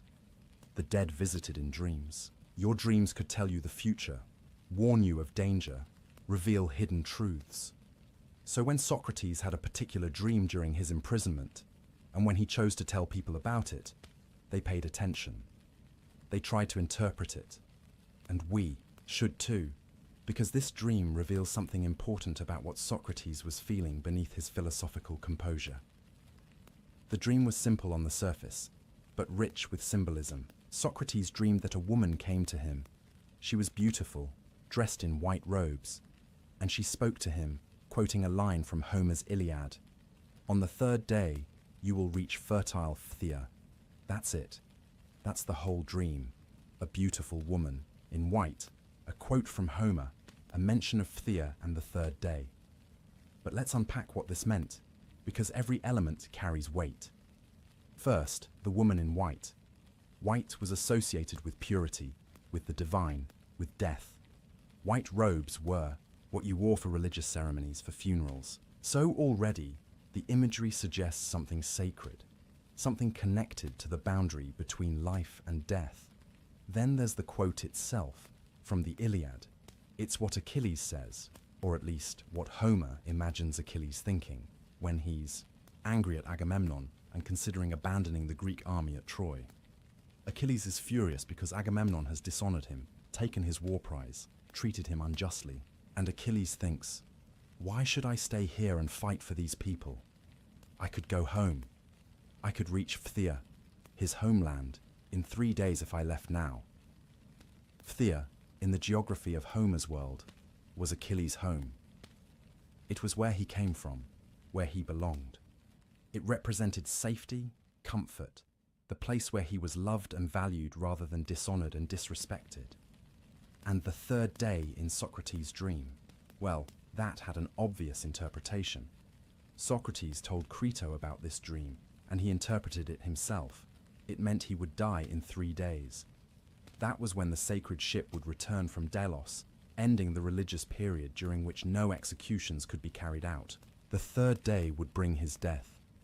But here's what's interesting. What's revealing about what might have been happening in Socrates' psyche. Why did his dreaming mind choose this particular quote? Why Achilles and Phthia? Why this image of going home? Because Achilles' situation in that moment has parallels to Socrates' situation. Achilles has been dishonored by the very people he's been serving. He's been fighting for the Greek army, risking his life, demonstrating his excellence in battle.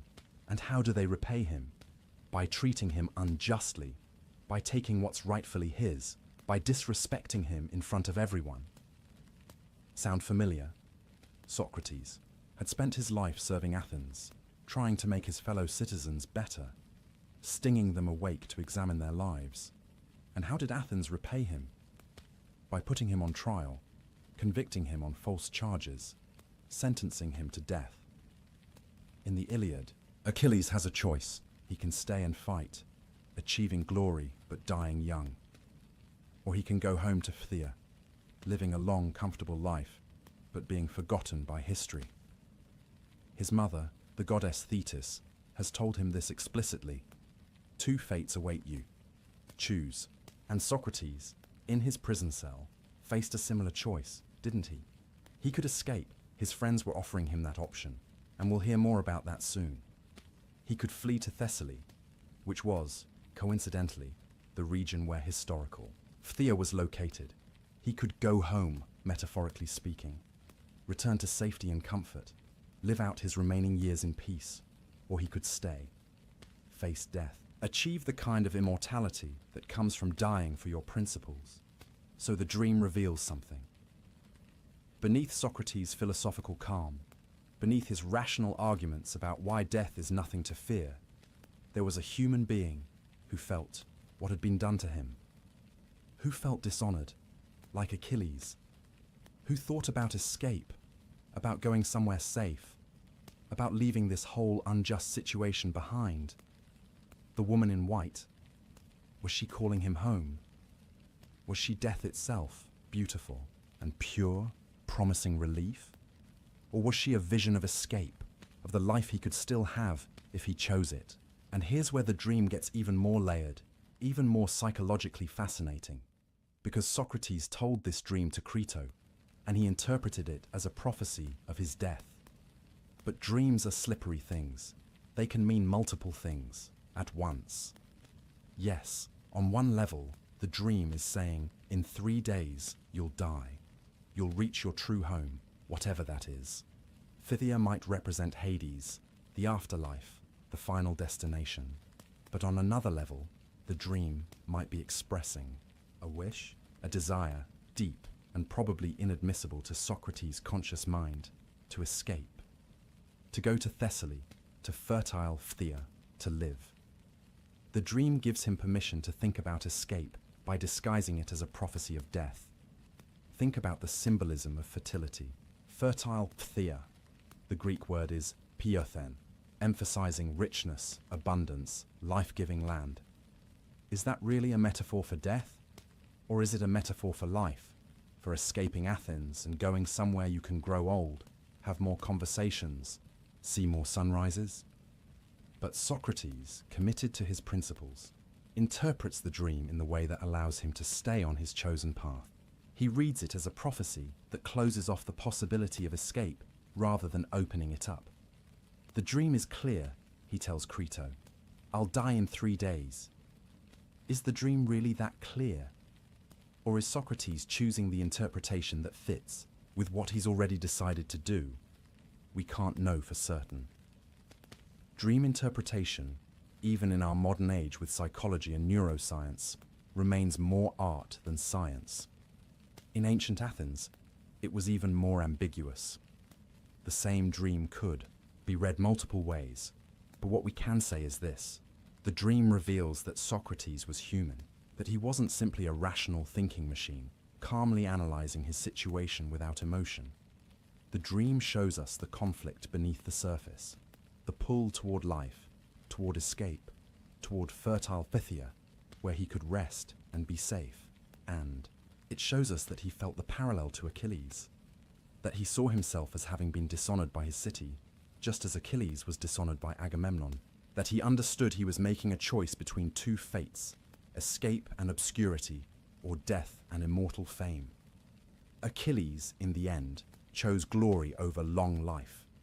He stayed at Troy, he fought, he died young, and he became the most famous hero in Greek mythology, his name remembered for thousands of years.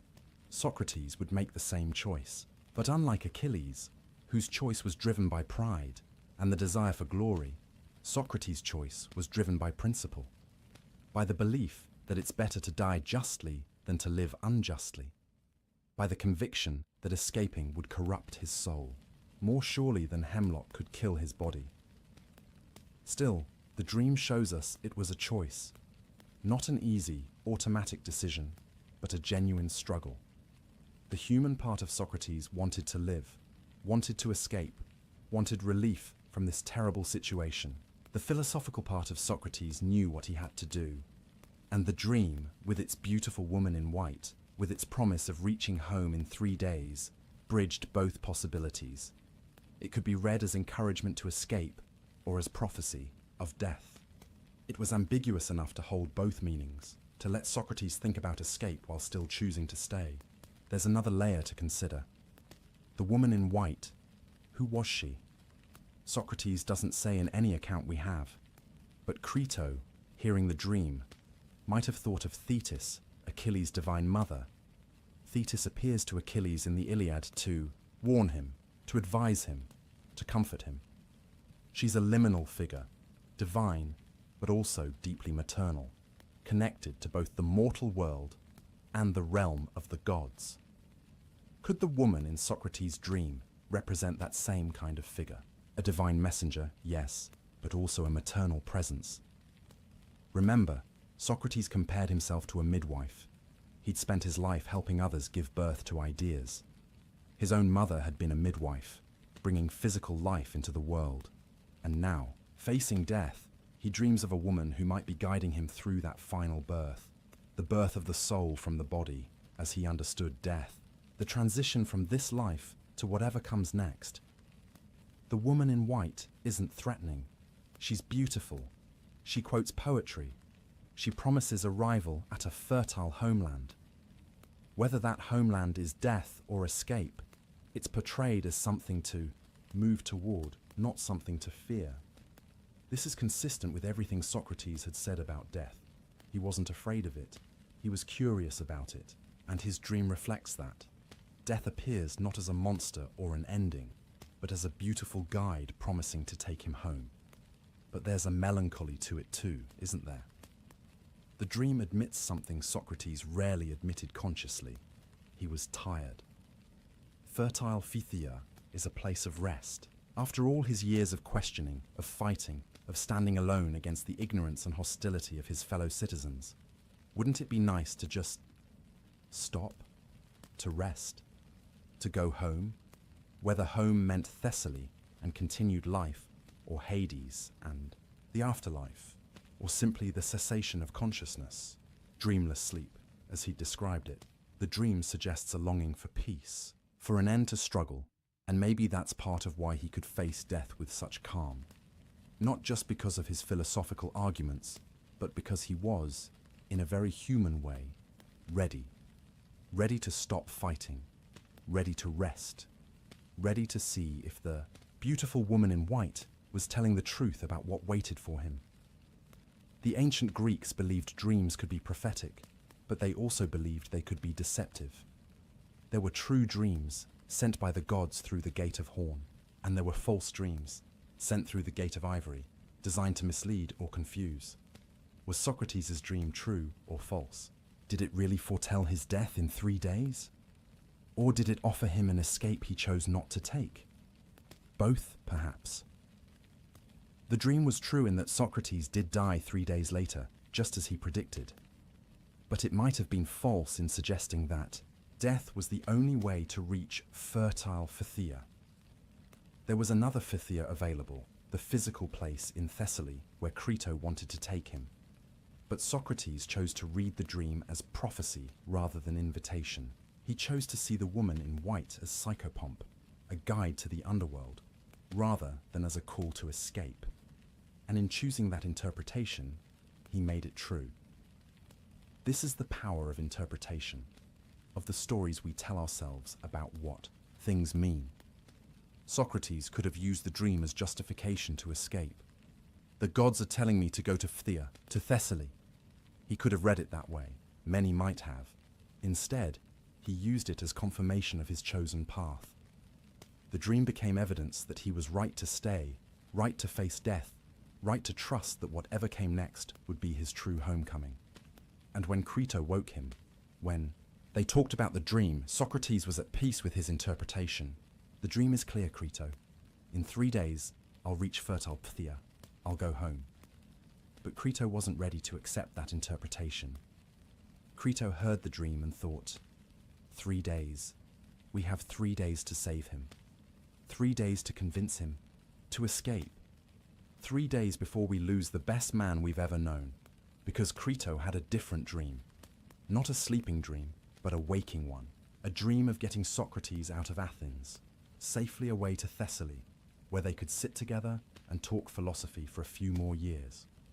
Where Socrates could live out his days in peace, respected and honored, far from the fear and pettiness of defeated Athens. And Crito was going to try one last time to make that dream real. He was going to present Socrates with an offer of escape, with arguments for why it was right and good, and what Socrates should do. The beautiful woman in white had appeared in a dream, ambiguous and mysterious. But Crito was real, present, pleading. And the choice between Socrates' interpretation of the dream and Crito's hope would become the subject of one of the most moving conversations in all of philosophy. A conversation about duty and friendship, about justice and survival, about whether it's ever right to break the law to save your own life. A conversation that would test everything Socrates believed about the examined life, about virtue, about what really matters when death is 3 days away and escape is possible. The dream of the woman in white was mysterious and symbolic, open to interpretation, dwelling in the ambiguous realm between waking and sleeping, between prophecy and wish fulfillment. But the conversation with Crito would be concrete, real, immediate, and far more difficult to navigate than any dream. Because in dreams, you're alone with your subconscious, your wishes, your fears. But when you wake up, you're confronted with the people who love you, who want you to live, who think they know what's best for you, even when you've chosen differently. And that's a test no philosophy can fully prepare you for. When Socrates finally wakes from his dream, the first thing he sees is Crito's face. His old friend has been sitting there for some time, watching him sleep, wrestling with what he's about to do. Crito is a wealthy man, one of Socrates' oldest friends. They grew up together in Athens. They're roughly the same age, though Crito has lived a more conventional life, managing his estates, raising his family, participating in civic affairs without making waves. He's always admired Socrates, perhaps even been a bit in awe of him, but he's also worried about him, worried that Socrates' principles will get him killed. And now those fears have come true. The trial is over. The sentence has been passed. In just a few days, 3 days, as Socrates' dream suggested, the ship will return from Delos and the execution will be carried out. But Crito has a plan, and he's been waiting for Socrates to wake up so he can present it. Socrates, he begins, and there's urgency in his voice, desperation even. I have bad news. The ship has been sighted. It will arrive today or tomorrow. When it does, you must die. But it doesn't have to be that way. Socrates sits up, probably running his hand through his hair, that same gesture of his when he's thinking. He's calm. Tell me what you're thinking, Crito, And so Crito makes his case. It's a carefully constructed argument, and it reveals a lot about how a normal, decent person thinks. Someone who loves his friend and wants to save him, but who doesn't quite understand why Socrates is so committed to staying. First, Crito appeals to reputation, his own reputation. Socrates, if you die, people will think I could have saved you but didn't want to spend the money. They'll think I valued my wealth more than my friend's life. My reputation will be ruined. It's an understandable concern. In Athens, your reputation was everything, and Crito is essentially saying, don't make me look bad by dying when I could have saved you. But Crito senses that this argument might not work on Socrates, who has never cared much about reputation. So he tries another angle. Besides, why should we care what the majority thinks? The people who matter, the ones whose opinions are worth. Considering we'll know the truth, that you refuse to escape, that I tried to save you. Socrates must have smiled at this. Crito is trying to use Socratic principles against him. You've always said we shouldn't care about popular opinion, only about what's actually right. So let the masses think what they want. But then Crito shifts to more practical concerns. You're worried that if you escape, your friends will get in trouble. Don't worry. We've arranged everything. I have money. Other friends have contributed. We can bribe the guards easily. They don't want much. We have contacts in Thessaly where you can live safely. You'll be welcomed there, protected. You can continue your philosophical work in peace. This is tempting, isn't it? The chance to live out your remaining years doing what you love, surrounded by friends, free from persecution. What principle could be more important than that? But Crito isn't done. Now he appeals to duty. Not duty to the law, but duty to the people Socrates will leave behind. Think of your sons, Socrates. You have 3 boys. If you die, you abandon them. You'll leave them without a father, without guidance. You've always taught that we should care for our children, raise them properly. How can you do that if you're dead? This is a low blow, and Crito probably knows it. He's using Socrates' own values against him. You care about education, about helping the young become virtuous. But you're abandoning your own sons. And then Crito delivers what he thinks is his strongest argument. Besides, Socrates, your enemies want you to die. They convicted you unjustly. Why should you cooperate with injustice? Why should you help your enemies achieve their unjust goals? By staying here and dying, you're making it easy for them. You're practically committing suicide, doing their work for them. Let that sink in. Crito is arguing that accepting an unjust death sentence is itself unjust, that Socrates has a duty to resist, to escape, to deny his enemies their victory. Please, Socrates, Crito concludes, and you can hear the emotion in his voice now, all the careful arguments giving way to simple human pleading. Please, don't choose death when you could choose life. Don't choose to orphan your sons. Don't abandon your friends. Don't give your enemies what they want. Save yourself. It's not too late. Imagine that moment, your oldest friend, a good man who loves you, begging you to save your own life, offering you an escape, a way out, a chance to continue doing what you love in safety and comfort. And all you have to do is walk out of this prison cell. What would you do? Socrates takes his time responding. This isn't a casual conversation in the agora with a stranger. This is his friend. These arguments deserve serious consideration. But as he begins to speak, it becomes clear that his mind is already made up. And what he's about to do is show Crito and us why principles matter more than life itself.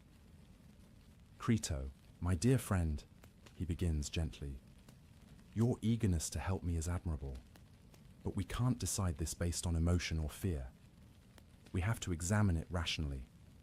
We have to think it through using the same principles we've always held. And then, Socrates does something remarkable. He examines the question of whether he should escape using the very method he's used his whole life.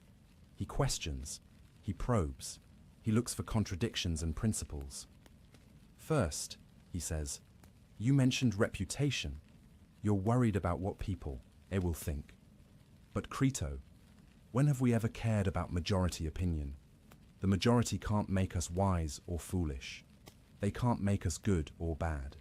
They can kill us, yes, but they can't touch what really matters, our souls. So why should their opinion influence this decision? Crito nods. He can't argue with this. It's what Socrates has always taught. So we should only care about the opinions of people who understand these matters, people who understand justice and right action. And what do those people say? They say we should never do wrong, never under any circumstances. Agreed? Agreed, Crito says. And we've always believed that doing wrong is bad for the person who does it, yes? That injustice harms the soul of the unjust person more than anything else. Yes, we've always said that. And we've also agreed that we should never return wrong for wrong, never commit injustice even in response to injustice. Even if someone hurts us unjustly, we shouldn't hurt them back, because that would be doing wrong ourselves, right? Crito hesitates. This is harder to accept. It goes against every instinct for revenge, for justice as retaliation. But it's what Socrates has always taught. Yes, that's what we've said. Good. Then we agree on our principles. Now let's see if escaping would violate them. And here's where Socrates' argument becomes brilliant and strange. He asks Crito to imagine that the laws of Athens themselves could speak. Imagine that as he's about to escape, the laws appear before him personified, and they ask him, "Socrates, what are you doing? Are you trying to destroy us?" It's a rhetorical device, a thought experiment, but it's powerful. Socrates is about to give voice to the laws, to let them make their case for why he should stay and die. The laws speak. "Socrates, we brought you into the world. Through us, your parents married legally and had you. We educated you. We gave you the framework within which you lived your entire life. We protected you. We gave you the freedom to pursue philosophy. We never forced you to stay in Athens. You could have left at any time if you disagreed with us. But you stayed. For 70 years you lived under our protection, raised your family here, did your work here. Doesn't that imply an agreement, a covenant?" Socrates is essentially arguing that by living in Athens his whole life, by participating in its civic life, by raising his children there, he entered into an implicit contract with the city's laws. And that contract binds him even. Now, the laws continue. If you escape now, Socrates, you'll be breaking that agreement. You'll be saying that the laws apply to everyone except you. You participated in the trial. You had your chance to defend yourself. The jury voted. And now, because you don't like the outcome, you want to ignore the law and escape. How is that different from what you've spent your life arguing against, people who think the rules don't apply to them? It's a powerful argument. Socrates has spent his life insisting that virtue matters, that we should care about justice, that we should examine our actions. How can he now act unjustly by breaking the law, even an unjust law? But the law is unjust, Crito might interject. You were wrongly convicted, and here's Socrates' response. Yes, the jury applied the law unjustly. The men who accused me acted unjustly. But the law itself is not unjust. The law that requires a fair trial, that's just. The men who violated it in spirit are unjust. But I can't fix that injustice by committing another injustice.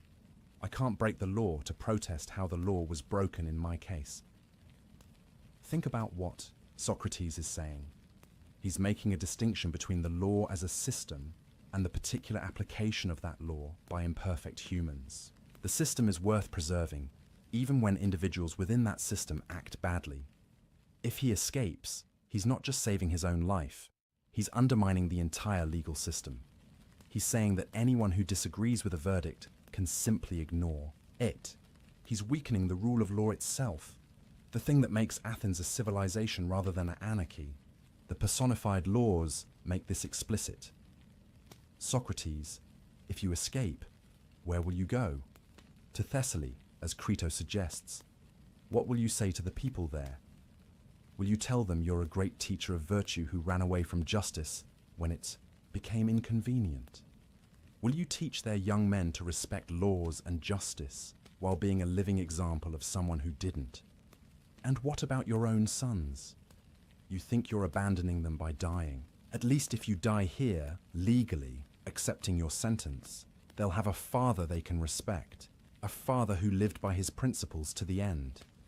But if you escape, you make yourself a fugitive. You teach your sons that principles don't matter. When your life is at stake, is that really better for them? Crito is silent now. He can see where this is going, but he's hoping Socrates will find a way around it, some argument that allows him to live without compromising his integrity. But Socrates doesn't find that argument. Instead, he reinforces the original point. Crito, we agreed that we should never do wrong, that injustice harms our souls, that we shouldn't return wrong for wrong. Escaping would be doing wrong, breaking my covenant with the laws, undermining the legal system, acting as if the rules don't apply to me. But you'll die, Crito says, and now there's anguish in his voice, pure human grief at the thought of losing his friend. Yes, Socrates says quietly, I'll die, but I'll die with my soul intact. I'll die having lived according to my principles. Crito, what would be the point of a few more years of life if I lived them as a hypocrite? If I taught virtue for 70 years and then abandoned it to save my skin? There's a long silence. Crito has no answer to this. Besides, Socrates adds, and maybe there's a slight smile, we've talked about death. It might be the best sleep I've ever had, or it might be a journey to meet all the great thinkers of the past.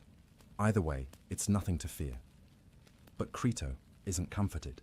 You're thinking of yourself, of your principles. What about us? What about the people who love you? Don't we get a say? Don't our feelings matter? It's a fair question. Isn't there something selfish about Socrates' choice? He gets to die with his integrity intact, sure, but his friends have to live with the grief, the loss, the knowledge that they could have saved him, but he refused. Socrates softens. Crito, I know this is hard. I know you want me to live, and I love you for that. But you have to understand, if I escaped, I couldn't live with myself. Every day, I would know that I had betrayed everything I believed in. I would be a living lie. Would you really want me to survive that way? And then he offers one final image, one final argument. Crito, imagine we're about to escape, and the laws appear before us. They ask me, Socrates, after all we've done for you, after 70 years of protection and freedom, are you really going to betray us now? Are you going to destroy us by showing that anyone can ignore the law when it's inconvenient? What could I possibly say to justify that? How could I look at the laws and claim I'm acting virtuously? Crito has no response. He knows Socrates is right, at least according to Socrates' own principles. But that doesn't make it any easier to accept. The voice I hear, Socrates says finally, is like the sound of flutes in a religious ecstasy, drowning out all other arguments. I can't hear anything else, Crito. The laws are speaking to me, and I cannot disobey them. It's almost mystical, this language. Socrates, the great rationalist, the questioner of everything, is describing his moral certainty in religious terms. He hears voices, not his usual daimonion warning him away from wrong action, but the voice of the laws themselves, calling him to stay true to his covenant. And Crito, faced with this absolute conviction, this unshakable commitment to principle, can only surrender. If you say so, Socrates, then I have nothing more to say, but it breaks my heart. I know, dear friend, I know. They sit together in silence for a while. The conversation is over. The decision is made. There will be no escape. Socrates will face his execution with the same integrity he's shown his entire life. But what this conversation reveals, what Crito's temptation exposed, is just how strong Socrates' principles really were. It's one thing to talk about virtue and justice in the abstract, in the agora, when you're not facing death. It's another thing entirely to choose death over life, because escaping would require you to act unjustly. Most of us, if we're honest, would escape. We'd find a way to rationalize it. We'd say the law is unjust, so breaking it is justified. We'd say our lives matter more than abstract principles. We'd say our families need us. We'd find a reason, because the instinct for self-preservation is so strong. But Socrates didn't. He examined the question using the same rigorous method he'd always used, and he found that escaping would violate the principles he'd lived by for 70 years. So he stayed, not because he wanted to die, but because living as a hypocrite was worse than dying with integrity. This is what the examined life looks like when it's truly tested. This is what it means to care more about your soul than your body. This is the practical application of everything Socrates had been teaching. And Crito, even in his grief, must have understood that he was witnessing something extraordinary. His friend wasn't just talking about philosophy anymore. He was living it, demonstrating it, proving through his choice that the principles he'd taught were real and binding and worth dying for. The offer of escape had been genuine. The temptation was real. For a moment, Socrates could have chosen life, comfort, more years of philosophy, the chance to see his sons grow up. But he chose differently. He chose to stay, to drink the hemlock, to die according to law, rather than live as a fugitive from it. And in making that choice, he completed his life's work. He showed, once and for all, that virtue isn't just a nice idea for philosophical discussions. It's the most real thing there is. More real than self-preservation, more real than the love of friends, more real even than life itself. The conversation with Crito was over. The escape plan was refused. The beautiful woman in white from the dream was right. In 3 days, Socrates would reach fertile Phthia, not the Thessaly of exile, but the Hades of his imagination, or the dreamless sleep of annihilation, or whatever waited beyond death. But first, there would be one more night, one more deep, peaceful sleep. The sleep of someone whose conscience is clear, whose soul is in order, whose life has been lived well. And in the morning, he would face his final day with the same courage, the same integrity, the same commitment to truth that had defined all his days. Because that's what the examined life had given him. Not the ability to escape death, but the ability to face it without fear. Not the power to avoid suffering, but the strength to suffer justly rather than to survive unjustly. It was enough. More than enough. It was everything. After Crito leaves, after the conversation about escape has ended, after the decision has been made final, Socrates is alone in his cell. The stone walls are cold. The small window lets in the grey light of late afternoon. Tomorrow, the ship will arrive. Tomorrow he will die. What do you do with that knowledge? How do you spend your last night on earth when you know, with absolute certainty, that morning will bring your execution? Most of us can't really imagine it. We think about death in abstract terms, as something far off, something that happens to other people or to our future selves, but not to us, not now, not tomorrow morning. But Socrates knew. The countdown was definite. The hours were numbered, and what did he do with those hours? According to every account we have, he did something that still astounds people more than 2,000 years later. He slept. Not fitfully, tossing and turning with anxiety. Not sedated or exhausted into unconsciousness, but peacefully, deeply, soundly, the kind of sleep you have when your mind is at rest, when nothing is troubling your conscience, when you're at peace with yourself and the world. Crito, who had been visiting throughout the imprisonment and who came again early that final morning, found Socrates sleeping so peacefully that he couldn't bring himself to wake him. He sat there in the pre-dawn darkness, watching his friend breathe, marveling at the calmness of his face. How? How is this possible? How does someone sleep peacefully the night before their execution?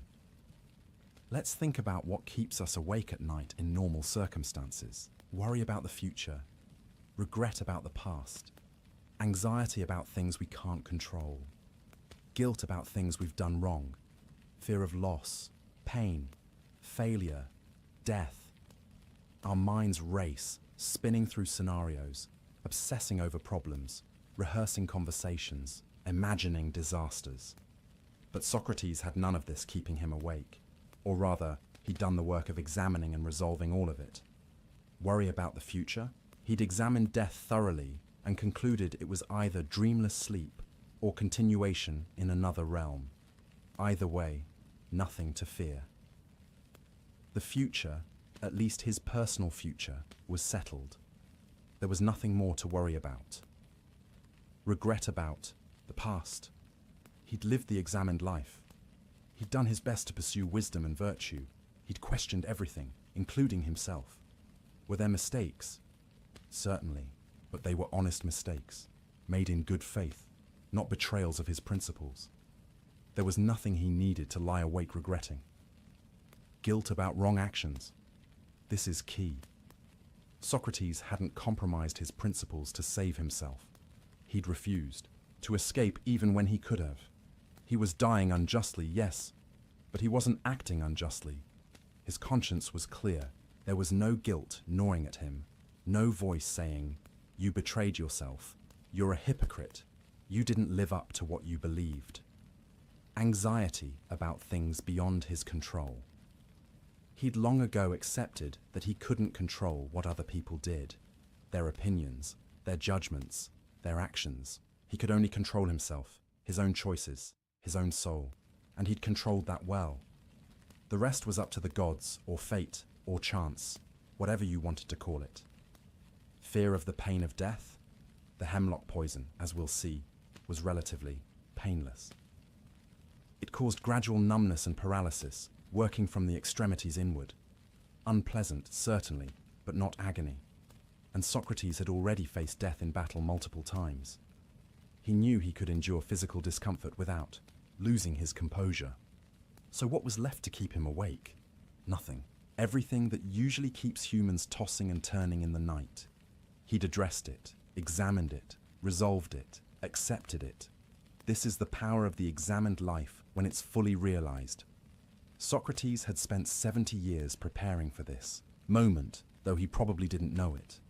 Every conversation about virtue, every questioning of assumptions, every examination of what really mattered, every choice to prioritize soul over body, wisdom over wealth, integrity over comfort, all of it had been training for this final test, and he passed. Not because he was superhuman or felt no fear, but because he'd done the work. He'd examined his life and found it good. He'd lived according to his principles and had no reason for regret. He'd faced the temptation to escape and chosen justice over survival. There was nothing left to resolve, nothing left to worry about, nothing left to keep him awake. So he slept. And in sleeping peacefully that final night, he demonstrated something profound about what philosophy, real philosophy, lived philosophy, can do for a person. There's a concept in ancient Greek thought that we should understand here. The word is ataraxia.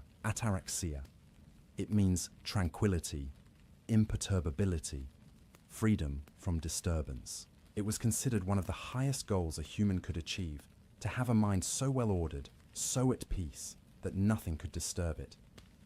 The Stoics, who would come after Socrates and be deeply influenced by him, made ataraxia central to their philosophy. They believed that through rational examination of what's truly good and truly bad, through distinguishing between what you can control and what you can't, through accepting fate while maintaining virtue, you could achieve a state of profound inner peace. Not numbness or indifference, but genuine tranquility rooted in wisdom. And the Epicureans, another school that followed, also sought ataraxia, though they pursued it differently. They thought that by understanding the nature of the world, by recognizing that the gods don't intervene in human affairs, by accepting that death is simply the cessation of sensation, you could free yourself from the fears and superstitions that disturb most people's peace. Both schools, different as they were, agreed on this. The goal was peace of mind, and both looked back to Socrates as an example of someone who had achieved it, because there he was, sleeping peacefully in his cell, while his friends sat vigil with tear-stained faces. There he was, facing certain death in the morning, and resting as soundly as a child. This wasn't insensitivity or delusion. Socrates wasn't pretending the execution wasn't happening. He wasn't in denial. He'd examined the situation fully, rationally, from every angle, and having examined it, having made his choice, having done what he believed was right, he had achieved perfect peace. Think about how different this is from how most of us face much smaller challenges. We have a difficult conversation coming up, and we lie awake rehearsing what to say. We have a medical test scheduled, and we can't sleep for worrying about the results. We have a decision to make, and we toss and turn, weighing the options. But Socrates, facing the ultimate challenge, death itself, slept peacefully, because he'd already done the work. He'd already weighed the options, made the decision, aligned his actions with his principles. There was nothing left to agonize over. This is what the examined life offers, not a life free from challenges or difficulties or even death, but a life where you've done the work of figuring out what matters, what doesn't, and how to act accordingly. And having done that work, you can rest, even on your final night, even when tomorrow brings hemlock. There's also something deeply beautiful about Crito watching him sleep. Think about that scene from Crito's perspective. He's about to lose his oldest friend. He's tried everything he can think of to save him. He's pleaded, argued, offered escape, used every rhetorical tool available. And Socrates has said no to all of it. Crito must be devastated, angry maybe at Socrates' stubbornness, confused about why principles matter more than life, grieving for the conversations they'll never have, the years they won't spend together, the world that will be diminished when Socrates is gone. And yet, watching Socrates sleep so peacefully, Crito can't help but feel a kind of awe, because he's witnessing something rare and precious. He's seeing what it looks like when someone has truly mastered themselves, when fear has no power, when conscience is clear, when the soul is at peace. Crito later told people about this moment. He said it moved him profoundly, seeing Socrates sleep so well.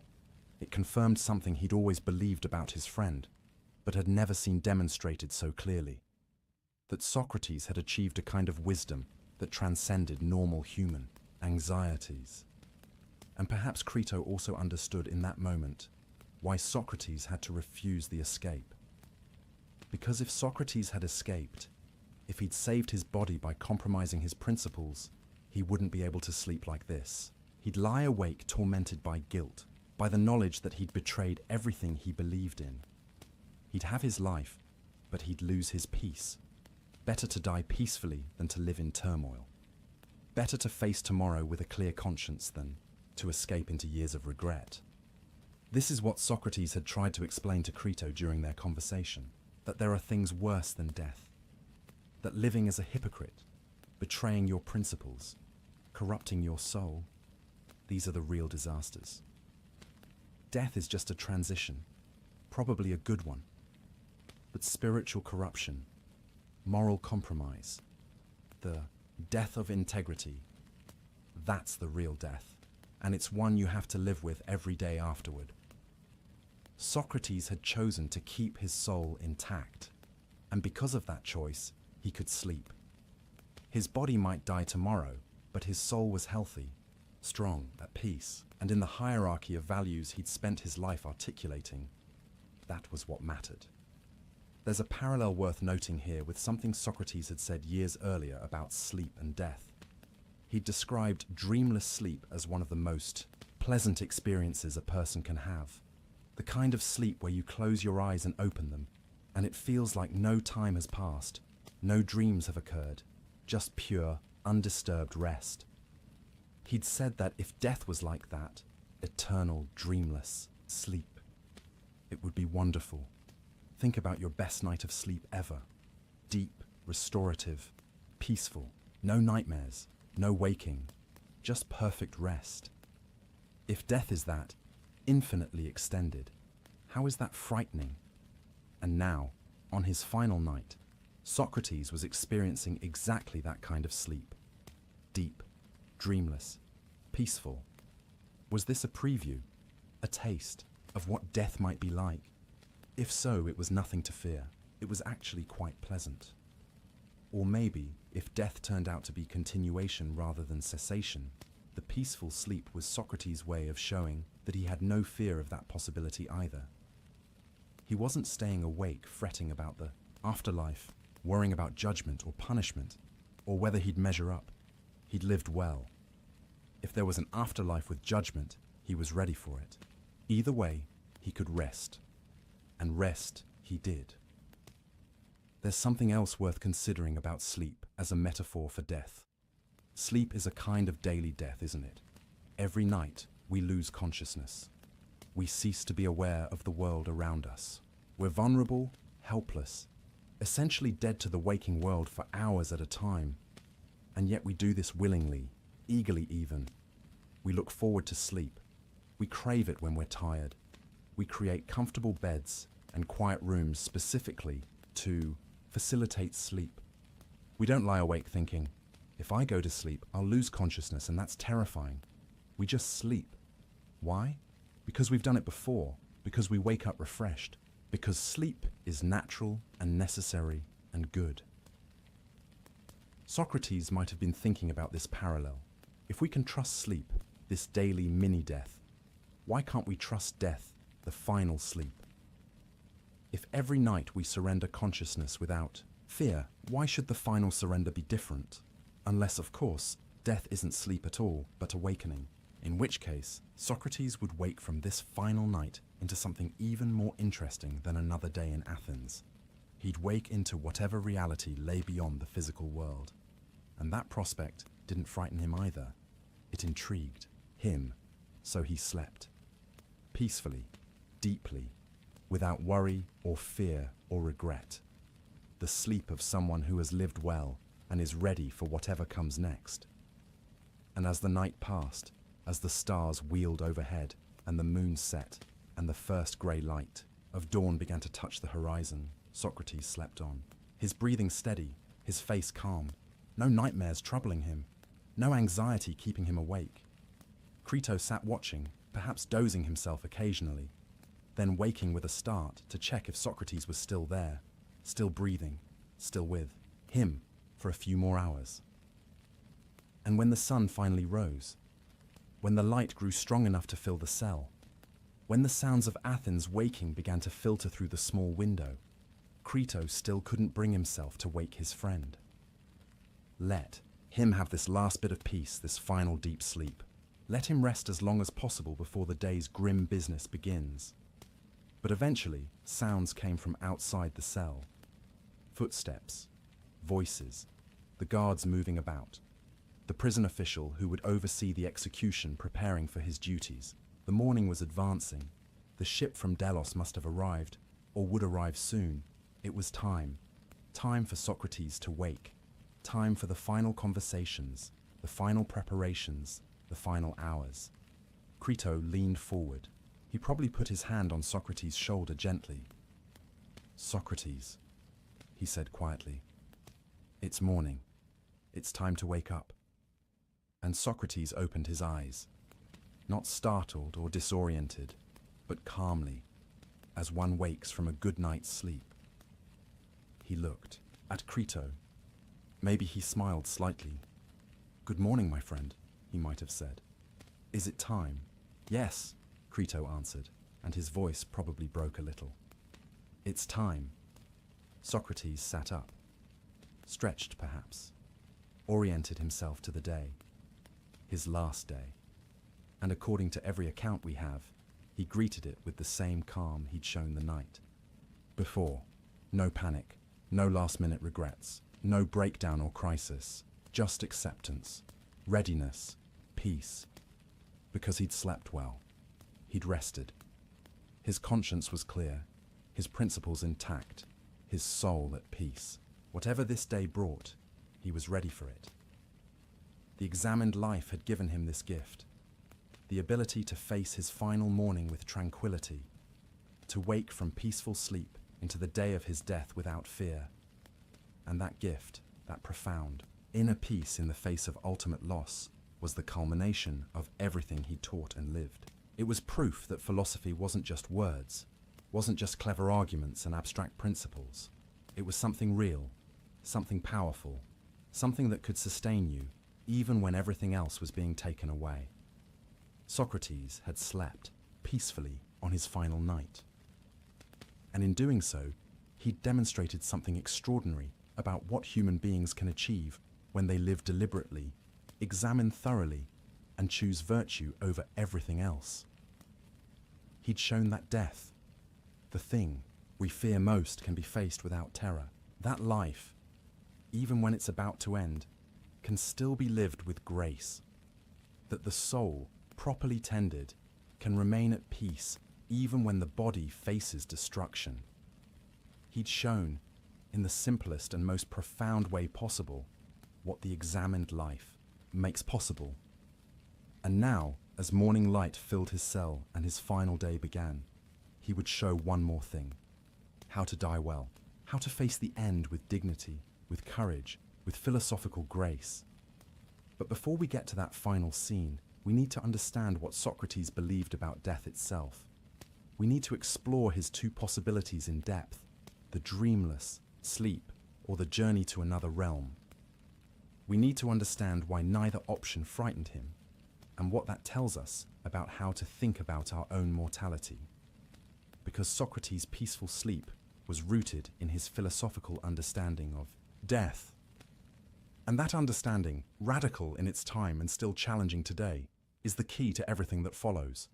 Now that Socrates is awake, now that his final day has begun, we need to step back and really understand what he believed about death. Because his calm in the face of execution wasn't just personal courage or stoic resignation. It was rooted in a carefully thought-out philosophy of death that challenged everything most people believed, and still challenges us today. Let's return to the argument Socrates made to the jury after they'd sentenced him to death. This wasn't his defense speech trying to avoid conviction. That was over. The verdict was in. Death was certain. And with nothing left to lose, Socrates could speak with complete honesty about what he really thought. He told them that death was one of two things. Just two possibilities, that's all. And either way, there was nothing to fear. Let's explore both possibilities deeply, because understanding them is crucial to understanding how Socrates could face his execution with such tranquility. The first possibility, death is complete annihilation, total cessation of consciousness, the end of perception, thought, feeling, awareness. When you die, you simply stop existing. There is no you anymore to experience anything. No pain, no boredom, no loneliness, nothing. Just nothing. For most people, this is the terrifying option. We think non-existence, the end of me, never experiencing anything again, never seeing, hearing, feeling, thinking. That's horrible. But Socrates asked, is it? Really? He compared death to dreamless sleep. Think about the times you've slept so deeply that you had no dreams, no awareness of time passing. You close your eyes at night, and then, instantly, from your subjective experience, it's morning. Hours have passed, but you experienced none of them. There was no you during that time to experience anything. Was that terrible? Was it frightening? Or was it actually quite pleasant? Don't we often wake from deep, dreamless sleep, feeling refreshed, restored, peaceful? Socrates asked the jury to think about the best sleep they'd ever had. That night when you were perfectly comfortable, perfectly safe, perfectly tired from a good day's work. You lay down and simply stopped. And when you woke, it felt like mere moments had passed, and you felt wonderful.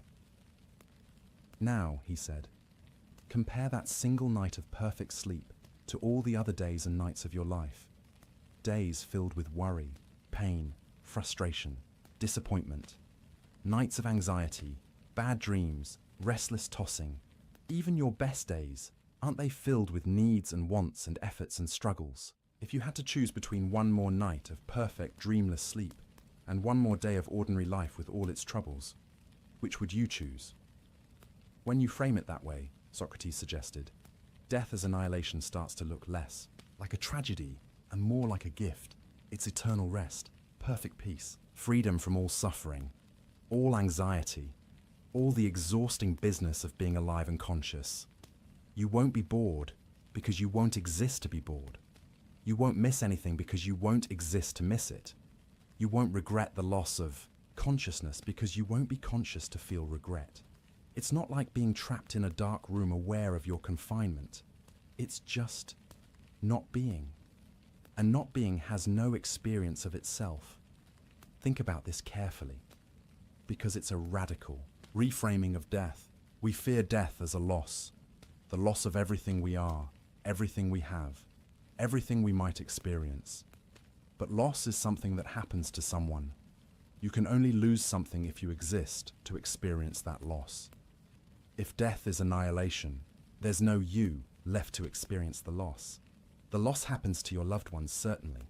They lose you, but you don't lose anything because you're not there anymore to have or to lose.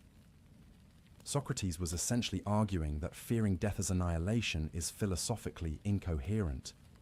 You're fearing a state in which you won't exist to experience fear or anything else. You're worried about a condition in which you won't be present to be worried. It's like being afraid of the time before you were born. Were you suffering during the millions of years before you existed?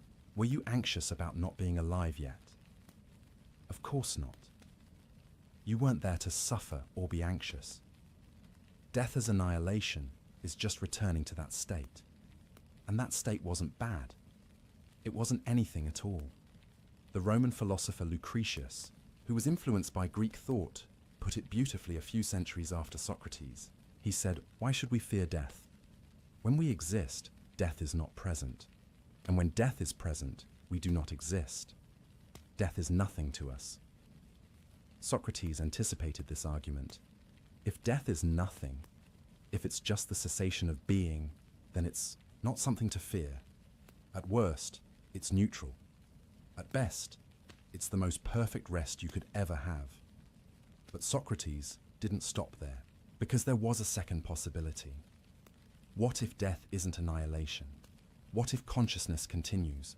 What if the soul, the psyche, the essential you, survives the death of the body and goes somewhere else? For many people, this might seem like the comforting option. At least you still exist. At least there's something rather than nothing. But it could also be terrifying.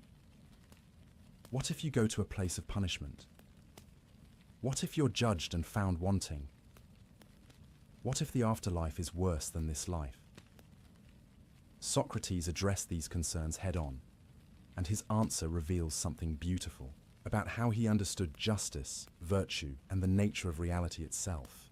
He said, "If there is an afterlife, if consciousness continues after death, then I'm going to Hades, the Greek underworld, where all the dead were believed to go. And what's in Hades? According to the traditional stories, the place is ruled by just judges: Minos, Rhadamanthus, Aeacus. These were legendary figures known for their fairness and wisdom. So if I go there, Socrates reasoned, I'll be judged justly, not by corrupt politicians or frightened mobs, but by truly just judges who can see into my soul and know what I really am." And that prospect didn't frighten Socrates at all.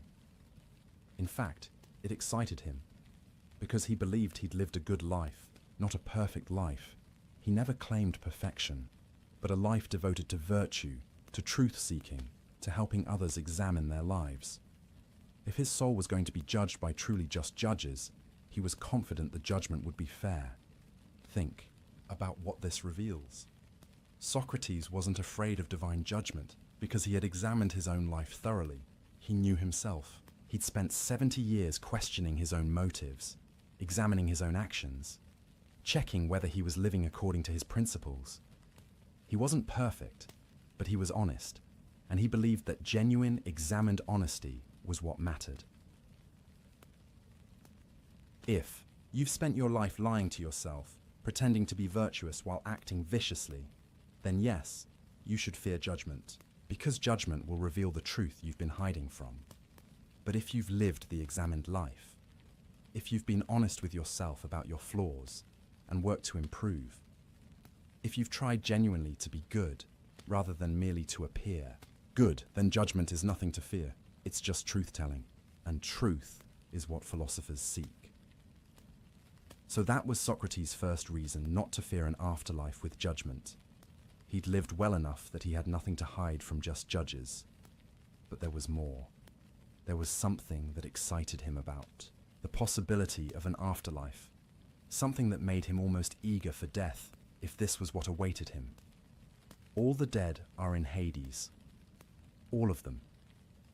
Every person who ever lived and died before you, which means, and this is what made Socrates' eyes light up when he talked about it, he would get to meet all the great thinkers and heroes of the past. Homer, the legendary poet whose works defined Greek culture. Hesiod, who wrote about the origin of the gods. Odysseus, that clever hero who spent 10 years trying to get home from Troy. Agamemnon, who led the Greek army. Ajax, the great warrior. All the wise men and women who had puzzled over the same questions Socrates spent his life asking. Imagine being Socrates and thinking about this. You've spent your entire life seeking wisdom, asking questions, trying to understand virtue and justice and the good life. You've talked with thousands of people, but most of them didn't really understand what you were trying to do. They got defensive or confused or angry when you questioned them. But in Hades, you'd be surrounded by the greatest minds in history, and you'd have eternity to talk with them. No interruptions for meals or sleep or bodily needs, because you wouldn't have a body anymore. Just pure conversation, pure thought, pure philosophical inquiry, forever. For Socrates, this sounded like paradise. This was his idea of heaven, not harps and clouds, but endless philosophical dialogue with the most interesting people who ever lived. And here's the best part. According to Socrates, they don't execute you in Hades for asking annoying questions. He'd be free to do what got him killed in Athens. Question everyone, examine every claim, pursue truth relentlessly, without any risk of being silenced. He could ask Odysseus whether he really was as wise as Homer claimed. He could question the famous lawmakers about whether they truly understood justice. He could spend centuries just exploring the meaning of courage with Achilles and Ajax. The work he'd started in Athens could continue forever, but without all the inconvenient limitations of having a body. Can you hear the genuine excitement in this? Socrates wasn't just making the best of a bad situation, wasn't just rationalizing away his fear. He was genuinely intrigued by the possibility of death as continuation. If that's what death was, it might actually be better than life. And he pointed out something else interesting. In Athens, his questioning had made him enemies. It had gotten him condemned to death. But in Hades, the only authority figures were just judges. And they wouldn't condemn him for pursuing truth. They would understand. They would appreciate. They might even join in. So if death was continuation, Socrates win-win. He'd either be with just judges who would recognize his virtue, or he'd be free to do what he loved most without fear of persecution. Either way, it was good. Do you see what Socrates did here? He took the two basic possibilities that most people fear, either non-existence or judgment, and reframed both of them as potentially positive. Non-existence. That's perfect rest, dreamless sleep, freedom from all suffering. Judgment. That's finally being evaluated fairly by those who truly understand justice, plus the opportunity to pursue wisdom forever. Neither option is frightening. Both could be good. Therefore, death itself is nothing to fear. But there's something even deeper in Socrates' argument that we need to understand. His lack of fear wasn't just based on abstract logical possibilities. It was rooted in something more fundamental, his understanding of what really matters. Remember what Socrates believed was most important, the quality of your soul.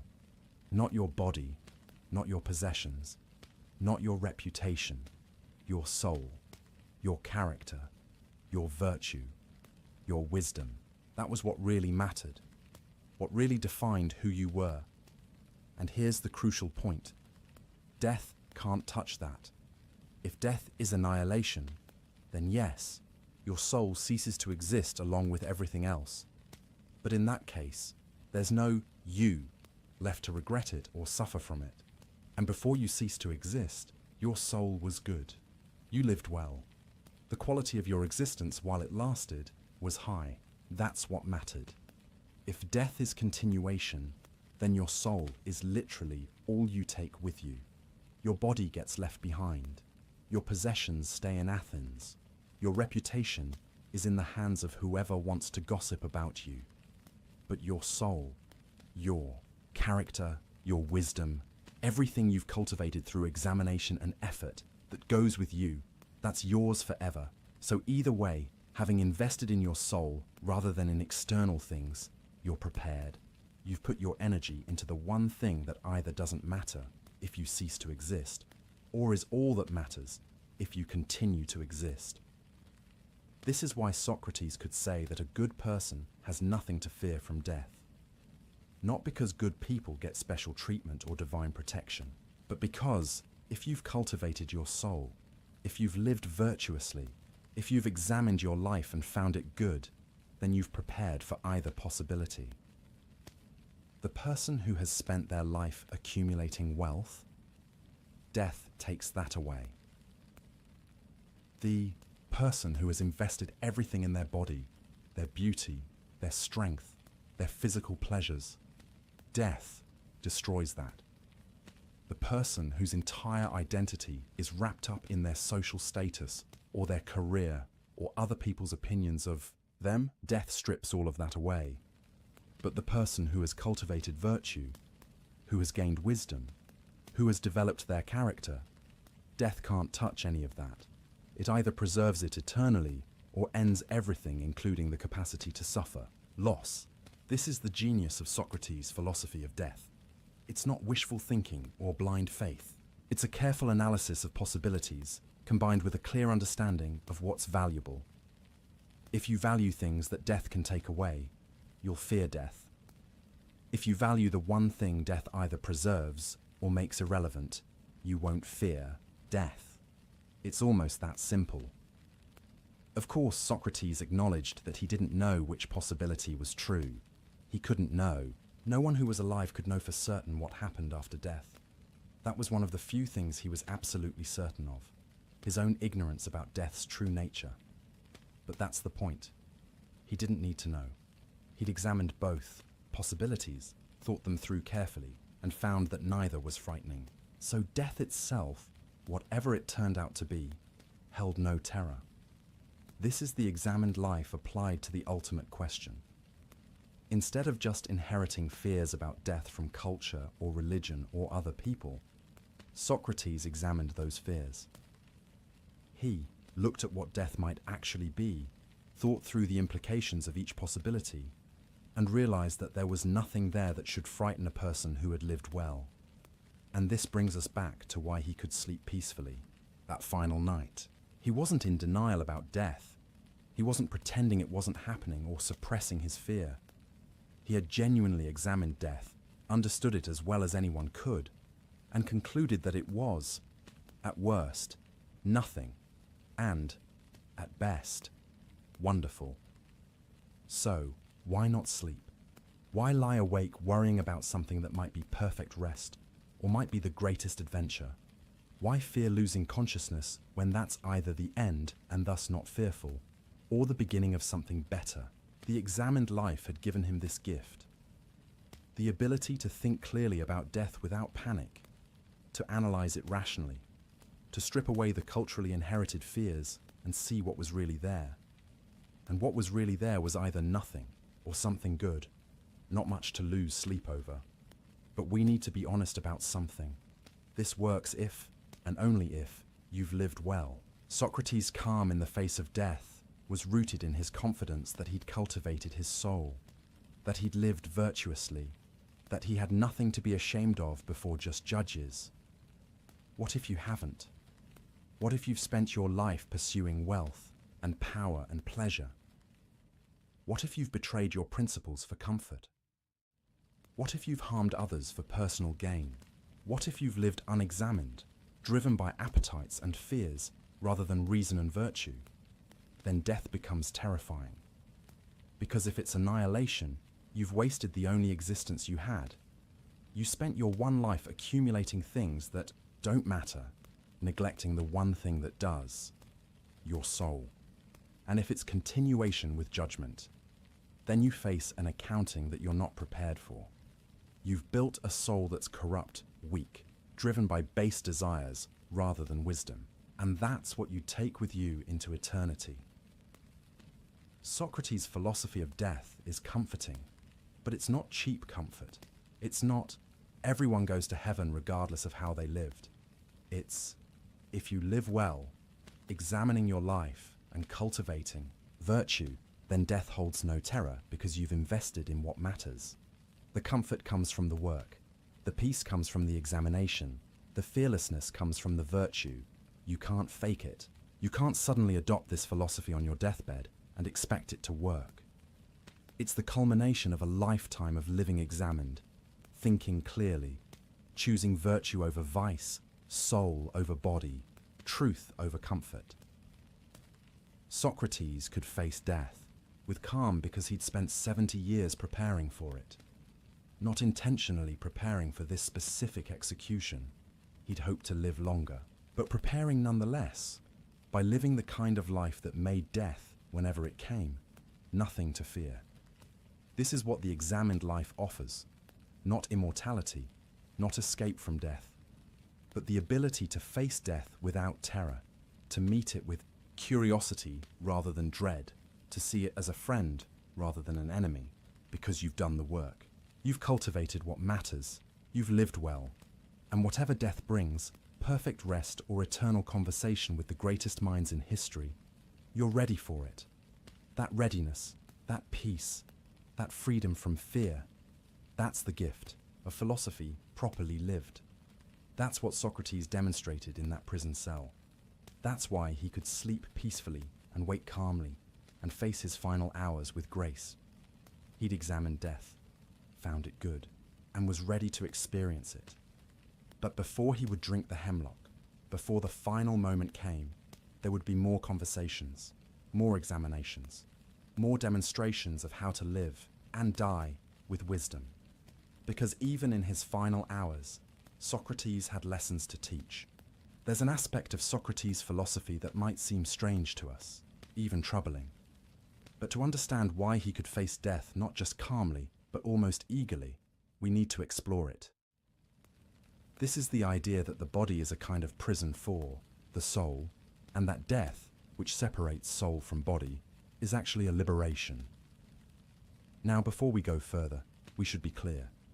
This doesn't mean Socrates hated life or was suicidal, or thought existence was inherently bad. He loved good conversation, beautiful ideas, his friends, the city of Athens. He laughed, ate, walked in the sunshine.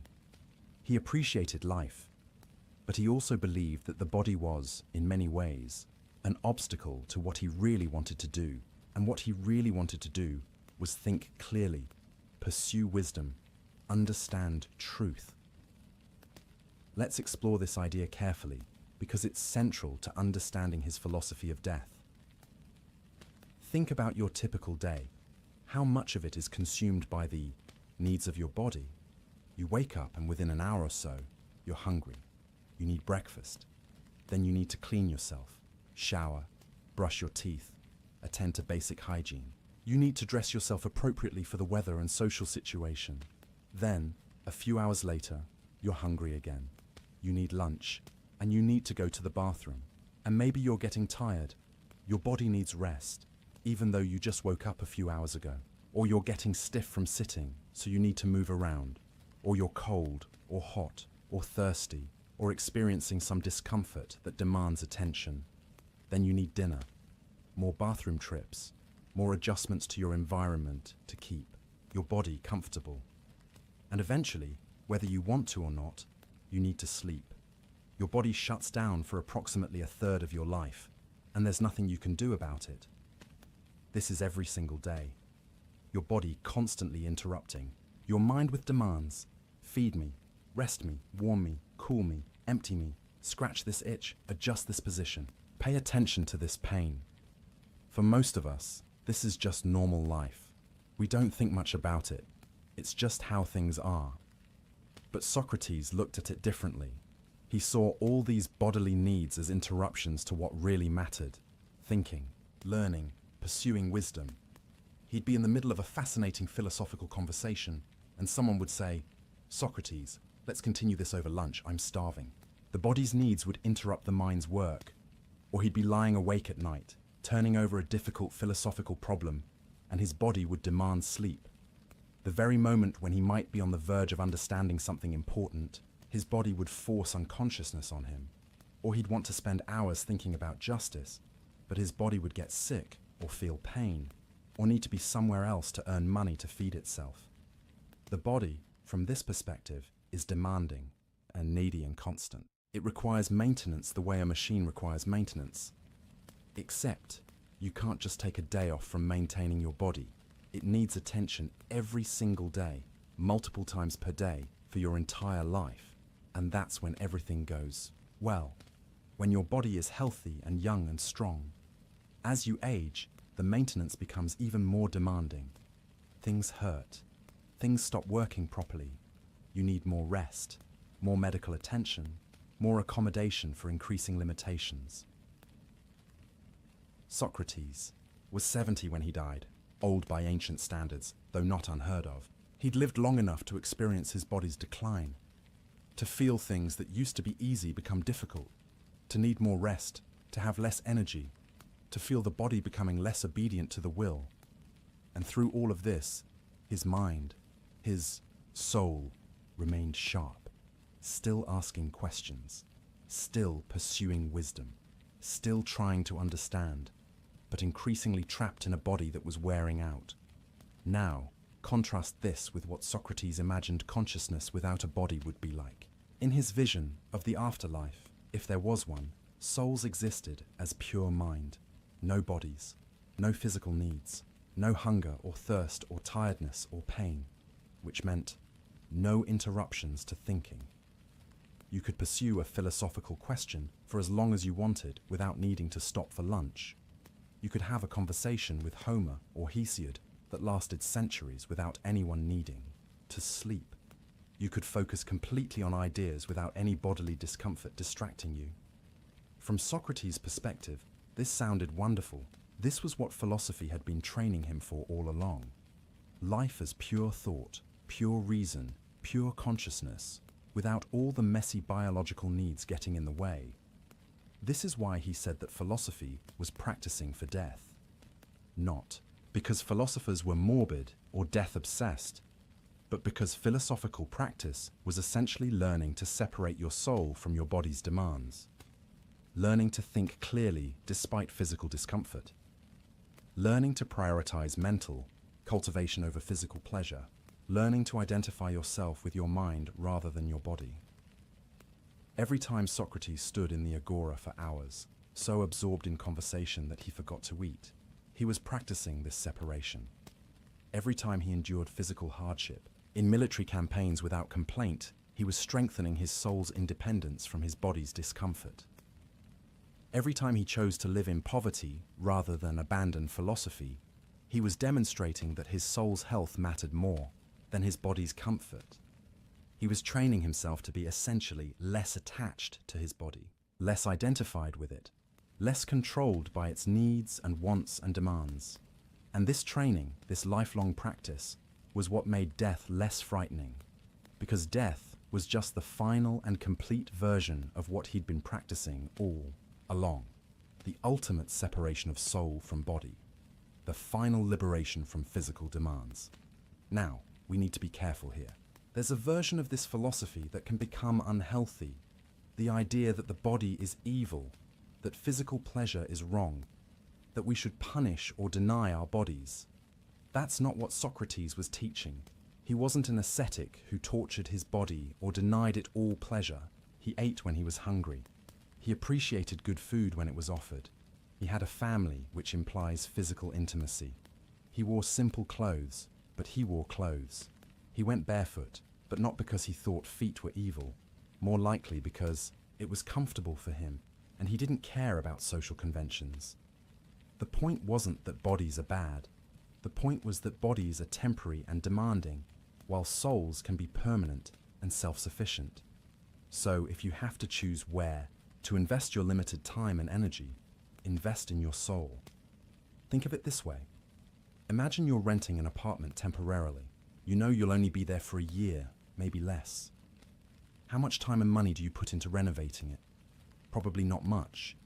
You keep it clean and functional, but you don't invest heavily in improving something you'll have to leave soon. But if you're building a house you'll live in for decades, or that you'll pass on to your children, you invest differently. You put in the time and effort to make it strong and beautiful and lasting. For Socrates, the body was like the rental apartment, temporary housing. You maintain it sufficiently, but you don't mistake it for your real home. Your real home is your soul. That's what you invest in, what you improve, what you cultivate with care. And death was just moving day. Time to leave the temporary housing and either move to a permanent home if there's an afterlife, or simply end the lease if death is annihilation. Either way, you weren't supposed to be overly attached to the apartment. It was never really yours. This metaphor helps explain why Socrates could face his execution with equanimity. The state of Athens was going to destroy his body, his temporary housing. So what? He'd known from the beginning it was temporary. He hadn't invested his identity in it. He'd focused on his soul, on cultivating virtue and wisdom, and that couldn't be destroyed by hemlock. There's a story that illustrates this beautifully. During Socrates' imprisonment, a friend came to visit and found him sitting up, rubbing his leg where the chains had been removed. The guard had just taken off the leg irons, and Socrates was experiencing that mixture of pain and pleasure as circulation returned. He remarked on how strange it was, pain and pleasure, such opposites, yet they follow each other so closely. Remove the pain, and pleasure comes. Indulge in too much pleasure, and pain often follows.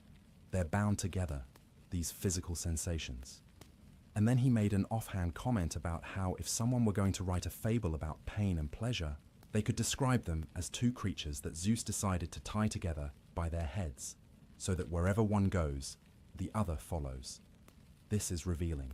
Here's Socrates, hours or days from execution, and he's philosophizing about the nature of pleasure and pain, based on having his leg irons removed. He's not despairing about his fate or raging against injustice. He's observing, analyzing, trying to understand. And his observation is essentially this. Physical sensations, pleasure and pain, are bound together and inherently unstable.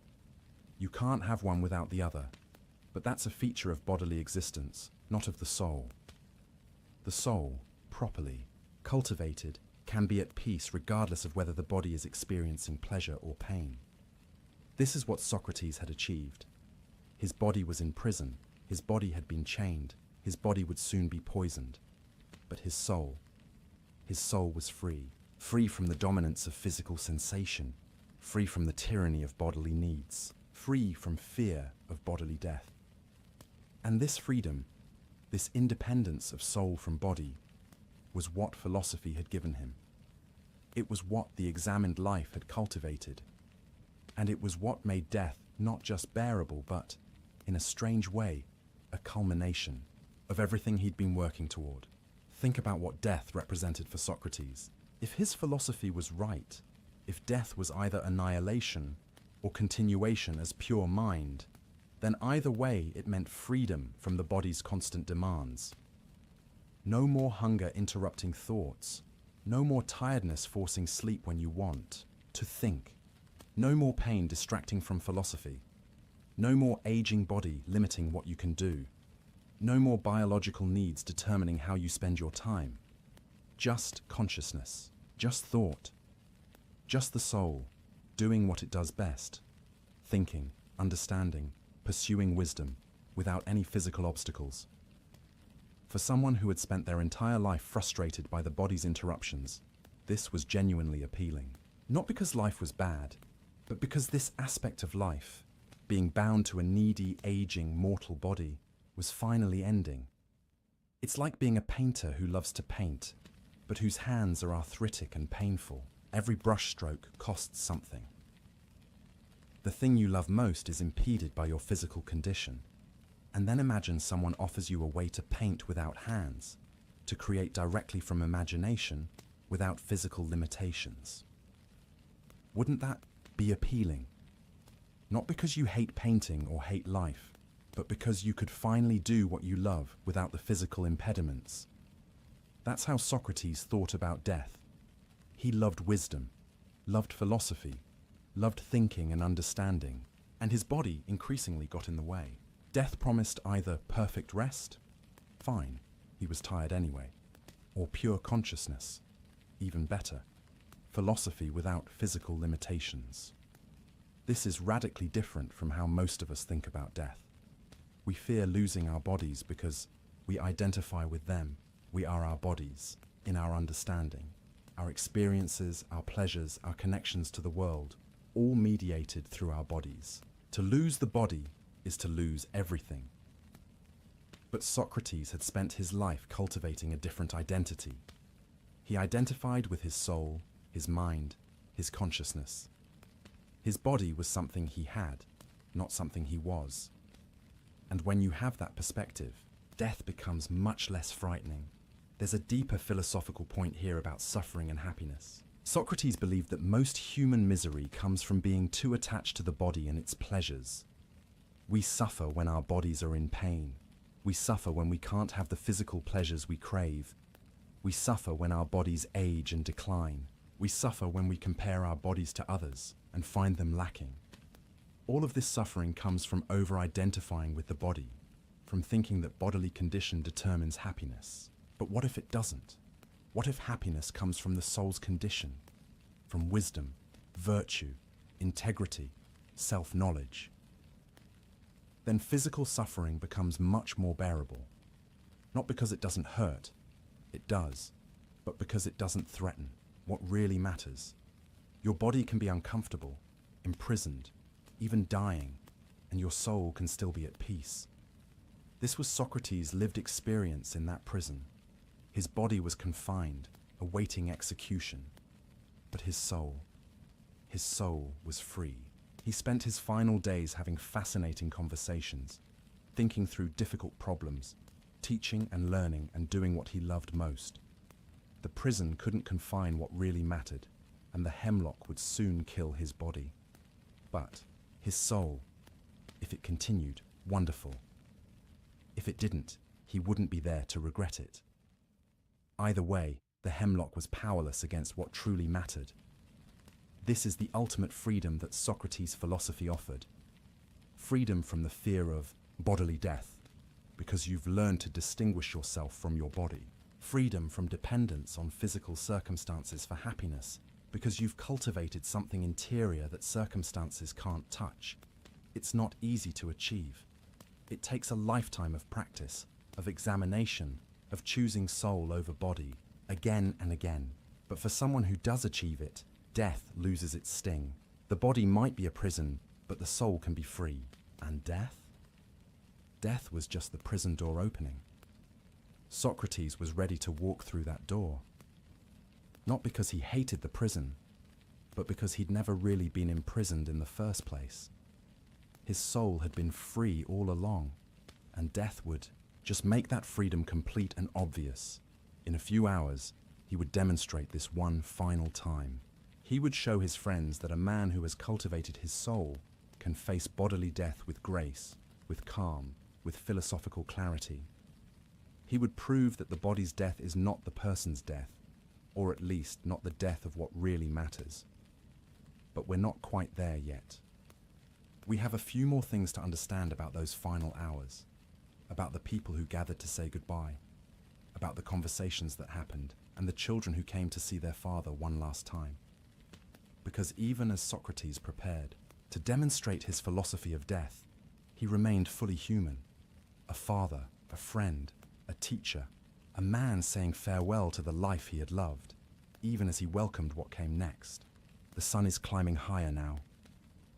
Morning has fully arrived, and with it comes the certainty. Today is the day. The ship from Delos has been sighted. The sacred period is over. There are no more delays, no more waiting, no more maybe tomorrow. Today, Socrates will die. His friends have been arriving at the prison since early morning. Not just Crito, but others, many others. They've come to spend these final hours with him, to say goodbye, to be present for whatever wisdom he might offer in his last moments. Plato would later write down the names he remembered. Apollodorus, who was emotional and dramatic, prone to tears. Critobulus and his father Crito, of course. Hermogenes, Epigenes, Aeschines, Antisthenes, Ctesippus, Menexenus, and others, about 18 or 20 men in total, crowding into that prison cell. Plato himself was sick that day, he tells us. He wasn't there, but he heard about it from those who were, and he reconstructed it as best he could. So what we know about Socrates' final hours comes to us filtered through the memories of grieving friends and the literary artistry of Plato. But even accounting for that, the basic story seems reliable, and it's extraordinary. When his friends enter, they find Socrates sitting up on his cot. His wife Xanthippe is there, holding their youngest son. She's been allowed to visit, but when she sees all the friends arriving, when she realizes this is it, this is the final day, she breaks down. "Socrates," she cries out, "this is the last time your friends will speak to you, and you to them." It's a raw, human moment of grief. Whatever their relationship had been over the years, ancient sources suggest it was complicated. She's losing her husband today. Her sons are losing their father, and she can't contain the anguish of that. Socrates looks at Crito and gently asks him to have someone take Xanthippe home. Not because he doesn't care, not because he's cold, but probably because he can see this is too much for her. And maybe because he knows that if he lets himself fully feel her grief, fully acknowledge what he's doing to his family, it will be harder to maintain his philosophical composure. So Xanthippe is led away weeping, holding their child, and Socrates turns to his friends, his philosophical companions. The men who have followed him through the agora, listened to his questions, tried to learn his methods. These are the people he'll spend his final hours with. And what does he do? What would you do if you knew you had only a few hours left to live? Socrates does what he's always done. He philosophizes.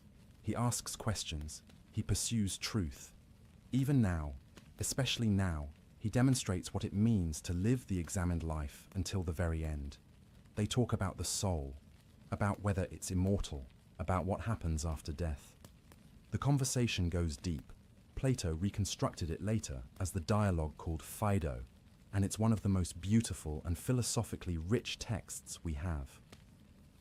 Socrates presents arguments for why the soul might be immortal. Not with certainty, he never claims certainty about what he doesn't know, but with reasonable arguments that give hope and comfort to his friends.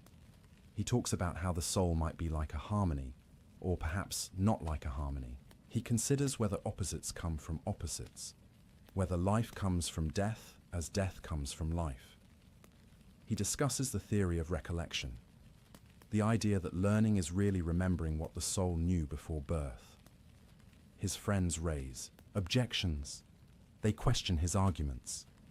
And Socrates welcomes this, encourages it. Even in his final hours, he wants genuine philosophical inquiry, not just comfort or agreement. He wants to pursue truth, or at least pursue it as far as they can go. At one point, the conversation gets particularly intense. A friend named Cebes raises a powerful objection to Socrates' arguments about immortality, and the whole room goes quiet, uncertain. Has Cebes found a flaw in Socrates' reasoning? Does the soul's immortality rest on shaky ground after all? Socrates responds with one of the most beautiful passages in all of philosophy. He talks about the danger of misology, hatred of reason, just as there's misanthropy, hatred of humanity. He says that misology happens when you trust reasoning too much without examining it carefully, and then when that reasoning fails, you lose faith in reason itself. We must not allow into our souls the conviction that there is no soundness in reasoning, he tells them. Rather, we should believe that it is we who are not yet sound, and we must take courage and be eager to become sound. Even here, facing death, he's teaching them not to give up on reason and philosophy, even when it's difficult, even when the arguments are hard, even when the stakes are this high. They continue talking. The sun moves across the sky. Hours pass. And then, late in the afternoon, the prison servant enters. This is the man whose job it is to prepare the hemlock, to administer it, to oversee the execution. He's done this many times before. It's his duty, but he stops when he sees Socrates, and he starts to cry. "Socrates," he says, struggling to maintain his composure, "I know you won't be angry with me. You know I'm not responsible for this. Others are to blame. You've been the noblest, gentlest, best man who has ever come to this place. I know you won't rage at me, but at those who are responsible." And then he breaks down completely. "Farewell," he manages to say through his tears. "Try to bear what must be borne as easily as you can." This moment is heartbreaking. This prison servant who has seen countless executions, who has learned to be professional and detached, cannot maintain that detachment with Socrates. He's moved by something he's witnessed in these final weeks. The grace, the calm, the kindness of this condemned man. Socrates responds with characteristic gentleness. "Farewell to you too," he says. "I'll do as you say." Then he turns to his friends. "What a gracious man. Throughout my time here, he's visited me and talked with me, and now see how generously he weeps for me. Come, let's obey him. Let someone bring the poison if it's ready. If not, let the servant prepare it." Crito, still hoping for delay, suggests waiting.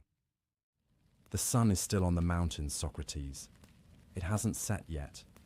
Others have delayed, feasting and drinking, spending time with their loved ones. There's no rush." But Socrates is firm. "Those men you mention have their reasons for doing that. They think they gain something by it, but I have my reasons for not doing it. I think I'd gain nothing by drinking the poison a little later, except to become ridiculous in my own eyes, clutching at life when there's nothing more to gain." "Go on," he tells Crito. "Do as I say." So Crito nods to the servant, who leaves to prepare the hemlock. While he's gone, there's a heavy silence in the room. Everyone knows what's coming. Some of the men are weeping openly now. The philosophical discussion seems impossible to continue. But then Socrates breaks the silence with something almost mundane. He asks if he should bathe before drinking the poison. It's a practical question. The custom was to wash the body before death, to save the women the trouble of washing a corpse. They tell him yes, that would be appropriate. So Socrates goes off to bathe, accompanied by Crito. The other friends wait, talking among themselves in low voices, thinking about what's about to happen, thinking about the loss they're about to suffer. When Socrates returns, clean and prepared, his 3 sons are brought to him. 2 older boys and the youngest, just a child. Xanthippe returns with them for a brief time. We don't know what Socrates said to his sons. Plato doesn't record it. Maybe it was too private, too painful. Maybe Plato wasn't told. But we can imagine instructions on how to live, encouragement to pursue virtue, apologies perhaps for leaving them, love expressed in whatever way Socrates expressed love, probably through teaching, through trying to make them understand why he had to do what he was doing. Then Xanthippe and the children are taken away again. Socrates returns to his friends, and the servant enters carrying a cup. The hemlock is ready. Socrates takes the cup without any hesitation, without any trembling. His friends later remarked on this, how steady his hand was, how calm his face. He asked the servant, with apparent genuine curiosity, "What do I need to do? Can I pour a libation from this to some god. Or not. The servant explains that they've prepared only enough for the required dose, no extra for religious ritual. But, he adds, after you drink it, you should walk around until your legs feel heavy, then lie down. The poison will do its work. Socrates nods.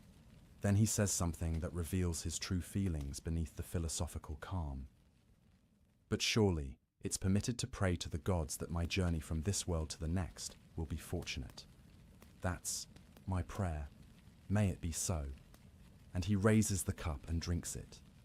Drinks it, according to Plato's account, cheerfully and easily, without tremor or change of color or expression. This is the moment his friends have been dreading. Up until now, it's been theoretical, impending, soon, but not yet. Now it's happening. Socrates has drunk the poison. There's no reversing it. In minutes, he'll be dead. Most of them have been holding back tears, trying to be strong for Socrates' sake. But now they can't hold back anymore. The weeping starts. Apollodorus, who's been on the verge all day, begins to wail. Others join in. The sound of grief fills the cell. Socrates, who has just drunk hemlock, who is experiencing the first effects of the poison, stops and looks at his friends with something close to exasperation, though a gentle exasperation. "My friends, what are you doing?" he asks. "I sent the women away mainly so they wouldn't behave in this way. I've heard that one should die in silence. Be still and control yourselves." It's a rebuke, but a loving one. He's trying to give them one last lesson. This is how to face death. With calm, with dignity, with philosophical grace, not with wailing and grief, but with acceptance and peace. Ashamed, the men try to control their tears. The room grows quieter, though you can hear stifled sobs, see wet faces. Socrates begins walking around, as the servant instructed. He's talking, still teaching, still present. But then he says his legs are getting heavy. He lies down on his back. The servant who gave him the poison comes over and begins checking his feet, his legs, pressing them, testing for sensation. The poison is working. Starting from the extremities and moving inward. The servant presses Socrates' foot and asks if he can feel it. Socrates says no. The numbness is spreading. The servant keeps checking, moving up the legs. Still no feeling. The hemlock is paralyzing him gradually, shutting down his body bit by bit. His friends watch in anguish, seeing him slip away, knowing there's nothing they can do, nothing to say that hasn't been said. When the numbness reaches his waist, Socrates uncovers his face. He'd covered it at some point, perhaps for privacy in these final moments, and speaks his final words. "Crito," he says, "we owe a rooster to Asclepius. Pay the debt. Don't forget." Crito, through his tears, says he'll do it. "Is there anything else?" he asks. But there's no answer. A moment later, Socrates makes a slight movement. The servant uncovers his face and checks his eyes. They're fixed, staring, lifeless. Socrates is dead. Crito closes his friend's eyes and mouth, the task that he'd hoped never to perform, that he'd tried to prevent by offering escape, by pleading for Socrates to value life over principle. That task is done. His friend is gone. Plato, writing about this years later, having heard the story from those who were there, concluded his account with words that still resonate.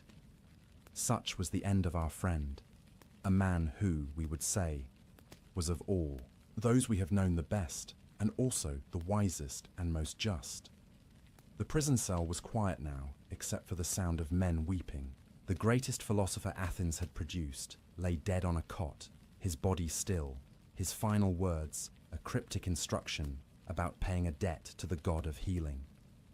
What did he mean, owing a rooster to Asclepius? Scholars have debated this for centuries. Asclepius was the god of medicine and healing.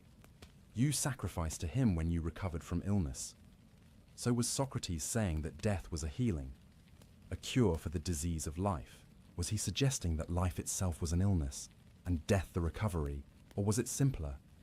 just a debt he owed, a promise he'd made, one final practical matter to attend to even as he died? We don't know. Maybe Crito didn't know either, but he would pay the debt as he'd promised. One last service to his friend. The men eventually left the prison. They went back to their homes, to their lives that would continue even though Socrates had ended. They carried with them the memory of what they'd witnessed, a death that was unlike any other death. A man who had faced execution with calmness, with grace, with philosophical integrity maintained to the very end. Some of them, like Plato, would spend the rest of their lives thinking about what they'd learned from Socrates, writing about him, teaching his methods, trying to live up to his example. The death of Socrates would become more influential than the life of almost anyone else in history. But that comes later. Right now, in this prison cell on this afternoon in Athens in 399 BCE, there's just the quiet after death, the body of an old man who drank poison rather than betray his principles, the grief of friends who loved him and couldn't save him, the end of a life that had been devoted to examining life itself, and the question that would haunt everyone who heard the story. Could I do that? Could I face death with such calm? Could I value my principles more than my survival? Could I drink the hemlock without trembling? For most of us, the honest answer is probably no. We couldn't. We aren't Socrates. We haven't spent 70 years preparing for this moment.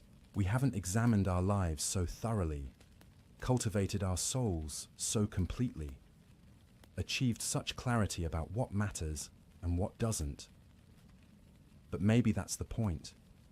Maybe the death of Socrates isn't meant to make us feel guilty about our fear of death. Maybe it's meant to show us what's possible, what a human being can achieve through examination, through philosophy, through living deliberately and consciously. Maybe it's meant to inspire us to start our own examination, to ask our own questions, to cultivate our own souls. Not so we can face death without fear, though that would be nice, but so we can live our lives more fully, more consciously, more truly. Because Socrates didn't spend 70 years preparing to die well. He spent 70 years living well. The peaceful death was just the natural conclusion of a well-lived life. The final demonstration that all the philosophy, all the questioning, all the examination actually worked, that it actually delivered what it promised: freedom from fear, peace of mind, a life worth living, and a death worth dying. The body lay still on the cot. But the ideas, the questions, the methods, the philosophy that Socrates had lived and died for, those were just beginning their journey through history. And that journey continues today, more than 2,000 years later, as we tell the story again, examine it again, try to understand what this strange, ugly, brilliant man discovered about how to live and how to die. The hemlock did its work. The body ceased functioning. The breath stopped. The heart stopped. The brain stopped. But what about the soul? Did it cease too, returning to the dreamless sleep Socrates had described? Or did it continue, making its way to Hades to meet all those ancient heroes and thinkers he'd been eager to question? We don't know. We can't know. Just as Socrates didn't know. But he'd examined both possibilities and found neither frightening, and he'd lived in a way that made him ready for either one. That was his final lesson. That was his gift to everyone who would hear his story. Not certainty about death, but preparedness for it. Not knowledge of what comes next, but peace about whatever does come next. And that peace, that readiness, that freedom from fear, it came from living the examined life.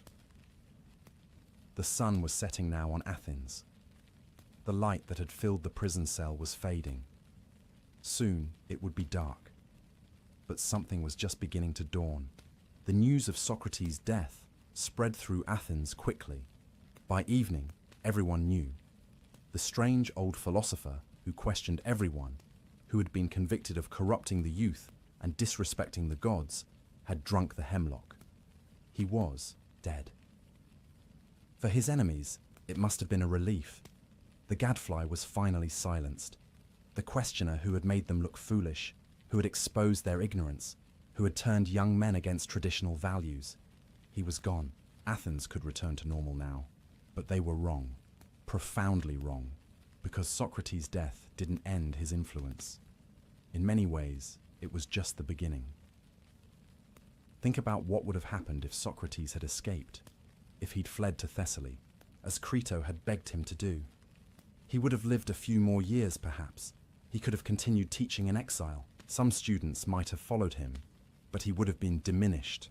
A man who talked about principles, but abandoned them when they became inconvenient. A philosopher who preached virtue, but chose survival over integrity. His enemies in Athens would have said, "See?" All his fine talk about the examined life, and when it mattered, he ran away like a coward. His teachings would have lost their power. His example would have been compromised. He might have lived longer, but his philosophy would have died. Instead, by refusing to escape, by drinking the hemlock with calm dignity, by dying exactly as his philosophy said a wise person should die, Socrates did something extraordinary. He proved that everything he'd taught was real, not just clever words or abstract theory, but a genuine way of living and dying that actually worked. His death became the ultimate validation of his philosophy. It said, this isn't just talk, this is real. A person who lives the examined life, who cultivates their soul, who values virtue over survival, really can face death without fear. I'm showing you. I'm proving it. Watch. And people did watch. People are still watching. More than 2,000 years later. Plato was 28 when Socrates died. He'd been studying with him for 8 years or so. He was devastated by the death. So devastated that he left Athens for a while, traveling, processing his grief, trying to make sense of what had happened. But then he came back, and he began to write. Not abstract philosophical treatises, but dialogues, conversations, dramatized recreations of Socrates in action, questioning, examining, pursuing wisdom. He wrote about the trial, about the prison conversations, about the death scene. He wrote dialogue after dialogue, always with Socrates as the central character, the questioner, the searcher for truth. Through Plato's writings, Socrates became immortal. Not just remembered, but present. Anyone who read Plato's dialogues could meet Socrates, hear his voice, see him at work. The man was dead, but the method lived on, and Plato wasn't the only one. Xenophon wrote about Socrates too. Other students wrote, taught, founded schools based on what they'd learned from him. Within a generation, Socrates was famous not just in Athens, but throughout the Greek world. And the philosophers who came after, the Stoics, the Cynics, the Skeptics, various schools with different interpretations, almost all of them looked back to Socrates as the founder, the exemplar, the one who showed what philosophy really was. He became, in death, what he'd never quite been in life, the father of Western philosophy, not because he wrote anything, he didn't. Not because he founded a school, he didn't do that either. But because he lived and died in a way that proved philosophy wasn't just intellectual games. It was a way of life that could transform how you thought, how you lived, and how you faced death. The Stoics in particular were profoundly influenced by Socrates' death. They built an entire philosophy around the idea that virtue is the only true good, that external things like health and wealth and even life itself are indifferent, neither good nor bad in themselves. What matters is how you respond to them, what choices you make, how you maintain your character regardless of circumstances. And when they wanted to illustrate this philosophy, when they needed an example of someone who had truly achieved Stoic virtue, they pointed to Socrates. Look at how he died, they said. That's what we mean. That's what it looks like to value virtue over everything else. Epictetus, a Stoic philosopher who lived centuries after Socrates, used him as an example again and again. When Epictetus wanted to explain that you can't be harmed by external things, only by your own vice, he pointed to Socrates. Did Athens have the power to harm Socrates?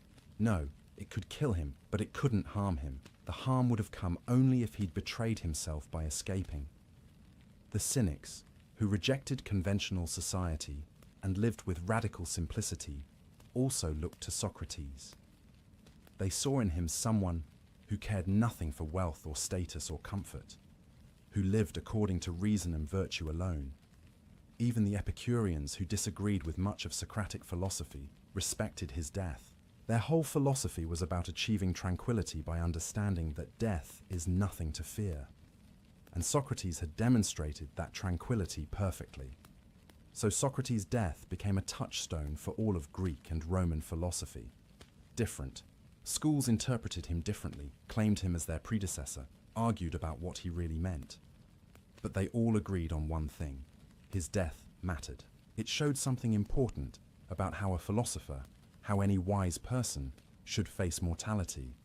And this influence didn't stop with ancient philosophy. When Christianity spread through the Roman Empire, Christian thinkers had to grapple with Socrates. Here was a pagan who had died for truth, who had remained faithful to his principles even unto death, who had spoken of the soul's immortality and divine judgment. In some ways, he seemed almost like a Christian saint avant la lettre, before Christianity even existed. Some early Christian writers, like Justin Martyr, argued that Socrates had been inspired by the divine Logos, the same force that would later be fully revealed in Christ. They saw his death as a kind of proto-martyrdom, a prefiguring of Christian witness. Throughout the Middle Ages, despite being a pagan, Socrates was respected and studied. Medieval philosophers read Plato's dialogues, encountered Socrates, and had to reckon with this man who seemed to have discovered important truths through reason alone, without revelation. The Renaissance humanists were even more enthusiastic. They saw in Socrates an example of human dignity, of the power of reason, of the nobility of dying for truth. He became a hero of the humanist movement, proof that human beings could achieve wisdom and virtue through their own efforts. And in the modern era, Socrates has remained endlessly fascinating. Philosophers, historians, playwrights, novelists, all have returned again and again to this story. The trial, the prison conversations, the death scene, they've been retold, reimagined, reinterpreted countless times. Why? What is it about this death, this particular death of one old man in Athens 2,400 years ago, that continues to grip people's imagination?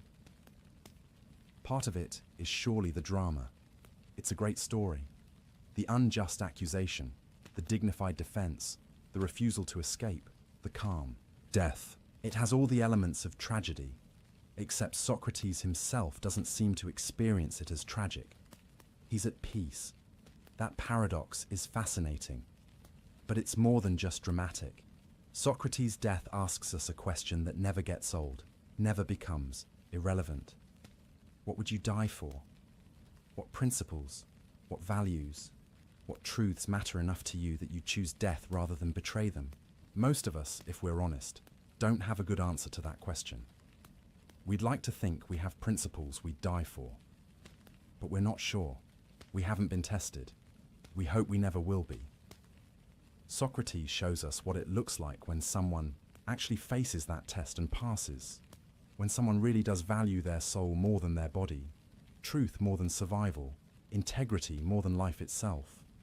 And in showing us that, he forces us to examine our own lives. Would we drink the hemlock? Could we? What would it take for us to develop the kind of wisdom, the kind of courage, the kind of clarity that Socrates had?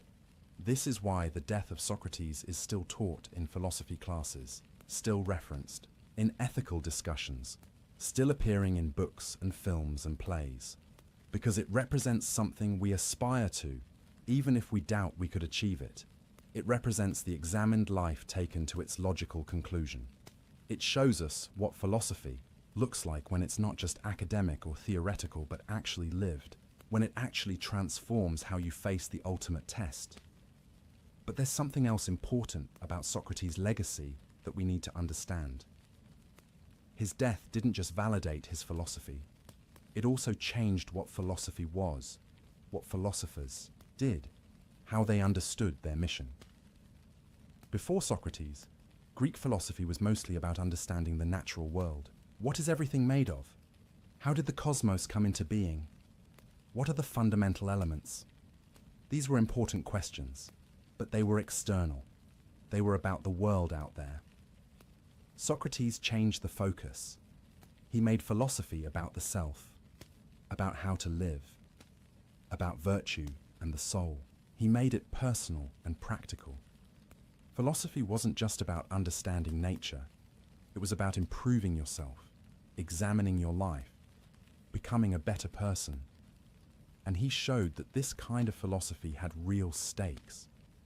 It wasn't just interesting, intellectual work.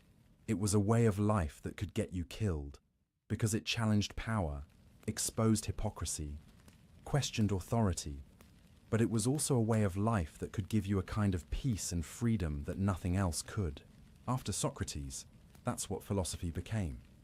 Not just natural science or logic puzzles, but a guide to living. A way of achieving wisdom and tranquility. A path to the good life. The Stoics made this explicit. They divided philosophy into three parts: logic, physics, and ethics. But they said ethics was the most important, and the others only mattered insofar as they helped you live well. Philosophy was about how to live and how to die. This Socratic understanding of philosophy dominated for centuries. Whether you were Stoic or Epicurean or Cynic or Skeptic, you agreed that philosophy was supposed to transform your life, not just fill your head with theories. It's only in the modern era that philosophy has become primarily academic, primarily theoretical, primarily separated from life. And even now, there's a counter-movement. People trying to recover philosophy as a way of life, trying to make it practical again, trying to return to the Socratic ideal. And when they do, when they ask what that ideal looks like, they look back to Socrates, to his method of questioning, to his focus on ethics, to his calm in the face of death. The death itself becomes a teaching. It says, this is what matters. This is what philosophy is for. Not publishing papers or winning arguments, but developing the kind of wisdom and courage that lets you face anything, even death, with tranquility. There's a famous painting of the death of Socrates by Jacques-Louis David, painted in 1787, more than 2,000 years after the event. It shows Socrates, upright in bed, one hand reaching for the cup of hemlock, the other hand raised as if still teaching, still making a point. Around him are his grieving students. His body is idealized, heroic, like a classical statue.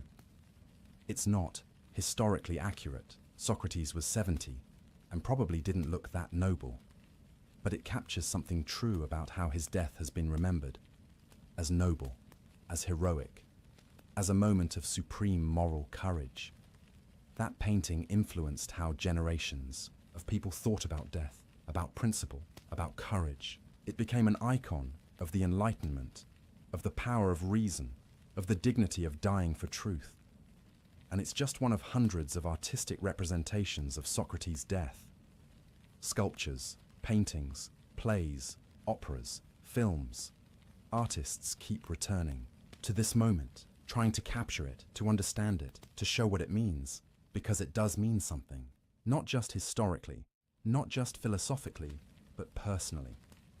It asks each person who encounters it, how will you face death? What will you have lived for? When everything is stripped away, what will remain? Socrates had an answer. He'd examined his life thoroughly. He'd cultivated his soul carefully. He'd lived according to his principles consistently. And when death came, he was ready. He'd done the work. His soul was in order. There was nothing to fear.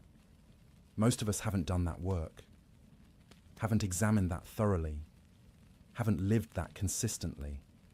And so death remains frightening, because we know we're not ready. We know there are things unexamined, things unresolved, things we've been putting off. But Socrates' death tells us it's not too late. Start now. Begin the examination. Ask the questions.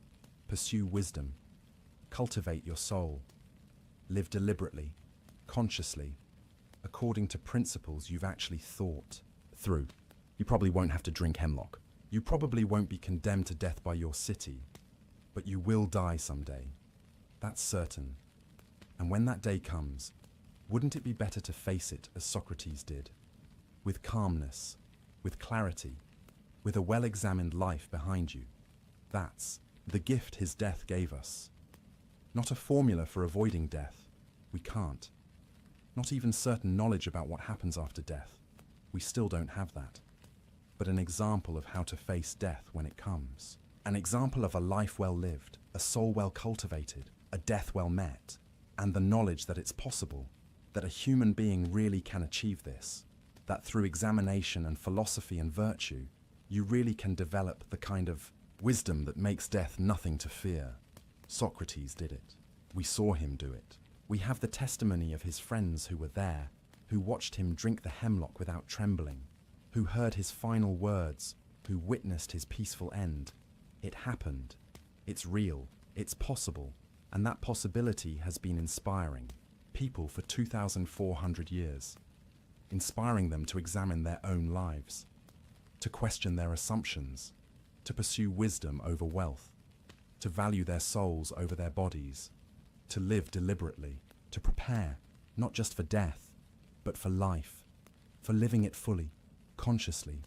Well, the hemlock killed the man, but the example, the teaching, that can never die, it lives in every person who hears the story and asks, could I do that? Should I try to live that way? What would the examined life look like for me? Those questions keep Socrates alive. Those questions are his immortality, far more certain than any afterlife in Hades. He wanted to spend eternity questioning the great thinkers of the past. Maybe, in a way, he got his wish, because we're still questioning him, still thinking about him, still examining his life and death and trying to understand what he discovered. And in doing that, in examining his examined life, we're doing exactly what he wanted us to do. We're questioning, we're thinking. We're not accepting easy answers. We're living more consciously. That's the legacy. That's what his death taught us about life. Not that death is nothing, it's real and it matters, but that a life well lived makes death bearable, maybe even beautiful. That wisdom is real and achievable. That courage isn't the absence of fear, but the ability to act rightly despite fear. That the soul really is more valuable than the body, if by soul we mean character, wisdom, virtue, everything that makes you who you truly are. 2,400 years, that's how long Socrates has been dead. But his death is still teaching, still challenging, still asking each of us, will you examine your life? Will you cultivate your soul? Will you live deliberately? Will you face death with wisdom rather than terror? The answer is up to each of us. But we have an example, we have a teacher. We have the story of a man who did it, who showed it was possible, who proved that philosophy isn't just words, but a real way of transforming how you live and die. That's what death taught us about life. That's what Socrates gave us. That's his gift to every generation that comes after him, including ours.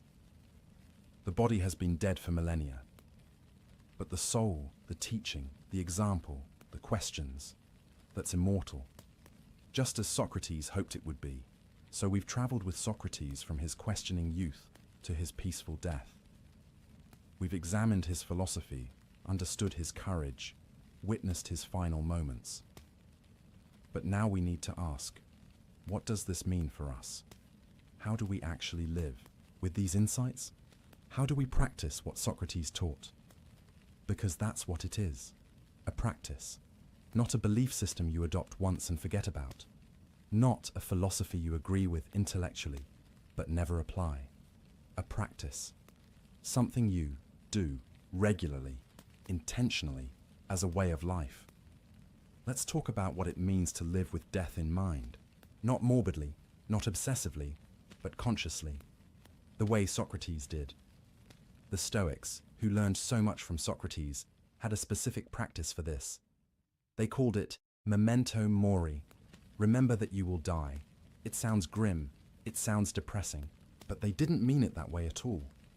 The point of remembering death isn't to make you sad or fearful. The point is to wake you up, to help you see what matters and what doesn't, to give you perspective on all the trivial things that consume your attention and energy. Think about how we normally live. We act as if we have infinite time. We put off important conversations until later. We waste years in jobs we hate, planning, to do what we really want someday. We hold grudges, nurse resentments, avoid difficult but necessary actions because, well, there's always tomorrow. Except there isn't always tomorrow, not infinitely. We know this intellectually, but we don't live like we know it. We live like we're immortal. But what if you really internalize the truth that you will die? Not just believed it abstractly, but felt it, knew it, lived with that awareness present. You'd probably waste less time on trivial things. That argument about nothing important, maybe not worth having, that grudge you've been holding. Maybe time to let it go. That thing you keep putting off that you know you should do. Maybe you should do it now. This is what memento mori does. It doesn't make you depressed. It makes you focused, clear, intentional. It helps you distinguish between what matters and what doesn't. Socrates lived this way naturally. He'd spent so much time thinking about death, examining it, understanding it, that he was always aware of mortality, not in a way that paralyzed him, but in a way that freed him. He knew his time was limited, so he used it well. He pursued wisdom, cultivated relationships, lived according to his principles. No time to waste on trivialities. And here's the paradox. Thinking about death regularly doesn't make life worse. It makes life better, richer, more vivid, more meaningful. When you're aware that today could be your last day, you pay attention. You notice things. You're present. That conversation with a friend isn't just something to get through so you can get back to scrolling on your phone. It's precious, irreplaceable time with someone you care about. That sunset isn't just weather. It's a beautiful thing you might never see again. Better really look at it. That chance to say, I love you, or I'm sorry, or thank you. Better take it. You might not get another chance. This is what Socrates understood. This is what his philosophy of death gave him. The ability to live fully, presently, consciously, because he knew it wouldn't last forever. So how do we practice this? How do we incorporate memento mori into our lives without becoming morbid or anxious? Here are some practical approaches drawn from Socratic and Stoic wisdom. First, start your day with a simple acknowledgement. Before you get out of bed, before you check your phone, take a moment to recognize, I woke up. I'm alive. This is not guaranteed. Today is a gift, and it's finite. How do I want to use it? This isn't about inducing anxiety. It's about inducing clarity. What actually matters today? What should I prioritize? What should I let go of as unimportant? The Stoic emperor Marcus Aurelius did this. He'd remind himself each morning that he might not see evening, and each evening that he might not see morning, not to frighten himself, but to help himself focus on what was truly important. Second, practice the evening examination that Socrates would have approved of. Before you sleep, review your day. Not to beat yourself up over mistakes, that's not productive, but to examine. Did I live according to my values today? Did I act with wisdom, courage, justice, temperance? Where did I do well? Where did I fall short? What can I learn? This is the examined life in practice. Daily examination, regular reflection, constant course correction. You're not trying to be perfect. You're trying to be conscious, to be intentional, to be improving. Seneca, the Stoic philosopher, described doing this every night. He'd review his day's actions, his words, his thoughts. Not harshly, but honestly. What did I do well? What could I have done better? How can I be wiser tomorrow? This practice, done regularly, compounds over time. You become more self-aware, more conscious of your patterns, better able to catch yourself when you're about to make a mistake, more aligned with your actual values rather than just reacting to circumstances. Third, and this is crucial, identify what you value most. Really examine this. Don't just accept the default values of your culture or your family or your peer group. Question them, the way Socrates questioned everything. What do you actually believe is important? Not what you're supposed to believe, not what sounds good to say, but what you really, genuinely value when you think about it deeply. Is it wealth? Be honest. Is accumulating money really what you want your life to be about? If you knew you'd die in a year, would you spend that year trying to make more money? Is it status? If you're gone tomorrow, how much will it matter what people thought of you? Would you trade a year of your life for a better title or more social media followers? Is it pleasure? If life is just about maximizing pleasant experiences, what happens when you can't have those experiences anymore? What happens when you're too old or too sick, or simply when the pleasures become boring? Or is it something else? Wisdom, perhaps? Love? Creativity? Service? Growth? Meaning? Virtue? Socrates was very clear about what he valued. Wisdom, virtue, the quality of his soul. And because he was clear about that, he could make hard decisions. He could refuse escape, because he valued integrity more than survival. He could face death calmly, because he'd invested in things that death couldn't touch. If you're not clear about your values, you'll be blown around by circumstances, by other people's expectations, by whatever seems urgent in the moment. But if you examine your values, really think them through, make conscious choices about what matters most, then you have a foundation, a center, something to navigate by. Fourth, practice small deaths. This might sound strange, but bear with me. What I mean is, practice letting go of things before you're forced to. That argument you want to win but doesn't really matter. Let it go. That grudge you're holding, release it. That attachment to being right, to being admired, to being comfortable. Practice loosening your grip. These are small deaths, small experiences of losing something, accepting loss, surviving it, and discovering you're okay. You're still you. The loss didn't destroy you, and this practice, repeated many times, prepares you for bigger losses, for aging, which is the body slowly dying, for the loss of loved ones, eventually for your own death. If you've never practiced letting go of anything, if you cling desperately to everything you have, then every loss will be devastating. But if you've practiced, if you've learned that you can lose things and be okay, then even major losses become more bearable. This was part of Socratic philosophy too. The recognition that everything external to your soul, your body, your possessions, your reputation, other people's opinions, all of it can be taken away. And if your happiness depends on keeping all of that, you'll be miserable, because loss is inevitable. But if your happiness comes from your soul's quality, from your wisdom and virtue and character, then you're free, because those can't be taken away unless you abandon them yourself. Fifth, contemplate worst-case scenarios. Not to induce fear, but to remove it. The Stoics called this premeditatio malorum, premeditation of evils.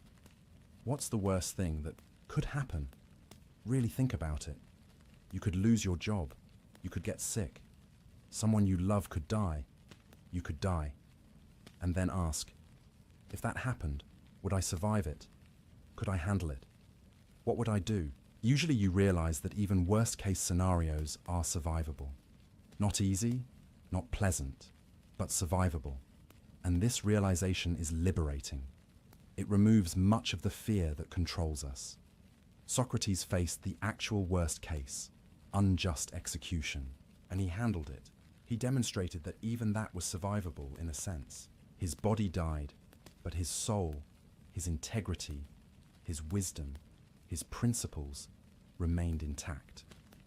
Most of us will never face anything that extreme. But if we contemplate difficult scenarios ahead of time, we prepare ourselves psychologically. We remove the shock factor. We have a plan, or at least a sense that we could handle it. Sixth, and this is perhaps most important, live in a way that you wouldn't be ashamed of if you died tomorrow. This is the heart of the Socratic practice. Ask yourself regularly, if I died tonight, would I be satisfied with how I spent today? With how I treated people? With what I prioritized? With who I was? This isn't about being perfect. It's about being honest, about living authentically, according to your actual values, rather than on autopilot. Socrates could face death calmly because he'd been asking himself these questions for 70 years. He'd lived examined.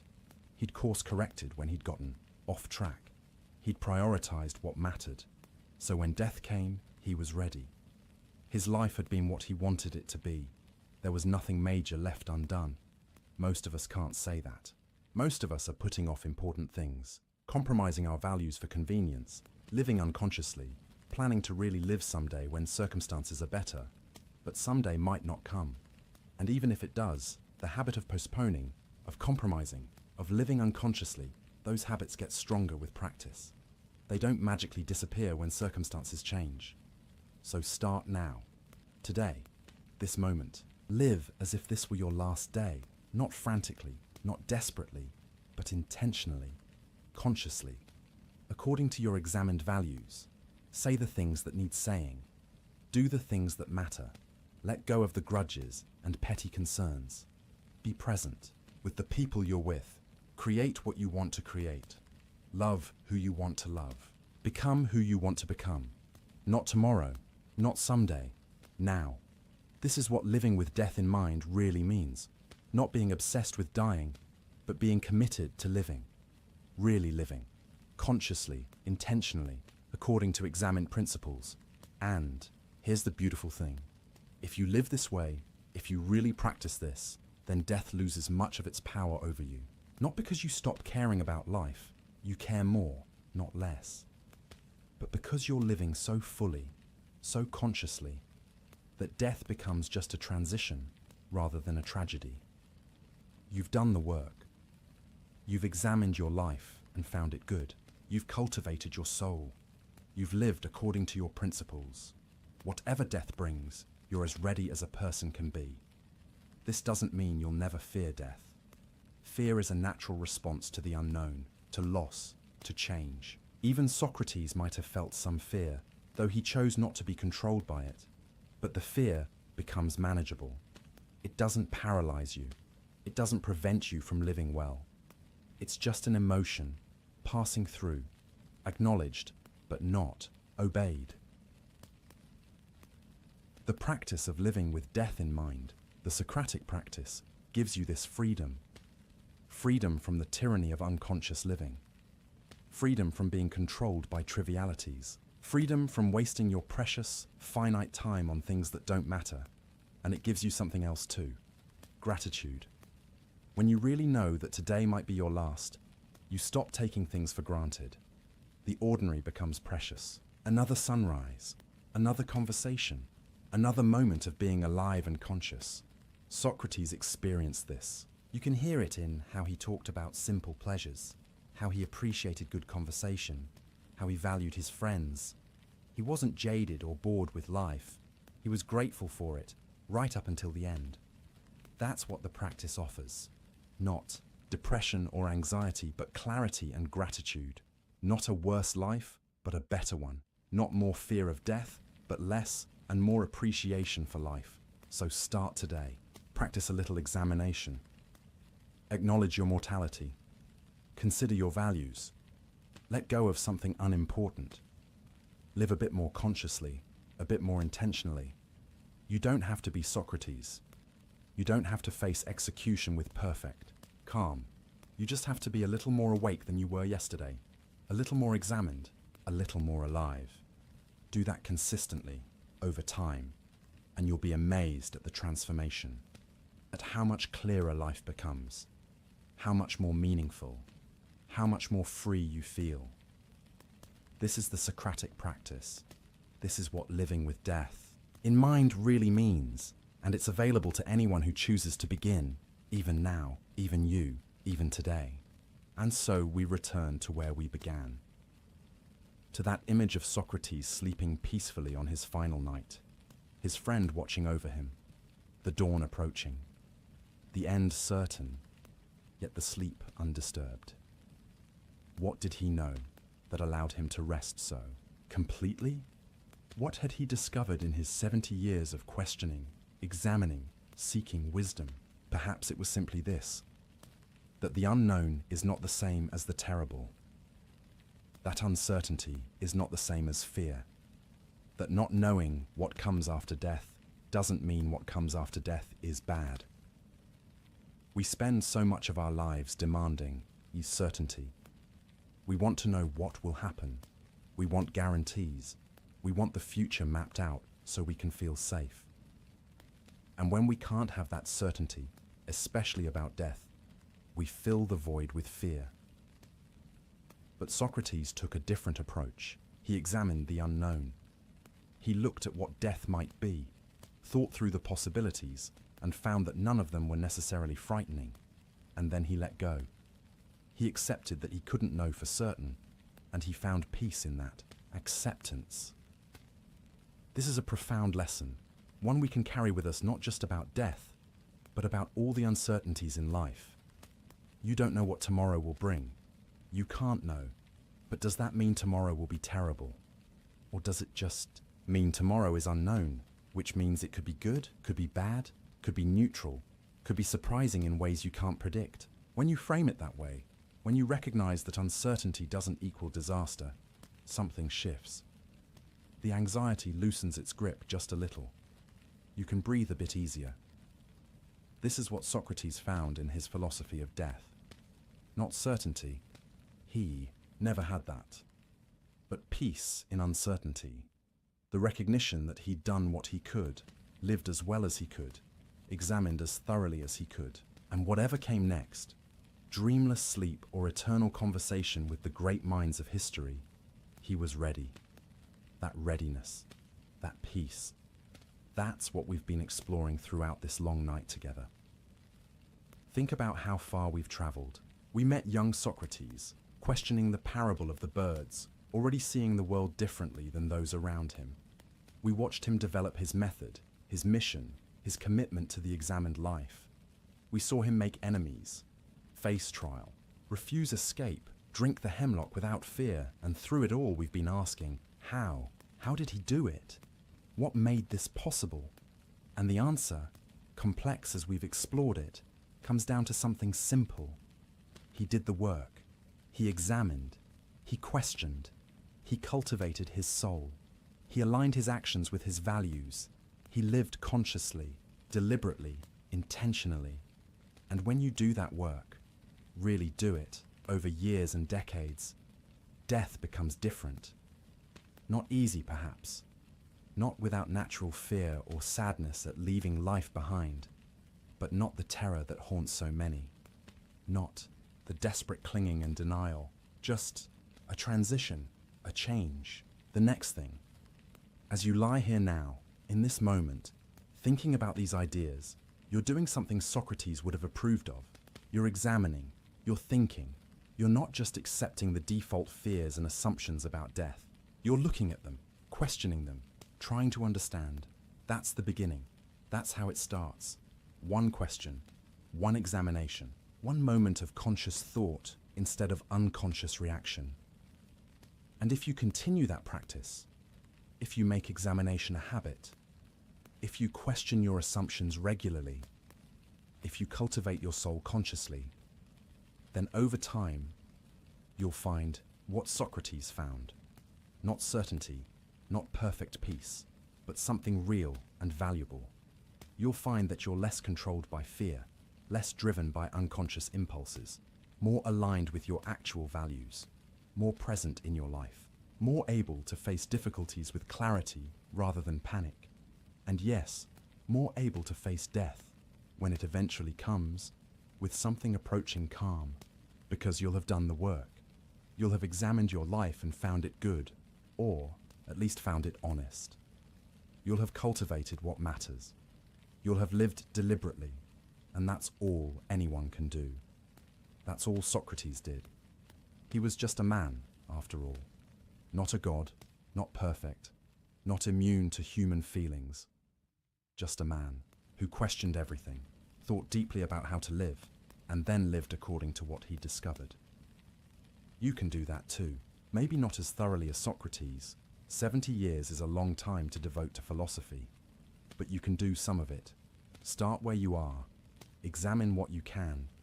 Question what seems questionable. Live a bit more consciously each day and over time that compounds. The examined life becomes easier, more natural. The peace becomes more accessible. The fear becomes more manageable. You might not ever sleep as peacefully as Socrates did on his final night, but you might sleep better than you do now. You might face each day with more clarity, more purpose, more presence. And when death does come, whether soon or far in the future, you might be able to greet it not with joy perhaps, but without terror, with acceptance, with readiness, with the knowledge that you lived well, that you did what you could, that your soul is in order. That's what Socrates gave us. Not a way to avoid death, not certainty about what comes after, but a way to face death without being destroyed by fear. A way to live that makes death bearable. And maybe, just maybe, if his philosophy is right, if death really is either perfect rest or beautiful continuation, then it's not just bearable. It's actually fine. Maybe even good. We won't know until we experience it ourselves. But we don't need to know. We just need to live well, to examine, to cultivate wisdom and virtue, to care for our souls, to be present, conscious, intentional. Do that, and whatever comes, whether in this life or after it, you'll be as ready as any person can be. So rest now. Let these thoughts settle. Let the story of Socrates wash over you, not as something to figure out or solve, but as something to absorb. A reminder, an inspiration, an example. He slept peacefully on his final night because he'd lived an examined life, because he'd done the work, because he was ready. You're not on your final night. You have time still. Time to examine. Time to question. Time to grow. Time to cultivate your soul and live deliberately. What a gift that is. Not the gift of certainty or immortality or perfect peace, but the gift of time, the gift of consciousness, the gift of choice. You can choose, as Socrates did, to examine your life, to question your assumptions, to live according to your actual values rather than unconscious habits. You can choose to prioritize your soul, your character, your wisdom, your growth, over the temporary pleasures and pains of the body. You can choose to practice small deaths, letting go of attachments, learning to accept loss. You can choose to live with death in mind, not morbidly, but as a clarifying force that helps you see what matters. These choices are available to you. They were available to Socrates 2,400 years ago. They're available to you now. They'll be available tomorrow and the next day and every day you have left. That's the beauty of philosophy as a practice. It's never too late to start. Never too late to begin examining. Never too late to live a bit more consciously, a bit more deliberately. And who knows, maybe decades from now, when your own final night comes, you'll find yourself able to rest peacefully, not because you've achieved perfection, no one does, but because you've done the work. You've examined your life. You've lived according to your principles. You've cultivated your soul. And if death is dreamless sleep, then you'll rest well. The best rest imaginable, perfect, undisturbed, eternal peace. And if death is continuation, if consciousness goes on, if there's something after, well, then you'll have taken the best of yourself with you. Your wisdom, your character, your virtue. The things that really matter. The things that really are you. Either way, you'll be ready. As ready as Socrates was, as ready as any examined life makes possible. That's the promise.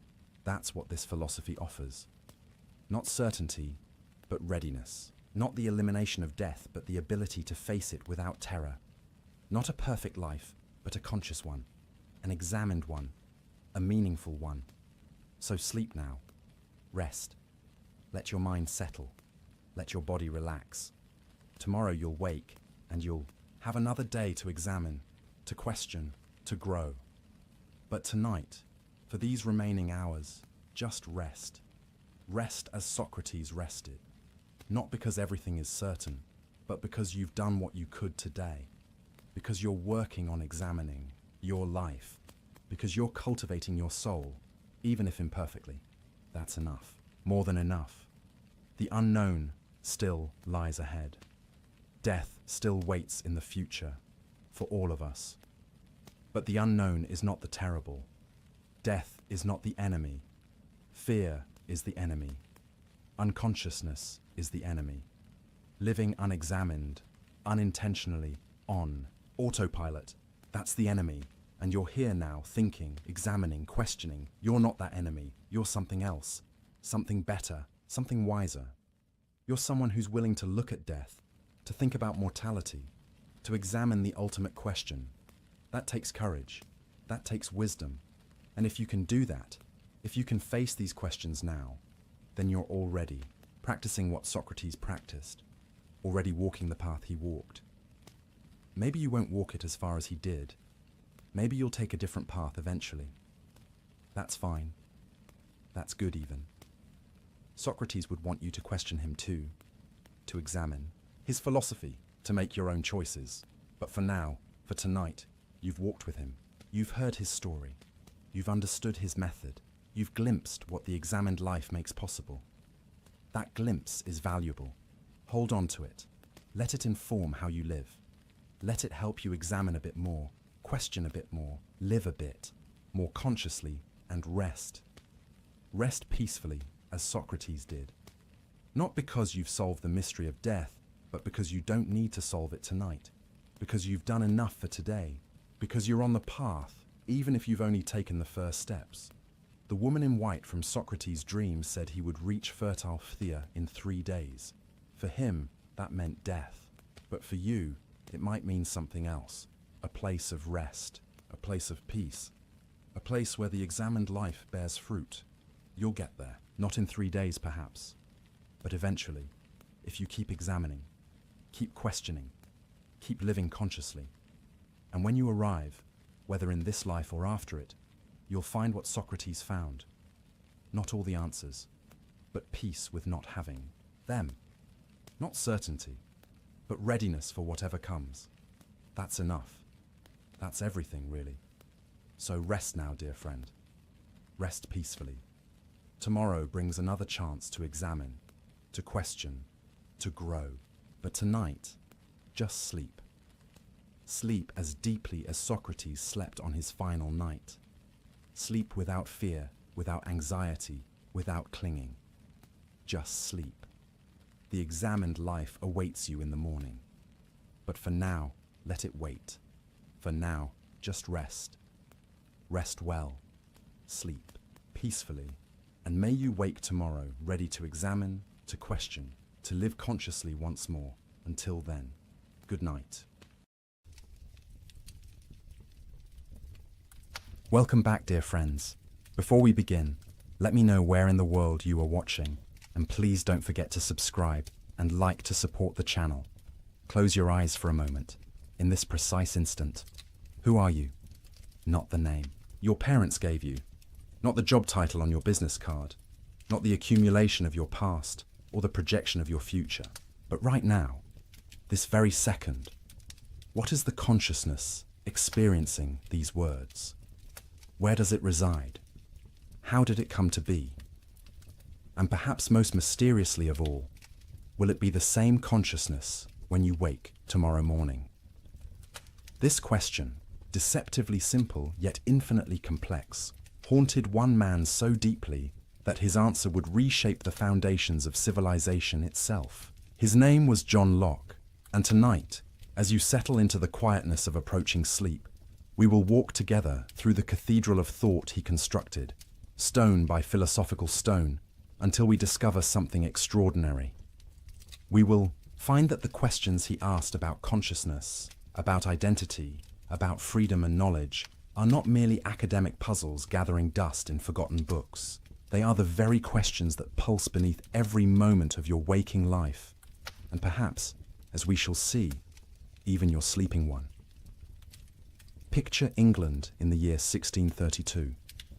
A world balanced on a knife's edge between the old certainties and a dawning age that would question everything. In a small village called Rington in Somerset, a child enters the world who will grow to challenge not just the political order of kingdoms, but the understanding of what it means to be human. This child, John Locke, would become many things in his lifetime. A physician who studied the workings of the human body, a political revolutionary whose ideas were so dangerous he would be forced to flee his homeland, living under an assumed name in foreign exile, an advisor to the powerful who helped shape the course of governments, and above all, a philosopher who asked questions so fundamental that we are still, more than 3 centuries after his death, attempting to answer them. But here is what makes tonight's journey so remarkable. Locke's great insights did not emerge from pure abstraction or ivory tower speculation.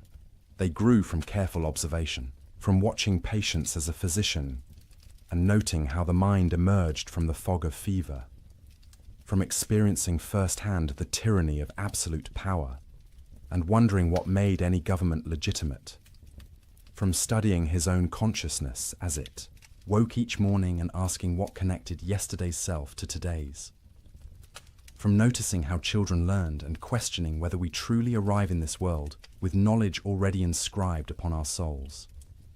The world into which John Locke was born believed it knew the answers to fundamental questions with absolute certainty. The king ruled by divine right, ordained by God himself, and to question this was to question the very architecture of creation. Knowledge was something innate, planted in the soul before birth, waiting only to be remembered. Your station in life, whether peasant or prince, was determined by providence and immutable law. The structure of reality itself seemed fixed, hierarchical, and ultimately beyond human power to alter. And yet, something was stirring. The year before Locke's birth, Galileo had faced the Inquisition for suggesting the Earth moved around the sun. When Locke was a boy, England descended into a brutal civil war that would see a king beheaded and the entire social order thrown into chaos. His father, a country lawyer, fought in the parliamentary army against royal absolutism. Young John grew up in a house where the divine right of kings was not an unquestionable truth, but a dangerous lie. He witnessed firsthand how certainty could become tyranny, how unquestioned authority could lead to bloodshed in the streets. These experiences planted seeds in fertile soil. As Locke pursued his education at Oxford, studying first philosophy and then medicine, he encountered the emerging scientific method.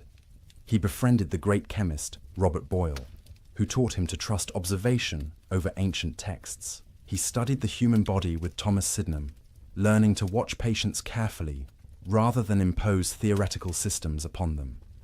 He absorbed the revolutionary mathematics of Isaac Newton, who would become a close friend, and slowly, a radical idea began to crystallize in his mind.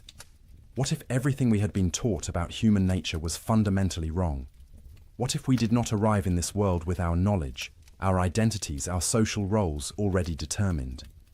What if the mind at birth was not a repository of innate truths, but something else entirely? Something that would make the structure of society, the legitimacy of government, the very nature of the self, far more fluid and far more interesting than anyone had imagined.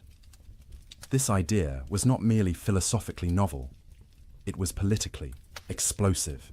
Because if Locke was right, if human beings were not born with predetermined natures and divinely ordained stations, then the entire edifice of absolute monarchy, inherited privilege, and rigid social hierarchy rested on nothing more substantial than old habits and brute force. Kings did not rule because God made them superior beings. Nobles were not naturally fitted to command peasants. Knowledge was not the exclusive province of the learned elite who claimed to possess truths ordinary people could never grasp. The implications were breathtaking and terrifying, and they would eventually force Locke into exile. Suspected of treason, living under the constant threat of assassination, his books published anonymously lest they trace back to him. But tonight, as you rest, we are safe to explore these dangerous ideas together. We can follow Locke's reasoning wherever it leads, watching as a new understanding of human consciousness, identity, and freedom emerges from his careful observations and bold conclusions. So let us begin where Locke himself began, with a question so fundamental that everything else would flow from its answer. A question about the origin of ideas, the nature of knowledge, and the contents of the human mind. But I must warn you gently. Once you truly understand Locke's answer, once you see what he saw, you may never look at yourself or the world around you quite the same way again. The familiar will become strange, the certain will become questionable, and the self you thought you knew so intimately will reveal itself as something far more mysterious and magnificent than you ever imagined. The question, put simply, is this: when you think a thought, where did that thought come from? In Locke's time, the prevailing answer seemed obvious to learned scholars. Knowledge, they insisted, was innate. The human mind contained certain fundamental truths from birth, placed there either by God or by the essential nature of the rational soul itself. Principles like the law of non-contradiction, the axioms of mathematics, the existence of God, basic moral truths about right and wrong, all of these were supposedly stamped upon the mind before we ever opened our eyes to behold the world. This doctrine of innate ideas had ancient roots. Plato had taught that learning was really remembering, that the soul possessed knowledge from before its embodiment, and that education merely awakened these dormant truths. The medieval scholastics had integrated this with Christian theology, and in Locke's own century, the great French philosopher René Descartes had argued that certain clear and distinct ideas, the cogito itself, the existence of God, the principles of geometry, were known with absolute certainty precisely because they were innate to rational minds. It was an elegant theory. It explained how we could have knowledge that seemed universal, transcending the accidents of individual experience. It grounded morality in something deeper than mere convention, and it supported a hierarchical view of society. Some souls possess these innate truths more clearly than others, the philosopher more than the peasant, the civilized European more than the savage, the man more than the woman. But John Locke, watching carefully, observing newborn infants, studying people of different cultures, examining his own consciousness, with merciless honesty, became convinced this elegant theory was entirely wrong. Consider a newborn child, he suggested. Observe this tiny being with clear eyes, without preconception. Do you see a mind stocked with innate knowledge? Do you see a creature contemplating the law of non-contradiction or the existence of God? Or do you see something else entirely? A mind that seems almost perfectly receptive, open, unformed, responding to sensations, beginning to organize the raw data of experience into something coherent, but starting, it would appear, from nothing. Locke pressed the point. If there truly were innate ideas, propositions that all minds possessed from birth, then we should find universal agreement on these principles. But where is this agreement? Travel the world, he observed, and you will find tremendous diversity in beliefs about God, about morality, about the fundamental nature of reality. Some peoples worship one God, others many, still others none at all. Moral codes vary dramatically. Even seemingly obvious logical principles are not grasped by children or those without education. The defenders of innate ideas had a response. These truths are innate, they said, but they require reason to uncover them, maturity to recognize them. They are like seeds planted in the soul, waiting for the right conditions to bloom. Locke found this answer unsatisfying. If reason is required to discover these supposedly innate ideas, then how are they different from ideas we learn through experience and reasoning? the word innate becomes meaningless. It is like saying hunger is innate, even though a person feels no hunger. Saying the mind possesses knowledge that it does not actually know is a contradiction in terms. And then Locke posed a question that cuts to the heart of the matter.